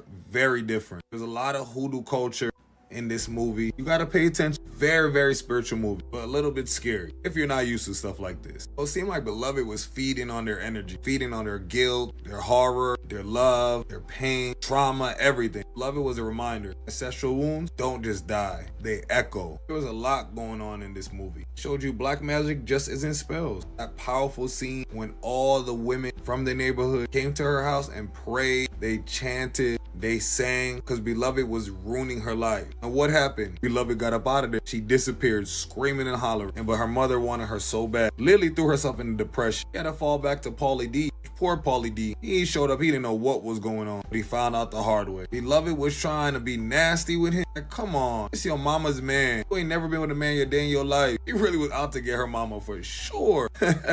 By the way, DJ Paulie D, is he named after this man? Where does the name come from? This died random day. Yeah, but Paulie D first, when he got to the house, he got the spirit out of the haint spirit. But baby, some way, somehow, the spirit of Beloved came right back. Lick back spirit. Baby Suge, what was going on? I feel like Baby Suge was powerless, but then powerful at the same time. This movie was amazing. Had a lot of black spiritual references, hoodoo, slave. Y'all, when that lady's sons or grandson grape set and drank her milk, that just made me so mad. Like, you weirdo. That was really some dark people. Go on with slavery and to do those heinous things behind people. It's just crazy to me. If you haven't seen it, it's a must watch. And this concludes 31 Days of Black Witches. I see I dressed up for y'all today. I'm Cube of Lore. This is 31 Days of Black Witches. If you like content like this, don't forget to engage from the bottom up. And I'll repost, save, comment, like, put my notifications on. Because for some reason, I'm like shadow banned. I don't know why. I didn't do anything. I just post every day to mind my business, y'all. Oh yeah, if you're new here, come here. Thank you so much for being here. I appreciate you. The rest of the series, I'm gonna make sure it's right below here so you can click right there. The playlist will be attached to the other 30 days. My question for you, why you didn't follow me yet? I got dressed for y'all, got my hair done for y'all, gave y'all 31 days of great content. But why you didn't follow me and you don't care to support? I love all of y'all. I appreciate y'all. And as always, this is for entertainment purposes only. Allegedly, hypothetically speaking. And happy Halloween. Welcome to the last day of 31 Black Witches of Halloween. So I have a bonus witch for you guys. Althea from Wicked. The witch was never actually wicked and more of just misunderstood. So the world called her the Wicked Witch of the West. Althea was born to great power. She was born different, completely green, ostracized from the beginning of the film. Sound familiar? A black coded narrative wrapped in fantasy. I love it. From the beginning of the movie, society decided that she was just wrong. Her parents was wrong. Her magic was wrong. Her voice was very loud. She was damn near taken care of by a bear because her father wanted nothing to do with her. I don't know what was going on with her mom. I know the mother passed away at some point, but dang, you don't want your little baby in the house? See, y'all, I'm not into musicals, but they went off on this. They went crazy with the vocal. Cynthia, chef's kiss. She really went crazy. And to still be able to match Ariana's pitch and tone. Cynthia, you're a beast. Where's she from, the UK? Could we adopt her? Could we switch her out for like somebody like Trump or something? I mean, we have a few Americans. Let's switch one of them out, for sure. Alphaba was punished just basically based on who she was. The girl had telekinesis. She could move objects with her mind and her will, which she did a lot during the film. Self-taught spellcraft, intuition magic. She was never relying on the institutions how everybody was, including Galinda. Yeah, they said my girl name was never Glinda. She changed. It was Galinda. She has a power of flight, which she gets at the end of the movie with her broom. She has a moral compass, actually. Moral vision. Unlike everybody else, trying to fight corruption, exploitation, and deception. Not to mention, standing up for animals and animal rights. All these people are trying to take away the animals' voices so they won't be able to talk anymore. Sounds very familiar. Very familiar to our world. Even in the Bible, we used to communicate with animals back in the day. But hey, I ain't gonna get into all that today. Alphaba's resilience was her greatest power. She never breaks, even when the world tries to break her or tries to erase her. Magic is raw, unfiltered, and untamed. Most powerful one in the whole series. But what exactly made her wicked? She spoke the truth in a world built on lies, exposed government abuse, propaganda, silencing of the powerless. Like, that's crazy. How they gonna take the GOAT professor right out of his classroom in front of all the students, grab him by his antlers and everything? Like, that was wild. So they basically lied on Alphaba's name. Try to rebrand my girl. I know the story didn't add up. Alphaba was never wicked. Here's what happens when a woman realizes her power and refuses to shrink herself. Tonight we honor the misunderstood witch. One who was never wicked, who just painted that way. Alphaba is actually a symbol of women's fears in society. If they're powerful, if they're outspoken, if they're gifted, or just unapologetically different. The story is literally resistance and resilience wrapped in a melody. Rebellion written in spellcraft. And a reminder to the world that they can't just call you wicked just because you refuse to break. This story isn't about evil. The story is about narrative control. For centuries and centuries, they've been switching up our stories and not telling them how it really happened, how we know them to happen. The strongest witches are always lied on. Cynthia did her big one in this role. I done seen every little girl, white, black, green, purple, dressed and looked just like her. Amazing actress, amazing performer. People was intimidated. She was the strongest one in Oz, including her daddy. Not sure how her sister really plays a role. I know there's a second one's about to come out. Maybe she got something else going on, but I was just confused. Representation matters. My girl had dolls sold out everywhere. And then on top of it, to be the lead, one of the biggest movies and films in history, is crazy. My only issue, y'all didn't pay Cynthia how she was supposed to be paid. And I don't like that. Ariana made $15 million, while it was reported that Cynthia made $1 million. What? $1 million for this huge iconic role. Don't piss me off. This is why I can't stand Hollywood sometimes. Y'all disrespectfully give this lady $1 million. She can't even live off that. Oh, she had a bigger role than Ariana, and Ariana gets $15 million. This girl has to sit in the chair every day and go in hair and makeup and get this green aesthetic, which probably is 8 hours, 5 to 8 hours a day, if you know movie and television. Not to mention, my good sis is a black woman, so she had the micro braids in. And if you know, growing up, the girls that were getting their micros done, unless you had 2 Africans in your head, shit, that could take about 8 hours as well. Jeff, the wizard, made $2 million. How, Sway? Michelle also made $2 million. She was like the head professor, sorceress, whatever. She was literally written into the film. It wasn't in the original. So how y'all gonna create a character and then give her more money? And the star, oh y'all doing some nasty work, some dirty, y'all dirty. Yeah, Alphabet Sister, all of them, the Little Munchkin, everybody made about close. They made about, you know, 450, 500,000. That's way too close to the star. I'm sorry. It's to do way more filming. It's to be a set way earlier. We stayed later. No. So we'll see what happens in number 2. But Galinda, you really a op. You started the movie saying that, oh, she's dead, the witch is dead, but they ain't gonna say that was your friend. And I didn't see where the falling out happened. I see Alphabet being a real friend, a down-ass friend at that. So y'all let me know what y'all think in the comments, because this movie kind of pissed me off, but it was good. I'm Cube of Lore. This is 31 Black Witches of Halloween.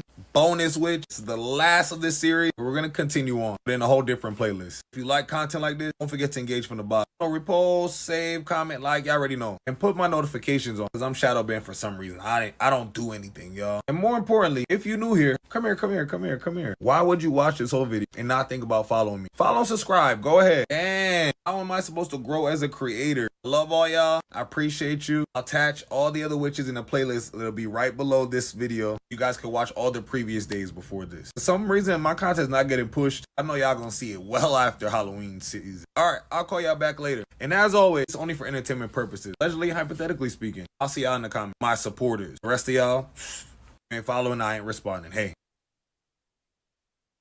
Welcome back, gang, to 31 Black Witches of Halloween. Y'all know I hate long intros, so let's just get right into it.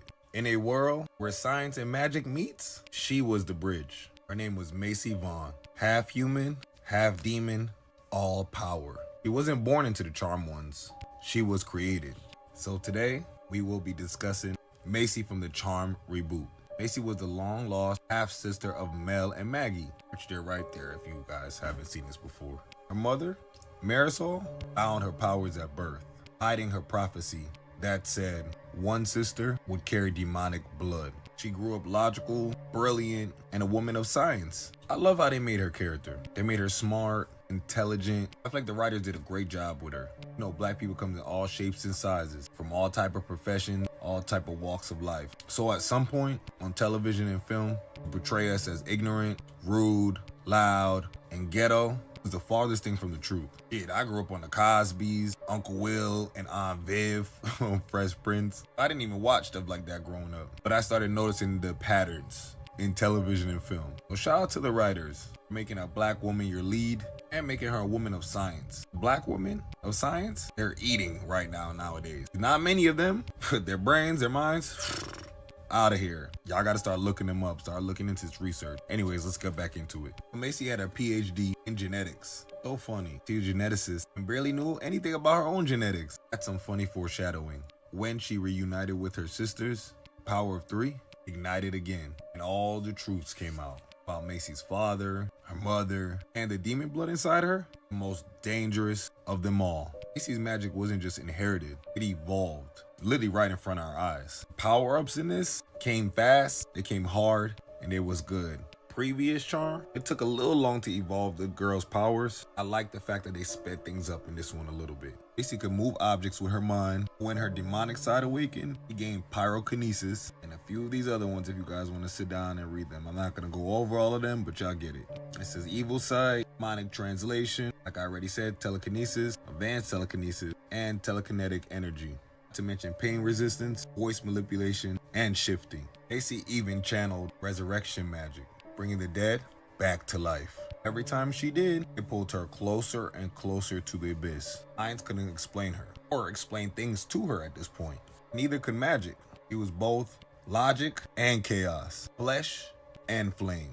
Macy's biggest fights weren't against demons. It was against herself. Tempted by darkness and the intoxication of the power, almost became what she was born to destroy. Macy was acting up for a while. She was on that with everybody. She didn't care if you was her sister, her white lighter, her friend, even her man. I won't say too much. If you guys didn't watch, still give you opportunity to go watch. The first charm, at Phoebe with her dark era, but Macy, she takes it to the next level, y'all. Where everything's said and done, love, her sisters, her purpose, her heart, kept her human. She learned that being part demon didn't make her evil. It made her complete. Charm ones weren't chosen by fate. They were built by defiance. Macy Vaughn was the proof that even the darkness can save the light. So shout out to Macy, the witch scientist. Shout out to Madeline Mantock. I think you did an amazing job. Everyone was boo-hoo crying when this originally came out. They didn't want to see no new girls. They wanted to see their old aunties. What people seem to forget is these 3 girls, they just want to act. They just want to do their careers well. They want a legacy just like those 3 women that came before them. Do y'all understand how scary it is to do a show like this that comes almost like a cult following that stand on business about the charm ones? Some of us been arguing back and forth for years about Prue and Paige, to the point we all just had to accept each other and accept both of them. I do wish we would have tried to combine some of the old storyline. I know Alyssa is doing, but since Prue passed away in real life, I feel like they got to put all that drama aside and come together for this show. Even though these girls did a great job, I feel like that's why it was canceled. This fans was not connecting. And we had like 8 to 10 years to connect with that show. Y'all wanted us to connect with these girls, I feel like overnight. I did see at the end, didn't they travel to the old Charms one's house? They tried to combine them some way, somehow, but it didn't work. I literally believe it got canceled right after that. So yeah, Netflix, bring this back with Piper, Paige, and listen, get over yourself. You're not bigger than a program, babe. This is our program. We wouldn't have this if it wasn't for us. If we wasn't watching, you wouldn't have nothing. Calm down. That's people's problem, y'all. I think they bigger than the program. So shout out to Madeline. She did a great job. Can't wait to see her in other future opportunities. This doesn't stop here, Madeline. Keep going, sis. Let me know what y'all think in the comments. I think they should have left Charm where it was. Do y'all like the new season they brought back? Do y'all think they should have combined them? We have been shooting and get this out before Prue had passed, because that really disturbed me. You know how weird the world is. I could see the writers AIing her into the movie or TV show to make it make sense, because they will bring it back. They have to. The fan base is too strong. But clearly, being charmed isn't for the weak. I'm CubeOxley. This is 31 Black Witches of Halloween, where I post a witch every day for Halloween. At the bottom of this video will be attached playlist. You guys can view all the other witches that came before this one. If you like content like this, don't forget to engage from the bottom up. That's like, comment, share, repost. You already know all that part. But if you're new here, come here. Thank you so much. I appreciate your support. I appreciate you watching this whole video. But why would you watch this whole video and you didn't follow me? I don't understand that type of stuff. You hate me? You didn't like my content then. So what's your problem with supporting a creator? How am I supposed to build and grow? What the hell? Quick little crash out. I love all of y'all. I appreciate all of y'all. Thank you so much for tuning in. As always, it's only for entertainment purposes, allegedly, hypothetically speaking. You get to get into my content over on the Tube, 2 channels. So sub up. Also, I stream every day. So come jump in the chat. Let's talk about some of this. I want to communicate with y'all. All right, y'all. Till the next video. Y'all be careful out there. I'm serious. Be careful. You think I'm playing? I'm not. Be careful. Senor M asks, Rich B, does he want to know about the secret societies? And Rich is over here like, you know what? Hell yeah. Me too. Shit, I want to know too. So I mean, y'all, what are we gonna do? We gotta find out. So again, he mentions quietly around the world, secret societies protect them. He kind of laughed and then started naming them. Like, for example, he said the Rulian Fold in Miami, the Custodians of the Lapis Veil, the Choir Dustmere in Venice. I mean, I'm not about to sit here and name all of them, because I don't know who's watching it, but there's one in Venice, the Midwest in America, Paris, of course, Egypt, Japan, China, and so on and so on and so on. So around the world, basically, like he said, we're surrounded. And it's so interesting. Most of those places I've named, they all have a supernatural lore or tell or something going on there. Besides, Louisiana, New Orleans is not in there, so I find that very interesting. So Rich asks, why are you guys doing all this? Like, why are you even telling me this? He said, we're bored. He said they're ready to speak again. Every couple years they try. People say they're not real and they just go back to their regular life. They could care less. And people are still not going to believe this. So he don't care. But yes, Rich, we're very invested in this story. It's a great story. Please continue it. I'm gonna let you know my thoughts after each one. Y'all, my video's getting too long as per usual because I'm a yapper. So I'll be back tomorrow with some more. Make sure you go follow Rich B and keep up with his content. He's dropping them like bomb. We don't know how long this content's gonna be around. Whoever TikTok be deleting stuff when they feel like. And speaking of TikTok, this is only for entertainment purposes only. Allegedly and hypothetically speaking, of course. Don't forget to engage from the bottom up. Repost, save, comment, like, and of course follow me. Because I know y'all didn't do that yet. I'm Cube of the Lore. This is Forbidden Lore. And I'm gonna definitely give y'all a call back later. Because it's about to get weird this year, y'all. Rich B and Senora M. Part 10. Y'all, I don't even know how I got this far. Shout out to the teachers that told me yapping wouldn't get me anywhere. Here I am. Where we leave off? Oh yeah, Senora M was giving Rich the rundown. So like a lot of y'all in the comments, Rich was also asking, why me? I never questioned it. Some people just are chosen. And you just gotta understand. And that's nothing you should question.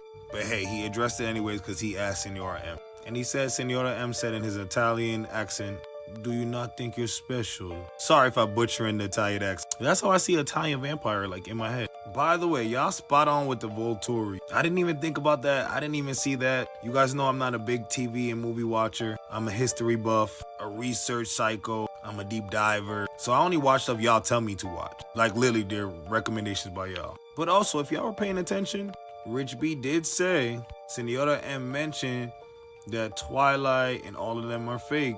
But there's a little truth in everything. So what if his little truth part was more of the Volturi and like the wolves part? Have y'all noticed vampires don't really talk about wolves? Very interesting. Anyways, back to the story. So basically they said they choose him because he remembers. He remembers everything through his emotions, things he has never been taught or really had to learn. He said the blood remembers. Very, very, very eerie to me.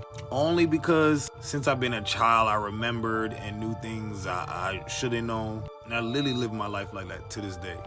So then Senora M pulls out this manuscript. No date, no title, just with a lion and a bull on it. Not fighting either, both watching.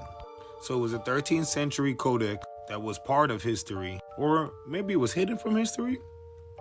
So Senora M said, a family long forgotten and often misspelled.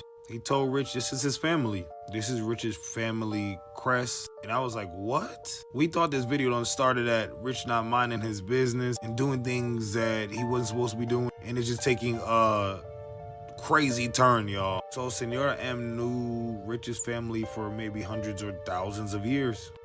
Go figure. So I'm assuming, Rich, you're, from Italian descent. Maybe that's why you visit Italy and Croatia. This is crazy, though. I hope you knew that you were, of the descent. And just finding that out on vacation, that's crazy. So, written on the manuscript, written in Latin, in an older form of Latin than today's Latin, the keepers of the lion bull line, a symbol of royalty. And I have written in my notes that the lion and the spirit command the watcher. I don't know. So that's a leone. The toro, the bull, grounded power, unshakable will, guardian of the underworld. All right, y'all, before this video get too long, follow me to the next one. And as always, TikTok, this is only for allegedly, hypothetically speaking, only. This is only for entertainment purposes, TikTok. If you like content like this, creepy, paranormal, cryptid, make sure you engage from the bottom up. Repost, save, comment, like, and of course, follow me. I'm Cube of the Lore. This is Forbidden Lore. And follow me to the next part, because it's about to get weird. Rich B and Senora M saga part 11. So where did I leave off, y'all? Oh yeah, Rich B was telling Senora M about his crest, his family, their watchers. Whew, this is a lot. So I find Rich's story very, very interesting. So y'all, this is Rich's family crest. Senora M sent him. Screenshot it if you need to. So why I thought it was interesting is because I'm descendants of two small noble families as well. This is the Oxley's family crest. This is my last name. And this is my first name, spelled differently, of course. Just like Rich B's, they changed throughout the years and the time. I thought it was interesting that we both come from a small noble family. We're not royals. I'm gonna let y'all know right now. I know through grape and pillaging, y'all know. Yes, y'all. So I thought that was very interesting because before I thought usually wealthy families have family crests. Now I'm finding out middle class, smaller family that are associated with the royal, but they're not royal, have crests as well. So this is Rich B's again. We'll talk about mine in another video. So Senora M told Rich, these beasts aren't opposites. They are the embodiment of dual mastery, instinct and discipline, as well as spirit and flesh. So basically, you know, they work together. They're not against each other, you know. They're with each other. And notice the little symbols around it. Very, very interesting, guys. And y'all see Simba down there with Pumbaa? I'm just joking. So the Leone, the lion, wasn't a royal bloodline. It was a bloodline of balance, tasked with preserving the equilibrium between human chaos and the timeless ones that walk among us. He said Rich comes from a line of silent witnesses, anchors. Those are who are eventually forgotten.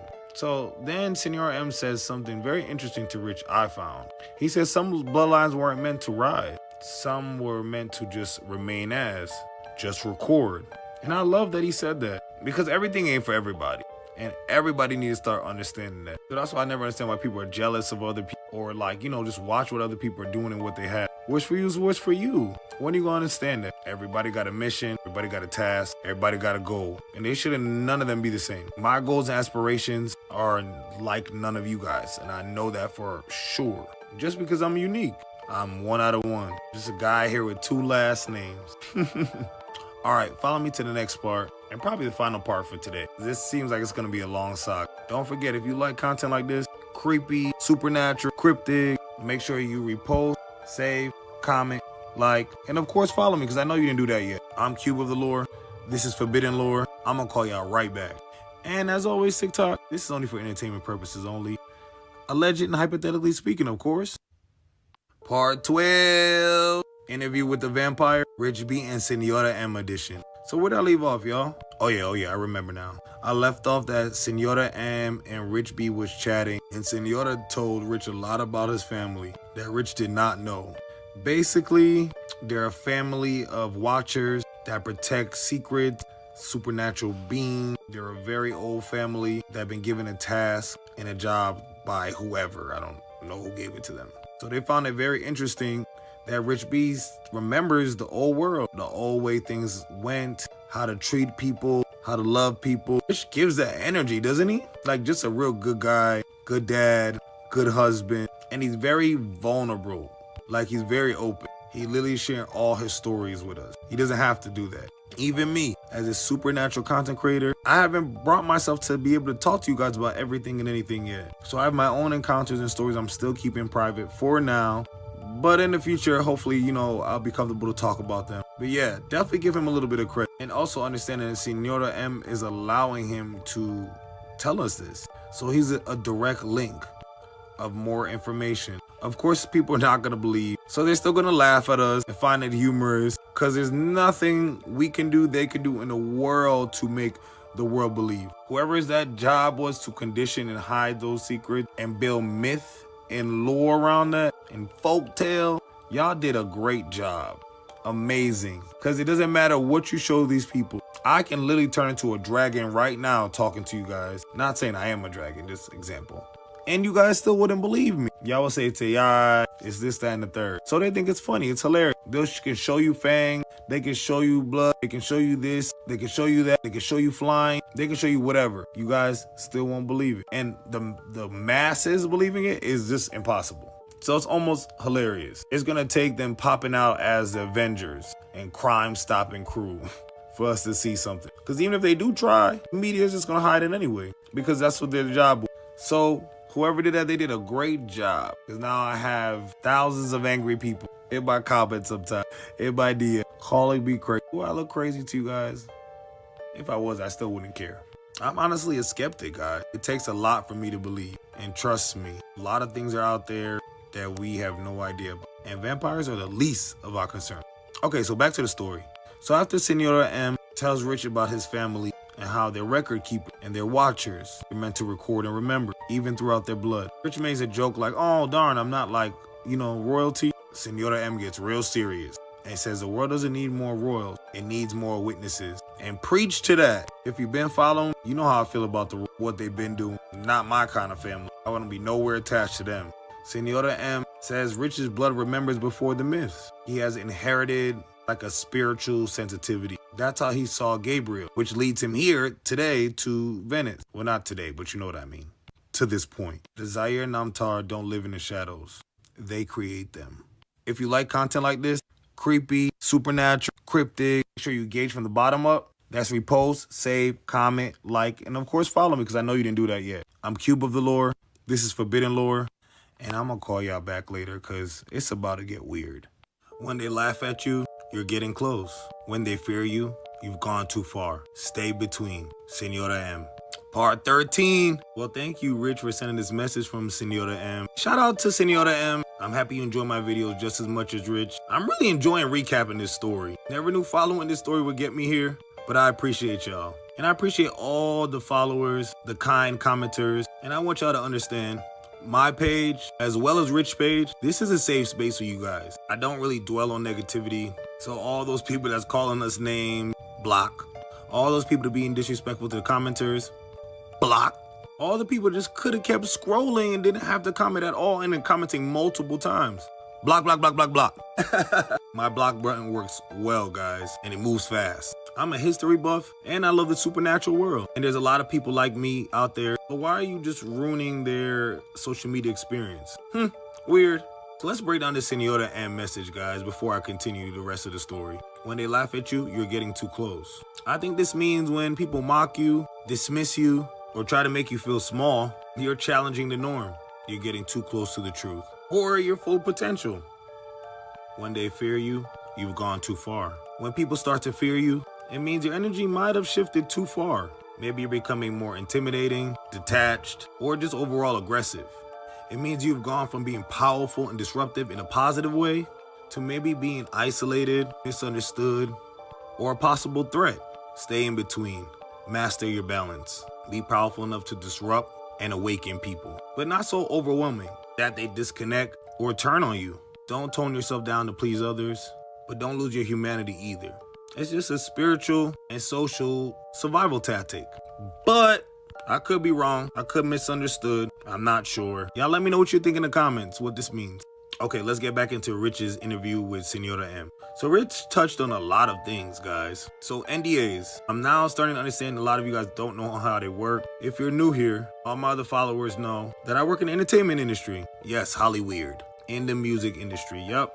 So I've had to sign NDAs for names like Kanye West, Little Kim, and Miss Pretty Girls Walk Like This, Big Boss Vet. There's nothing wrong with them. And they don't say you can't speak about your experience about, that certain person. It's just a way to you to protect each other and build parameters. But with those artists, I know what I can talk about and I know what I can't talk about. So I see a lot of you guys in the comments saying, isn't he not supposed to say anything if he signed an NDA? He's been telling y'all he's in contact with Senora M and the lawyers. I feel like he'd say the lawyers more than anything. They come first before anything. All right, guys, the video is getting too long. So follow me to the next part. I'm going to post it right after this one. If you love content like this, creepy, paranormal, cryptid, supernatural, make sure you engage from the bottom up. Repost, save, comment, like, and of course follow, because I know you didn't do that yet. I'm Cube of the Lore. This is Forbidden Lore. And as always, TikTok, this is all hypothetically speaking. I don't want no problems. All right, y'all, I'm going to call you back. Part 14, Rich B and Senora M. Interview with a Vampire, Zaire Namtar edition. So where did I leave off? Oh yeah, so we left off at the NDAs. Let's just wrap this up real quick. Yes, so a lot of people use NDAs. A lot of people sign them. I've signed many, and it's not that serious, guys. Especially if they don't personally know you. How are they gonna know you're not gonna personally tell their personal business that you don't want out there? Like Rich B said, I'm more afraid of the lawyers than a vampire. That's 100% accurate. So Senora told Rich, some memories don't belong to the mind. They belong to the blood. And that instantly put me into like a frenzy, like a thought process frenzy. I'm like, okay, DNA holds a lot of memory. They learn a lot from DNA. We are made up by 99% water. Blood has water. Water holds memory. Makes a lot of sense. I've actually had this conversation with my cousin the other day. I was wondering where all your memories go from the dream world, astral projections, the ones that you can't remember. Where do they all go? And where do they come from? Many, many, many questions I have. So thank you, Rich and Senora M, for sending me down even more of a rabbit hole. You guys got me learning about myself as well as the world. I'm not sure if I'm trying to learn any more about myself though, because I'm not ready for that. And there's so many conversation experiences I haven't told you guys yet, and I'm not willing to share just yet. So a lot of this is like ding, ding, ding. But let's move on. The blood remembers what history forgets. This is a little bit off topic, but I just wanted to show you guys this real quick. So I found out my DNA has part called ghost DNA. So I wanted to look into it. And here is the definition. You can screenshot it once or twice if you need it. So basically, it's saying back in West Africa, and I'm sure other places as well, just these genes, they interbred with an unknown species and an unknown race. There's no remains found, no fossil, just a genetic marker that untraceable. Thought that was very interesting, guys. And I always wonder where melanin come from. Well, melanated species.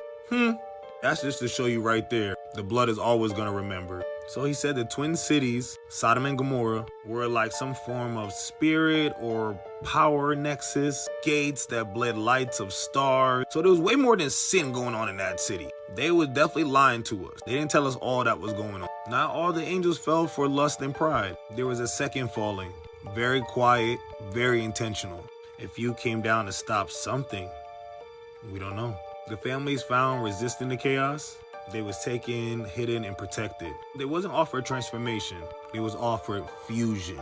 Okay, guys, before the video gets too long, just follow me to the next part. Y'all know me, I'm not gonna have y'all waiting too long. I'm gonna post it right after this one. Don't forget, if you like content like this, creepy, supernatural, paranormal, go ahead and engage from the bottom up. Repost, save, comment, like, and of course follow, because I know you didn't do that yet. I'm Cube of the Lore. This is Forbidden Lore. And as always, TikTok, this is all alleging, hypothetically speaking, of course. All right, follow me to the next part, y'all. It's about to get weird. Part 15, Rich B, Senora M, Interview with a Vampire. But this is the Zaire Namtar edition.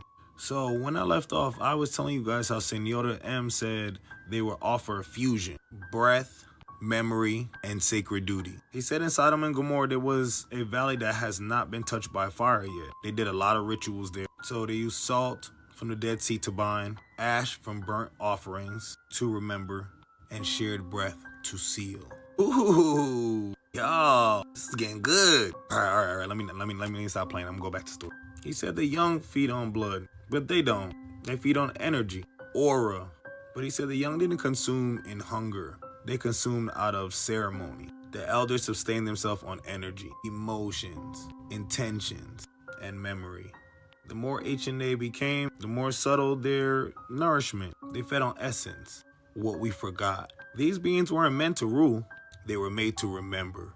Especially when the bloodlines started to mix, blend, and thin. The cities were burnt, straight up destroyed, like down to the ground. Only a few Watchers survived. Only a few Zayim Namtar. I believe the first Zayim Namtar survived. So they basically scattered to Europe and Africa. And this goes back to my theory that I was telling you guys from Africa and Egypt. Then they went to more of the Caribbean, Africa, and Europe. So the pieces are piecing out at this point. Everything is low-key coming together, y'all. When Rich said Sudan, I was like, I knew it. Because any of the Zayim Namtar I've run into were either like African or European. I think I told you guys that in previous videos. I even told one of my encounter story. I'm gonna tell you guys more in the future, but yeah, let's stay on topic. So they fled the cities. Some were marked, some weren't. Others forgot what they even were part of or what they were. Other bloodlines carried the breath forward, like Rich's bloodline. And come on, y'all see Rich's eyes? You guys are gonna tell me that he's not like, there's something supernatural in that man. Look at it, look at him, look at his eyes. So guys, over the centuries, one line split into two somehow, and they became two rival lines, both born of the covenant, but one was twisted by desire, betrayal, and trauma. So basically, guys, it was a bad group and a good group. That's the simplest way to explain it. Not necessarily good or bad, but they were different. They feed way more on negative energy and emotion. That's the best way I can explain it, how I understood it. But make sure y'all go watch the Rich video to understand it better. So y'all, that sounds a lot like the mind flare from Stranger Things. Actually, a lot of the story sounds a lot like this, but let's get back to it. They feed on forgotten lineage. They pose as oracles, nobility, spiritual guides, wolves in sheep's clothing. Think of it like that. Alright, y'all, before the video gets too long, I'm gonna be back tomorrow, though. We can talk about if Senora M is immortal or not. If you like content like this, creepy, paranormal, supernatural, even cryptic, make sure you engage from the bottom up. That's repost, save, comment, like, and follow, because I know you didn't do that yet. I'm Cube of the Lore. This is Forbidden Lore. And as always, TikTok, this is all allegedly hypothetically speaking, of course. I'm gonna call y'all back later, because it's about to get weird. Welcome back, gang. This is 31 Black Witches of Halloween, day 20. Today we're going over Jamaica's legend, Queen Nani of the Maroons. They say deep in the blue mountains of Jamaica, when the wind howls through the trees and the drums echo from hill to hill, you can still hear her name whispered, Nani. But this isn't just a rebel story, because Nani was a rebel, but more importantly, she was a witch. The 1700s was a lot for them and everybody else involved, including the British.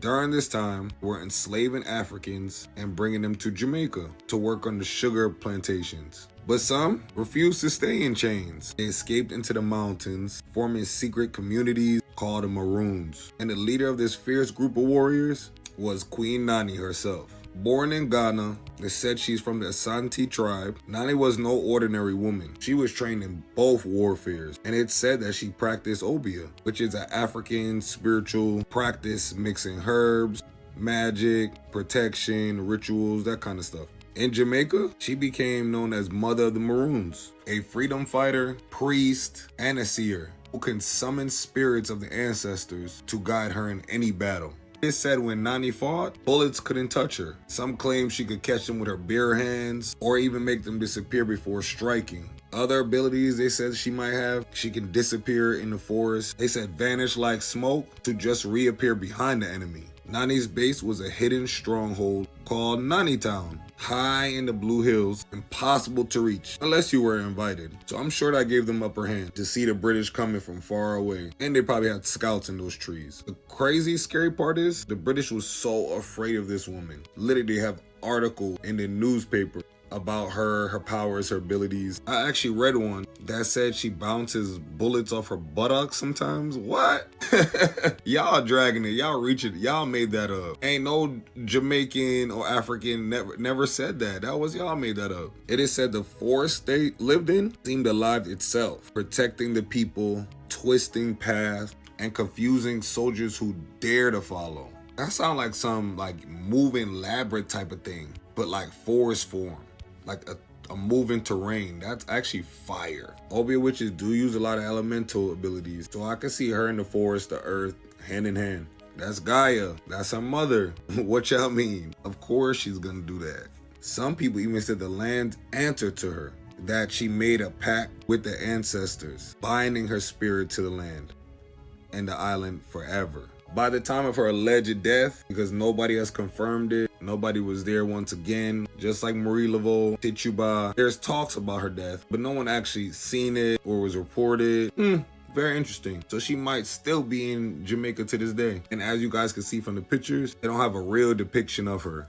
So she could be still walking around. So around the 1750s, around, like I said, her alleged death, Nani led her people to freedom, forcing the British to sign the peace treaty recognizing the Maroons and their independence. And even though centuries have passed, her spirit still guards those hills and protects Jamaica. So if you go up to these mountains, so when you hear rustling in the Blue Mountain Hills or drums echoing at night, remember that's not just the wind, that's Nani. Let me know what y'all think in the comments. Y'all like Nani? I think it was amazing. She basically freed about 800 or even more. She's literally a Jamaican national hero. She has a statue there still. I believe she's on the $500 bill. They don't play about that girl. They love them some Nani in Jamaica. They renamed her town Moortown, but it's still doing well. The independence stuck. Nobody bothered them. They did their big one. It's just that death story.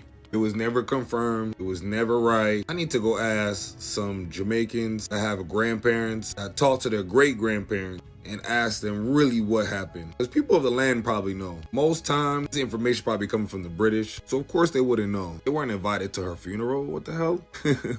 I'm Cube of Lore. This is 31 Black Witches of Halloween. And if you like content like this, don't forget to engage from the bottom up. Repost, save, comment, like, y'all already know all that. But more importantly, follow me. How could you watch this whole video, you enjoyed it, and didn't even care to follow the creator? That's wild.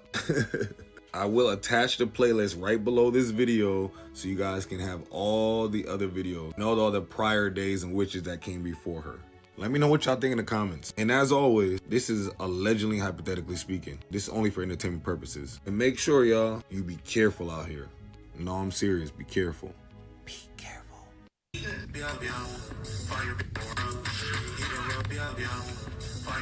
Okay, DoorDasher. You can't the team, you feel me? Work as a team.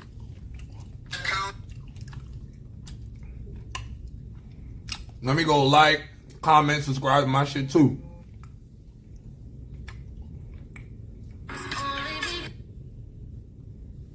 DoorDash counts your day.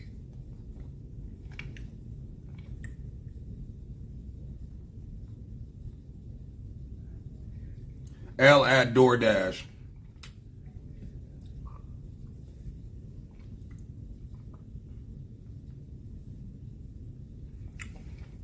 Yeah, I'm tagging them hoes too. Tagging them in the motherfucking comments. What's up? Do better.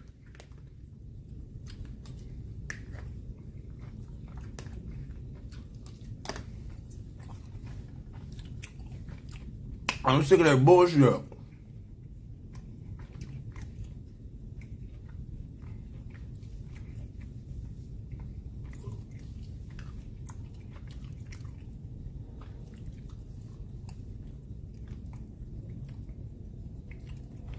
They stole my shit. That's the only way. Like, and TikTok put DoorDash for free in my search. Go look at the video. I just uploaded TikTok put DoorDash for free. Yeah, free liquor. Drinks was on me tonight.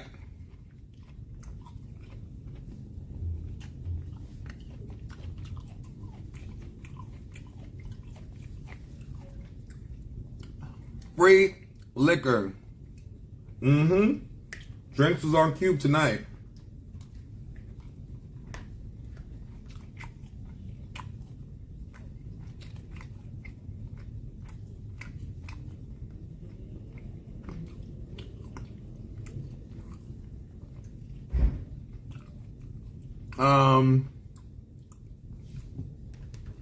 It's crazy.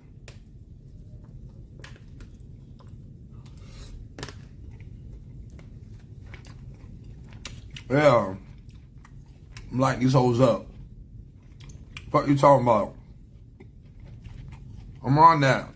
I want that. I need that. Yeah.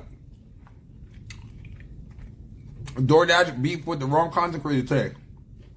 Because I'm going to go to Miles with you. I am. I'm going to go there with you.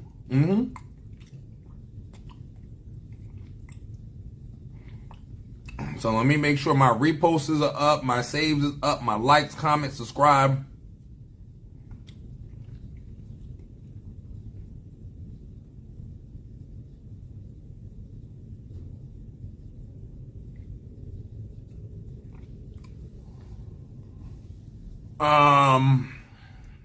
What's the last page I need to be?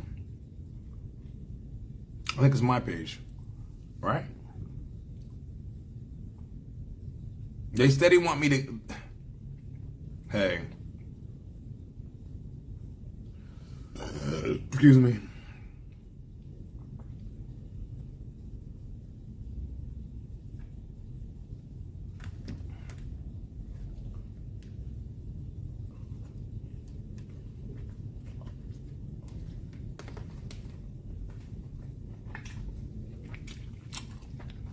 I'm about to do part 2.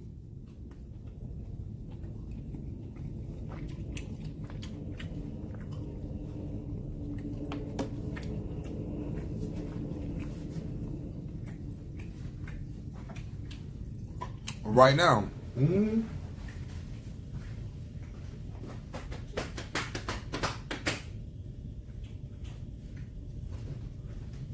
Alright. I guess all I really want to eat.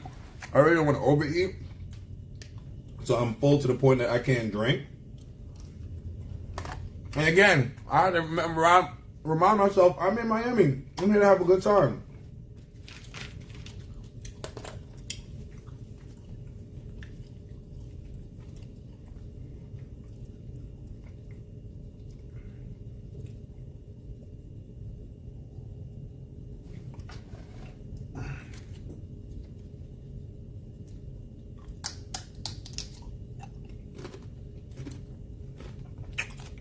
The video about you good. I'm happy. Let me go do another part. It's 9 minutes ago and 30 views. I don't know why. My videos go a little bit faster.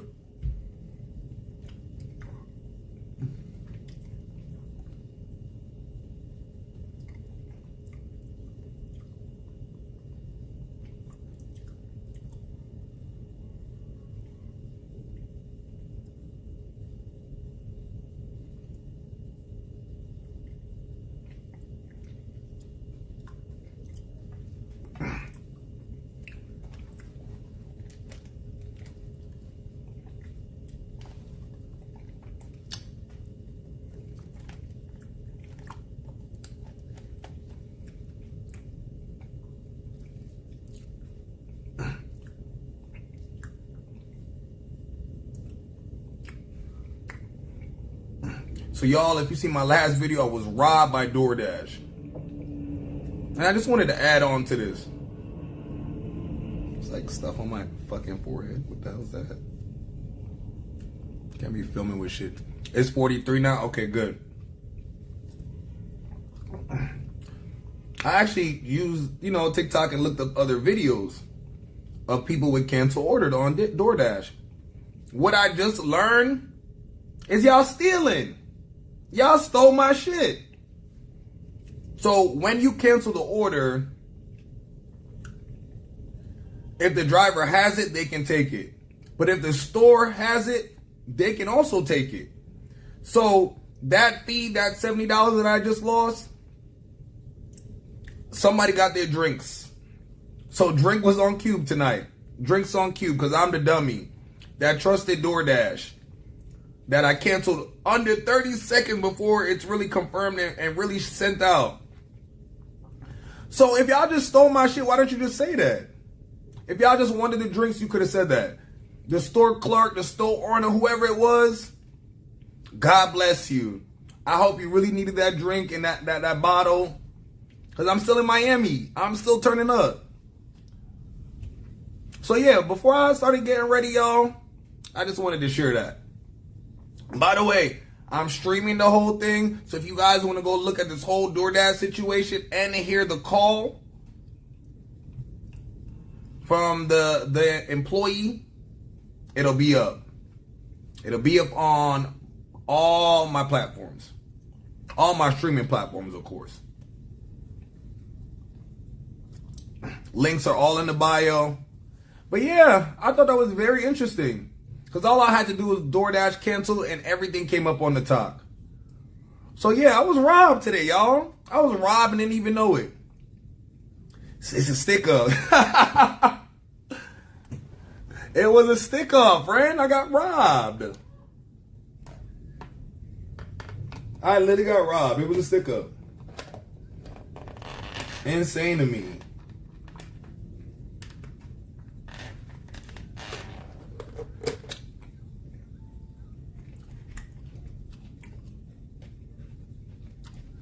Is this charging or no? Oh, it is 20%. What percent was it when I plugged it in?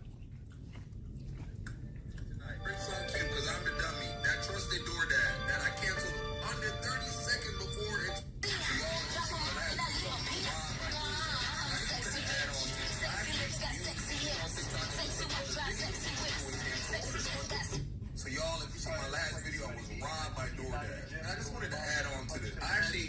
So y'all, if you see my last video, I was robbed by DoorDash. And I just wanted to add on to this. I actually used, TikTok and looked up other videos of people with cancel ordered on DoorDash. What I just learned is y'all stealing. Y'all stole my shit.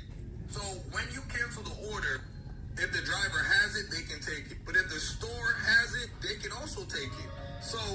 that fee, that $70 that I just lost, somebody got their drinks. So drink was on Cube tonight. Drinks on Cube because I'm the dummy that trusted DoorDash that I canceled under 30 seconds before it's really coming. They're making great content for me. This is great YouTube content. Oh, it's 18%. Okay, so it's charging a little bit. Great YouTube content. Because y'all robbed me. That's going to be my thumbnail. I was robbed by DoorDash.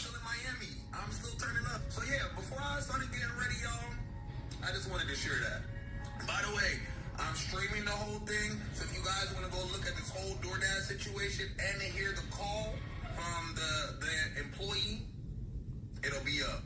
It'll be up on all my platforms, all my streaming platforms, of course. Links are all in the bio. But yeah, I thought that was very interesting because all I had to do was DoorDash cancel and everything came up on the top. So yeah, I was robbed today, y'all. I was robbed and didn't even know it. It's a stick up. So y'all, if you see my last video, I was robbed by DoorDash. I just wanted to add on to this. I actually used, TikTok and looked up other videos of people with cancel ordered on DoorDash. Is y'all stealing? Y'all stole my shit. So when you cancel the order, if the driver has it, they can take it. But if the store has it, they can also DoorDash cancel. Cancel.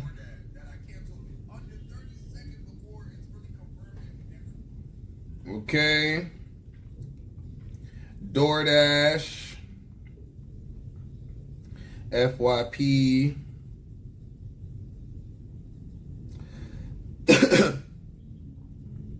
Bad business. DoorDash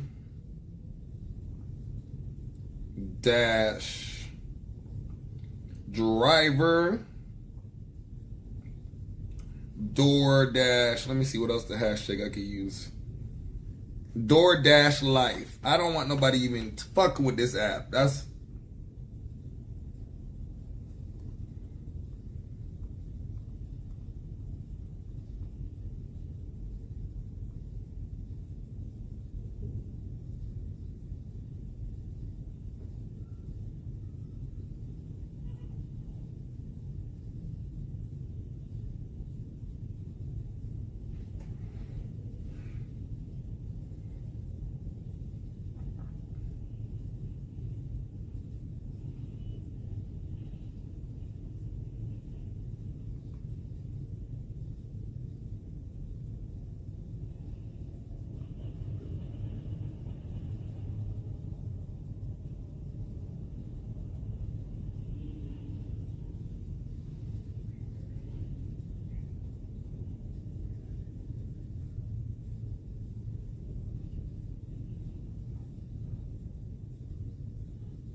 okay.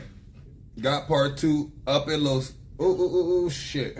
I gotta delete it and re-edit it and put it back up because there's no word.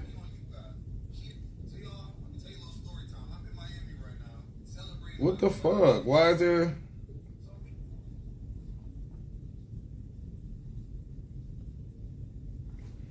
The cover is not like saying no words on it. What the fuck? Let me calm down. Where's this vape? This is what...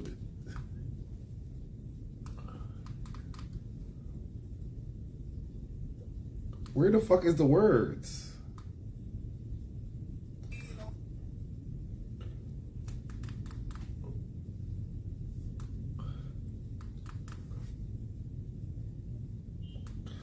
Like, how the fuck do you use this?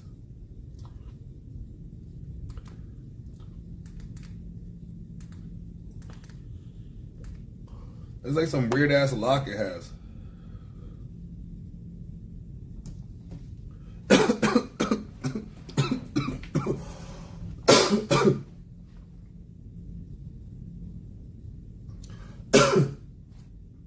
Where's my shit, DoorDash?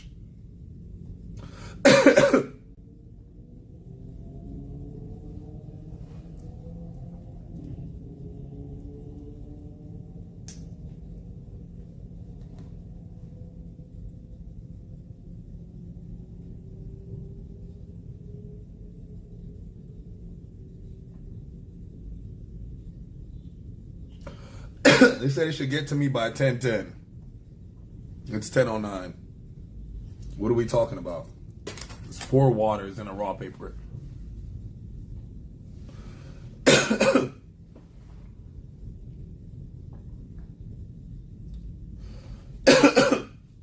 I hate the mucus, see? I don't like just profusely coughing.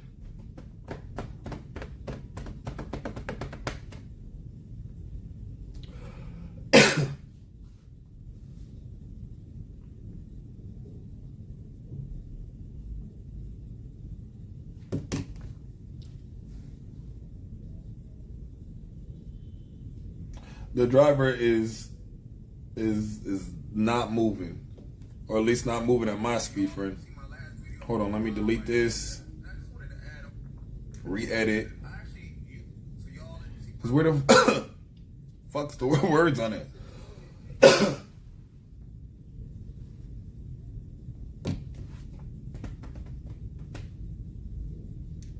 And where they at? It didn't say, friend.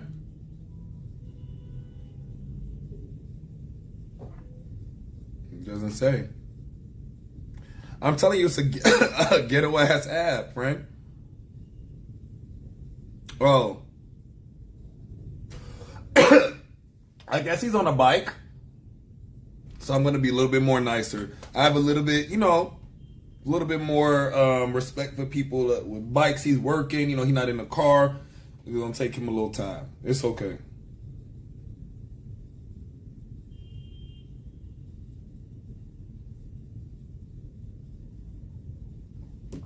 Where's my ID? Talking about it guys. Why the fuck?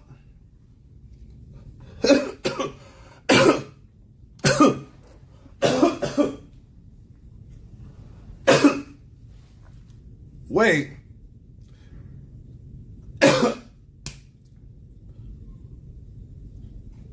21? I don't have to be 21 to get raw pick. I didn't get any tobacco product or liquor. Why do I have to be 21? He's on a bike. That's rage bait for me. LOL, but I get it. I'm crying rage bait. I mean, he hustling. He don't got a car. Figure it out. And I'm happy he not traveling with food. Because I would be so mad you got a bicycle with but it's just like water.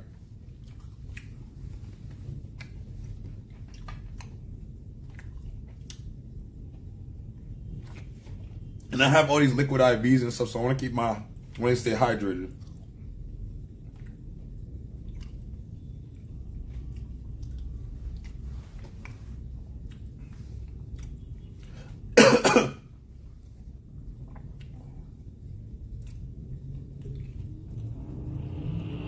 Let me see if they bring it to the room.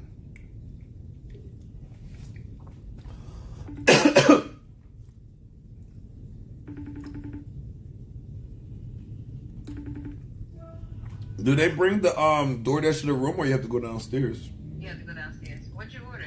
I just got something like waters. I had to use the $20 credit because I'm never using DoorDash again, so I needed to get rid of it. Oh. You could have just went downstairs for some damn water. No, I have to. Are you listening? I had to use the $20 credit that's on there. It's not coming off. I'm never using it again. You spent $20 worth of water? That's the credit they gave me back from the. They wouldn't give me my money. No, I get it. That's the credit, but I mean, like, you spent $20 on water? Yeah, I got 4 waters. Okay. What do you want me to do? Just leave it on there? Leave my $20 on there. That I'm never going to use the app again. No. This is how you talking to your friend. They know. I talk to them. They're here. Look, say hi.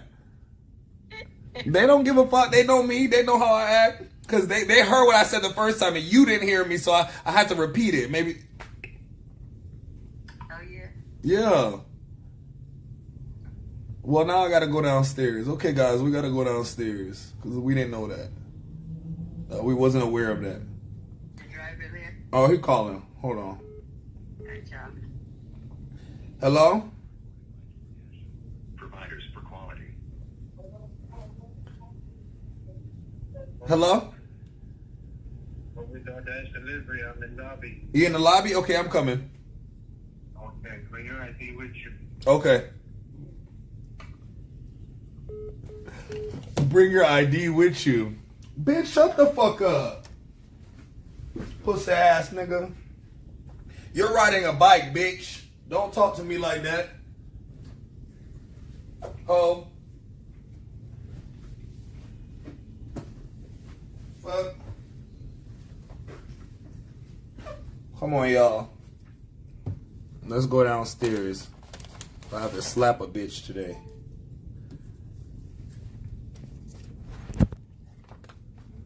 Like, why didn't you just come up to the room, puss ass nigga?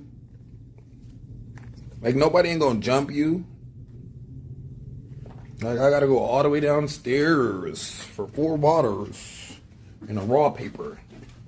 She was in my business. You sound your quick asking me what I got. Girl, I got waters and a raw paper. Mind your business. You don't have to be in my business. I'm grown. Yeah, he sound pissed. Like, nobody told your sweaty ass to get on that bike. Fuck. Don't be rude to me. Shit. I ain't got nothing to do with that.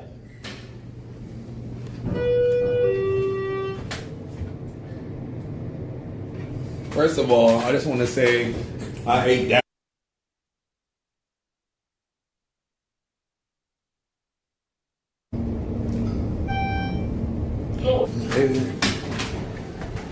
The elevator literally makes me start lagging and all that.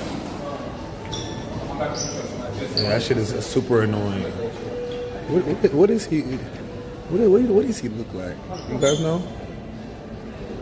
I don't know what he looks like, guys. Should I just walk and ask people, or look for somebody with a bag? That sounds like. Oh, I think this is him. I think this is him, guys. Look. DoorDash? Okay. I wasn't sure. I was like, I should have asked you what color you was wearing, a shirt or something. Why did they need ID? I didn't get no alcohol or anything.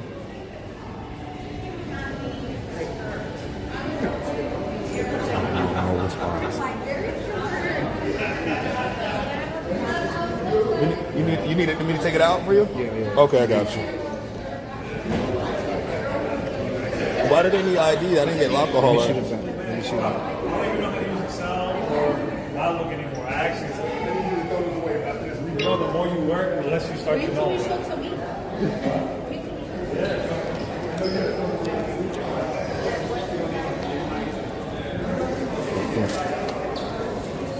Okay. Awkward. I mean, I guess the fucking conversation's over. Yeah, y'all, you literally heard me asking him millions of questions. He's not responding to me. I'm like, why am I didn't buy alcohol? Bro, mad. Bro, big mad. Literally, did you see me? That's why I looked at you like, bro, big mad. He had to come, but he was sweating. Well, you were in a long sleeve green shirt in Miami, Florida, and a long sleeve pants on a bike. I mean, what did you expect? You know?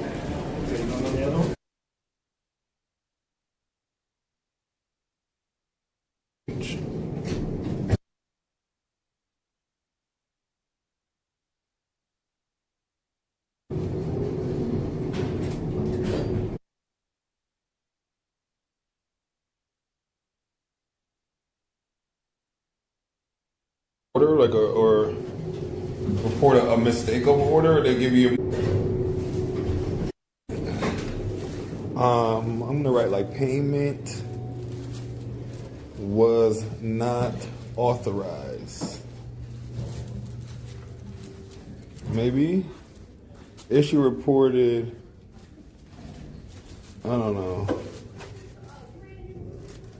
Yeah, bro was big fucking mad. Like, had a fucking whole ass attitude. And I keep asking, why do I have to show my ID? And I should slap the shit out of him if I'm drinking, it's water and a raw paper. You can get that at 18, right? I I'm really tired of this pussy ass whole energy. This real pussy bitch energy. You feel me? I'm tired of it. A lot of bitch assness going on in Miami this weekend. And I'm not here for it, friend.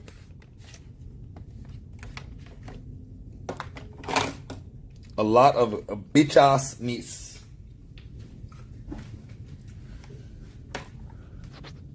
He should have a bag. Yeah, his little silly ass had the bag. Being fucking rude to me. Why the fuck you being rude to me, you big bitch? Nobody told you to be working this job and hot. I literally spoke to him at least 3 or 4 times to get no response. So like now, like, you kind of pissed me off, you stupid bitch. Cause what the fuck, y'all? Who else is in this chat besides Expert? I see there's a couple of viewers. I seen a couple of viewers, but y'all ain't y'all ain't saying a bitch ass thing. But I got my raw paper, I got my food, I got my drink. Y'all ain't ruining shit. Y'all ain't reading a bitch ass thing.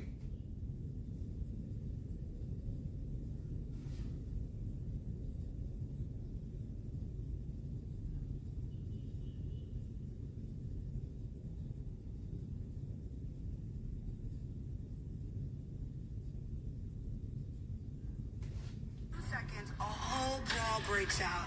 Yeah, we're probably not going to be doing any ninja activities today.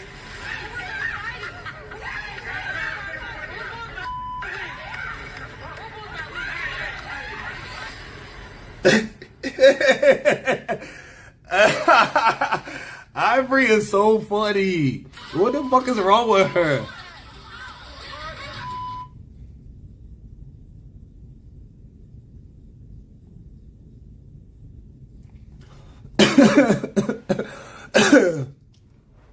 I'm crying.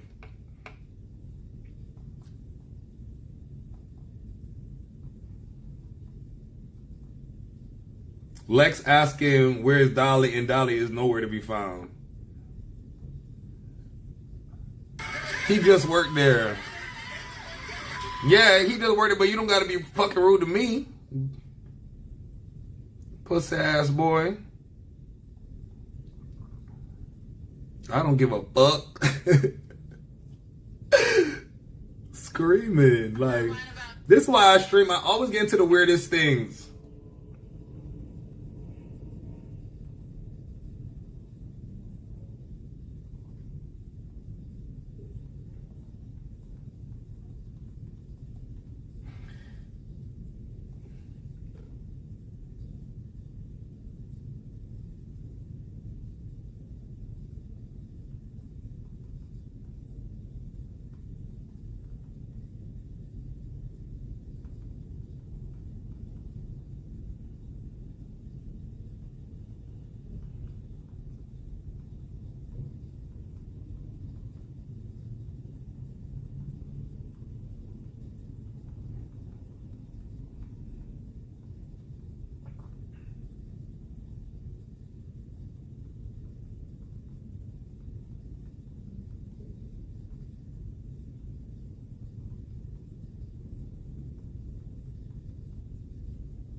I'm not lying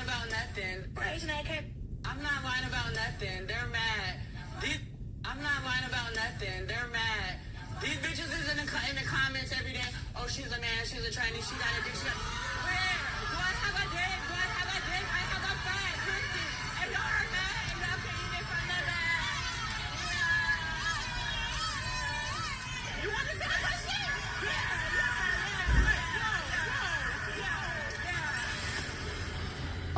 Yeah, that's gonna get me banned off Twitch. They talking crazy up here on the internet. Yeah, so let's not go back over there, cause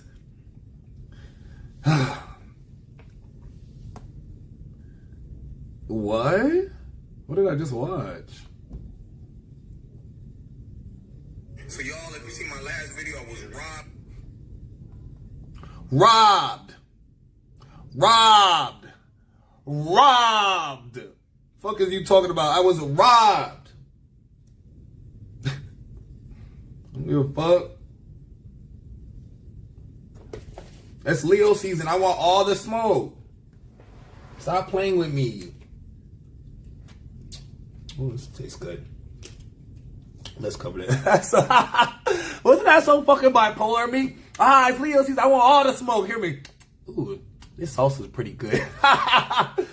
really fucking sick in the head. Leos, this sick people.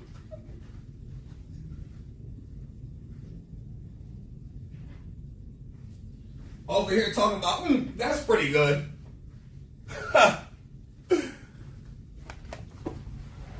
I have not got on the tube at all. I need to go chat with them. I feel so bad, but they don't listen. I told them where I'm going to be for the Miami weekend, and they over here stressing me out. I'm not going to be posting any content. And then when I go back home, I'm starting season 2 of Forbidden Lore. So all that old content, all that shit is done. I'm doing new shit. I'm on a bigger bag.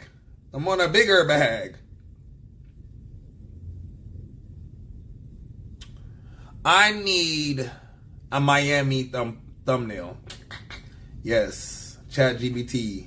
Please don't fail me. Please. Please make me a Miami thumbnail for my stream and lives. Please add animated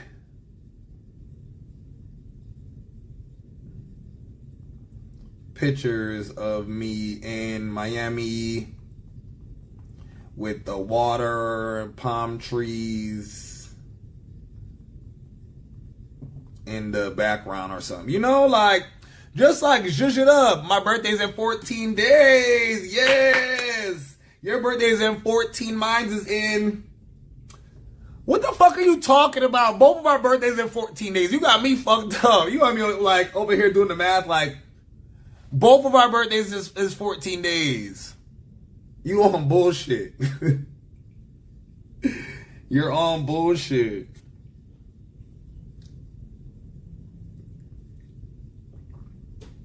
To make the most accurate Miami themed thumbnail, and I need a photo of you. You have pictures of me, babes.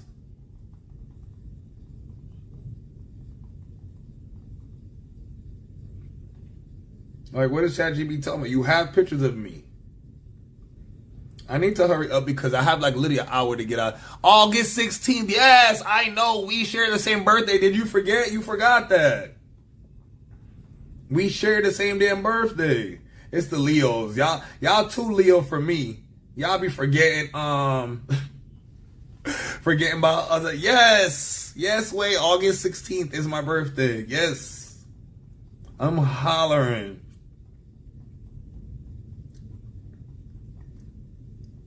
Yes, you know, Leos always connect with each other. Leos enjoy other Leos, so it just makes more sense. Leos are not like a hating ass sign, you know. So we don't have time to hate on others, but others do hate on us. So we would rather be around our own kind and speak to other kind because we're really a vibe. We're really fun. We really be chilling. People just want to fuck with us.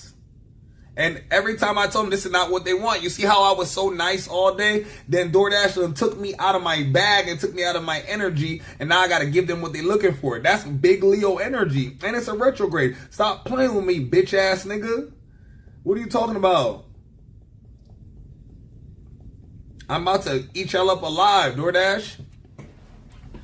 I already had to handle FedEx a few years ago. I ain't going to tell you what happened because I don't know if they're going to see this, but I already had to handle them. But paperwork-wise, I had to sign paperwork and say I could never speak about the situation. But I had of myself so I could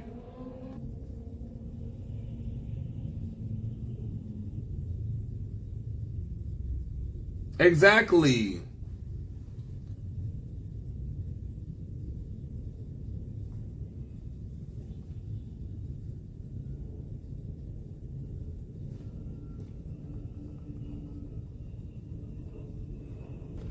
She said you're right. I have some past visual thumbnails, but I can't actually retain or reuse images you uploaded in previous chat.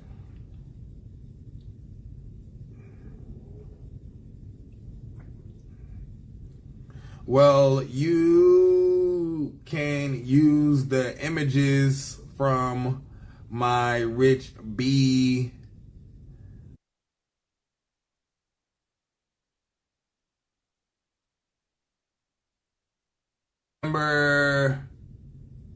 September. Why does it keep saying my stream failed? September 1st.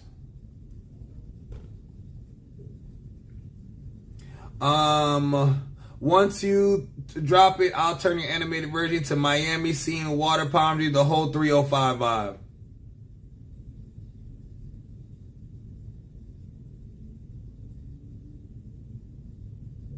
What?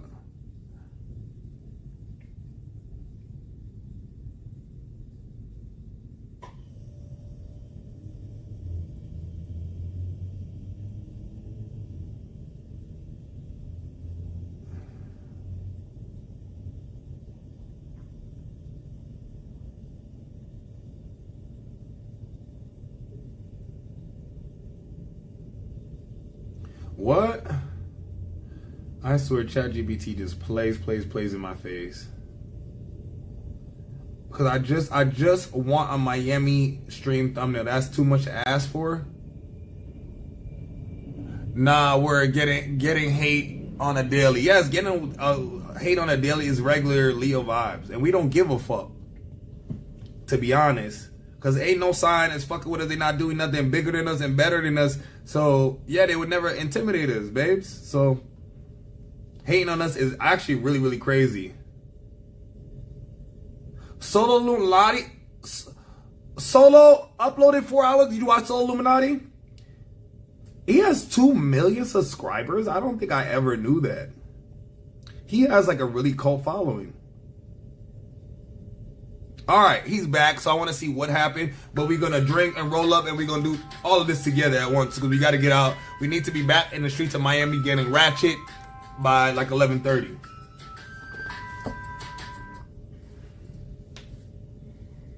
So listen, Orpheus so in the building, Dewey so in the building, Smooth Skin so in the building. Hold on, before I watch it, let me call my cousin and tell my cousin that Solo uploaded. You see, this is why I'm a content creator. Like I should be obsessed with being outside and doing outside activities and shit. I want to do content. I want to see what the content creator like. No. I should try to link up with some content creators on the beach tomorrow. I'm gonna message someone while I'm outside today. Hello? Yo. Yo. You in Atlanta? Yeah. Oh, I just called to tell you that Solo uploaded. I told the streamer, so let me go call my cousin before I watch it. I said, oh shit, Solo uploaded 4 hours ago. Oh, he uploaded something? Yeah, I said okay. Let's get down to the. He started with no shirt. I don't know what he on, but I'm about to find out. I said, let me call you and let you know, because I thought he was definitely gone for another 5 years. I said, this nigga got 2 million subscribers. You really can't disappear from your community. Is like a cult. Like 2 million. I didn't know he had that many. Like, damn, Solo. And like, you could be gone for 5 to 6 years and they still fuck with you. That's a real following. That's a real community. Man, put on YouTube. That's the first video. Literally, I literally clicked YouTube and the first thing came up, and I don't even think I subbed to him. So that's crazy. It's a big YouTube thing, yeah. Yeah, I see it. The truth. The truth. He's so messy for that title. The truth, cause I'm like, oh, the truth, All right, I'm in my hotel room. I'm about to watch it. I was over here pissed off. I don't know if you caught any of the stream, but I'm over here crashing. I got into it with DoorDash. They stole my money. Yeah, they stole $70 from me. Then they would not give me a refund. So yeah, I done with them. I told them I'm doing content, so I posted about it on TikTok. I tagged them. I streamed about it. They all seen it on stream. Yeah, so I'm just like, okay. Yeah. Yeah, so they're just trying to take me out left. So I'm like, okay, so I got $10 on Apple Pay left. I said, okay, great. I got a little bit of cash, but I only here 2 more days, so I'm not even tripping about it. The guy called me about the car, like stressing me out about it today, and I'm just like, well, like you can bring the car, but he's like, oh, I see you got another Kia. Could we just switch that out and you could take this to the mechanic? No, I'm not in town and the Kia is not available until Monday. Oh, well, we have to go to Florida. Could we da da da da. If you're switching it out, you're gonna be their payment is already non-refundable because they didn't pay the insurance fee, like whatever. So if they want to bring it back or not, they already paid what they paid. So, but I said y'all can bring it to the mechanic today. They're not. There's playing on my phone all day, so I was like, so they said they're gonna bring it on Monday and then switch it out if the key there. So the Kia should be there by 10 o'clock. I'm not gonna be there, so maybe he'll be getting, maybe he not, but I'm not about to have them stress me out while I'm in Miami. He's like, oh, I'm not there. My wife was trying to go. He sent me some picture, like, I'm about to send it to you. Send me some picture, like, oh, something is shaking on the right side. Like, just, I don't know. But I said, why every time you contact me is this like, there's a problem, but it's not serious to you, Right. You wasn't worried about it before, yeah. So I just sent him, he talking about discount time. I don't know what he was talking about, but I'm like, I'm not in town. There's nothing I can do about it. We just gotta wait. I said the mechanics don't even really work on the weekends, so.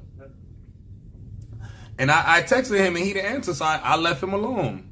But yeah, over here trying to stress me the fuck out. So I'm just like, yeah. And I told him, I said, hey, you go ahead and pay for it. Send me the receipt and I'll give you your money back, That's what I would have did. He talking about, oh, I gotta go to Florida Friday and da-da-da-da and the car hot. Well, I said, well, it probably needs Freon. If you're driving all up and down the fucking coast, it needs Freon. Like it's 100 degrees outside, Right. That's easy. Yeah, he's like, oh, I thought that too. Then why the fuck didn't you do it? Why are you calling me? I don't get the car till August 13th or 12th or something like that. Damn. So what the fuck can I do? Unless they could bring it back while I'm there and then I can get it fixed for them. But regardless, they already paid, Oh, August 15th. No. August 12th, but it's rebooked for the 15th. Damn. Right. They only got 3 days. Yeah, literally 3 days, so I had to get my shit fixed. And and it's so funny, my problem child, the Kia Optimum, is nobody be saying shit about it. Like, she must be just driving good. I must be the only one that got a problem with it. Like, this is ridiculous. So hopefully that money hit my account soon, but they're not gonna have me stressed out. They're not gonna have me crash out. Cause I was too mad up here, just on stream crashing out. Like, I'm supposed to try to get out by 11:30 to hit the club, and they just literally I got one bottle for Joquay and them. They wanted like Grey Goose. I got myself a tequila and a water. And they said, "Oh, we can't give it back to you because it's restocking fee." I said, "What restocking fee? It's water, liquor, 2 bottles of liquor that I canceled it with under 30 seconds. What the fuck are y'all talking about?" Yeah, so they wanted to play with me. So I told them, understand this. I said I did 14 million views this year on the talk and social media. I said I'm doing content right now as we speak. I said, and this could have been a positive experience or a negative experience, and it really doesn't matter to me, but I will be telling my experience with your company. And I will never use this company again. I will never use DoorDash ever again. So I use so the chat was telling me we were selling to use my little DoorDash credits I already have, and I just bought just got a couple of waters, a guava leaf. Joquea bought me a bottle from a different account, so we good. Fuck them bitches. Yeah, Joquea bought me some food, a little bowl, cause they really were trying to do me dirty.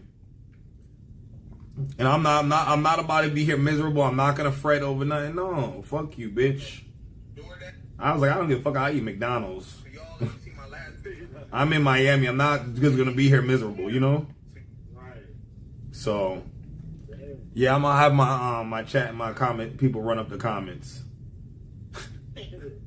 Yeah, cause they got me all the way fucked up.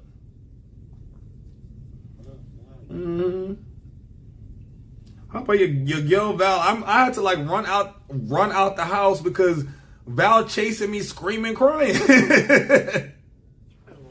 Yeah, I started running. They closed the door behind me. No, I don't want to. No, I don't. No. We didn't even get to Terrell room. She didn't even know Terrell is not there. And she was trying to run out to chase me. I'm like, Val, please. I ain't never hear you cry for me ever in your life. And I hear Lee upstairs. It's okay. He coming back. It's okay. While I'm running. Down top speed. Down Wendy's stairs. Yeah, that little bitch Lee sleeping. I'm like, this is the shit that gets me mad about her and her brother. I tell y'all days in advance every day, and I remind y'all what time I'm doing stuff. I had to call my Uber, and I got the one, they said you could get the dog. So the Uber was going to drop Val off, and then drop me off, but I needed, my flight got delayed, but I was late on time anyway, so I'm calling her, she's like, oh, I'm sorry, I was asleep. Because I went and ring the bell. And then Wendy came downstairs and like Shayla and your cousin, like Wendy seemed like she had an attitude. Like, Wendy, calm down. Calm down. Yeah, Val is wicked too. She ran up to the other dog's cage, the dog, Malia dog. And when they go trouble the dog, just the dog start barking, roo, roo, roo, roo, roo, and Val run away. Like, I'm like, why'd you do that? You knew that dog was over there. That dog been over there in that corner. It wasn't bothering you. The dog heard you in the house. You had to go to the cage. Wicked. So yeah, Lisa said she could. She probably gonna stay in Terrell room. They gonna all have to come out the house. They all gotta come in because nobody there is making no money or a breadwinner, and Wendy is not playing with Shabiki money. So they're gonna have to come out that house because they're not paying no bills. Ryan and Zinganag, yeah, they're gonna have to come out. So Lee and her boyfriend gonna have to figure it out. He gotta go back to New York. I don't know, but they not about to stress Ryan out over this.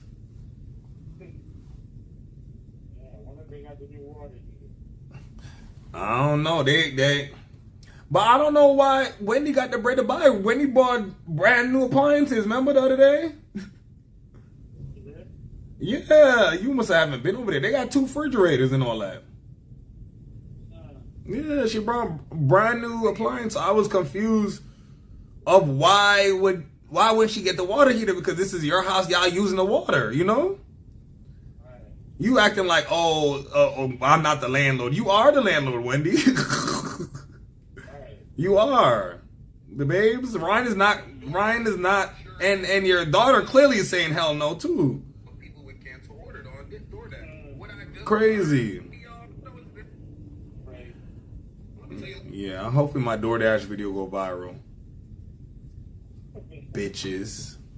Alright, let me go watch Solo. I gotta roll my spliff and hide it, smoke it in the bathroom, push my thing underneath the door and all that. You know that trick. Alright. It's so funny. You know I'm a real yapper. You know, Leos, we're real yappers. And like, I call my cousin to tell him one thing. You see how I'm just going into story, the next part. We're literally so close. So we grew up as like cousins, but grew up as brothers. Our moms are very close in age, and we're 6 months apart.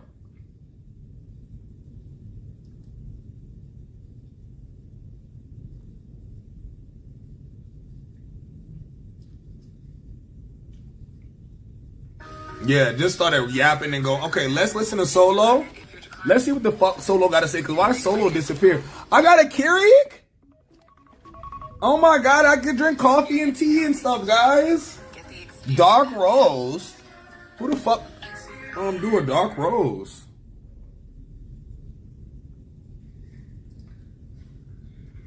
Let me see. So listen, Morpheus so in the building. Dewey so in the building. Smooth skin so in the building. Okay, I want to put it up so you guys can hear Solo. Dark roast, coffee. So look,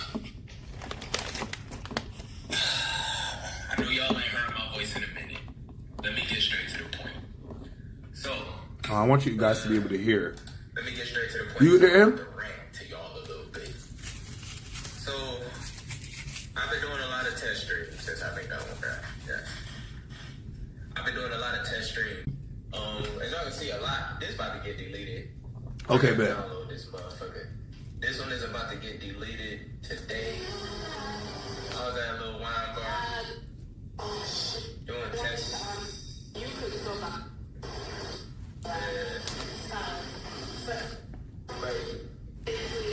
Test streams. Anyway, I was at a little wine spot doing a little taste test, testing out some wine, some chill shit.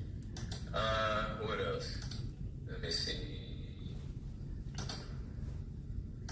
They deleted so much of my shit. Who?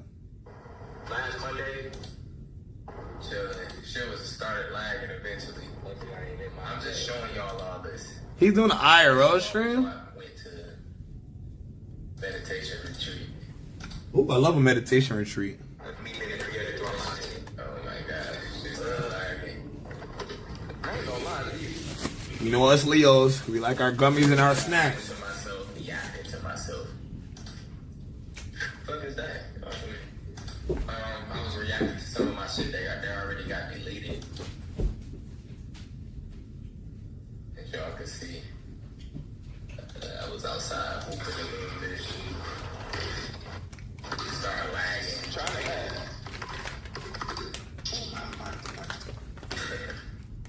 And this shit funny. Alright, so look. Y'all get the picture, man. A lot of stuff has been deleted. I just want to say, hold on. Before I continue with this solo video, I'm still shocked at DoorDash. And I'm actually thinking more in depth of it, like, the company's policies is weird, they're rude, and then you guys got the rudest customer or employees. Like, we just said the boy just worked there, right? Yes, he worked there, but he worked for DoorDash. They have no type of respect for us. Clearly, like,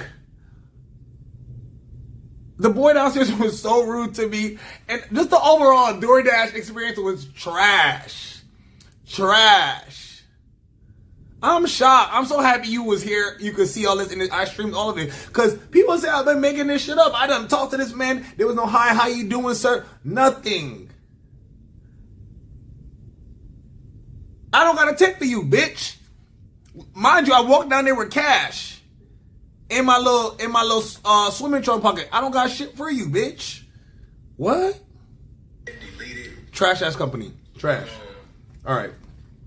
Look, y'all. First thing first. Before we talk about anything that have to do with the extra shit with Twitch, I want to send my condolences to everybody in Hawaii who could be going through anything with the tsunami situation. Yeah. It's been a lot of shout out to Hawaii. It's been a lot of just weird stuff going on. They still ain't gonna release them Epstein files, my nigga. What's going on with Epstein files? This is starting to make me mad. Shit back in 2020, we already know all the freaky niggas that was on that bitch. It's been a lot of stuff taking place, man. The NBA 2K26 trailer just dropped. I still want to react to that for your with y'all. NBA 2K26 drop at the end of the month. This is all I got left. It's a big test for them. So hopefully when I'm outside, I'll find some. It's also been a lot of censorship going on. I heard in like the next week or two, y'all gonna need to verify your ID just to watch YouTube vids or certain YouTube vids. So I know I'm gonna end up being one of them because I be cussing this shit. They got the censorship. You gotta show your ID for a lot of weird shit nowadays. And I don't like that. I just showed it for getting water. Censored. When I'm gone, it's like the world go through a whole new transformation. Like the tectonic plates, the earth just shift or some shit. It's like I always miss out on every fucking thing. It's getting weird. IDs to watch YouTube videos? Taking place, man. And I've been aware of all the stuff that's going on Twitch, obviously. But when I'm away, I mainly just be trying to take care of myself. Just get rid of a lot of guilt because I be missing the fuck out of y'all. A lot of broken promises and shit. I was at an all-inclusive meditation retreat for the past 2 weeks, and this was like a week ago. But just meditating, deprivation tank, healthy food, frequencies, just trying to keep my mind right. Y'all will probably think when I'm Oh my God, hold on, y'all. I did not plug the damn charger back in. Just put y'all right back up there. Right now because of you, bitch ass nigga. Got a lot of crybabies, a lot of little kids, and a lot of young niggas who starting to get to know me. And I'm about to be 33 this year. I'd be damned if I'm put in a position to where I'm still trying to entertain a lot of little ass squeakers. Solo is a fucking troll. I'm not 19 and I'm not a little kid Solo. So you're not talking about me. For the most part, I've been gone, and I want to talk to y'all about Twitch. I'm a grown follower. I had a lot of bad situations that happened at the mall, even on the 4th of July. It wasn't deep like some nigga. I'm from Detroit. It wasn't nothing that serious, but it was just some shit that just violated my privacy. Y'all gotta understand, I don't like fame, bruh. I hate that shit. I hate being the center of attention. I'm like the final boss. You gotta get to me, bruh. I already done seen you. I know all about you. I already became aware of you. I already been in the building looking at you the whole time. I already been at the club looking at you the whole time. Why you the center of a fucking attention? And you're gonna get dropped off. But what's he I talking don't like about? being a main character, bro. Why do you hate being a main character with 2 million followers? 2 million subscribers just on Tube. It's just really not my life. And I got inspired by Streamer University. Shout out to AMP. Shout out to FaZe. Y'all niggas going crazy. Even DDG. Y'all niggas going crazy right now with the IRL shit. And y'all have shifted the consciousness of. Even shout out to Speed. I seen what he was doing. You know. Y'all have shifted the streaming culture for good and for bad. It's like 50-50. But look, y'all. I want y'all to know this straight up. I've been 50-50. Shit, man, and shit has been changing. A lot of stuff has been changing. Y'all niggas need to see my eyes for this one. I'm gonna be honest with you. I feel like right now, my mindset on doing all this IRL shit is completely different because it's nothing like YouTube. I actually hate doing it. I hate it. It's not me. It's like so So what? overstimulating for me. Here's my thing. Hold on, let me pause him for a second. So here's my thing. If you hate it, why are you doing it?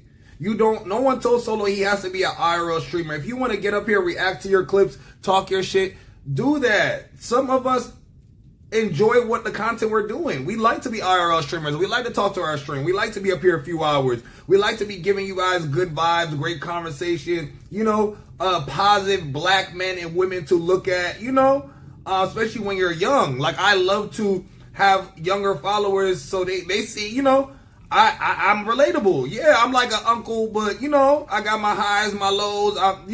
I'm not perfect. None of us are perfect. So my thing is that, if you don't want to do it, don't do it. And I feel like that's part of content creating. I always tell people, like, being a content creator, you have to love it because you're not going to get paid for a long time, I'm still not getting paid off of content, but I love it. So I know I'm not going to stop.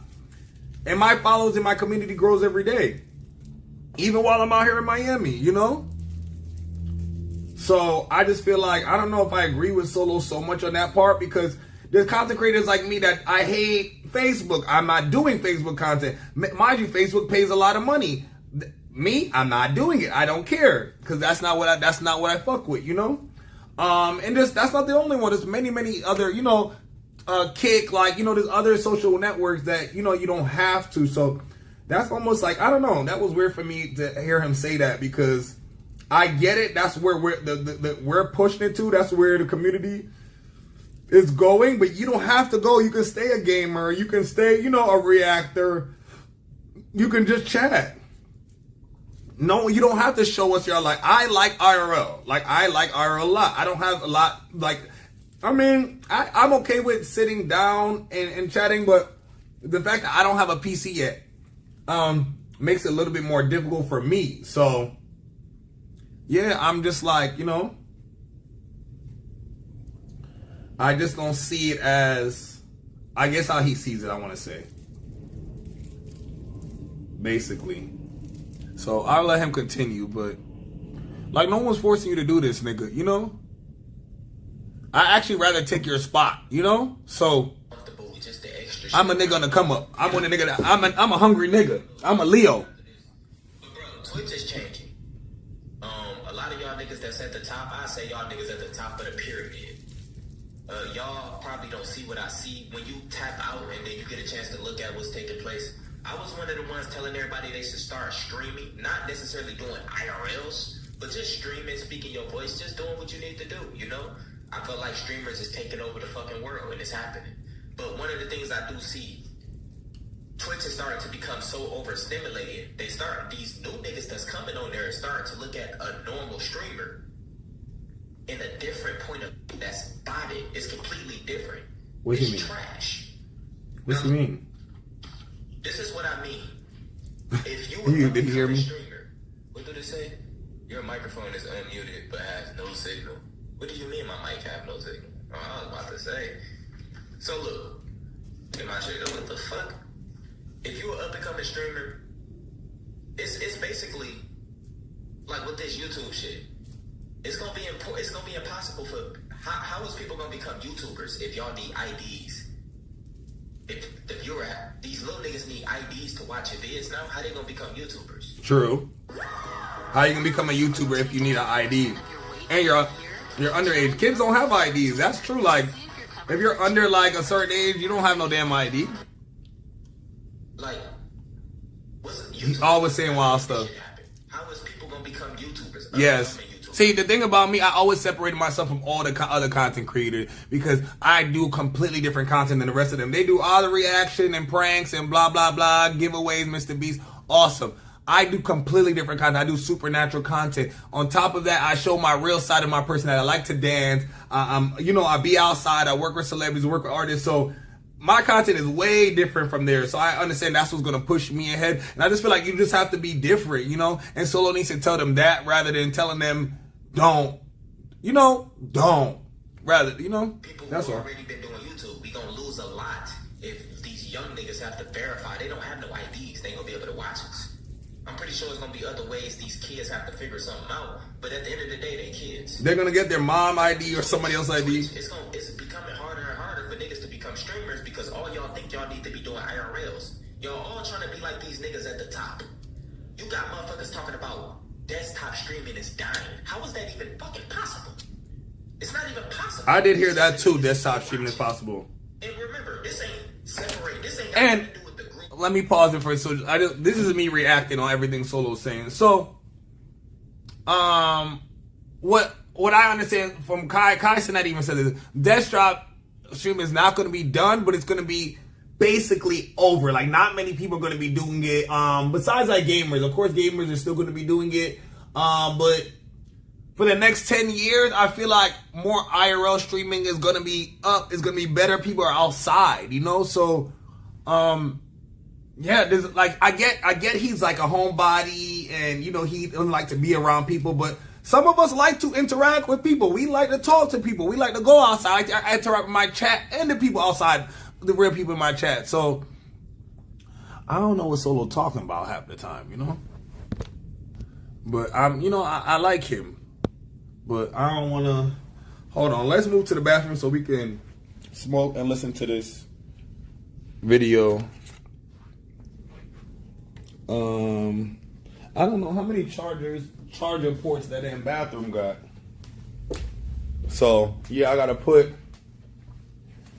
put everything underneath we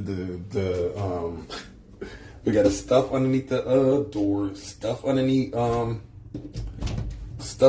the bathroom door, and then still shower to make sure, you know, I'm good. And still got 30 minutes to make it outside. So yay me. Yay me. Go team. Hold on, because I know y'all in my chest area.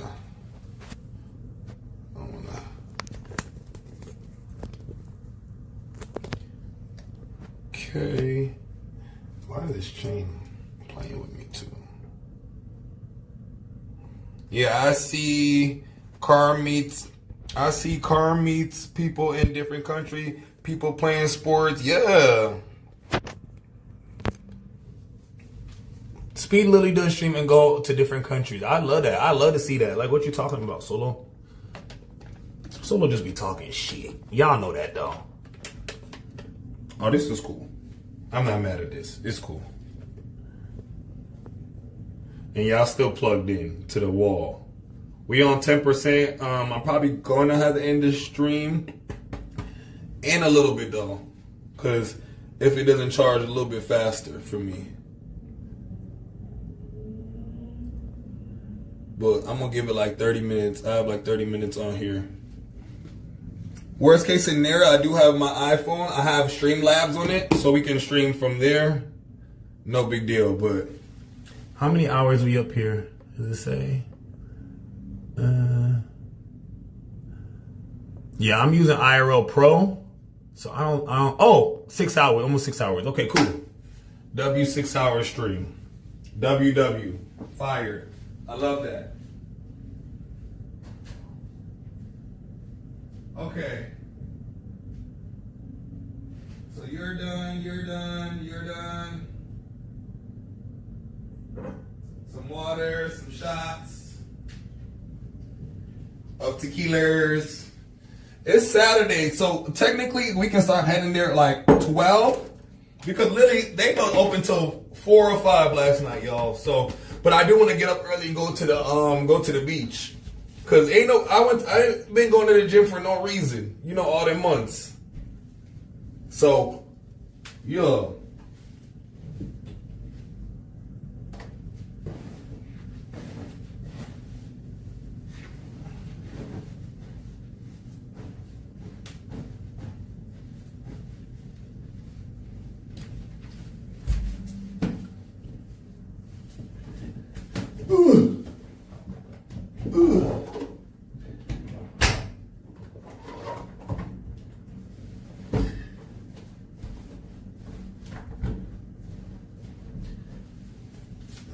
Okay.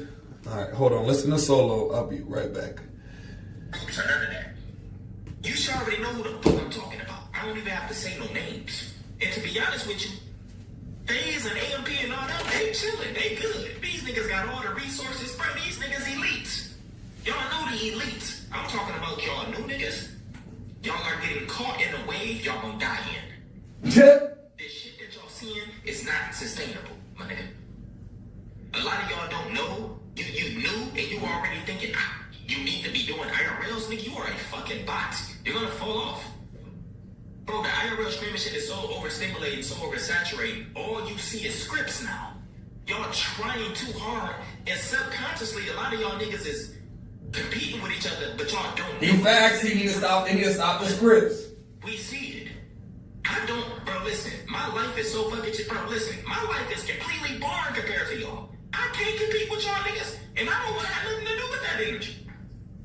I don't want to, bro, listen. You have regular new people going around who just started streaming, and they already feel pressured like they need to be doing IRLs. You can't afford it. None of that. You got people talking, bro, shout out to Queso, who found his shit. One of the biggest streamers. He's an indie horror streamer. He found his shit. He show up every day doing his purpose. Shout out to Asmin Gold. Shout out to Jinx. I can name a million fucking niggas who do that shit. Jinxie! Desktop streaming will never die.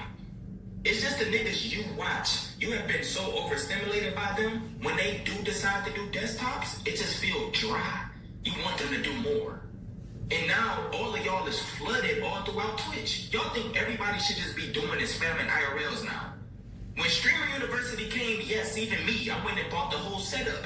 I got the whole Galaxy S24. I just got the IRL Pro kit. Like, nigga, I get it. I get it.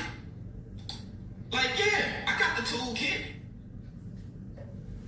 What's up, Stephen Curry? The new trailer for GOAT is here.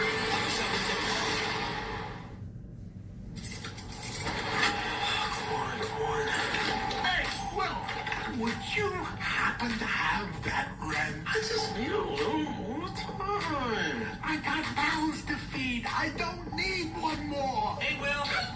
Oh, hey, guys.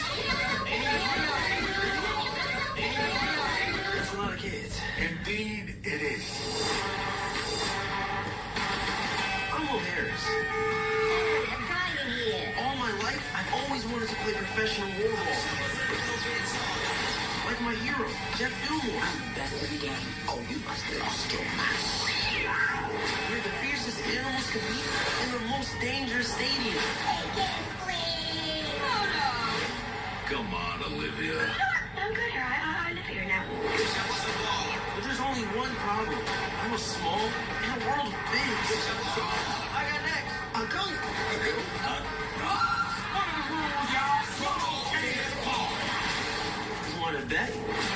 All I need is one shot. To show the world this kid got game.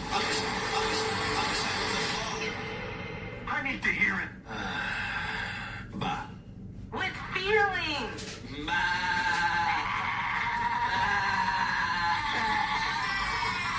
Your guts are here. I like it. Boom!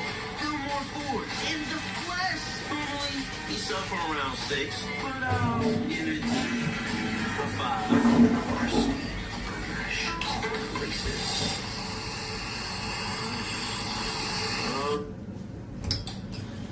You know what I'm saying? We here. We got this shit too. You know what I'm saying? I get it. I had to figure all this shit out. It took me a minute. Solo, really, you really behind. You really don't know what be going on. It's becoming so oversaturated. We're gonna do a different hairstyle tomorrow, not today. Most of these niggas that's up in I gotta set it up tonight, though. at the top, now they're spamming this. You seeing the same thing. You seeing so many scripts. You seeing so many big moments that just don't even seem big no more. It's like the life is being sucked out of IRLs. If y'all, it's right in front of our fucking face. Like, I actually enjoy a regular, just some chill shit. Like, nigga, I be looking at Extra Emily in them. They just be chilling. Or I be, you know what I'm saying? Bro, that nigga, shout out to Black Boy Max. Bro, this nigga returned and did a whole show. How the fuck am I supposed to compete with these niggas? Black Boy Max is fired up. Literally a competition. But he's like a music, content creator and streamer. So it makes sense. Bro, I might take y'all to go get some wine, nigga. Let's go get some wine or something. We don't want to go get no wine with Solo. Nigga, I got the pro kit. You know what I'm saying? Trying to figure this shit out. I can't show y'all because then y'all gonna see my stream name. Can't show that. My Wussaka. But listen. Oh, he got a new Twitch. He got a secret Twitch. So chill. Oh, I'm crying. I'm not an overstimulated, oversaturated ass person. I don't even have a team or nothing. Like, they got a team, so I expect their quality and their content to just be over the top. Niggas is doing real live reality shows now, bro. Yeah. Like, them niggas just did a pool party, a whole rented out mansions.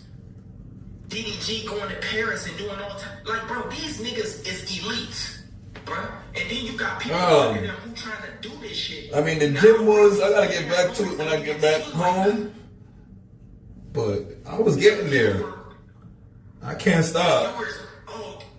Y'all know us Leos.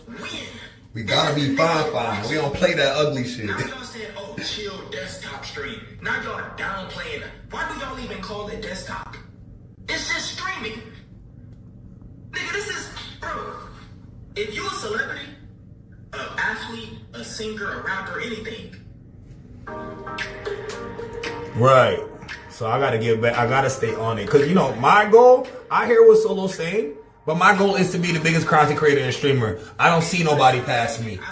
I don't see nobody. Hold on, let me pause for a second. I get what he's saying. I hear everything he's saying, but my goal is to be the biggest and the baddest and the best. So my goals come with streaming every day, doing content every day, multi-streaming, TikTok, YouTube, everything, Twitch, making sure my body's right, making sure I'm in the gym, making sure I'm ready for those jobs and those magazine covers. I'm gonna be the biggest and the baddest. So and the best. So I get what Solo's saying, but you gotta work towards a goal. And me being a Leo, we don't do small. Leos, we do big. That's why they call it big Leo, big energy. So shout out to Solo, but yeah, I'm going after the top. So I get what he's trying to say about IRL streaming. I love IRL streaming. I will start desktop streaming when I get a desktop. But it's easier to start with IRL streaming and it's cheaper. What's he talking about? IRL is cheaper than IRL is cheaper than desktop. Who can afford a PC? Solo, shut up. It'll work perfectly for you. Because you don't really have a desktop presence. So you can just show up and go to shopping or something and niggas is gonna watch. You don't even gotta use your personality. You know what I'm saying? You don't have You to need your personality. be pretty. You do. Don't just get views. My nigga, it don't work like that. You have to be entertaining. You have to. But if you a regular person and you trying to become a streamer, bro, don't fall into the trap of this wave. You're gonna drown in it. Bro, what you see me doing is where you should be. Build yourself first. I don't never get why you wanted to start streaming. Some of y'all niggas want to start streaming because you just wanted to be a gamer or something. Or you wanted to never forget your love for what made you want to start in the first place. Because waves can fuck you up. Just like me, nigga, I've been going for 2 months because I realized I hate IRL streaming. I love watching it. That shit be lit. Niggas be having some good scripts, some good quality. He hates IRL. That's crazy. I love IRL. That's not even my life. Nigga, my life is not that lit. Bro, nigga, I'm about to be 33. Nigga, my bros is grown as hell. Well, if your life not lit, your life. And why is he saying, hold on, Solo, hold on. I would love to sit down and talk to Solo one day. Because why this nigga Solo using the age 33 as a crutch? You're going to try to tell me everybody from Kevin Hart to Dwayne, to LeBron, anybody that goes on their stream, the Kai stream, they're not grown-ass men that got stuff going on. Those are grown men. If your life is not lit, it's not lit. Just say that. You don't have to down other people. He has a boring-ass life. For me, I have a lit life. And you saw my stream today, and I work with celebrities. You know, back in Atlanta, most of the time, if I'm going to IRL stream, I'm either talking about something interesting or something interesting is going on. That is my real life. My life is lit. And most of the time, Leos, our life is lit. That's nothing against the other signs. It just comes with being a Leo. The only thing you could do on desktop is play games and do reaction videos. Exactly. And I'm not a gamer, so all I could do is really reaction. I would only play little games because you guys would want me to play games with you. That's what I would only do that from my stream. IRL, you could do so much more. Yes, I don't know. Maybe like he said, he's boring. Like, you know. Mind you, on top of IRL, we can do reaction. Me, you, we're doing reaction right now to Solo's video. So I don't know. But I realized instantly, this whole new wave of IRL, this is not me saying I'm not going to do IRL. It's never going to be what it's going to be. One thing I can for sure promise you, that's not going to happen. It's not going to happen. Bro, listen, I don't even want to be around. So he tried IRL, but he sucked at it. He was like at the restaurant, had a glass of wine. Yeah. I'm such a solo level in person. Like, nigga, I just don't want to be some fucking nature. I'm so chill. My life is Like for me, I come from the top, as you know, friend. But people find me sometimes on the tube or find me on here. But I come from the top, so IRL is more of my life because talk is more, move around energy. It could also be clickbait. You're right. Solo could be doing clickbait. He's baiting me. You're right. He's eating. He's eating up there. He's eating. He's doing exactly what he want me to do. But where he's not getting me is me leaving a comment and engaging it. That's what he wants me to do. Because remember, it's so overstimulated, so oversaturated. These niggas' dopamine levels is so dead. Their attention spans, niggas is just flicking through channels. That's how IRL is now. You don't even know who to watch because everybody is doing some crazy good shit. That's like TV. It's like a TV show. We used to watch cartoon on a Saturday morning and not know who the hell to watch. I ain't gonna lie. IRL, one thing I can say, it is a good way for you if you up and coming to farm subs and get some quick subs. I might, I have a reaction page too. I honestly might react to this and post my reaction. But you'll wake up the next day right back at 1K. Because I have a lot to say about this. That's why I said it's a wave. Motherfuckers is watching everybody.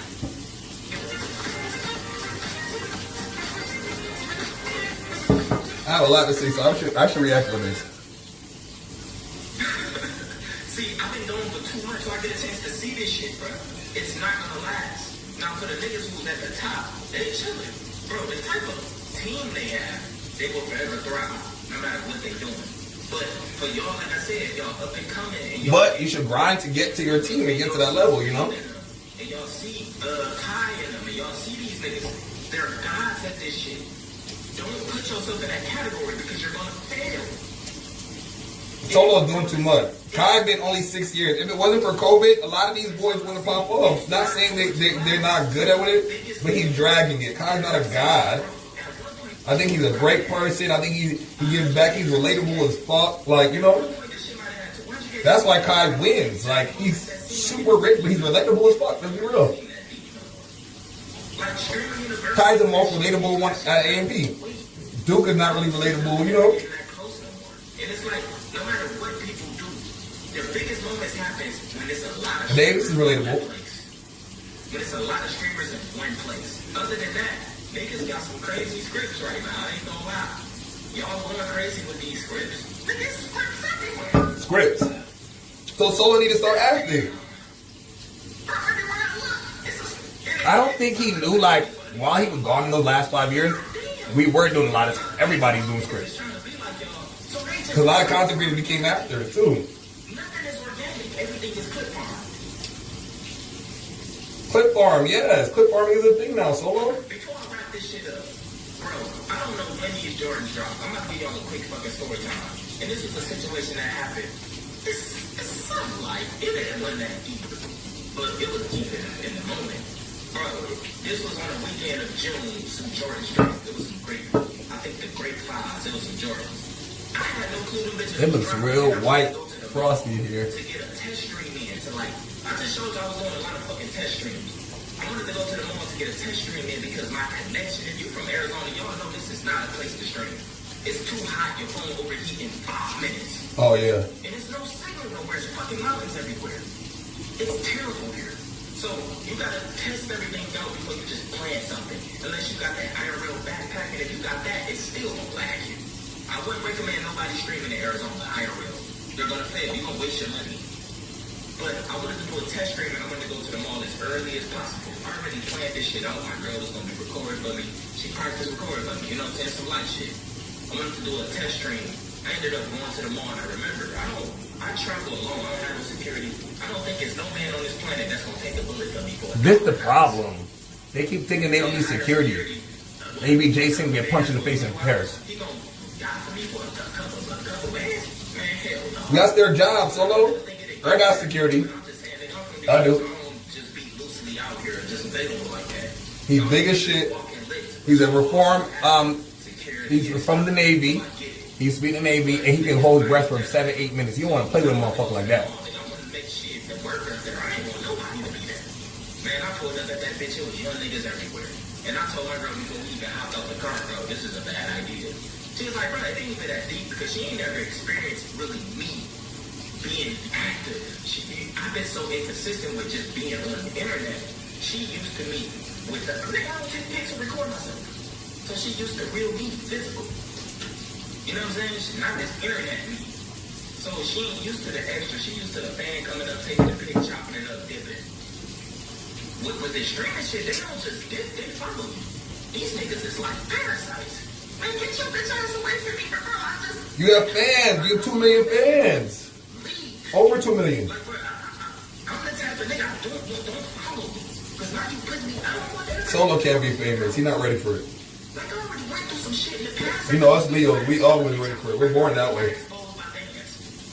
But bro, you can keep the thing, nigga, just leave me alone. Like shit.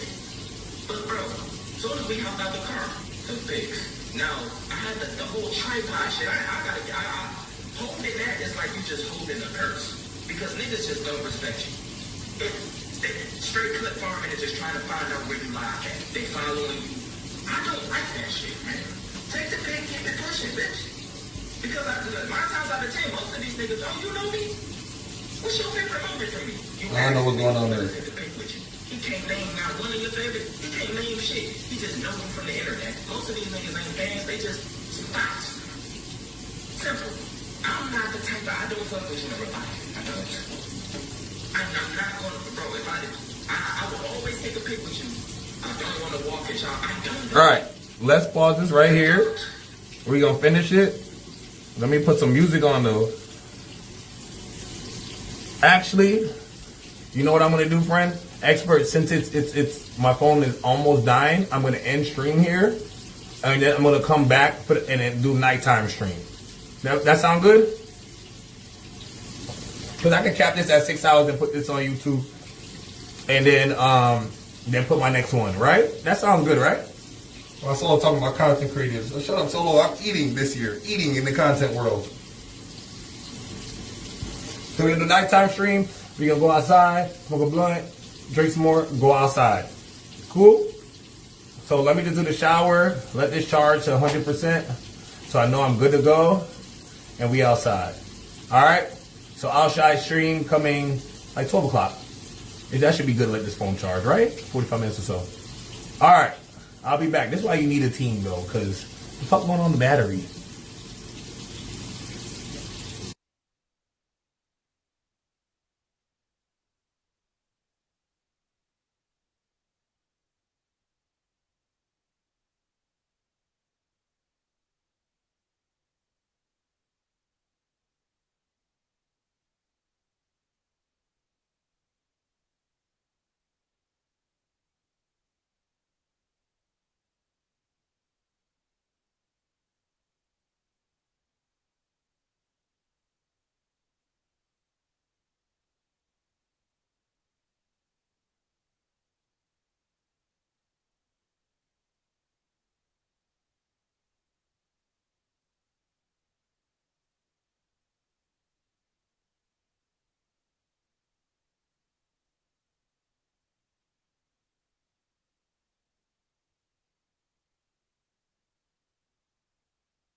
Welcome back to my Black Vampire series. Today we're going to discuss our favorite TikTok vampire, Damo Draper. And I know y'all didn't think I was going to leave my boy out of this lineup. He is a black vampire and he's damn near legendary on TikTok at this point. So if you don't know who Damo Draper is, he's hypothetically speaking, of course, a vampire and a screenwriter.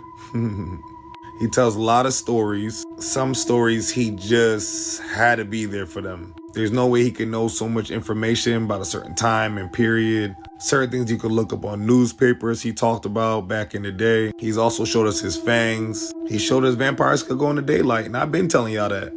Of course, it's probably irritating to them, like kind of like a person having a hangover going outside immediately the next day, loud noise, they're wearing glasses, you know, they're a little bit more sensitive.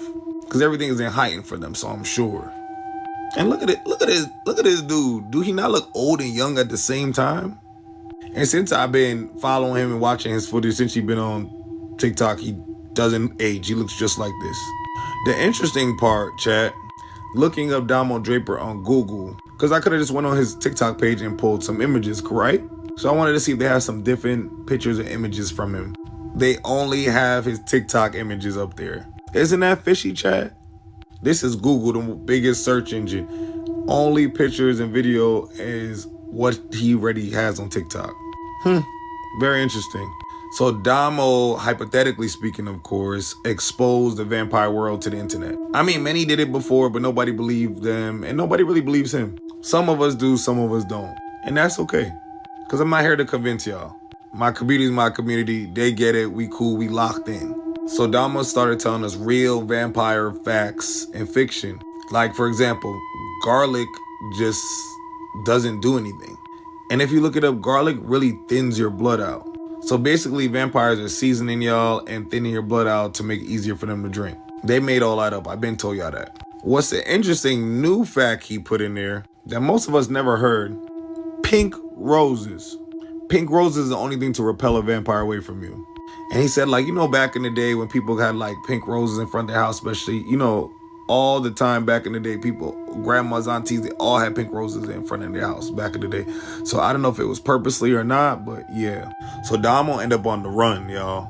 He ended up on the run because the Vampire Council was after him and mad at what he was doing. And honestly, Damo took it as a joke. He laughed at everything. He looked just like this. But Damo been probably planning this out for centuries, so he knew what he was doing. Damo's now in Japan.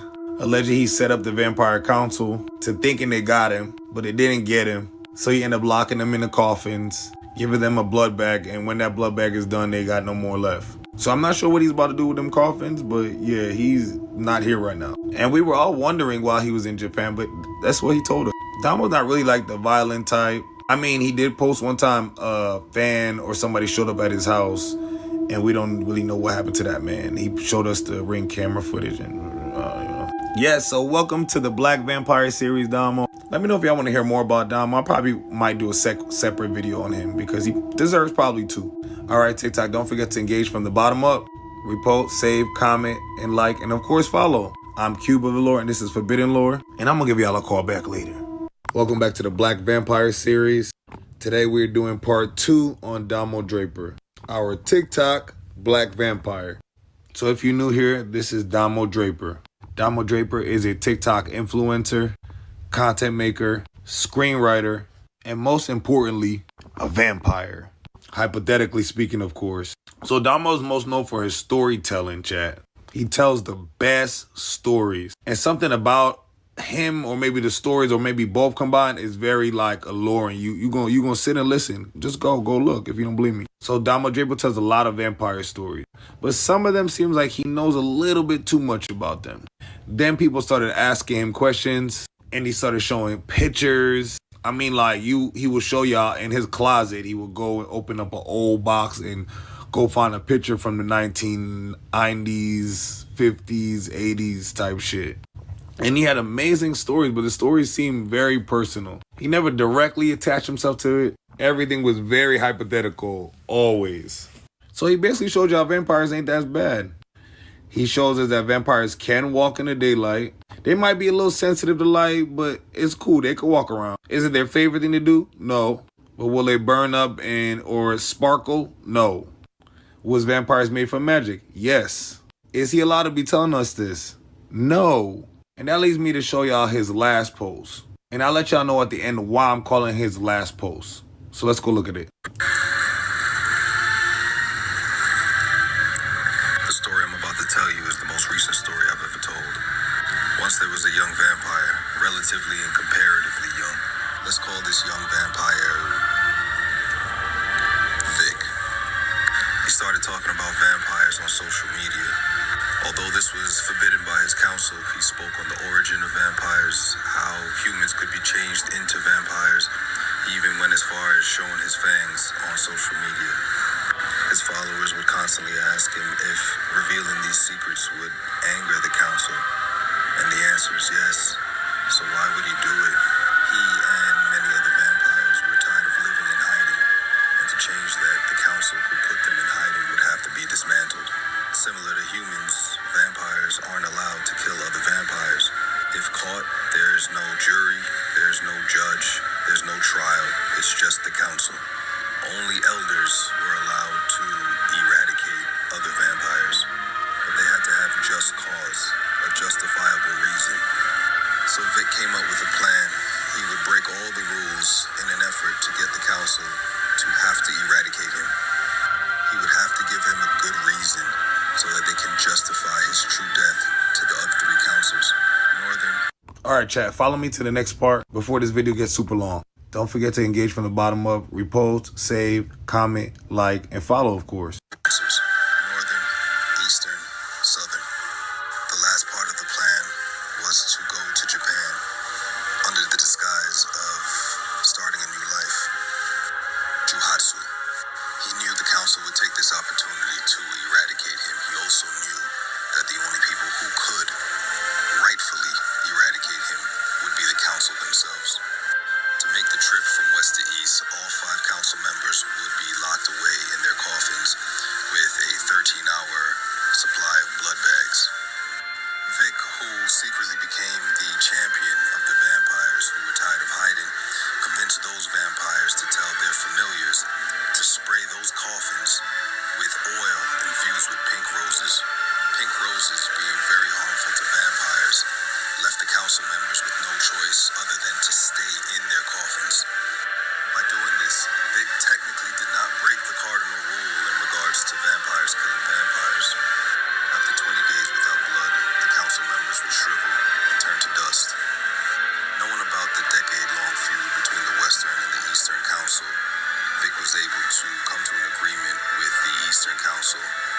they sanctioned his plan.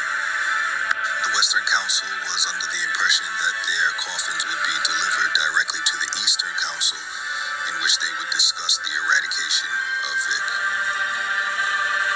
But instead, they're on a ship, sailing to who knows where, locked away in their coffins with maybe 3 to 5 1-ounce blood bags left. Vic was safe to go home, but before he went home, he explored Japan and China. He was already over here. He might as well, right?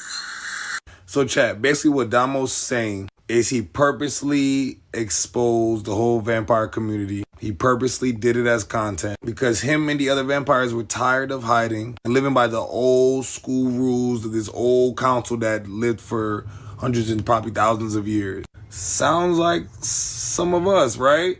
So Damo became the champion of the night because he's the one that stuck his head out because he constantly had to move around so he wasn't caught. And honestly, he wasn't going to probably tell us because everybody was wondering, why are you in Japan? We literally seen posts that he hates Japan because we were wondering, and he answered the question. So hypothetically, chat, this whole TikTok thing was a plan to escape whatever vampiric slavery they going through. I mean, obviously we don't know the full story. We don't know if this is a real story. Could be real, could be myth. But chat, why I call this his last post? All Damo's posts after that are old content. If you're a content creator, you can tell. That's batch content that he saved up in his drafts. He might not even be posting that. Could be somebody else. Check my last video. I posted that purposely to show y'all an example of batch content. That's old video I posted. So I hope Damo's good because right now he's kind of off the radar. That's not him posting, chat. Maybe one of his familiars, I don't know. But let me know if y'all want to hear more about this. Drop it in the comments. And of course, if you like content like this, don't forget to repost, save, comment, like, and of course, follow. I'm Cube of the Lore. This is Forbidden Lore. And I'm going to just give y'all a call back later. Welcome back to my Black Vampire series, part 4 on Damo. Just for y'all. Okay, let me just address a few things first. One, if you coming in here to slander Damo in the comments, tread lightly. Not because of me. I'm not going to go back and forth with y'all. Damo got a community of women that follow him that don't play about him. So gang, if you coming in here on that hating shit and you a man, because mostly men that's doing it, be careful.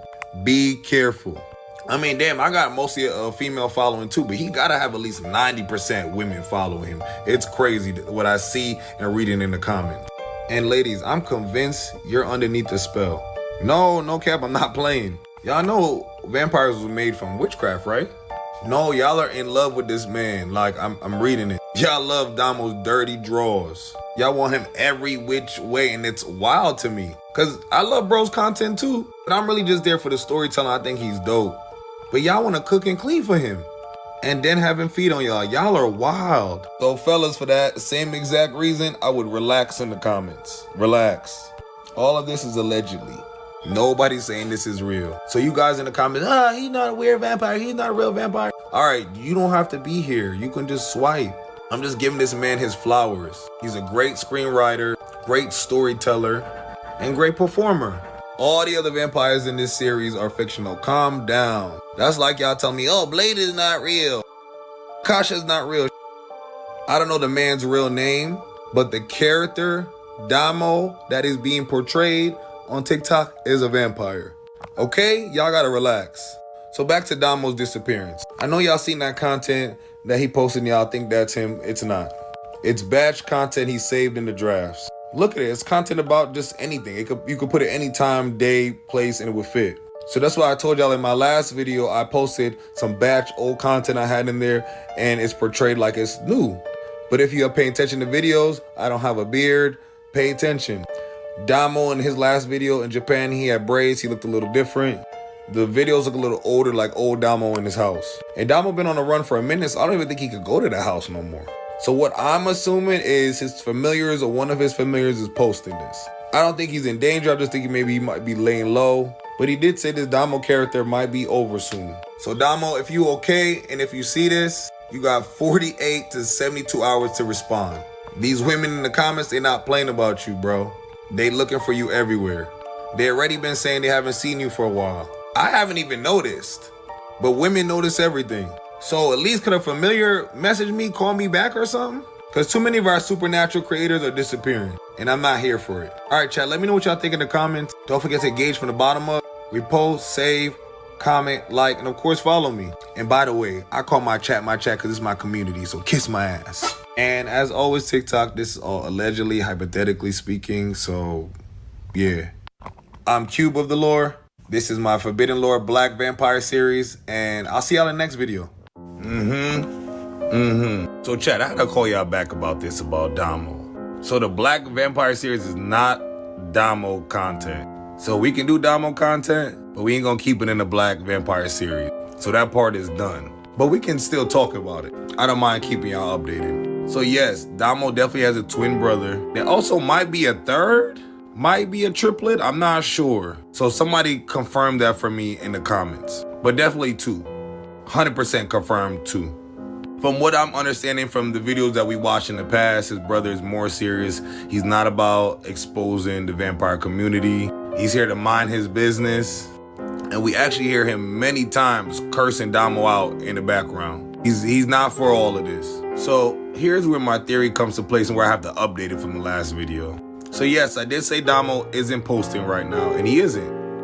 So it might be old content, it might be batch content like I show you guys. I literally posted almost the same video Damo has with the TikTok trend of giving TikTok, you know, making TikTok the sound or whatever the picture, whatever the fuck, whatever it is. So yeah, I just noticed automatically Damo's posting content don't have really no time and date stamp. You can kind of post those anytime. Then on top of it, he just had braids when, you know, he left Japan. If you know black people, we're not taking out our braids in a week.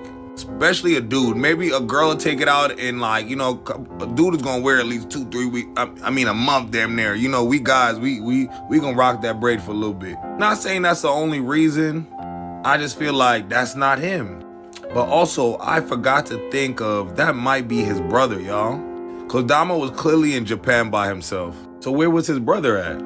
So it might be his brother making those videos and posting them. Cause we know Damo brother not about to do no vampire content. He don't play like that. So that random shit he posting was probably, you know, good. And I don't know if y'all notice that anytime Damo exposes vampires around him and his brother like curses him out on film, Damo takes like a couple weeks or videos without posting about anything vampire related. So it could be a familiar on his phone posting, or it could be his brother at the house posting. And we both know Damo not allowed at that house no more. He was on the run. So if you're new here, you don't know what I'm talking about. Damo was on the run from the vampire councils and he went to Japan, but he led them to think he was, you know, on the run. It actually was a trap for them because Damo and the other vampires in his community are tired of hiding. They want to be in public. In his own words, they want to come out the casket. They tired of hiding. So let me know what y'all think in the comments about this theory. Of course, it's all hypothetical, of course. So TikTok, this is all allegedly and hypothetically speaking. Because I just took down one of my videos today. Don't think I didn't notice. All right, y'all. Don't forget to engage from the bottom up. Repost, save, comment, like, and of course, follow. I'm Cube of the Lore. This is Forbidden Lore. And I'm going to just give y'all a call back later. So the comment reads, so basically he exposed the vampire community for clout. Yes and no. And let me explain why. So Damo Ben told us like he wanted to be in the entertainment industry. He wanted to be a famous actor, performer, some part of it in the entertainment industry forever. He showed us literally an old picture of him trying to be an actor back in the day when it was racist against him in the Hollywood community. They still are, allegedly. So Damo always wanted to be in the entertainment industry. That never changed. No matter his name, the years, the date, no matter, he been told us that. He told us him and the other vampires just tired of living in the casket. They shouldn't be having to hide out. They're not doing nothing wrong. They're not, you know, hurting anybody. They're not breaking any laws. So these old vampires from the council are telling them to do X, Y, and Z, just like, you know, most of us, the higher ups and elites in our countries are telling us what to do. And he's not here for it. And they believe, you know, the mass hysteria thing would happen if they tell us the truth. No, y'all know it's not going to happen. We want to know the truth. We're dying to know the truth, but they like to just lie in our face. Even when we see it in person and somebody films it, they tell us, no, that's not it. Also, when Damo becomes a public figure like right now he is, there's more conversation going to be around him. More posts like mine. I'm sure I'm not the only content creator talking about him or talking about this.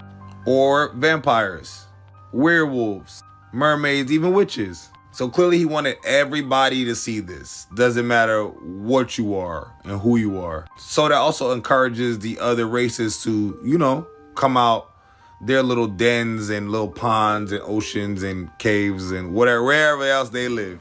He's encouraging spirituality. He's showing us to believe in the unknown. Like it's clear. So yes, he wanted to be famous, but not to the point that paparazzi chase him and y'all go up to his house. Nah, he just wanted to make his little videos in the house and stay low key. The man be literally chilling with his brother and his dog all day. Like y'all see he's not on that. Not like that kind of clout chaser y'all know of. Dang, chat, I need to get my teeth bleached too, because Damo is eating me up in this picture. y'all don't even, do y'all see this picture? This man's fangs are like clearly like obvious in the picture, and he's not even having them out. And be careful with his eyes, ladies. A lot of y'all done fell into that trance, and y'all are in the comments going crazy. And I'm gonna tell y'all again, you're underneath the spell. Some of y'all don't care, but yeah, stop. There's no reason y'all should be in love with this man like that. That's wild. So yeah, y'all, Damo's now a public figure, and now he's being talked about. So he's almost protected even more. Like the vampire councils and the elites have to move around calculated when they're dealing with him. Because now they know we're looking for him and we're onto him. So Damo, I'm still waiting for an actual response. And we'll know if it's your brother or not. So familiars, send him this message, call him, let him know. We standing on business this 2025. Let me know what y'all think in the comments. Don't forget to engage from the bottom up. Repost, save, comment, and like, and follow, of course. I'm Cube of the Lore. This is Forbidden Lore. And I'm going to call y'all back later with the next creepy, scary monster story. I don't know. I'm going to call you back. And as always, TikTok, this is all allegedly, hypothetically speaking only. Don't bother me. Before there was Dumbledore, before there was even a Hogwarts, there was Quizmaster. And if you don't pass his test, you will not be keeping your powers. Welcome back to 31 Days of Black Witches of Halloween. We are on the 27th witch, Quizmaster, played by Alameen Ballard, the one witch that made Sabrina the Teenage Witch life magically miserable. So Sabrina the Teenage Witch was out around the late 90s. Quizmaster was assigned by the Witches Council to guide Sabrina throughout all her magical tests. But he wasn't just your typical mentor, he was more like a trickster. He had a sharp humor, very interesting fashion style, was always bright, colorful. I kind of liked it though. Representation wise, definitely was fly. There's a lot of looks that only he could have pulled off. And he also had a heart of gold. While the other witches showed up in cloaks and incantations, Quizmaster brought something else, style. He was one of the very few witches out in the series that was black, and in general on like TV shows during that time. We had a few movies during that time, but I don't really recall any like black witches on like the TV shows. Alameen really did his big one with this, and he's still acting, performing today. He has a wife, beautiful kids, doing well for himself. Not to mention he brought the comedy. Come on, how you bring the style, the comedy, and my boy program was very strict. He ran a very strict program, y'all. Some of y'all probably don't remember. This is just nostalgia to me. Bring me right back to my childhood.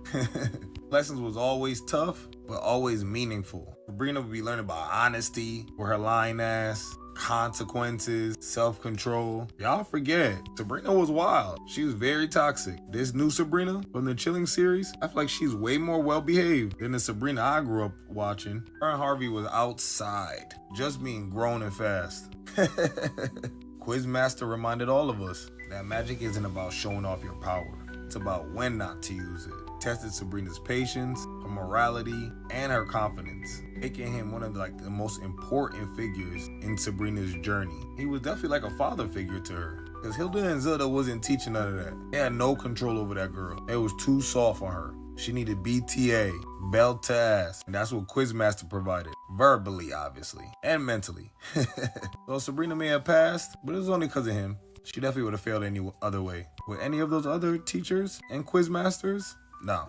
And why do we call him Quizmaster the whole show? If his name is Quizmaster Albert, why not just call him Albert or Al? Because everybody is a Quizmaster that's in his field. They even have a head Quizmaster.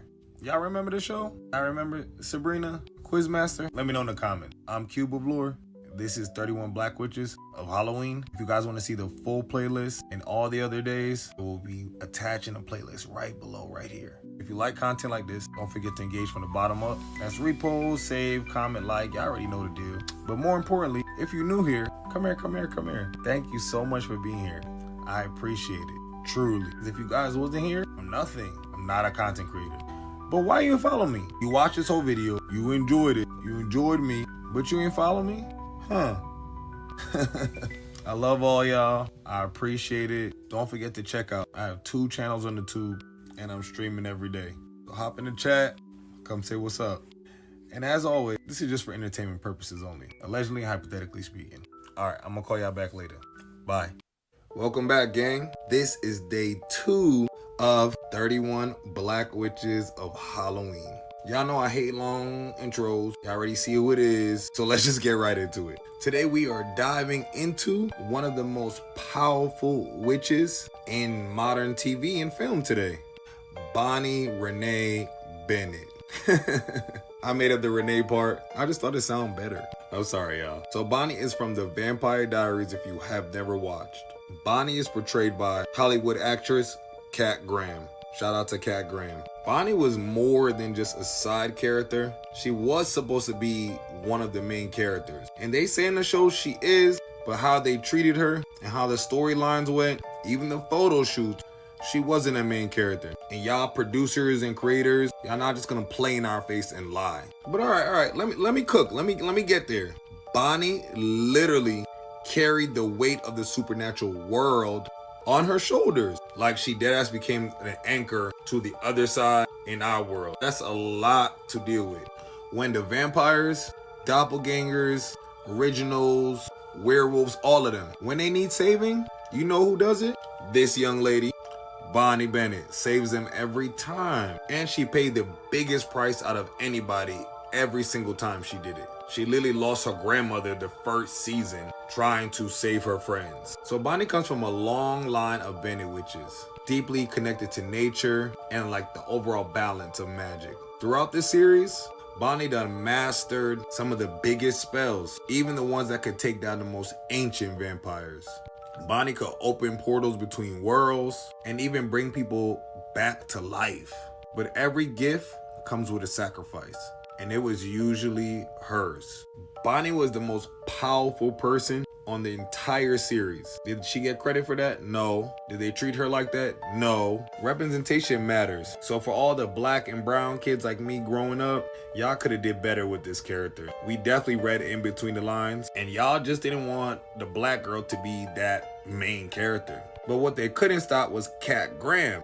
She eats up every role and every job. You couldn't stop her. She was the biggest. Not to mention, Bonbon is beautiful, but she wasn't portrayed to be like that. The creators wanted us to all love Elena, Catherine, which is the same damn person, or even bleach blonde Caroline. They gave Bonnie all type of bad wigs. The fits weren't really fit. And I just feel like as a black girl, you can tell a white person wrote her character.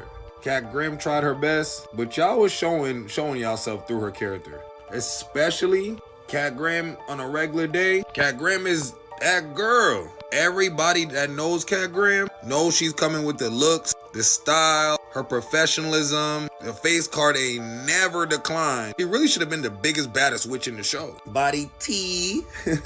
So if y'all see this lady like this all the time, right? I'm growing up seeing her on every red carpet eating, and to see y'all kind of just throw her together in a little blouse, unplucked wig, it's just crazy. Y'all should let Kat and her team help y'all with Bonnie's overall look, because it was like cringy at some point. Bonnie just wasn't a witch. She was literally the heart of this show. So I don't know why she wasn't paid more, why some of those photo shoots she's not there, or she's not front and center. She literally was dating the biggest star, Ian Somerhalder, on this. And y'all like didn't even, what? Y'all literally treated her like background. I'm so serious. I feel like she was unappreciative, and there's a lot of people that felt like that. Damon and Stefan are chasing love, immortality, all type of toxic shit they got going on. Bonnie's the only one holding it down. Bonnie literally was keeping the veils between the worlds collapsing, while every other character is selfishly running around doing dumb shit. Did they even bring her back for the spinoffs, originals, or legacies? I mean, if I was her, I probably wouldn't even come back either. Y'all didn't care about this girl. On top of it, she's literally reading spells, putting her own life in danger and spirit, written by the writers. And they are spells that are pulled from real, you know what I mean? So who knows what Cat Graham could have been summoning and calling? Because the writers basically laughed it off when it was brought up to them. A woman from New Orleans literally messaged them, wrote them and said, hey, y'all need to stop with this. These are actual real spells you guys are using. I don't know where you guys found them, but you're using them wrong and a lot of dangerous things could happen. They kind of just laughed it off. That's why the show was canceled.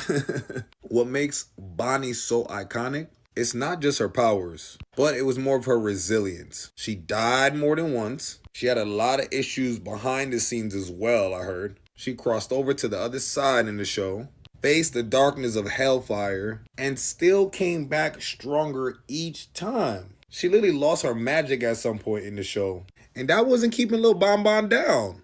Bonnie a real one, y'all. She often stood alone and carried all these burdens. Elena and Caroline, that was supposed to be her best friends, yeah, no. They wouldn't have been my friends. They ain't real friends. When it was time for Bonnie to need them, they was nowhere around. But she always was there when they needed them. Emotionally, spiritually, any type of scene, like, you know, if it was their personal life, supernatural life, it didn't matter. She always had their back. That's a real one. Let me know what you guys think in the comments about Bon Bon. Shout out to Cat Graham. I think she did an amazing job. She literally did the best that she could work with. Because these people were really playing in her face. And she didn't have to say it, but we know. So Cat, if you ever see this, we love you, we appreciate you, and thank you. I'm CubeOxley. This is 31 Black Witches of Halloween. And as always, it's only for entertainment purposes only. It's all allegedly, hypothetically speaking. I don't think I need to say that, but still. I love you guys. I appreciate y'all. Don't forget to follow me. And I'm going to call you guys back with the next witch tomorrow.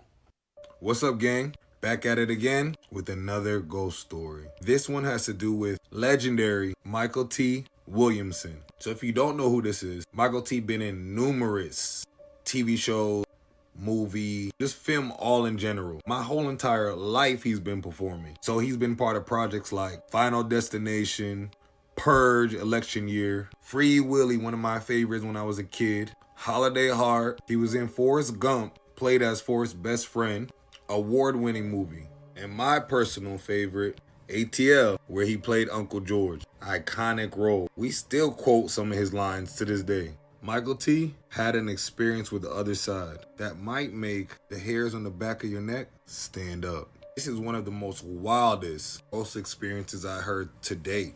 And told by a celebrity, he's brave for this. So this story starts in the early 1980s. Michael T. was a struggling young actor at the time, living in Los Angeles, California, where his family also lived. Michael T. would visit his mother a few times a week. One day he calls her, no answer. So Michael T. stops by anyway. When he pulls up, his mom meets him at the door. Her face pale, her eyes sharp. She tells him, "Baby, get back in your car and go home. Right now." Michael T. is instantly confused. He asks, "Are you okay?"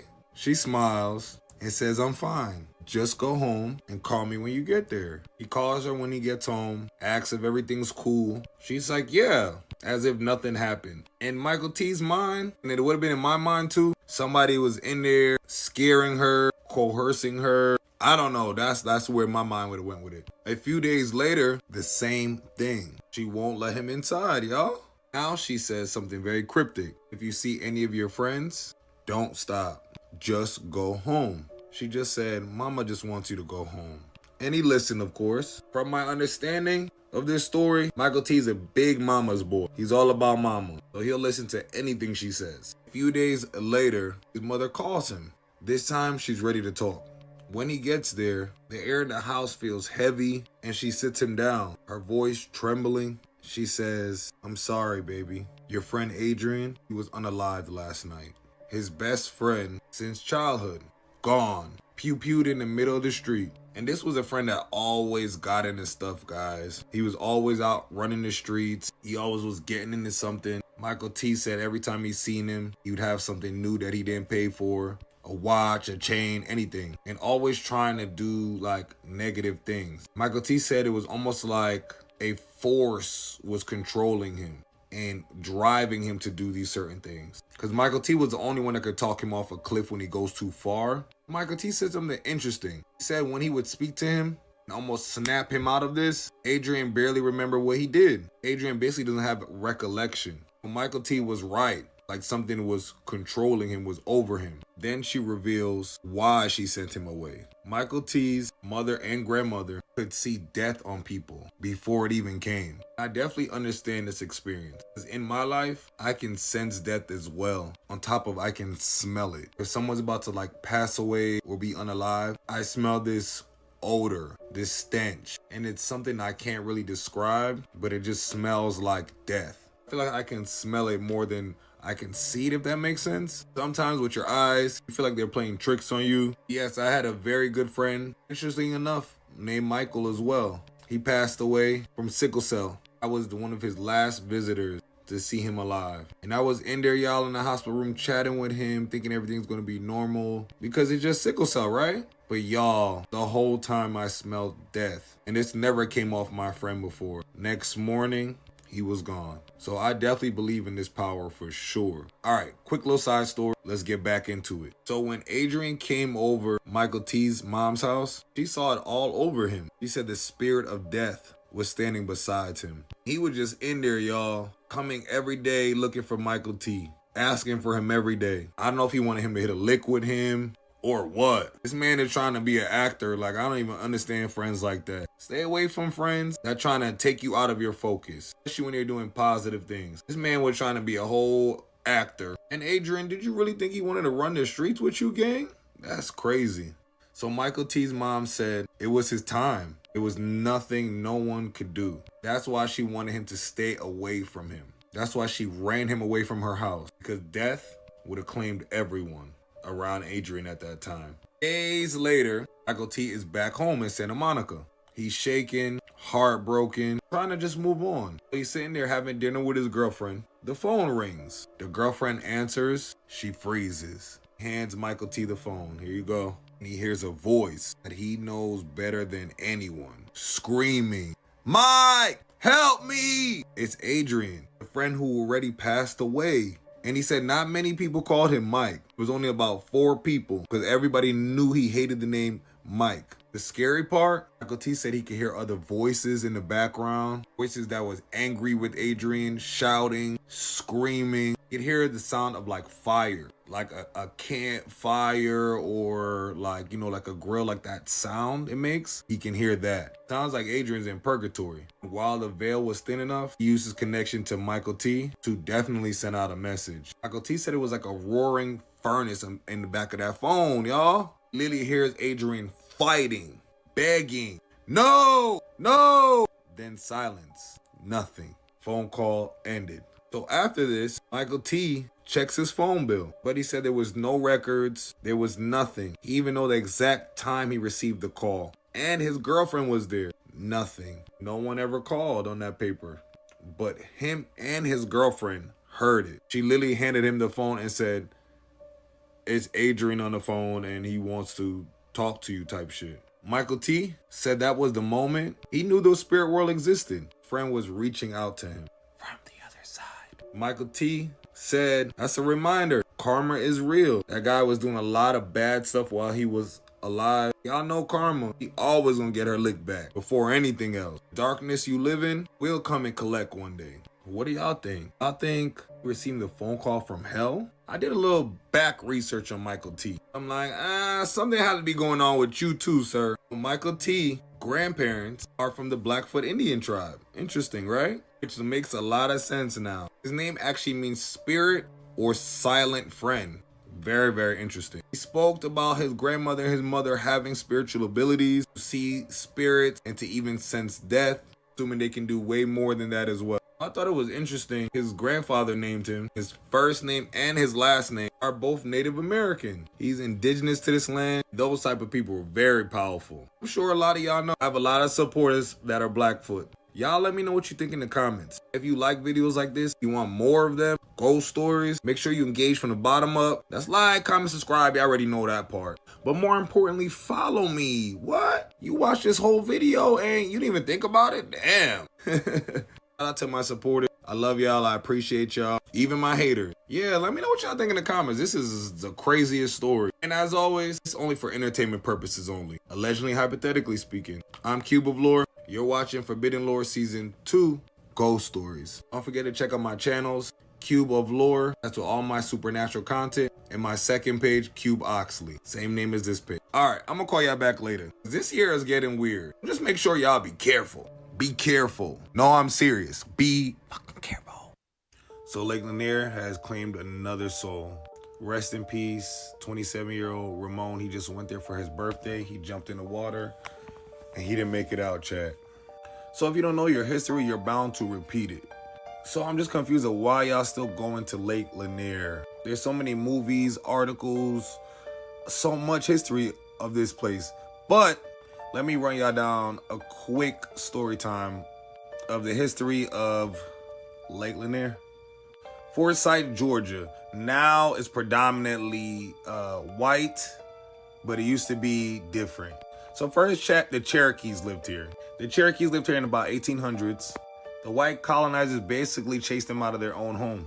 They had paperwork talking about they live here now, they own the rights to here. Mind you, these people have been living here for hundreds of years. They rounded up in a wagon and sent them off to a reservation in Oklahoma to claim this whole area. The second group of people was the successful black business owners. There was doctors, there was lawyers, there was teachers, there were banks, churches. It was amazing. Very much like Tulsa and Wilmington. And y'all know what happened there. So at that time, it was called Oscarville, a very successful black town. So allegedly, a little palm-colored girl, I guess she was unalived and raped, and her body was ended up in the woods. A black man that found her, you know, tried to call and help, but of course, you know, at no time, they accused him of doing it. They hung him basically in their Times Square, pew-pewed his body up while he was hanging there, just made it a whole spectacle. Next, it was a 19-year-old woman. She accused 2 black boys of raping her as well. And of course, they was unalive. You know how them people do us. Mind you, they had no evidence, no proof. It was her word against theirs. She had no business out there. This same group of friends, guys, the same group of friends had another 2 guys were accused by another white woman. Because mind y'all, their last 2 friends were just unalived. I just told y'all that. So these 2 were put in jail. The pastor at the church went and said that this woman went out there looking. He said, ain't nobody do nothing to her. She was out there looking. She wanted that. She need that. She got that. They ran a choo-choo on her. And of course, you know, the colonizer men didn't like that. What? You like a little black cocky? So y'all, they burned down the churches, everything. They snatched the pastor up, of course, unalive, the boys, everything. They put it in newspaper articles, get Negro on the top of it. They were trying their best to get them people out of it. So a large percentage left on their own out of just fear. And some were just unalive. Here's where I get lost at, chat.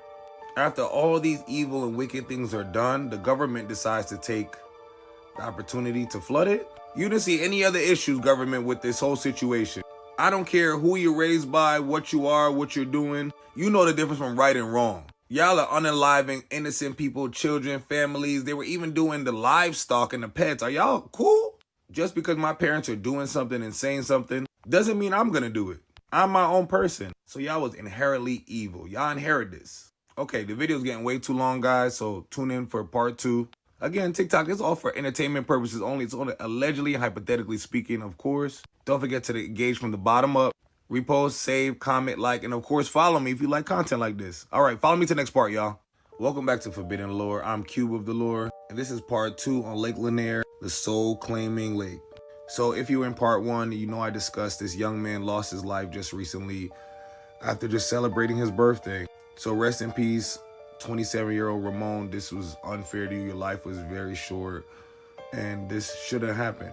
And so we can prevent this from happening, I'm here trying to tell y'all this story. So this is part 2. So I think I just left off where the government was flooding this beautiful black successful town. Oscarville had all type of black doctors, lawyers, teachers. There was multiple pastors with 5 amazing churches. They built their own homes. The land was rich with soil. It was a farming town. And of course, they was jealous. They didn't like us, of course, as always. They wanted what we had. For them to try to go and claim this town and it got flooded anyways is very fishy to me. Because what are y'all trying to hide and cover up? We already know the terrible things y'all already did, but did y'all go any further with that? So, just like we are, guys, y'all know black people, we don't play that. So yeah, they flooded this whole town, but they didn't think about the energy now that this water holds. And of course, we know water holds memory, y'all. So y'all don't think the water mixed with these souls is going to be a whole entity on its own? Divers have reported to see buildings under here, like banks and churches. There was roads down there, even tombstones. Like, come on, y'all. Even a cemetery? That's wild to me.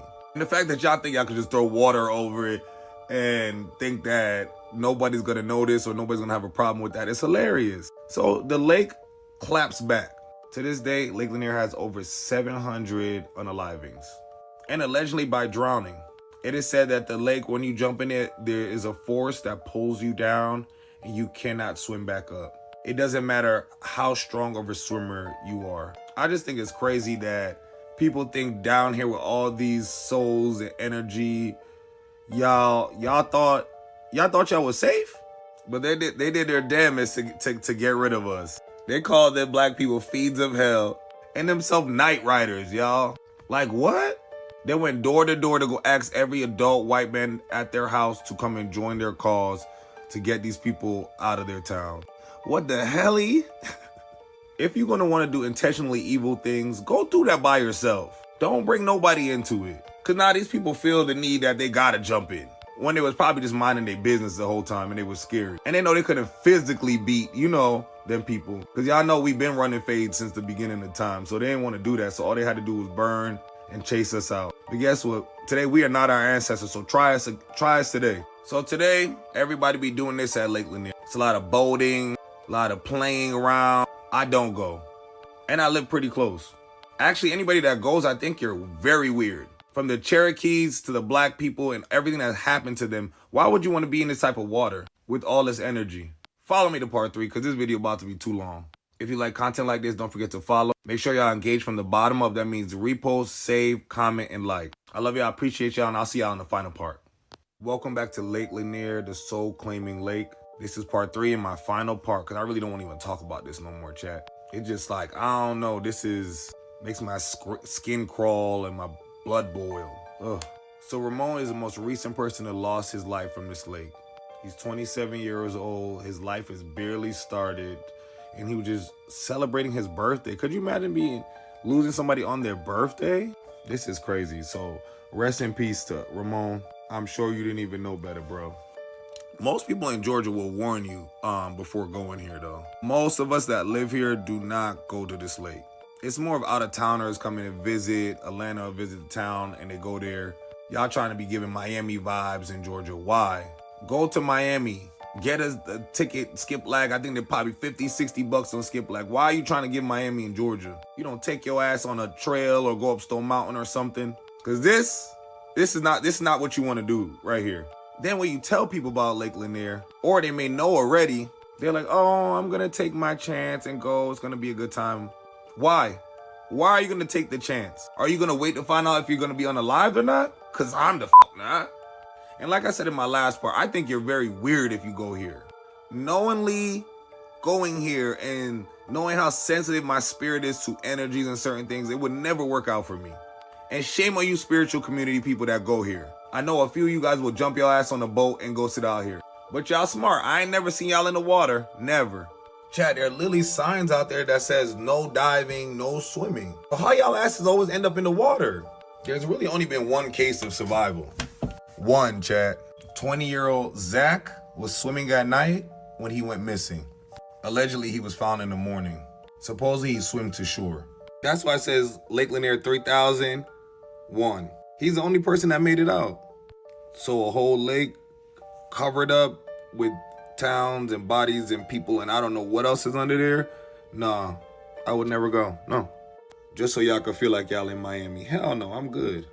So if you come to visit Georgia, find something else to do. We got motherfucking aquariums, hiking trails, nice little parks with Run Club, go take your ass to Piedmont. I don't know. I'd rather you drive out to Savannah with the ghosts out there rather than go here and deal with these vengeful, angry ghosts. Because Lake Lanier just gives lick back. Especially if you go as a colonizer, oh, they really on your ass. But they really don't have no picks. They have taken black people too. Like I said, there's only one account of survival. And to be honest, y'all, how do we really know this is Zach that came up out of that water? Could be anything, any entity. I don't know. Cause how you swim and go missing at night and were found in the morning and allegedly you swam to shore? When? Everyone was so worried about the vampires in New Orleans, but nobody warned Uncle Roy about the Rougarous. The Rougarou is a Cajun werewolf that is said to hunt the swamps of Louisiana. Some say it's a cursed human or family, and some say they're demons. This isn't legend. This is Roy Stubble's story of his encounter with a werewolf. So when Roy was a young boy around, 18, 19 years old, he moved to New Orleans to live with one of his aunts. Roy then got a job at a local clothing store. More like, it was like a Goodwill back in the day, but they had women's and men's clothing. Roy saw this beautiful woman. I mean, she had everything going on, hips, lips, everything. You know what I'm saying? She came in and Roy wanted to help her, y'all. So Roy played it cool, and he just, wanted her to ask him for help. Usually that's what the women do. So at some point she did ask him about, a top, and then he had to go in the back and get it. Some way, somehow, Uncle Roy slides the conversation in and ask is not a word. Let's delete that whole thing. So Uncle Roy goes and get her a piece of clothing from the back, and then that way he slid the conversation in to ask her on a date. Which she was skeptical about it at first, y'all. But after, Roy convincing her, and I think she did like him, they agreed. But what Roy did notice, there was a little gold around her eye. Her eyes were shining. She was gorgeous. She was beautiful. But it was a little gold or something around her eye that he noticed that was a little bit different. So Uncle Roy asked for her address to come pick her up for the date. She looks away, then says she cannot give her address out. He then again says, okay, well, give me your phone number. The woman looks away again.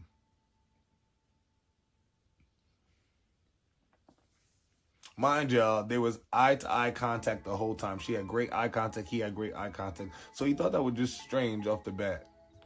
Then she says, my mother doesn't let boys come and court me. They're always trying to come and court me, and she doesn't allow it. She doesn't allow me dating. So Uncle Roy said, how are we going to start going out? What are we going to do? She says, why don't you meet me at this park in Metairie? It's right by my house, and this is where I live, and we'll meet up tomorrow. So Roy is excited and happy. He's like, oh, shit, okay, yeah. He's ready to go. So Roy, all excited, walks her out the door, watches her walk out the door, because he said she had that thing on her, y'all. She's like, yeah, you feel me? All that excitement, y'all, he forgot to get the address of the park. Don't forget, he's new to New Orleans. He has no idea where Metairie and where the park in Metairie is. So his manager was actually like, oh, I know where that park is in Metairie. Everybody knows where that is. So she draws him out a map. This is back in the day, y'all. Mind you, GPS wasn't out. You had to just figure it out. You had to know the directions.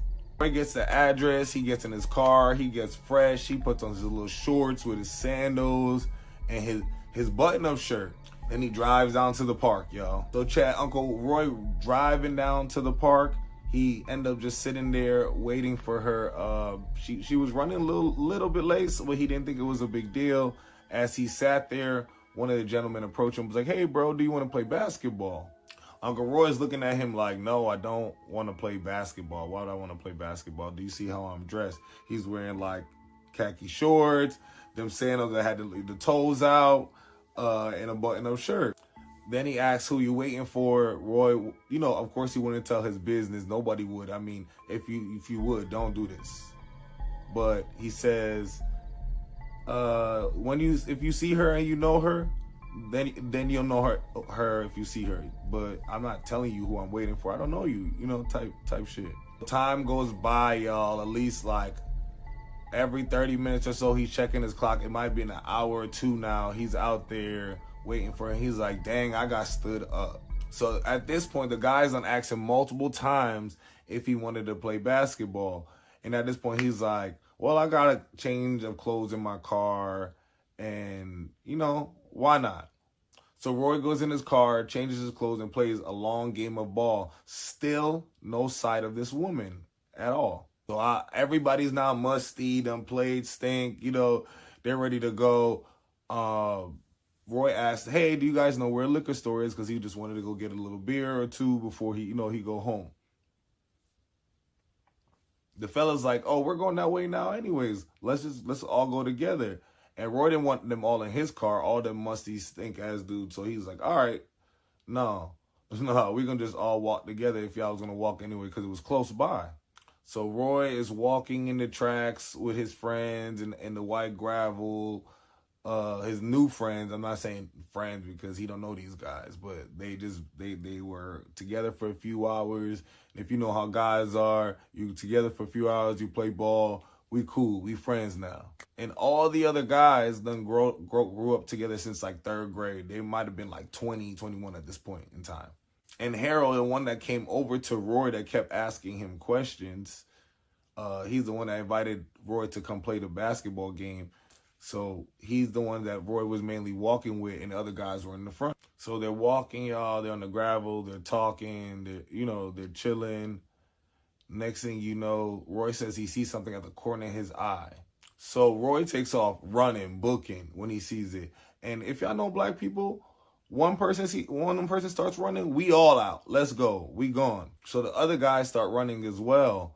But then, you know, that slide on the gravel sound, they hear that and Harold screams out, don't leave me. So Roy turns around, runs back, and picks up a handful of rocks just in case it was a dog, because it was a dog in the area that's known, you know, running to go help Harold. Chat, y'all will never guess what Uncle Roy seen next.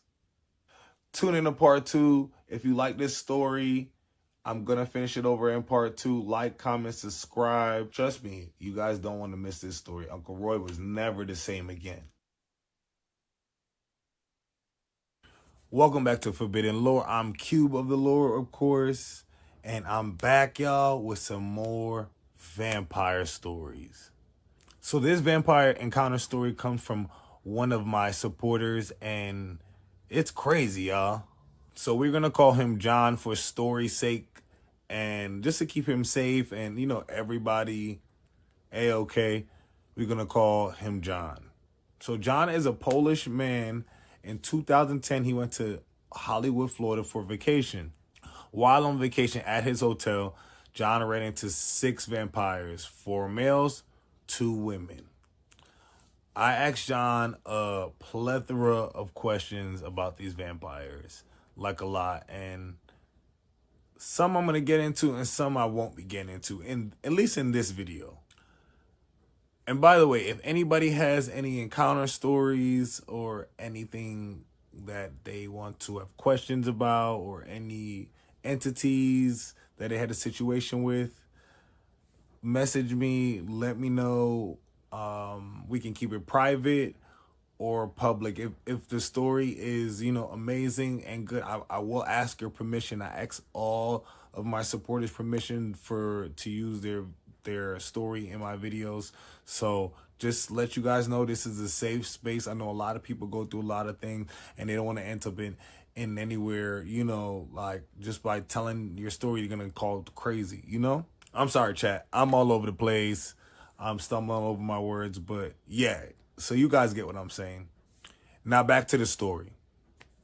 So in 2010, John went to Hollywood, Florida, and he met those vampires I was just telling you guys about. And these were no ordinary vampires. They were actually sent to unalive 10 evil vampires. Yes, 10. So John being Polish, most of them spoke multiple different language, and a lot of them spoke his language, which was amazing for him. I think he said only maybe one didn't speak his language. So John hung out with them. He had drinks. They were partying. And one day on this 2-week vacation, one of the vampires took him to the hotel room, and they were hanging out in there. And he said, dude, I'm a vampire. And John said, no way. There's no such thing as vampires. And John said, out of nowhere, his canines came from the back of his, well, you know, your canine teeth from back there, and it shot down like stilettos out of like a knife. He said it was super fast and it was really scary. So John, I know what his motives is, was like, hey, are you going to unalive me? Like, what are you about to do? You going to eat me? You going to drink me? Like, what are you going to bite me? What are you going to do? So he was like, I wouldn't bite you, bro. I like you. We're just hanging out. Like, calm down, you know, type energy.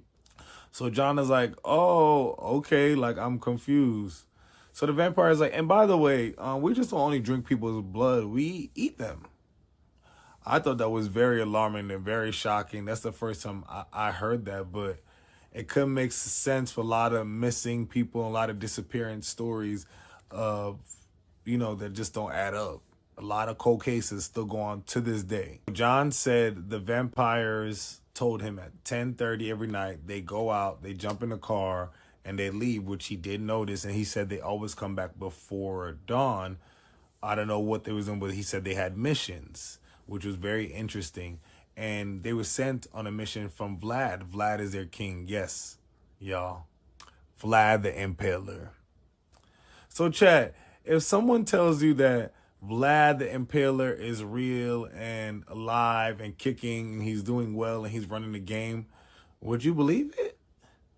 I don't know, but that's neither here or there. So I'm just going to tell you guys a story. You build your own assumptions on it.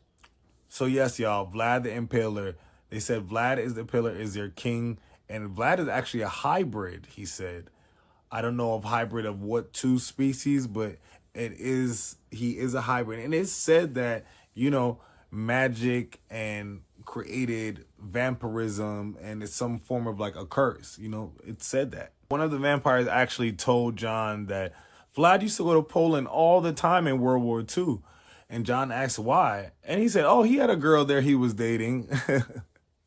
But he doesn't frequent there anymore. But he used to always be there, which was very interesting to me. But basically, John said the vampires have an order, court, council. Like everybody else, they have rules, laws, and regulations, and they can't do certain things. And just like us Americans, the vampires here were acting out too, so they had to be stopped and put in their place, which is very, very, very crazy to me. So here's a little weird things that I was told. He said that vampires said they love cranberry juice and bananas. Don't know what that's about.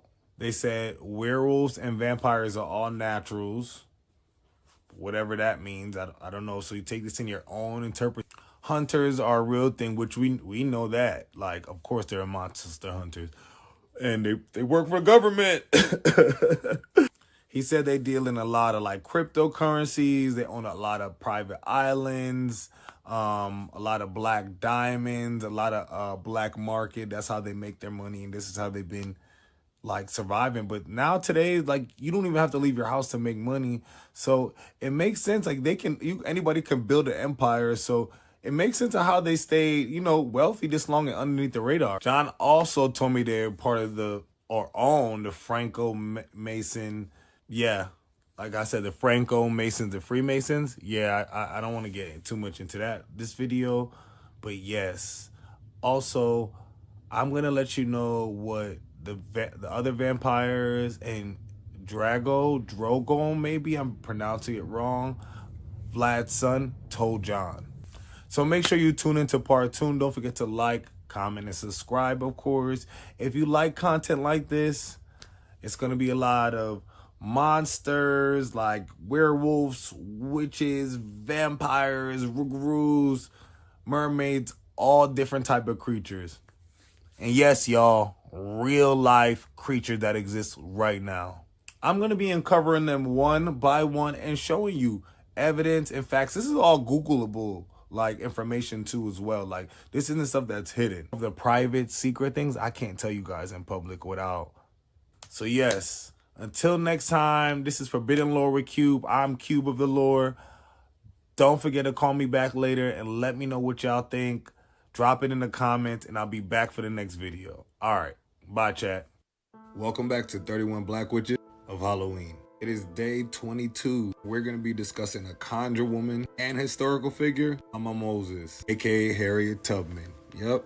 But did y'all know Harriet Tubman was known to have visions? She said they would come from God, but she literally would fall into trances. But from the description, it could definitely be interpreted as second sight or spiritual communication. After suffering from severe head injuries as a kid, she began experiencing visions that guided her every decision. Many enslaved people believed that she had like divine or like spiritual protection. They said no bullet could touch her as well, and she can always feel when danger was near. They said in the 19th century, the black communities, she was described as a seer. Harriet used ritual practices for protection and relied on what we call today root work, carrying like charms, trusting omens, and following like natural signs. She reportedly used a lot of herb knowledge as well, not to mention the timing of the moon and coded spiritual songs. All things that tie into hoodoo and conjure traditions that blend West African spirituality and the Bible. Like many spiritual leaders at her time, Harriet Tubman was a Christian, faith-sounding Christian at that.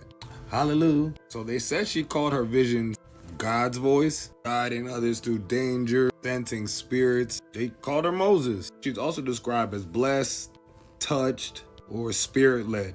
All the same terms for like a conjure woman. She said she was a midwife and a healer as well. She wore many hats. All right, Harriet. Harriet lived too many lives for me, but yeah, I'm tired for her. See, y'all have to understand the African diaspora is a system. So you can be Catholic, you can be Christian, you can be Muslim, Buddhism, Hindu, anything you want. I mean, I don't know if it goes that far, but I'm just saying. She was definitely calling the Holy Spirit, just like the rest of our aunties. So y'all, on them trails, sometimes during those escapes, remember I told you she was hit over the head as a child, which caused visions. They said she had like sudden like trance-like states. Sometimes she would faint, sometimes she would be falling asleep, and she's seen things before they happened. She sometimes stop on the trail during those escapes and insists everyone go hiding or change directions completely.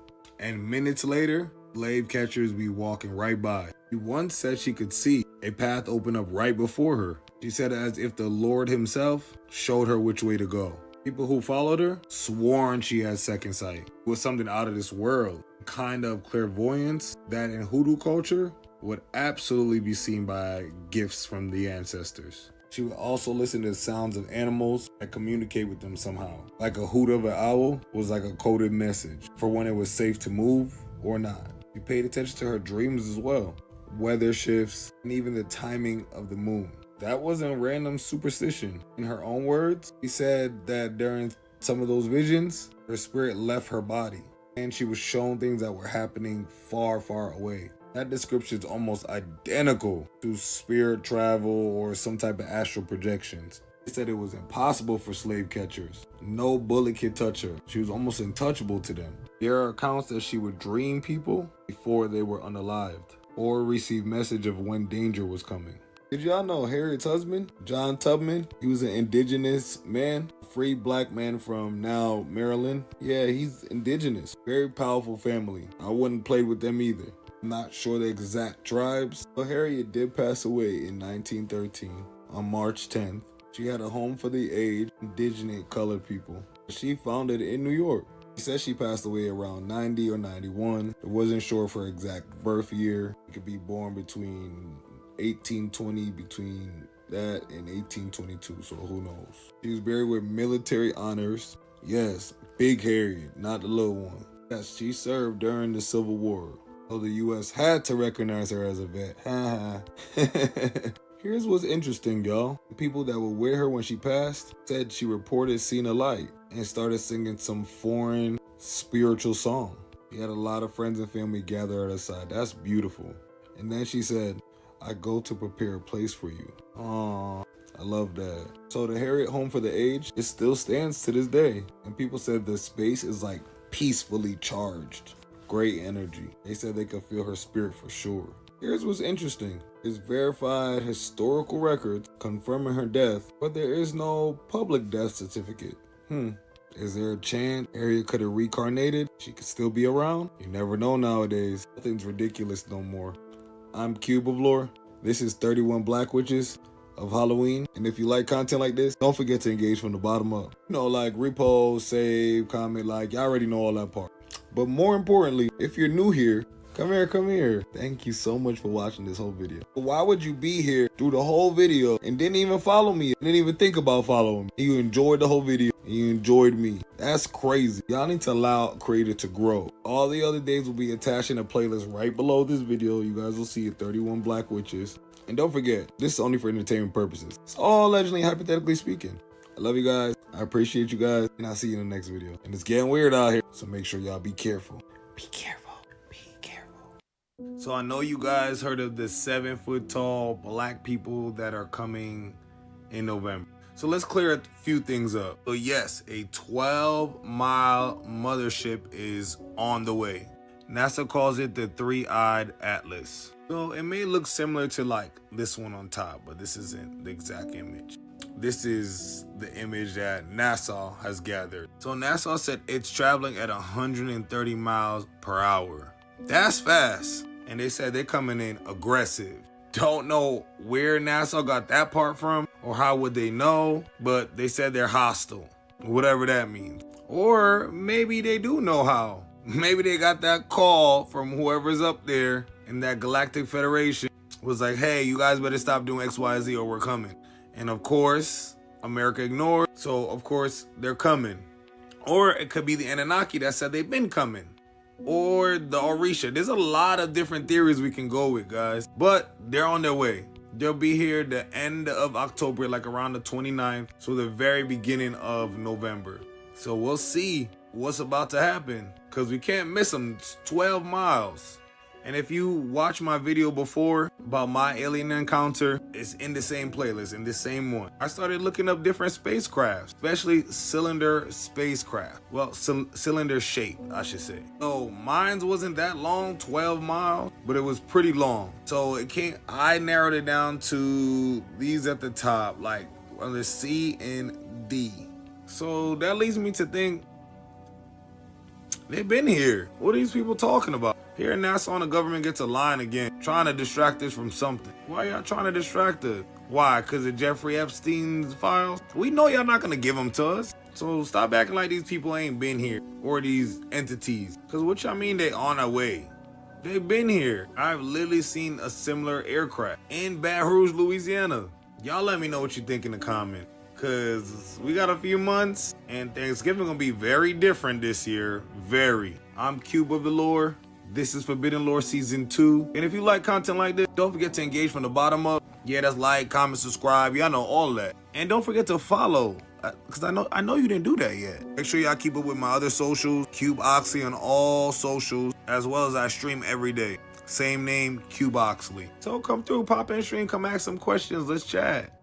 But my supernatural content will be strictly on my Cube of the Lord channel. That's Cube, CUBEOF of Lore, LORE. Try to keep my content a little separate on the tube. So those are two channels. One streaming app. It's in my bio. Go look. And as always, TikTok. And as always, guys, this is all allegedly, hypothetically speaking. I don't know. I'm gonna call y'all back later because I told y'all this year was getting weird. All right, y'all, so this is part 2 on aliens. Is coming in about 2 weeks. November the latest. So I just wanted to clear a few things up, y'all. So if you already watched part 1, which was right before this video, so you couldn't have missed it. I talked about how the internet is going crazy right now because they said African-American aliens are coming to Earth. And I already told y'all they've been here. Yes, there is a mothership coming, but the only reason they're telling us about it because they mean business. Y'all haven't told us any time other than this when they was on their way. We have never heard this before. Y'all gonna believe this the first mothership and craft to come here? Really? So y'all, NASA did say they're coming. They did say the mothership is about 12 miles long. They traveling 130 miles per hour, flying past Saturn, Jupiter, all of them. We'll miss it when it goes behind the sun, but it'll pop back up in November. And of course, my favorite piece of information NASA said is they're hostiles. They're coming in aggressive. They're coming in hot. We don't know how they know this, but this is what they said. So here's what they didn't say. They never told y'all they were black. They never said that. That wasn't one report. So y'all are kind of dragging this and taking this too far. And this is coming from a black man. I'm not saying that they're not black. Hold on. Because I know y'all ready run into the comment. Ex-NASA Dr. Norman Bergrun is the one that said that 10 years ago. And he actually has a book out too, Rings of Saturn. So this was an interview 10 years ago that y'all are combining, which is cool. It's cool and all. Because Dr. Bergrun seen the black aliens jumping on the ship. That was a whole different situation. But they do have NASA in common. God rest Dr. Norman's soul. So happy he revealed that little information before he passed. But he been told us that the aliens was black. He actually had to correct the interviewer. She said, oh, they were dark. He said, no, they were black. That's what he said. So shout out to Dr. Norman, because he been dropping the tea. NASA now want to come out here and tell us about what? About stuff that been happening that we already know. And notice how nobody, including nobody from NASA, has corrected people from saying they said it was black African-American aliens coming on this mothership.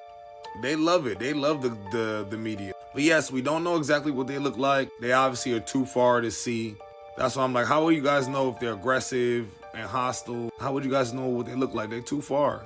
But Dr. Norman said they were black, so cross my fingers. Hopefully they're black and they're coming for me because I'm tired of this black ass. Don't forget, if you like content like this, paranormal, cryptic, supernatural, go ahead and engage from the bottom up. That's share, repost, like, comment, subscribe, all that. Y'all know that.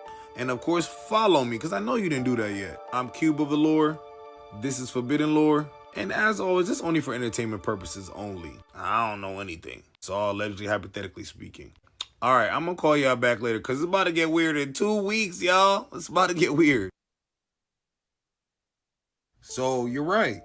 Vic has a whole show based on dogmen encounters, with witnesses calling in, telling what they've seen. Very similar to my content, but my face is on the camera rather than just like a call. So make sure you guys sub on my channel as well, Cube of the Lore. That's my channel. All my monsters, paranormal, supernatural, everything on there. Including this video. This will be on there at some point. So please, y'all support a small tuber.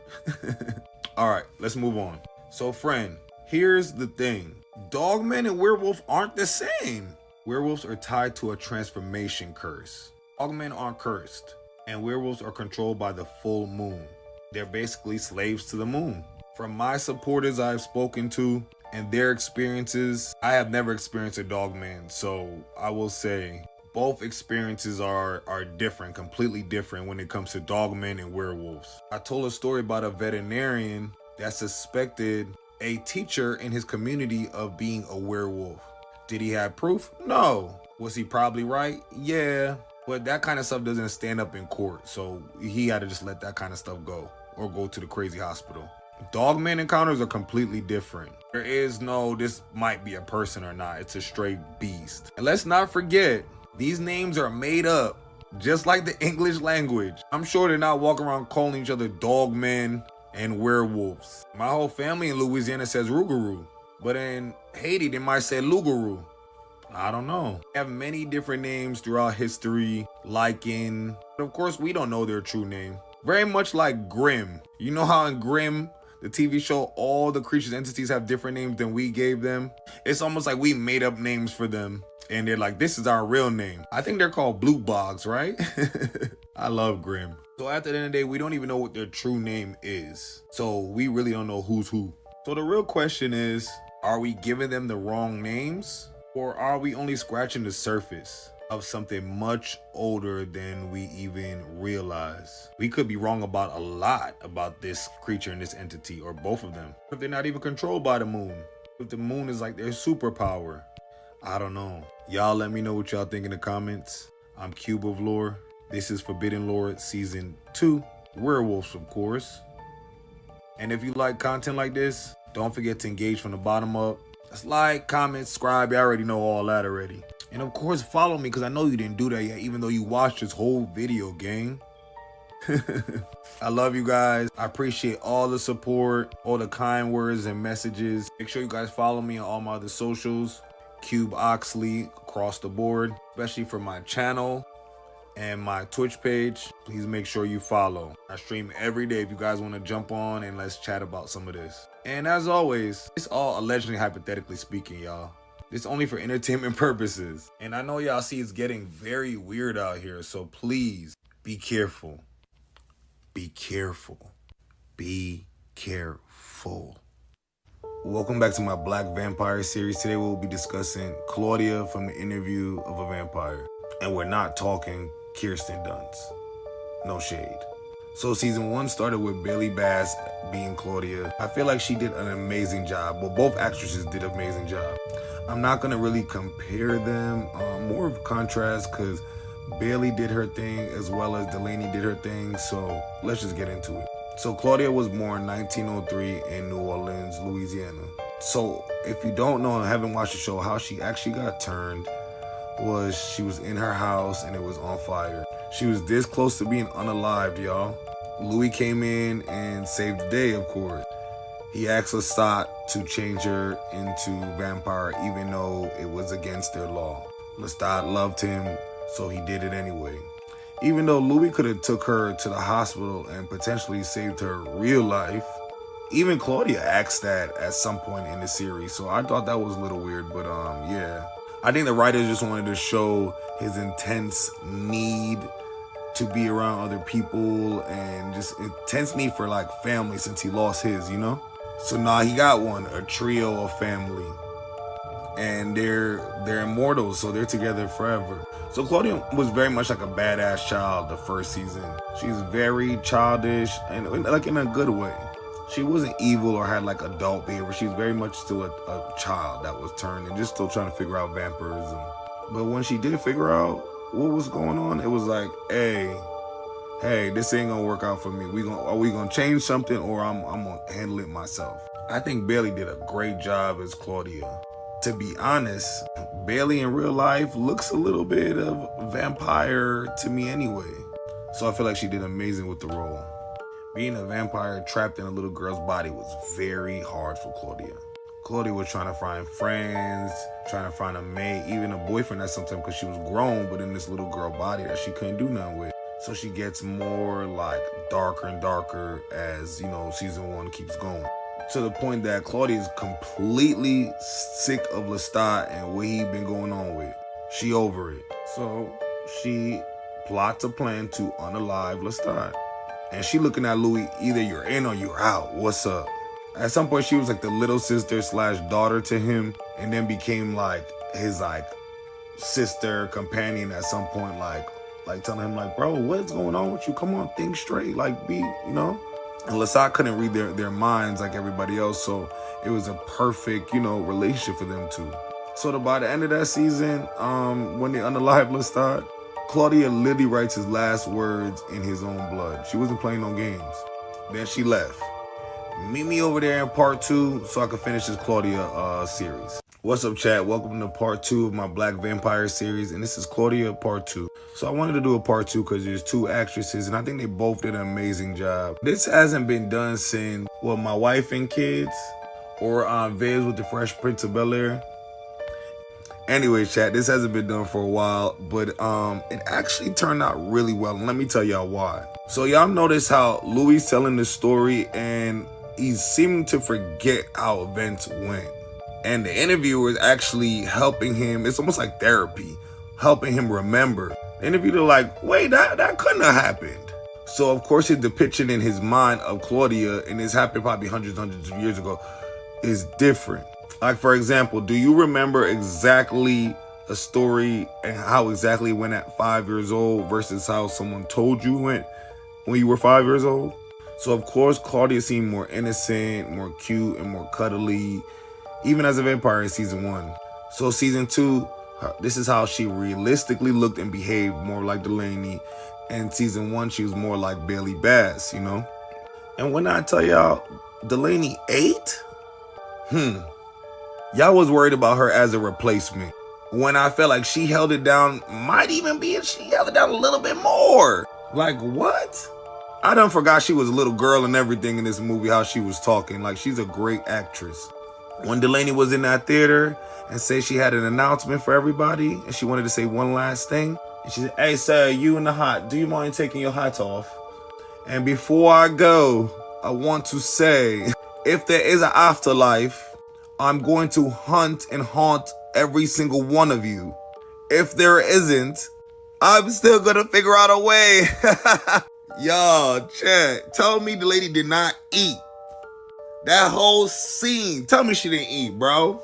And she was just like Louis, but just like in a different vibe. She wanted family, she wanted love, she wanted all these things as well, just like him. But she wasn't willing to lie down and roll over for it. And I know y'all be in my comments and chat, "Oh, I love Louis," because y'all don't care about Louis slander. It is not even Louis slander. I just wanted him to stand up for himself. So this next season, he better stand on business, y'all. I know a lot of twists and turns are coming. I know Akasha is coming back into place since Louis is back in his life. There's a lot going on, Chad. But Claudia, being an abomination, how they said, she held it down. And honestly, that vampire coven never messed with her anyway. They never liked her. 1, she was black. 2, she was an abomination. It was not allowed to have children or crippled vampires. That this is their rules, not mine. And she was always really sassy at the mouth. Not to mention, this is Europe, y'all. So shout out to Kirsten for passing the torch. Cause y'all too, I'm scared of y'all when y'all grow up. Y'all gonna be forced to be reckoned with. All right, chat, let me know what y'all think about Claudia, and I'll see y'all in the next Vampire series. All right, bye, y'all. Hey, and don't forget to engage from the bottom up, like, comment, and follow. If you like videos like this and you want more like this, drop in the comments who y'all want next. All right, I'll talk to y'all later. What happens when your own hunger turns you into a monster? In Algonquin lore, a Wendigo just starts with hunger. Just a regular hunger. Once you taste human flesh, it's over. It's over for you. You then become one. A Wendigo is a spirit of greed and cannibalism. But like I said, guys, it begins with a deadly, dangerous hunger. They say anyone that eats human flesh in the wintertime is cursed, forced to become a Wendigo, a creature of endless cravings of flesh. So I'm wondering, if you're going through the Alpaca Mountains or Appalachian Mountains, however y'all pronounce it, and you just so happen to run out of food, and you decide to eat human flesh in them woods, and we already know that forest and those woods are already cursed. So we already know that. I wonder, do you really turn into one of these things? Very interesting. You're tall, gaunt, and always hungry. I wouldn't want to be anywhere around them. Nowhere there exists. Like in like a 3,000 mile radius kind of vibe. Yeah. The scary part is said that they can grow taller with every meal, guys. And they are never satisfied. What? An endless hunger that can never be fulfilled?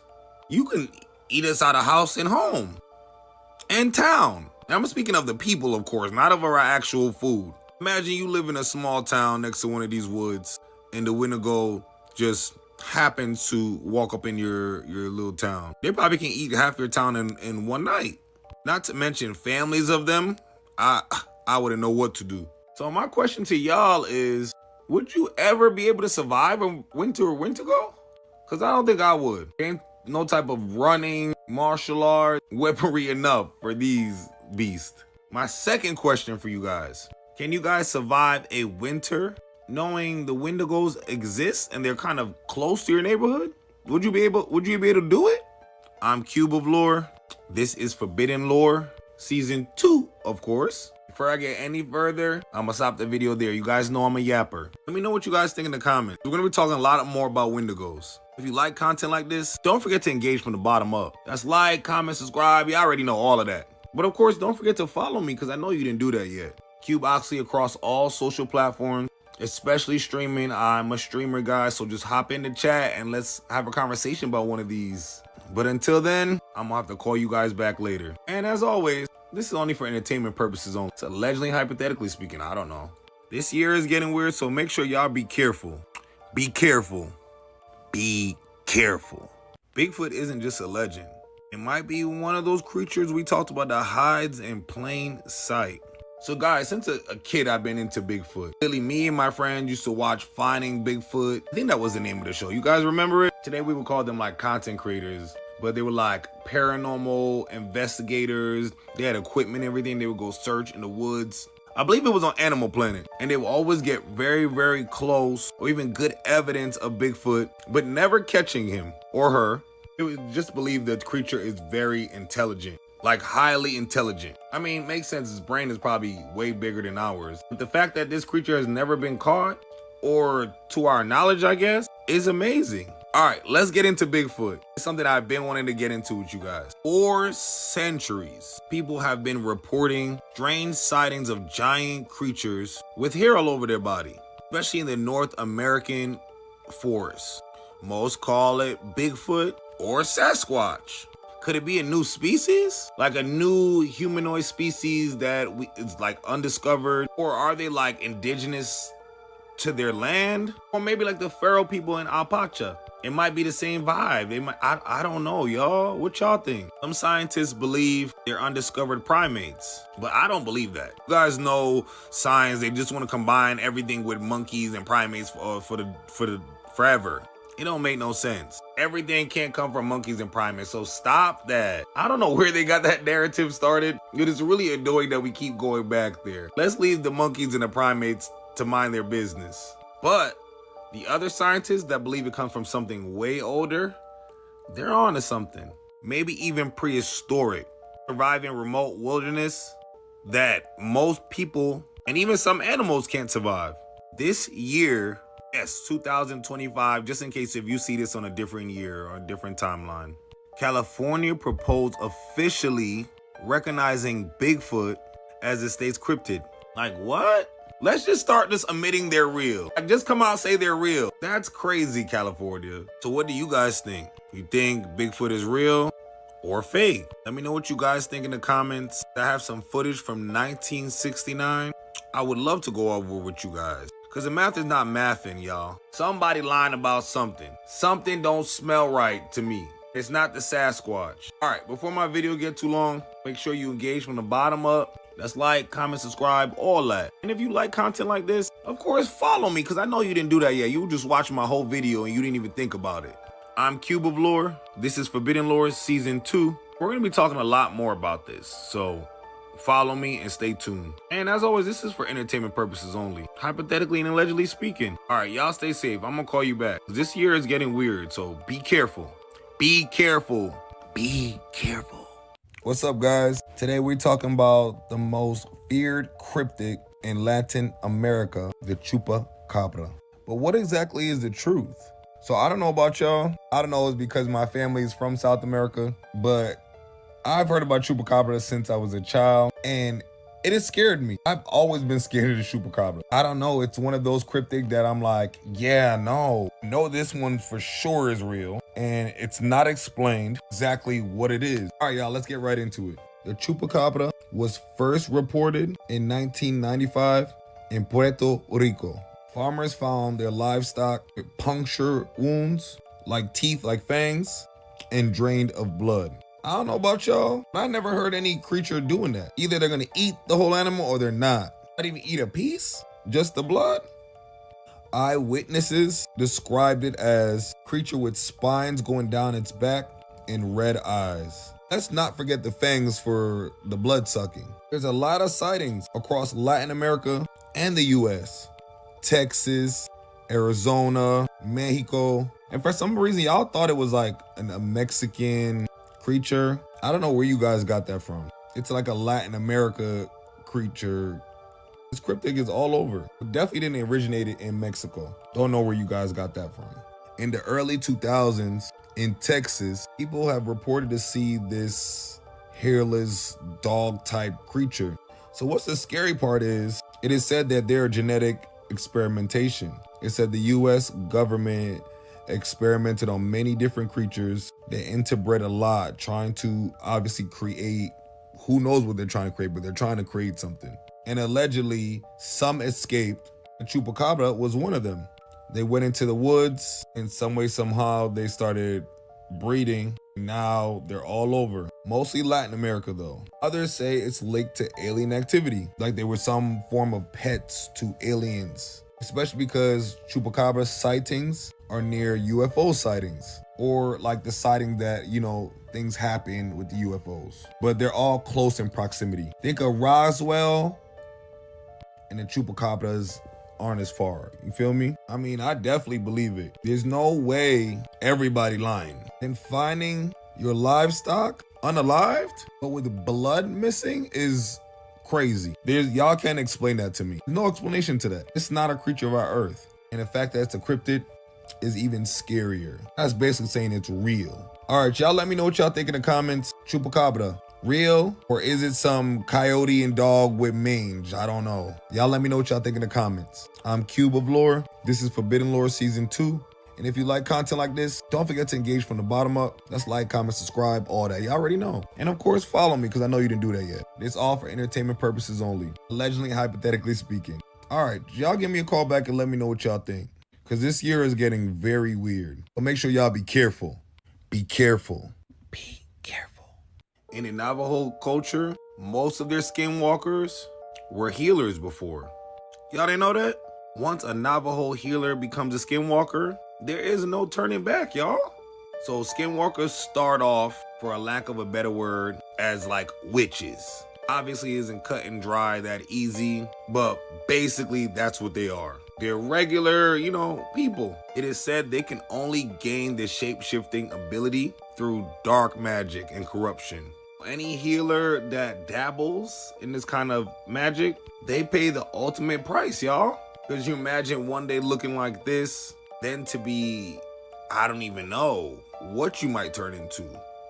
It is said that they can wear the skins of animals and basically transform into them. Like go on all fours, have the essence, the energy, the ability of a beast. Speed, strength, aggression. It is said through those animal skins, it is said sometimes they can form multiple shape shifts. That's why they call them skinwalkers. I see a bobcat in the woods, and that's not a bobcat. But these people basically turn their back on their culture. It is very taboo to practice anything outside of what they believe in. So if you go dabble in that skinwalker magic, you gonna go stay over there. They no longer mess with you at that point. So go ahead and get put out the reservation if y'all want to. So to even become a skinwalker, of course there's a sacrifice. You guys know all dark spells have a sacrifice. There has to be some form of ultimate betrayal, like unaliving a family member. That's why they're feared more than any other witch, because even the Navajos don't got control over them. And they just don't come from the Navajo tribe. I'm just talking about the Navajos today, but they're all over. They come from many indigenous tribes and people. So let me know what you guys think in the comments about these skinwalkers, because we're definitely going to talk about them a lot more for this season 2. There's also a skinwalker alert.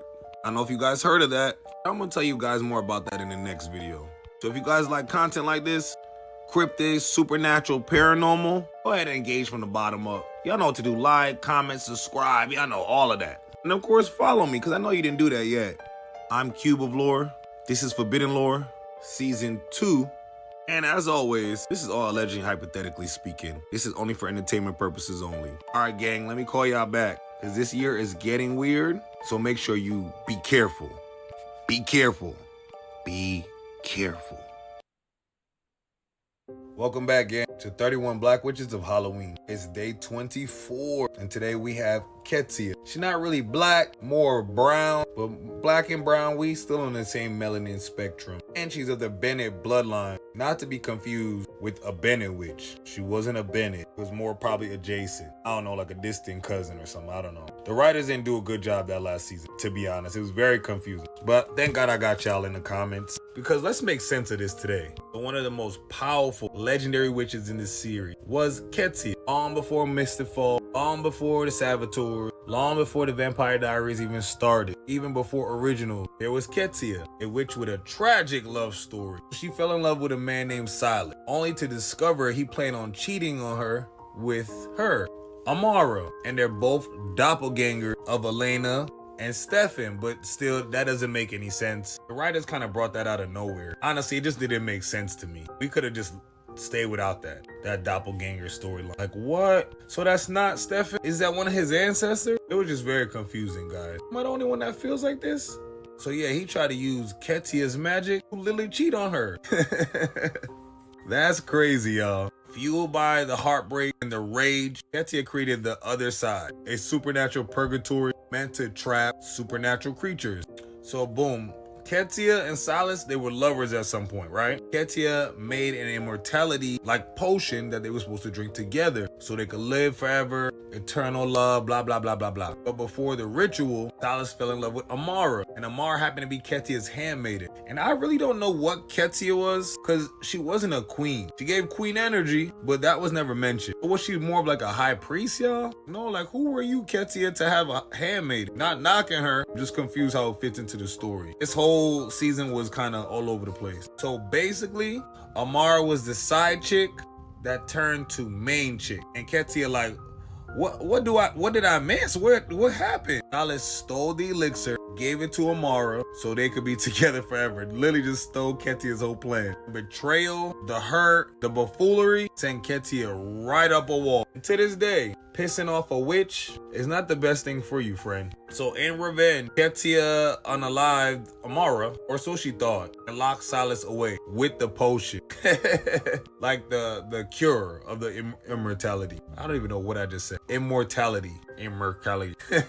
What? But all that still wasn't enough for Ketia. She made sure she made that purgatory, but it was mainly meant to keep Silas and Amara from each other, because Amara was just human. It wasn't supernatural at all. Centuries later, long story long, Amara never died. She became the anchor to the other side. All the creatures, entities passed through her. Very, very painful. You see, Bonnie went through it when she became the other side, or I mean the anchor. It was very painful. Ketia made that girl suffer for eternity. Poor Amara. But Amara was kind of like a hoe. Why? Because Amara, why you gonna go say, the only thing I did wrong was fall in love? You knew that man was dating your ball. Amara, shut your ass up. Don't be getting up here crying. She made me mad with that one, y'all. She knew what she was doing. I be all sweet. Oh my God. Amara and Elena had those two things in common. Get out of here. I love me some Catherine. So basically, Ketia wanted Amara to feel every ounce of pain, then more. Ketia like, wait a minute. You was trying to steal my man and take him for eternity and ruin my life. Wait, what? Nah.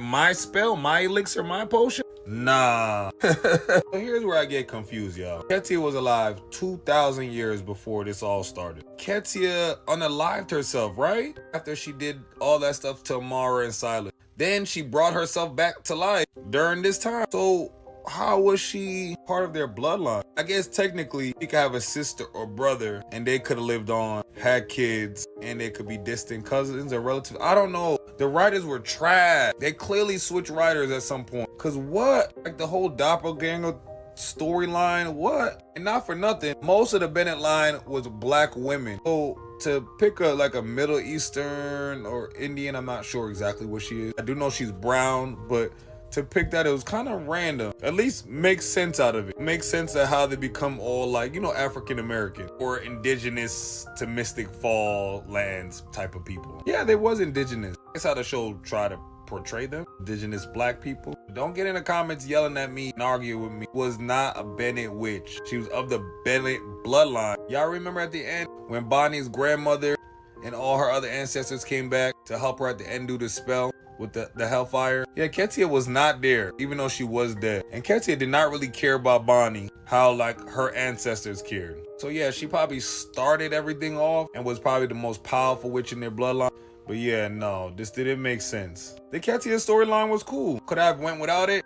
Yeah, it was kind of how they thrown together legacies and had CGI, dinosaur, dragon, pony, what are those called? Pegasus or whatever? Yeah, it just really confused me. If it tied all together from like season 1 to now, yeah, there were just so many cracks. Now you want me to believe Lena been not reincarnated, but just been a doppelganger and cursed to come back over and over again. But my thing was that Amara was alive. She was the other side. She was just a statue, right? Y'all, it didn't make no sense. All right, let me know what y'all think in the comments. Probably shouldn't even give her a part on this list. She was very powerful. I love her. I love the whole lick back storyline and the whole revenge thing. Magic was completely different from the Bennetts, but it was just confusing. Writer to writer, I didn't get a lot of it. I'm Cube of Lore. This is 31 Black Witches of Halloween. If you like content like this, don't forget to engage from the bottom up. That save, comment, repost, all that. And more importantly, if you're new here, come here. Why would you watch this whole video and enjoy it? Enjoy me as a content creator and not even think about following? Yeah, I caught you. You didn't think about it until I just brought it up. Bye, y'all. See y'all in the next video. And as always, don't know if I said this yet. This is for entertainment purposes only. Allegedly, hypothetically speaking. She started her life in chains and ended up walking with the gods. Welcome back to 31 Black Witches of Halloween. And this is day 9. This is Annette, the Iron Witch. Annette started her life.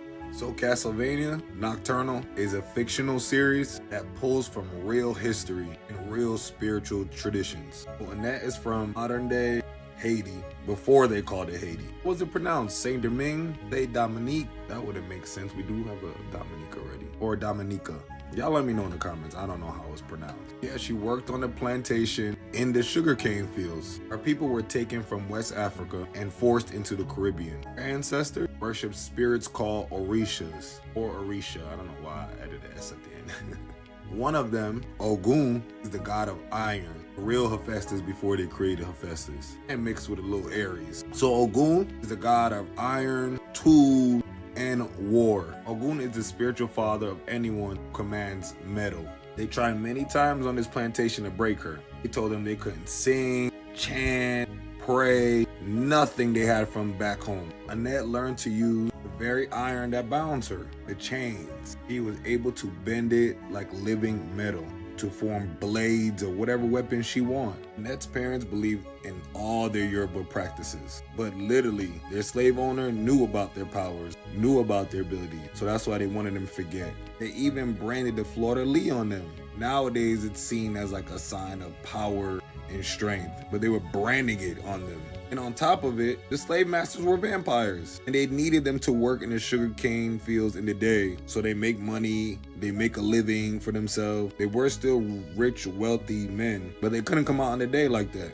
Very interesting, right? So Annette actually escapes one night. She doesn't just run. Annette fights back every time. Turned the plantation's instruments to weapons of her choice, like the gates, the chain. She was doing her big one. But a man that thought he owned her left him begging, y'all. But she didn't give him no mercy. He didn't deserve it. He unalived her parents and everything. After escaping through the swamps and cities that now have become Louisiana, Annette meets her spirit guide, Papa Legba. If you don't know who Papa is, you might have even seen him in a dream. Think of Papa as a door opener. Stands at the crossroads between living and death. He helps people speak to their ancestors, open spiritual paths, and get help from the spiritual world. I like to leave a glass of water for Papa at my altar. Use the water as a gateway. Ask him to let your ancestors come through to guide you and help you. It's a little tip and trick if you guys want to try.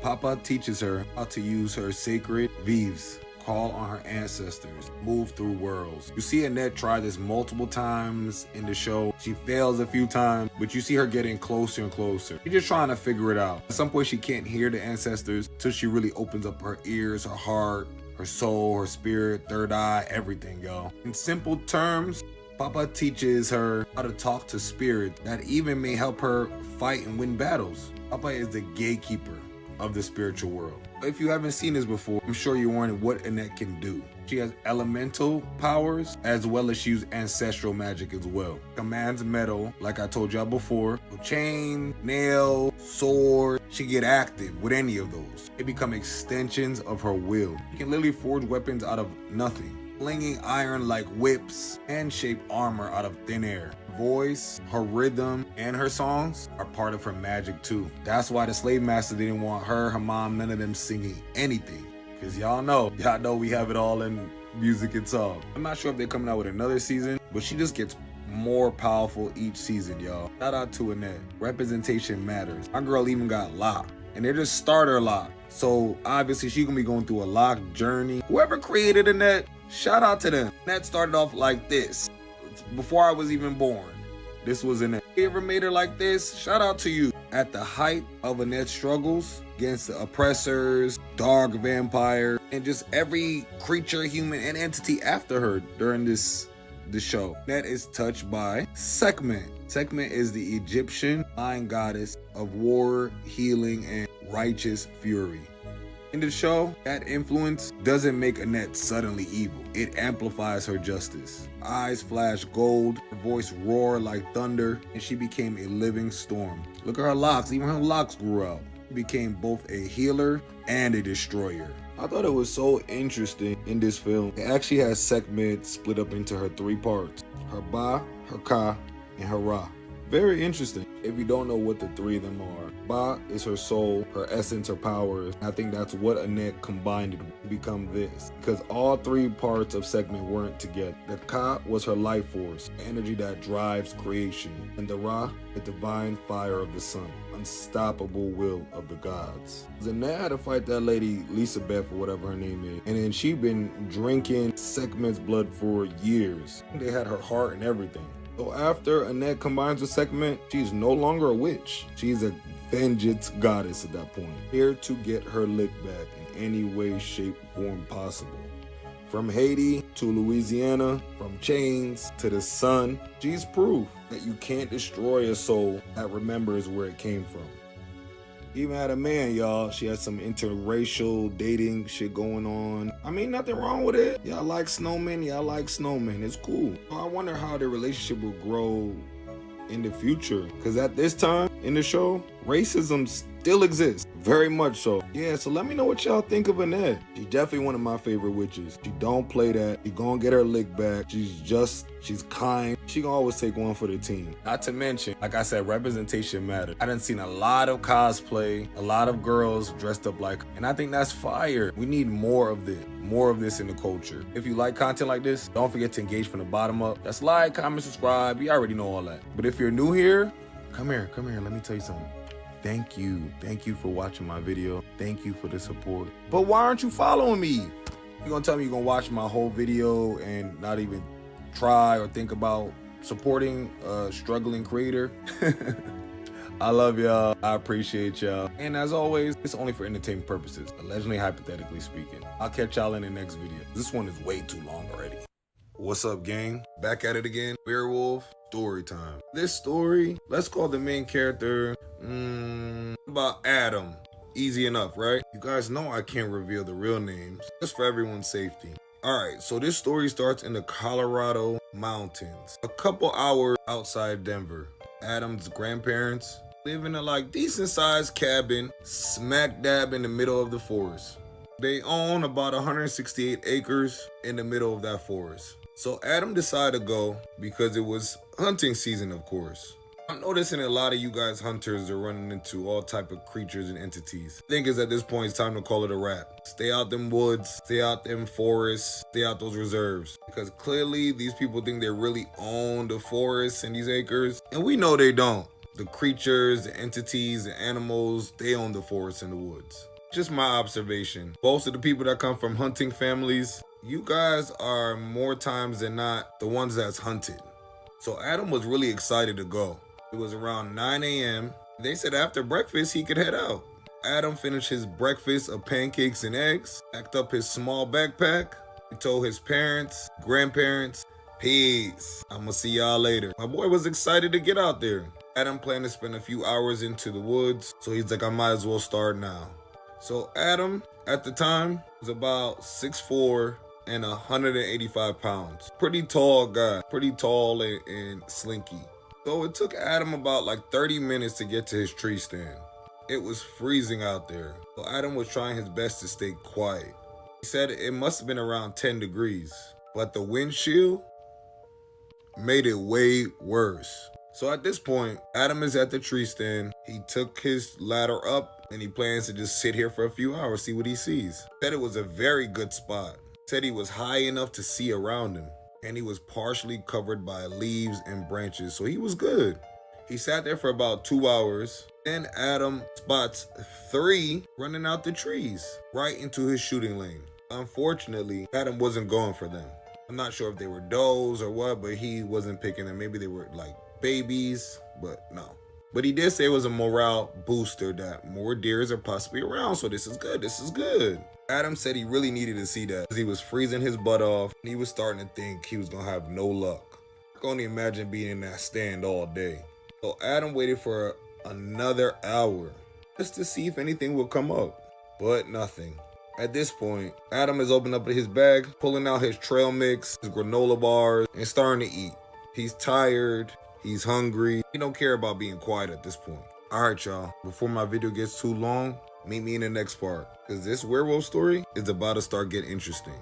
I'm Cube of Lore, this is Forbidden Lore, Season 2, Werewolves, and I'll meet y'all in the next part. Welcome back, here is part 2. Werewolf in Colorado, story time. All right, gang, where I left off at.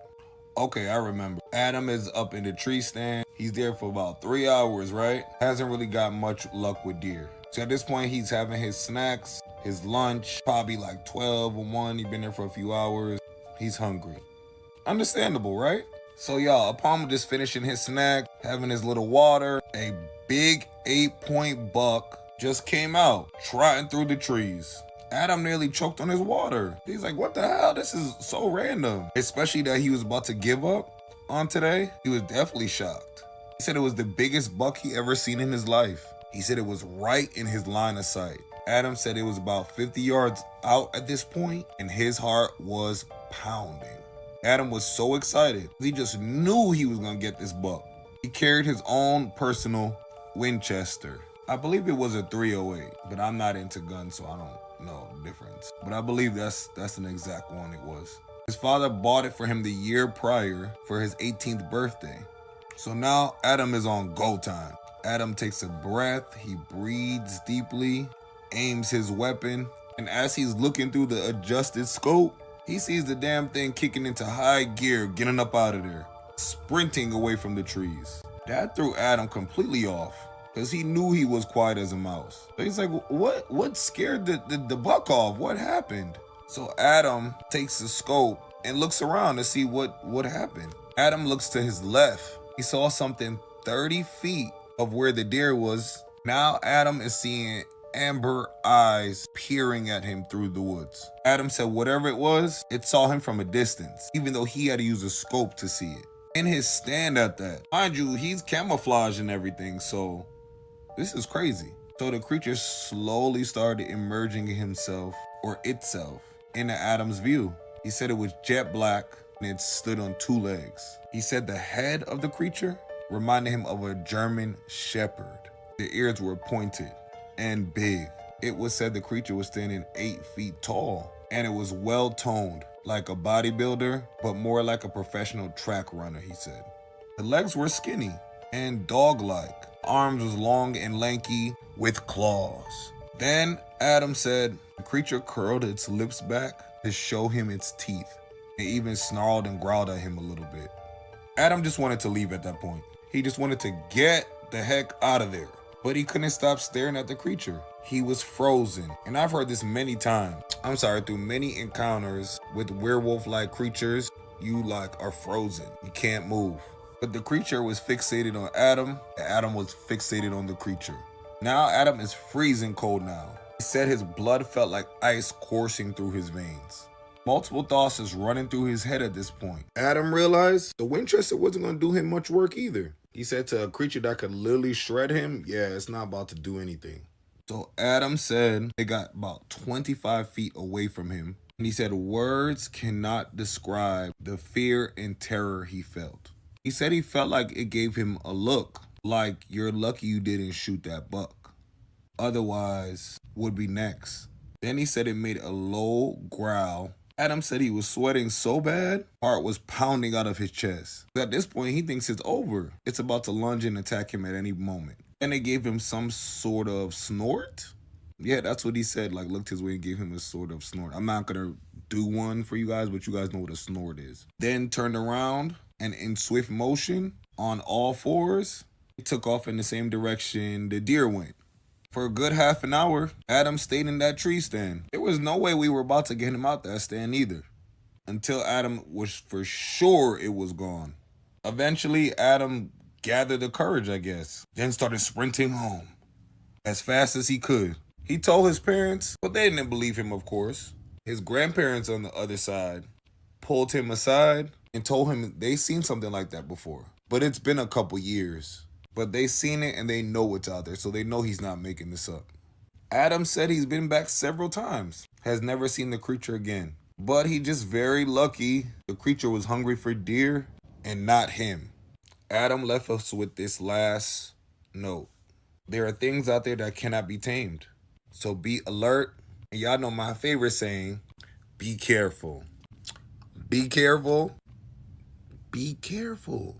I'm Cube of the Lore. This is Forbidden Lore Season 2, Werewolves. Let me know what you guys think in the comments. And as always, it's for entertainment purposes only. Allegedly, hypothetically speaking. I'm now starting to see a pattern with all these creatures, especially the werewolves. There is a video of former U.S. Major talks about humans being hybrids. And if you were saying that we were originally very, very tall, can you talk about that video too? It's very fascinating. Whoa, that's a lot. All right, let's start on the first part of the question. And we're gonna start at former U.S. Major Robert Dean. So Robert talks about the whole human race being hybrids, which I basically told y'all about. If you go back and look at some of my old videos, I talk about this stuff all the time. This is a U.S. Major telling you guys. And it's something about these military soldiers when they get a little bit older, they start spilling all the tea, y'all. I don't know if it's their conscience. I don't know if they feel bad, but they start spilling the tea. I don't know what the military thinks about this, but I'm here for it. I will be tuning in every time they talk. So Mr. Robert Dean says we weren't placed here. We was created. We was seated here. Which he says every religion talks about all throughout history and time. Which is true. Every religion, every pyramid, every tablet talks about the same stuff. He said we were genetically manipulated. And he said they aren't stopping. Look at the evidence. So Mr. Roberts said several hundred thousands of years ago, an intelligent race of beings came here visiting, like almost on like an excursion. They said he basically like a holiday. They wasn't coming here to stay. He says he doesn't know who and what they are because they come from somewhere else. Y'all know I think it's the Anunnaki. But that's another video for another time. Let's continue with this hybrid race. So basically Robert said they found a form of life here and they manipulated them to a higher form and a higher being. He used the words original seeding. And I don't know if any of y'all thought about it, but they originally thought the Sweet Tooth from Netflix. Y'all saw the show with all them hybrid kids? All the babies done turned to hybrids and the world went amok. And to be honest, if they didn't have these small genetic appearances, some of them had like pig noses, ears, tails, it would have been fine. So this show really had me thinking about them. And Netflix is, you know, Netflix is always telling a little tea on the low. So yeah, these alien beings was stopping by on a nice little holiday excursion. Don't know what they were doing outside, but it was outside. They stopped by at Earth and said, oh yeah, okay. Not sure if it's like, oh yeah, we got them. Or, oh yeah, let's help them. Or are they our bosses? Like, I don't know. Y'all let me know. So Mr. Robert thing, this has been going on for hundreds and thousands of years, over and over every time they come to Earth. That's why I think it's the Anunnaki. Because we know the planet Nibiru only can orbit our planet every 3,000 to 4,000 years. All right, y'all, before the video gets too long, follow me to the next part. So we can talk about the Neanderthals and us Cro-Magnons, Homo sapiens. I'm Cube of Lore. This is Forbidden Lore. And as always, TikTok, this is only for entertainment purposes only. Well, hypothetically and allegedly speaking, of course. Y'all don't forget to engage from the bottom up. That's like, comment, subscribe, all that. And don't forget to follow me because I know you didn't do that yet. All right, I'm going to call y'all back because this next part, it gets weird. Part 2, this ex-military insider said we are all hybrid species. If you missed part 1, I'm talking about Mr. Robert Dean. If you missed those, please go back and watch the last video. I can't explain everything all over again, so go back and watch the old video. But a quick recap for you guys that did. So Mr. Green claims about hundreds and hundreds of thousands of years ago, alien species were just driving by our planet and they seen some form of life. And they manipulated that life to becoming higher species, with us becoming those higher functioning species that came a lot with it too. So Mr. Robert Greene is claiming we're hybrid. Yes, very similar to Sweet Tooth. Actually a really great movie and show. It opened up my eyes a lot too. Like it's like, But yes, Mr. Robert said we are hybrid beings. We come from something else, manipulated and turned into this, I'm assuming today, which has been proven. I spoke about this many times throughout my video. Our DNA is barely unlocked. We come from very powerful old species and even older bloodlines. Even though we don't remember, we're starting noticing a little bit different changes about ourselves. Like, have you guys seen the video of, the little girl doing what this little boy is doing? You literally playing with butterflies, and there's another one playing with hummingbirds. Animals are more intelligent and smarter. Videos of them using, the toilet and functioning at like a human-like level and even communicating with some of them. It's happening all over the world. You're not gonna tell me they're normal. They're just regular. So Mr. Robert did touch on Neanderthals. Is it Neanderthal or Thals? I don't know. He said they disappeared over time, but we stayed around. The Homo sapien Cro-Magnons. So Mr. Robert had a great point. What really happened to Neanderthals? And what was different from us and them that made us elevate? We evolved way too fast. We almost were supposed to evolve at the same level as they evolved, but we didn't. Kind of like skyrocket. And let me tell you why. In 5000 BC, a lot was going on. And it was all going on at the same time. A huge civilization erupted out of Euphrates. Like, it almost seemed like a civilization boomed overnight. Like, they learned agriculture, irrigation systems were set up, and knowledge to build cities. How? Like, how did you guys know to harvest and plant? Like, how did you know? Today, people still need to learn how to plant. I had to learn through my family. Like, it's not as easy as you guys think it is. So it didn't come up out of thin air. There was even development of intricate government systems. Like, what? Who taught y'all all of this? All right, y'all, before my video gets too long, meet me over in part 3. Because I don't know what's going on. I'm Cube of the Lore. This is Forbidden Lore. And if you like content like this, don't forget to engage from the bottom up. Like, comment, subscribe, share, all that. And of course, follow me, because I know you didn't do that yet. And as always, TikTok. This is all allegedly, hypothetically speaking. I don't know. All right, I'm going to call y'all back in part 3, because it's about to get weird. Are we human hybrid, y'all? Y'all, let me know what you think in the comments. This is good info. I love to go down a good rabbit hole. Okay, where I left off at, Samaria had all this type of government system set up. They learned to make buildings and town, gardening, harvesting, irrigation system. They had it going on. But who taught them? How do they know this? And who are they? Develop philosophies, y'all. Theological, physiological, all that. I can't even say the physiological. Just in case, because y'all be trying to play me in the comments because I can't speak. I'm a yapper. I speak very fast. Sometimes I don't pronounce everything all the way through, but I am very intelligent. I be seeing y'all in the comments making fun of me. Oh, let me add another thing. Sometimes I do make up words. Words are made up. Googleable is one of my words. Look at my content. I just make up shit sometimes. And that's okay. Y'all know what it means. That's all that matters. If you're not Googleable, you're not Googleable. Just kidding.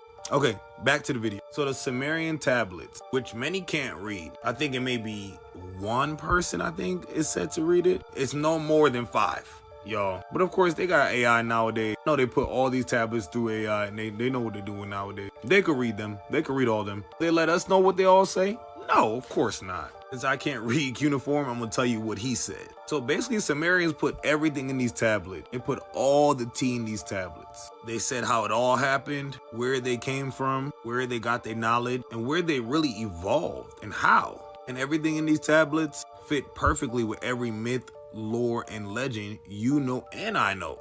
The people of this planet is hybrids. A hybrid race straight out of Sweet Tooth, with no pig nose and ears and tails and all that. The hybrids on this planet had a very intimate relationship with technology, and it was very advanced. But guess what?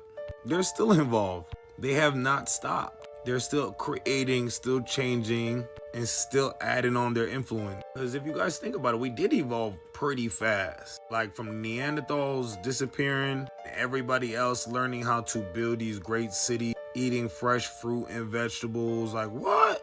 That it almost happened overnight, like he said. Y'all trying to spark two rocks together and create fire, and now y'all got irrigation systems?